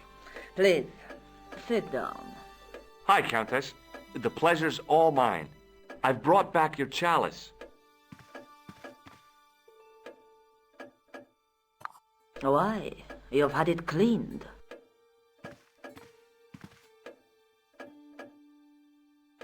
Yeah, I met an obliging priest with a soft cloth. Have you resolved the Templar mystery? No, not yet. I don't even know what it is I'm after. There are many stories of the knight secreting great wealth away. Whatever. All I know is I don't want the bad guys to get it. Ah, to be young and live in a world of moral absolutes.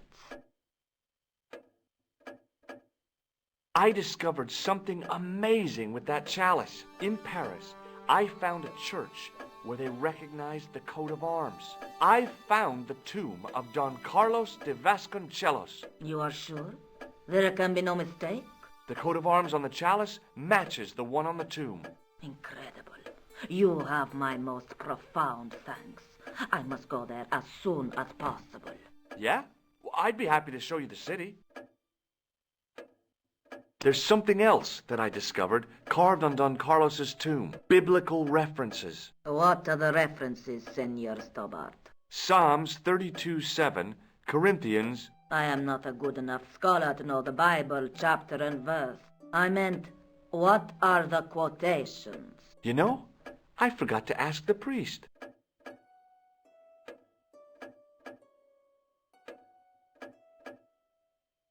I'll have a look around if that's okay. My home is your home. I shall remain here.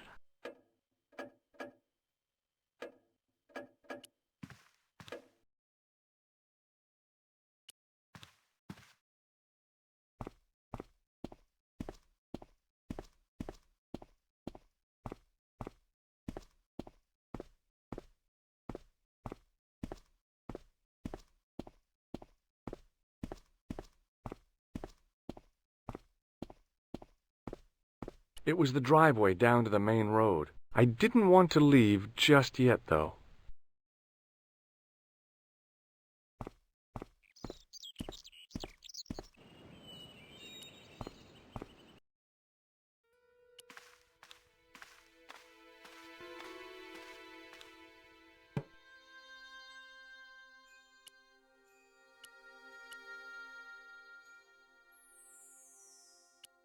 It was the Spanish Bible I borrowed from the mausoleum.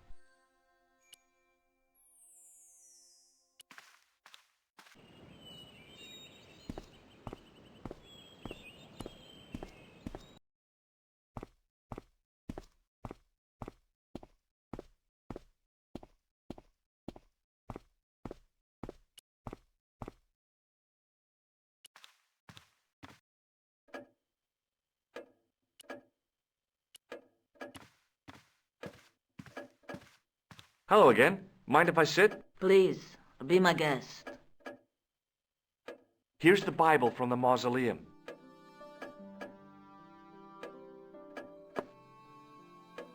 Very well. Let us begin. The first reference. Psalms 32:7. Thou art my hiding place. Thou shalt preserve me from trouble. Thou shalt compass me about with songs of deliverance. My hiding place. Don't get your hopes up too high. This might just be leading us to where we found the chalice. You are right, of course. The next. Okay, John 4:11. John 4:11. Here. The well is deep. The next. Quickly. Okay. Corinthians 4:5. Here it is. Will bring to light the hidden things. Any more? Just one. Psalms again. 22:21. Save me from the lion's mouth, for thou hast heard me from the horns of the unicorns. The last is confusing. Lions, unicorns, what's it mean? I can't guess. Salient points seem to be a hiding place and a deep well. In no sense is their mausoleum a well, Senor Stobbart. Is there a well in the grounds? I do not know. I suppose that there must have been once upon a time. Lopez is the man to ask about anything pertaining to the estate.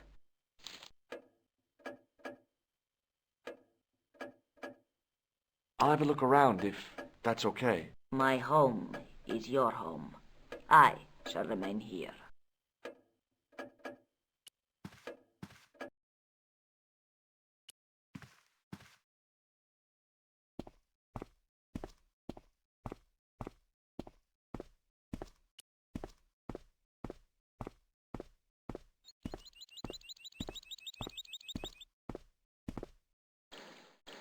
Hi there, Lopez. How's tricks? Senor Stobbart, I feel I owe you an apology. No, you don't. I was impolite on our first meeting. Look, Lopez, just forget about it.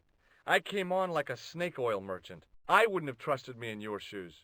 You do not understand. Finding the chalice has given my lady a new lease of life.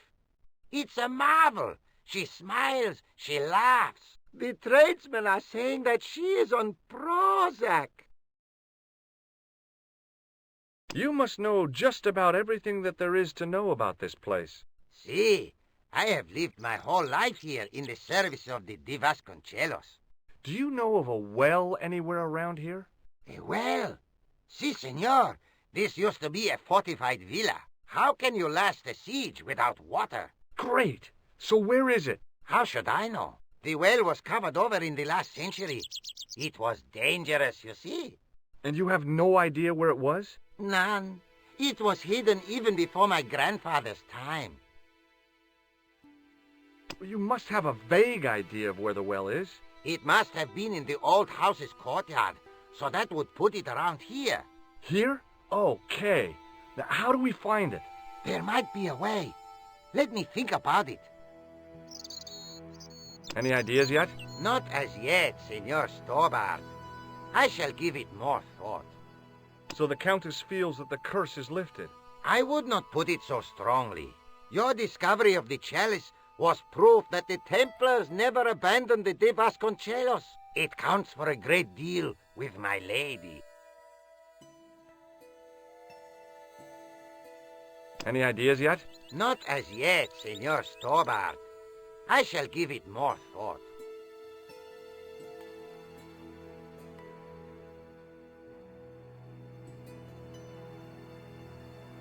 Catch you later, Lopez. Adios, Senor Stobbart.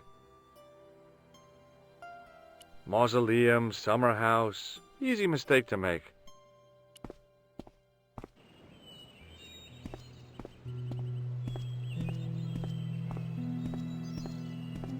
I wasn't about to go clambering on rooftops if I didn't have to.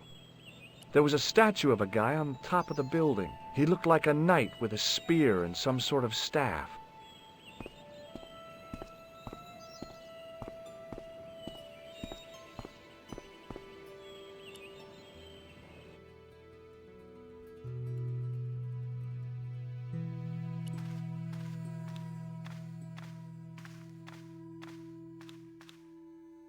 Now what? There was nothing to snuff.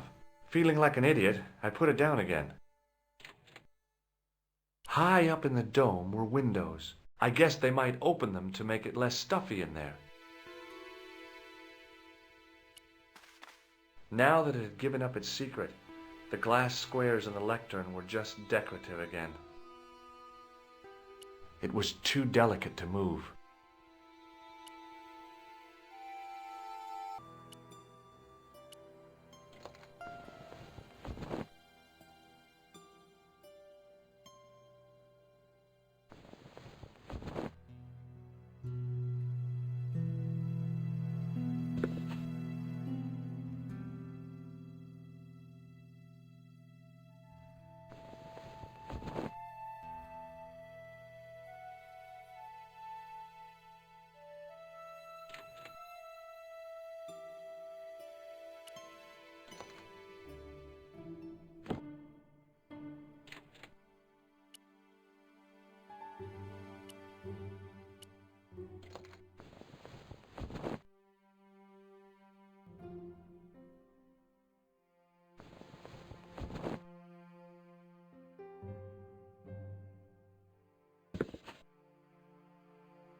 The candle had burnt brilliantly, but only for a couple of minutes.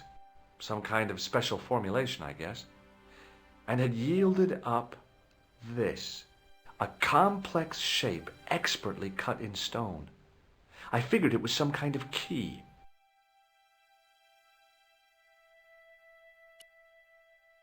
It was a smooth, intricately carved piece of stone that had been concealed inside the great candle.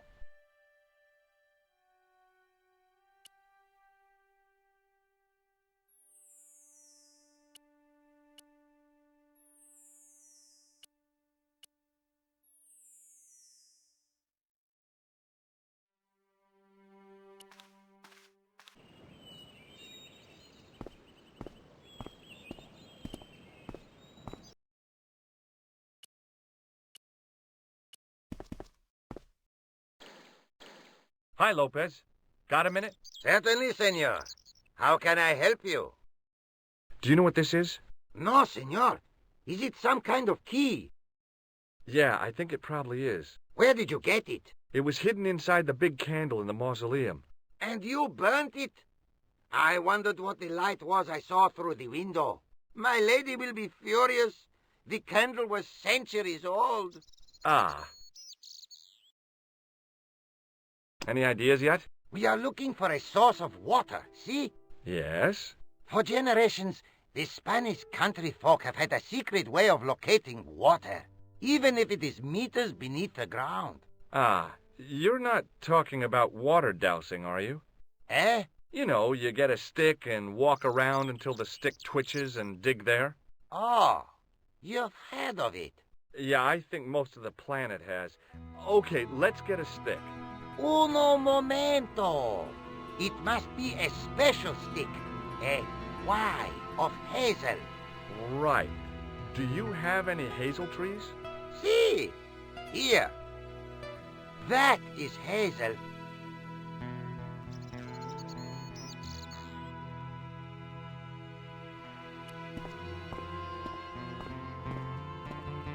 I went over to find a suitable stick. I don't believe it. There wasn't a single usable Y-shaped branch on the whole damn thing.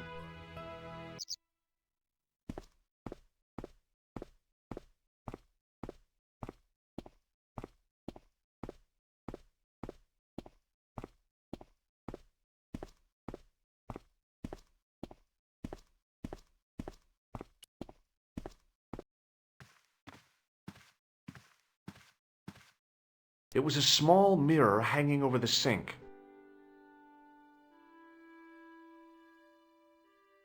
It was just a little utility room with no exit, unless you counted the window, and I didn't.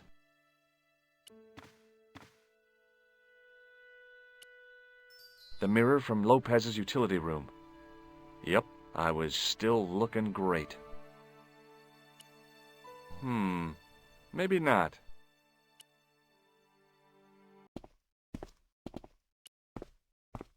I went over to find a suitable stick. Aha!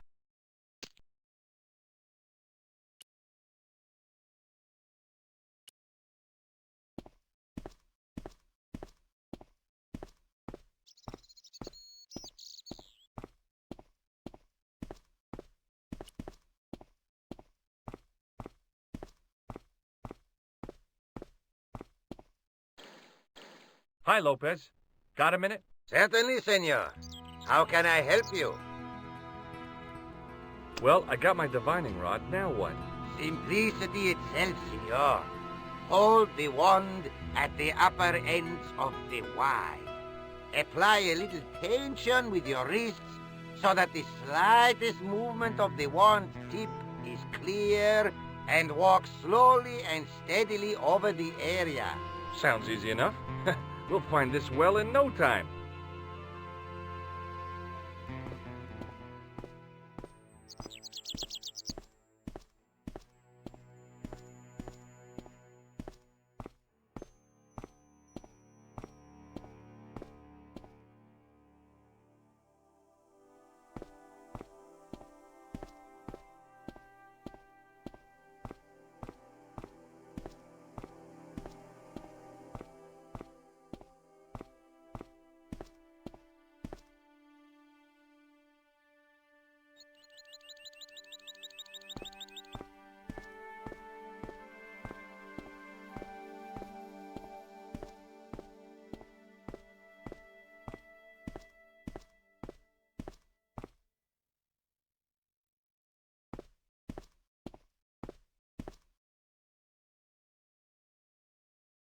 Senor Stobbart, you've found something. This is it. This is where we find the secret of the Templars, hidden here for hundreds of years, lost from the sight of man until now. The mystery is revealed. It's a tin can. I've been walking up and down with a twig in my hands, looking for a tin can. It had water in it. That's what the dowsing stick must have detected. I'd have to check with an archaeologist, but I don't think the Templars left that. In truth, Senor Stobbart, the loan was laid many, many years ago. This can could date back to the Napoleonic Wars. Get rid of it and I'll try it again. Lopez threw the can away. It seemed to fall an awfully long way. The splash at the end confirmed what we both suspected. Well, I'll be a monkey's uncle. It has been here all the time. All those years and nobody found it. Stood in awe for a moment, marveling at the secrets all around us. I could have fallen down that.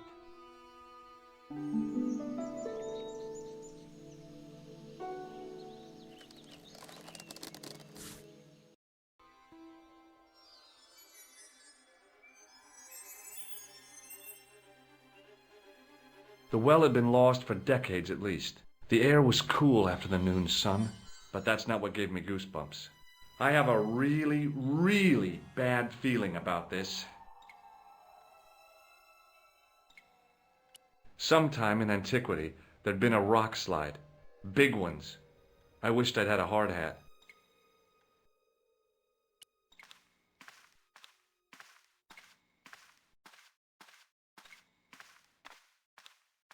From a distance, the lion's head had been impressive. Close up, it was frightening. Hey, one of the fangs is a separate piece.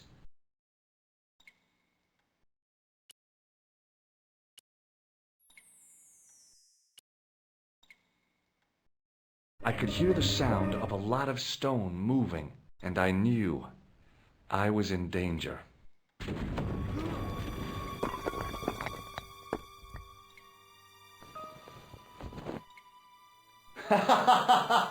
Oh, very funny, you psychos! Senor Stobbart! Senor Stobbart! Are you all right? It's okay, Lopez, I'm fine! Que susto me has dado! You gave me a scare! Nice try, Templars.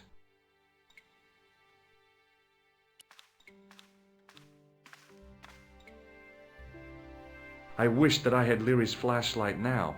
It was too dark to see, and I had to rely on touch. It just felt like a pitted stone wall. I'd almost been killed for the sake of a red herring.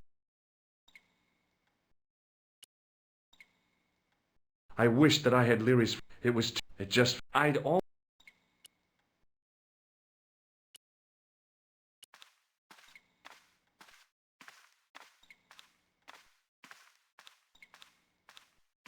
I realized I could use the mirror to reflect the light from above.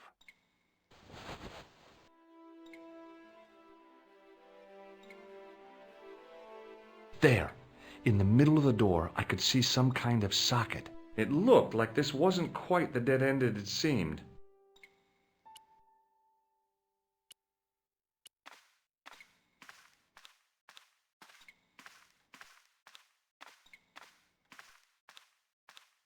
I slid the stone key into the lock.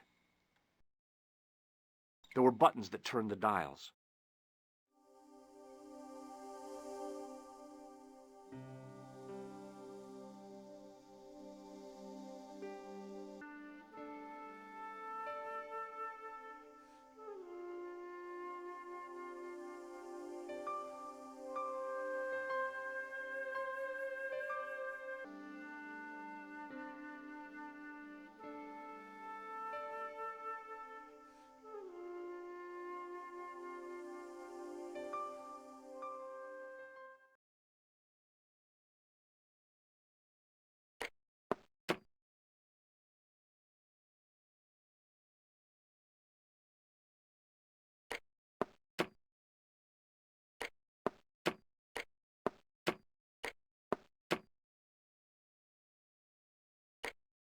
I heard the sounds of the lock moving. Either that or the wall was going to come down on my head.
Oh, yes! Bonus points for that, I hope. I knew the old Stobbart fingerwork wouldn't let me down.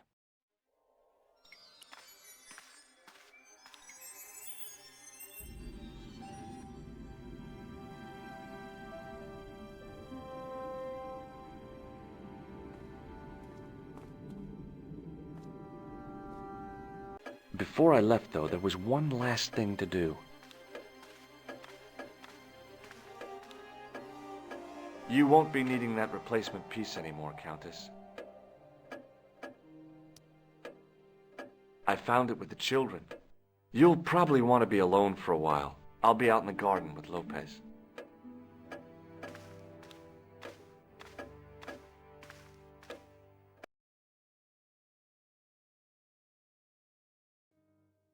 George, welcome back. Come in, George. It's good to see you again.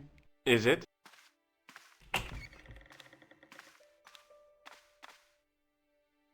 Sure. What did you find in Spain? Without Andre, we wouldn't have got this far, George. Yeah, I know. The clues led to an underground chamber at the bottom of a well. The Templars had left a tapestry showing a chessboard. The white pieces were vastly outnumbered. There was a stream running across the board, and a Templar knight on a horse. Does it mean anything to you, Andre? No, nothing. Maybe we should tell Andre what else you found, George. There's a map and a Latin inscription to the west at the edge of the world. George found that in a cave in Syria. Yeah, where the assassin almost killed me. Then we've got the burning of Jacques de Molay and the date, 1314. From the window of the church in Montfaucon Square, one of the few places where nobody tried to kill me. Then we have the image of a church that George found at the excavation. I don't recall anyone trying to kill you there either, George. And finally we have the tapestry in Spain. Did I mention I almost got killed there? Not yet, but I'm sure you're about to. It was only my cat-like reflexes that saved me from certain death. Cat-like reflexes, eh? And while I was risking life and limb, where were you, Andre? Getting your glasses fogged up over an Etruscan vase? That's enough, boys. Can we get back to saving the world? Of course. My apologies. He started it. Well, the Latin phrase are the words of Julius Caesar. He was describing the island of Britain. Are you sure? The map didn't look much like Britain. How come Caesar described Britain as being at the edge of the world? To the Romans, the Mediterranean was the center of the universe. Britain was a remote, unfriendly place, inhabited by blue-painted savages. It hasn't changed much. They've stopped painting themselves blue. Except when they go to a football match. They used an extract from a plant called woad, Icetis tinctoria. The Scots were using it until fairly recently in the wars with the English. Fairly recently? I don't recall the Scots being at war with the English. How recently are you talking about? I believe William Wallace's men used it in the 13th century. They might well have been using it as late as... You can't remember, can you? 1314. Ah, we're back onto that, are we? Andre, what is it? What do you mean? 1314 in Scotland. The Battle of Bannockburn. That would explain the stream on the chessboard. That's what a burn is. Right, Andre? As in Bannockburn? Right, George. And it gets better. Tradition has it that the Scots were helped by a shock force of, well, can't you guess? Knights Templar? Yes, a group of outlawed Templars. They are said to have turned the tide for the Scots. And it all ends at a church in the Isle of Britain at Bannockburn in a church. What are we waiting for? I'll call a cab. I can't go. Andre, you've been loads of help, but... What George is trying to say is that you shouldn't feel guilty. I was? We understand you've got commitments. Oh, listen, we have to hurry. Let's go, George. We'll see it through. Oh, and, don't worry about us.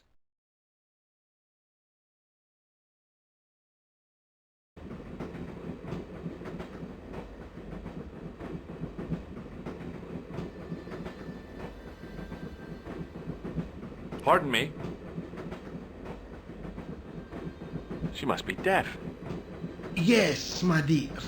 Do you know what time we're due in Stirling? 6:15, but we're running 8 minutes late.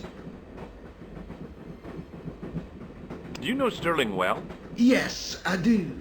Is that where you two lovebirds about? Yeah, we... It's one of the places we thought we'd stay on our holiday. Be sure to visit the castle, won't you? Oh, I'm sure it's a neat place. But we are not really interested in history, are we, George? No. Is there a church called St. Ninian's at Stirling? Yes, there is. And I know why you're going there. You do? Of course I do. It's obvious you're in love. You're eloping, and they say romance is dead. What's the book you're reading? Oh, it's something I picked up at the station. A medieval detective story. Quite well written for that kind of thing. It's been out of print for years. What's the title of the book? The Crooked Crusader Caper by Molly Pegram.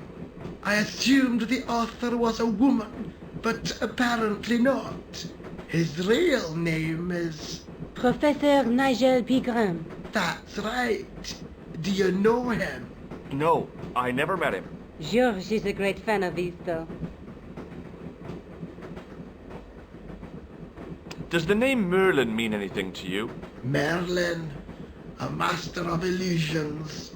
Oh, you said Merlin? Then no, nothing.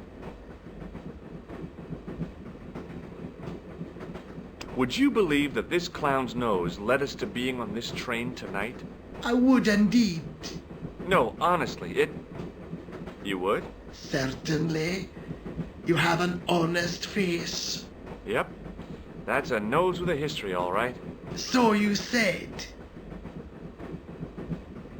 Do you know what this is? Yes, I do.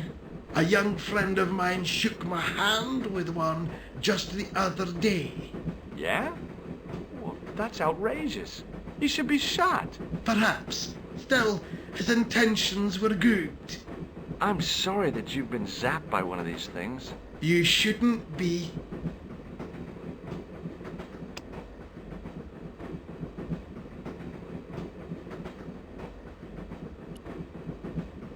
Where are you going, George? Do I need to spell it out? Don't snap at me. If you're going to take a leak, why don't you say so? Okay, I'm going to take a leak. L-E-A-K. Tickets, please. Oh, hi. That's a standard full-price peak return. Don't you have a senior citizen's rail card? I rarely travel by train. My ticket is perfectly valid, is it not? Well, yeah, but you could have saved up to a third of the cost. I do not need to indulge in puffling thriftiness. Blimey, you're a funny old bird and no mistake. Tickets, please, sir. Here.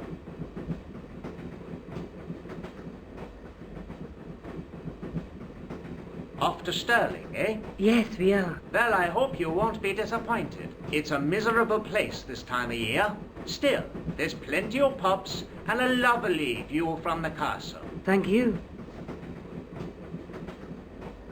I don't want to worry you, but there was something familiar about that guy. Are you sure?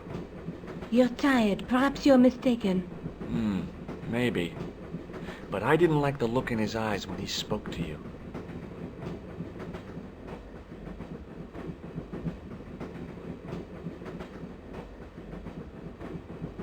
Pardon me?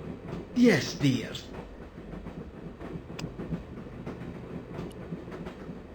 Can't you sit still, George? I need to go to the John. While you're there, check out the buffet car, George. Unthinkable though it is, I am hungry enough to eat English food. Okay.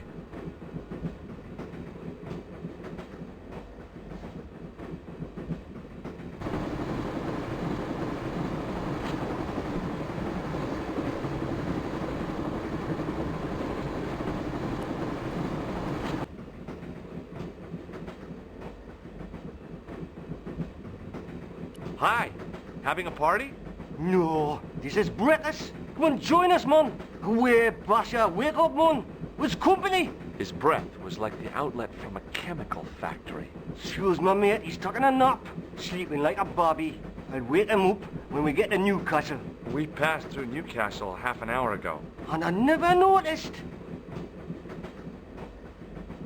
What is that stuff you're drinking? It smells like gasoline. Right, I'll put hairs in your chest, like. And your eyeballs, too, by the looks of you. Have you ever seen this man before? Aye, man, he's chalky white and I claim my 10 quid, like. No, he's an international assassin, and he goes by the name Khan. Well, aye, man, but I was close, you know. Would you like a red nose? No, thanks, pal, I got one of my own. Do you know what this is? No, man, what is it? It's a hand buzzer. You won't catch me out with that, pal. If I'd wanted to catch you out, I wouldn't have shown it to you, would I? Well, maybe it's his mate, pal. Like a clever double bluff, you know. See you later. All I could see of the man's face was a massive purple bruise around his eye. I didn't want to wake him. To be frank, without a cold water hose, I didn't think I could wake him. Didn't open that window, pal. Why not? It's freezing out there. Leave it alone, man. The window seemed to have been sprayed with tiny flecks of froth.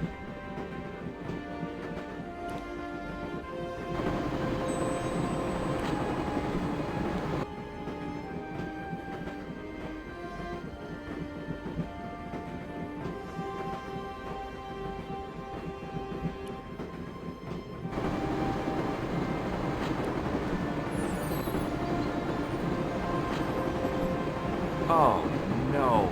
That gangster creep from the hotel, Guido. Well, he didn't scare me. Hey, Buster. This is a no-smoking car. Okay, maybe he did scare me. It got worse.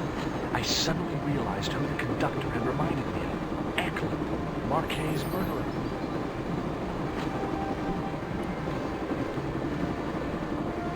The door was locked.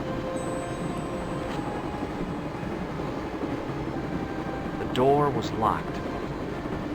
I really didn't want to shoot the breeze with this guy. Guido looked like a weasel in a cheap suit. He also looked like the kind of man who wouldn't lose much sleep over murder.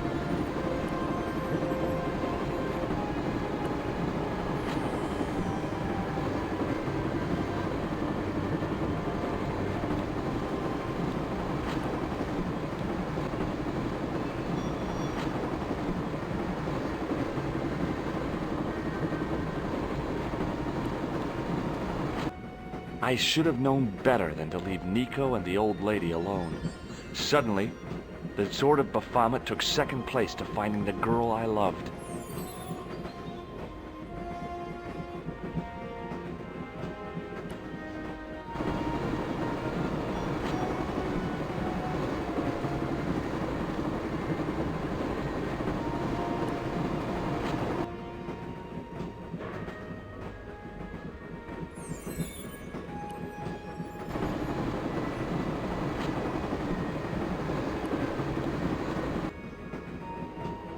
Hey, buddy. Listen, I need your help.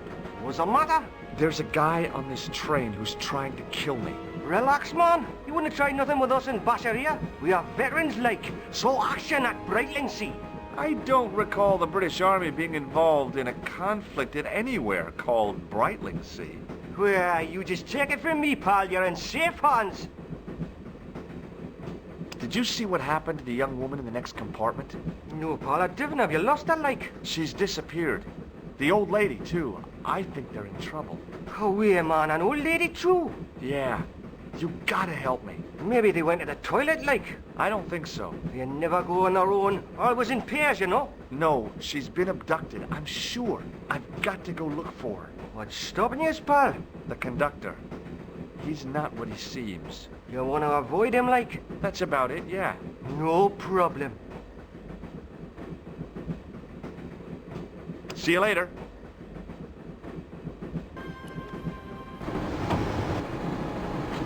Don't do it, pal. Don't jump.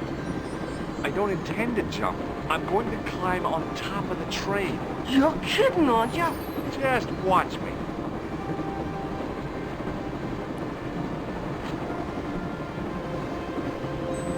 Hold on now, pal. I'll give you a hand, like.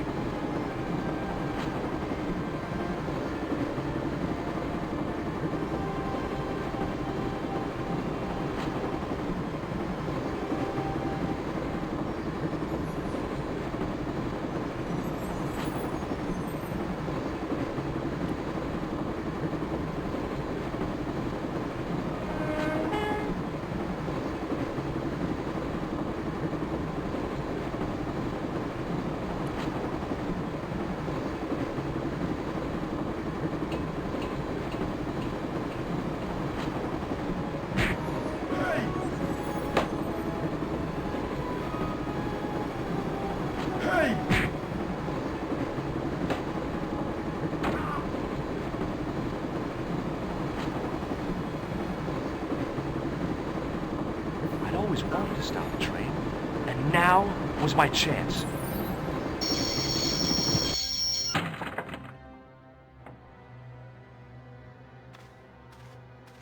You saved our lives, but why? We were always on the same side, Stobbart. Different causes, but a common enemy. The Knights Templar? Don't call them that.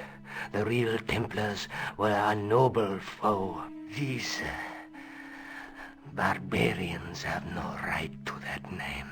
These men are no better than dogs. What are the Neo-Templars after? What is the Sword of Baphomet? Not what you think, my friend. It is a weapon, yes, but one which our enemies will find difficult to wield.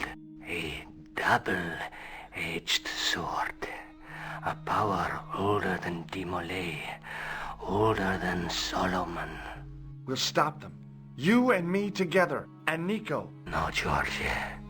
My journey ends soon at the Garden of Paradise. You're talking in riddles. Can't you tell me straight what they're after? The sword symbolizes a colossal energy caused by the alignment of the Earth's natural power fields, which are focused at St. Ninian's. The energy endowed the Templars with the power which made them great. A power which made them charismatic to such an extent they could control the will of all around them.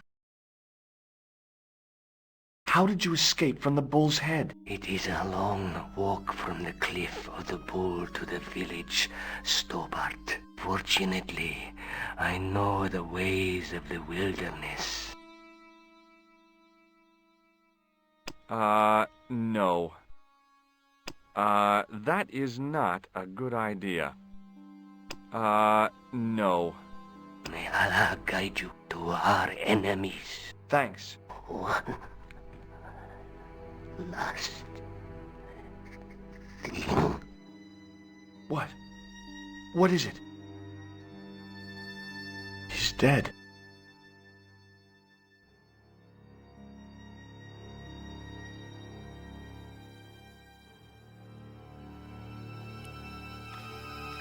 Don't worry, I hadn't forgotten about you. Untell me this instant, George Stobbart.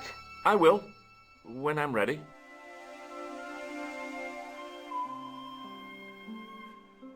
That's not fair, George. No. You took advantage while my hands were tied. When Eklund pointed that gun at me, I thought I was gonna die. I thought of all the things I'd never get to do, and kissing you was at the top of my list. George? Uh-huh. George, we've got to get off the train. Eklund could recover at any time. So what are we waiting for?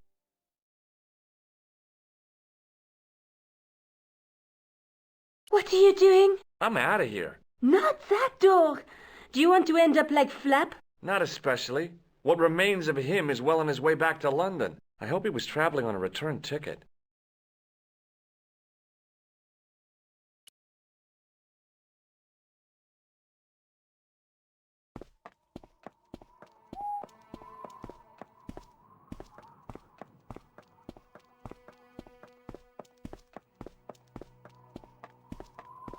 I'd feel happier if we had a gun or something. Khan gave me something. What? His handbag. Oh, great. If we run into any killers, we can give them a good buffeting. Didn't he have any weapons? You don't know half of it. This bag's full of C4. Wow. Why didn't you say so? boy, we'll show 'em now. What's C for? Plastic, George. We're going to shop our way to victory? 2 kilos of plastic explosive.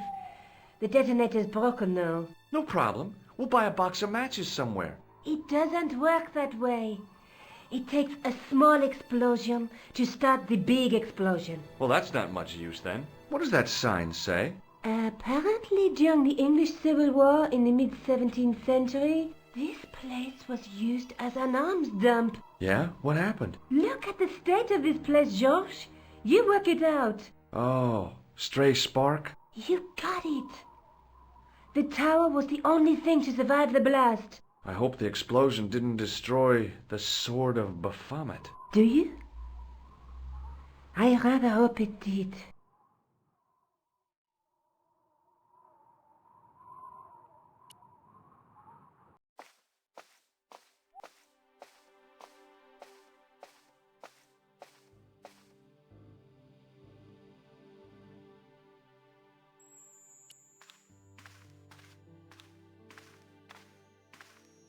The handle turned easily, and the larger wheel began to revolve.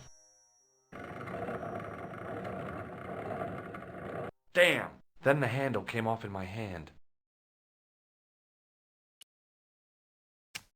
Now that the handle was gone, it was easy to remove the cog and spindle.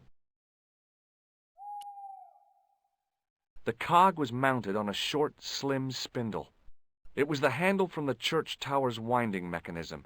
It had cog teeth mounted near its base.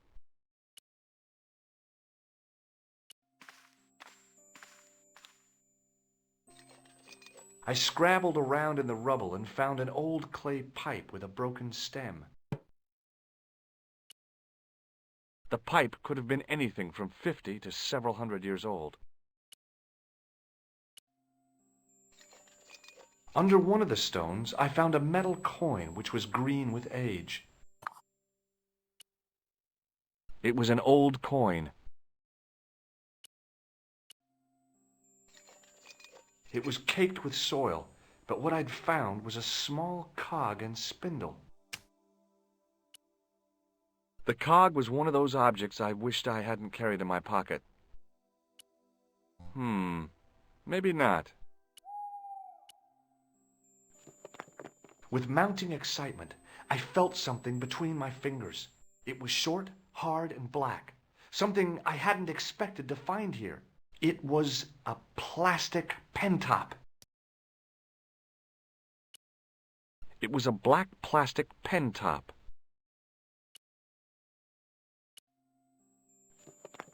I didn't find anything.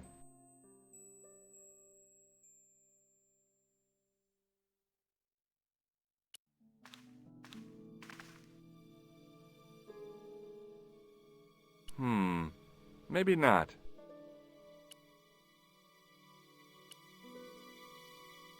The cog slipped neatly into the eye socket. With a rasp of metal on stone, I eased the second eye into place. I pushed the handle into the demon's mouth. The cogs all meshed. I began to turn.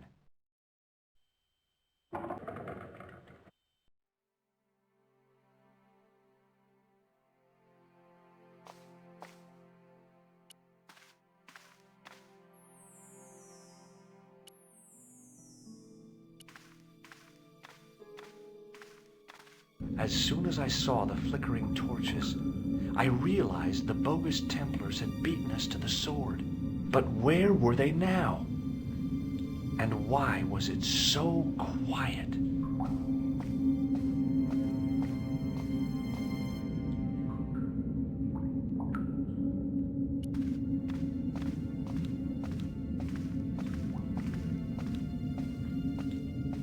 Listen, I can definitely hear chanting. You're right. I hear it too. What do you suppose they're doing? It wouldn't surprise me if they were holding some kind of satanic sex ritual. So, what are we waiting for? Will you look at that? Baphomet. Labino was right. This place was ancient even to the Templars. This whole place? This is Baphomet?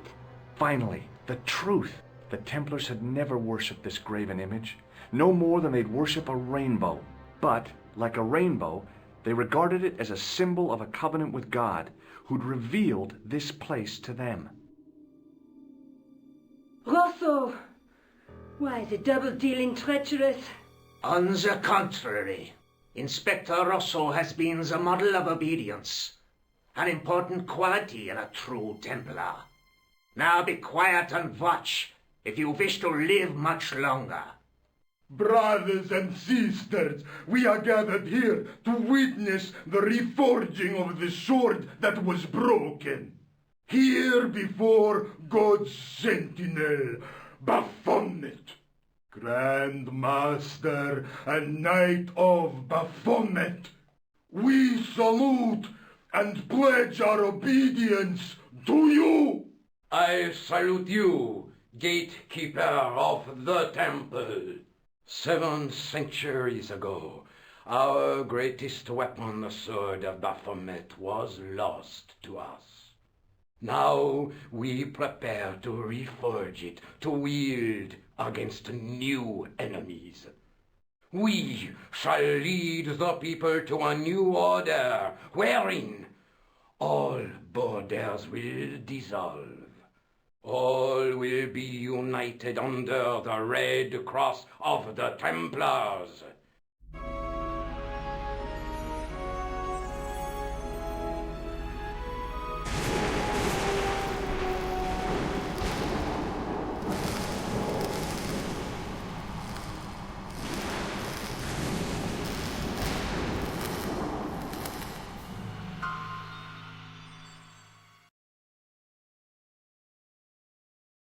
George, we have watched your efforts to stop us with respect.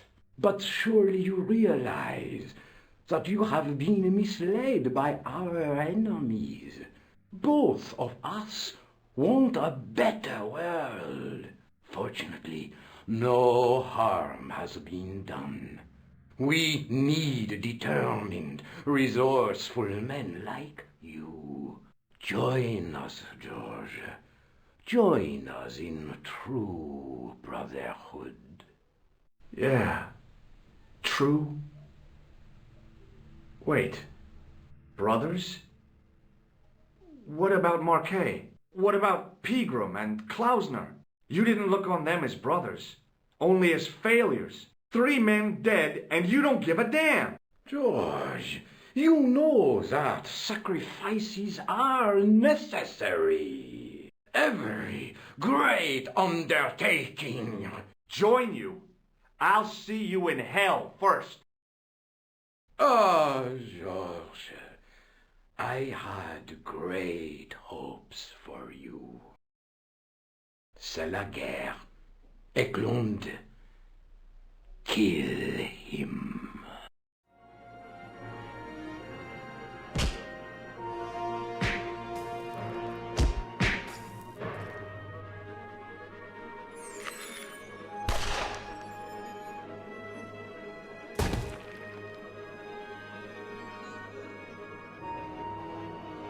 I swear, I just wanted things to be right.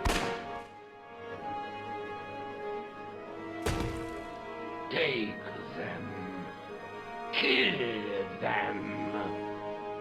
They will not escape.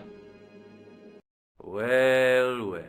If it isn't the great detective and his beautiful assistant, it's going to be a pleasure killing the pair of you. George, what are we going to do?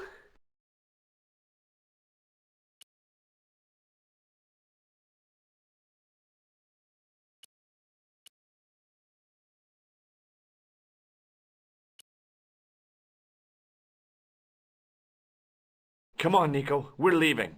You fools! You cannot escape us. Guido! Stop them. But master, the powder!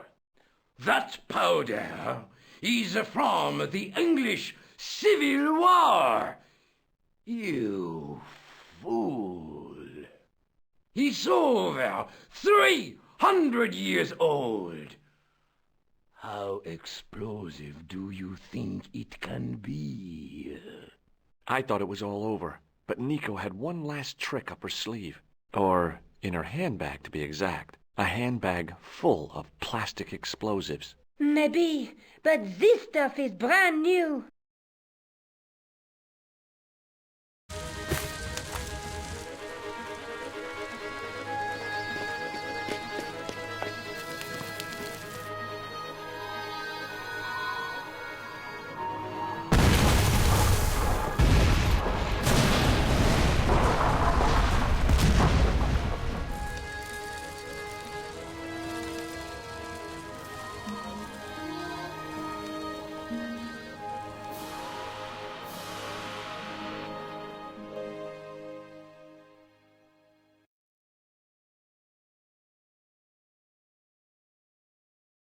We didn't stay long in Scotland.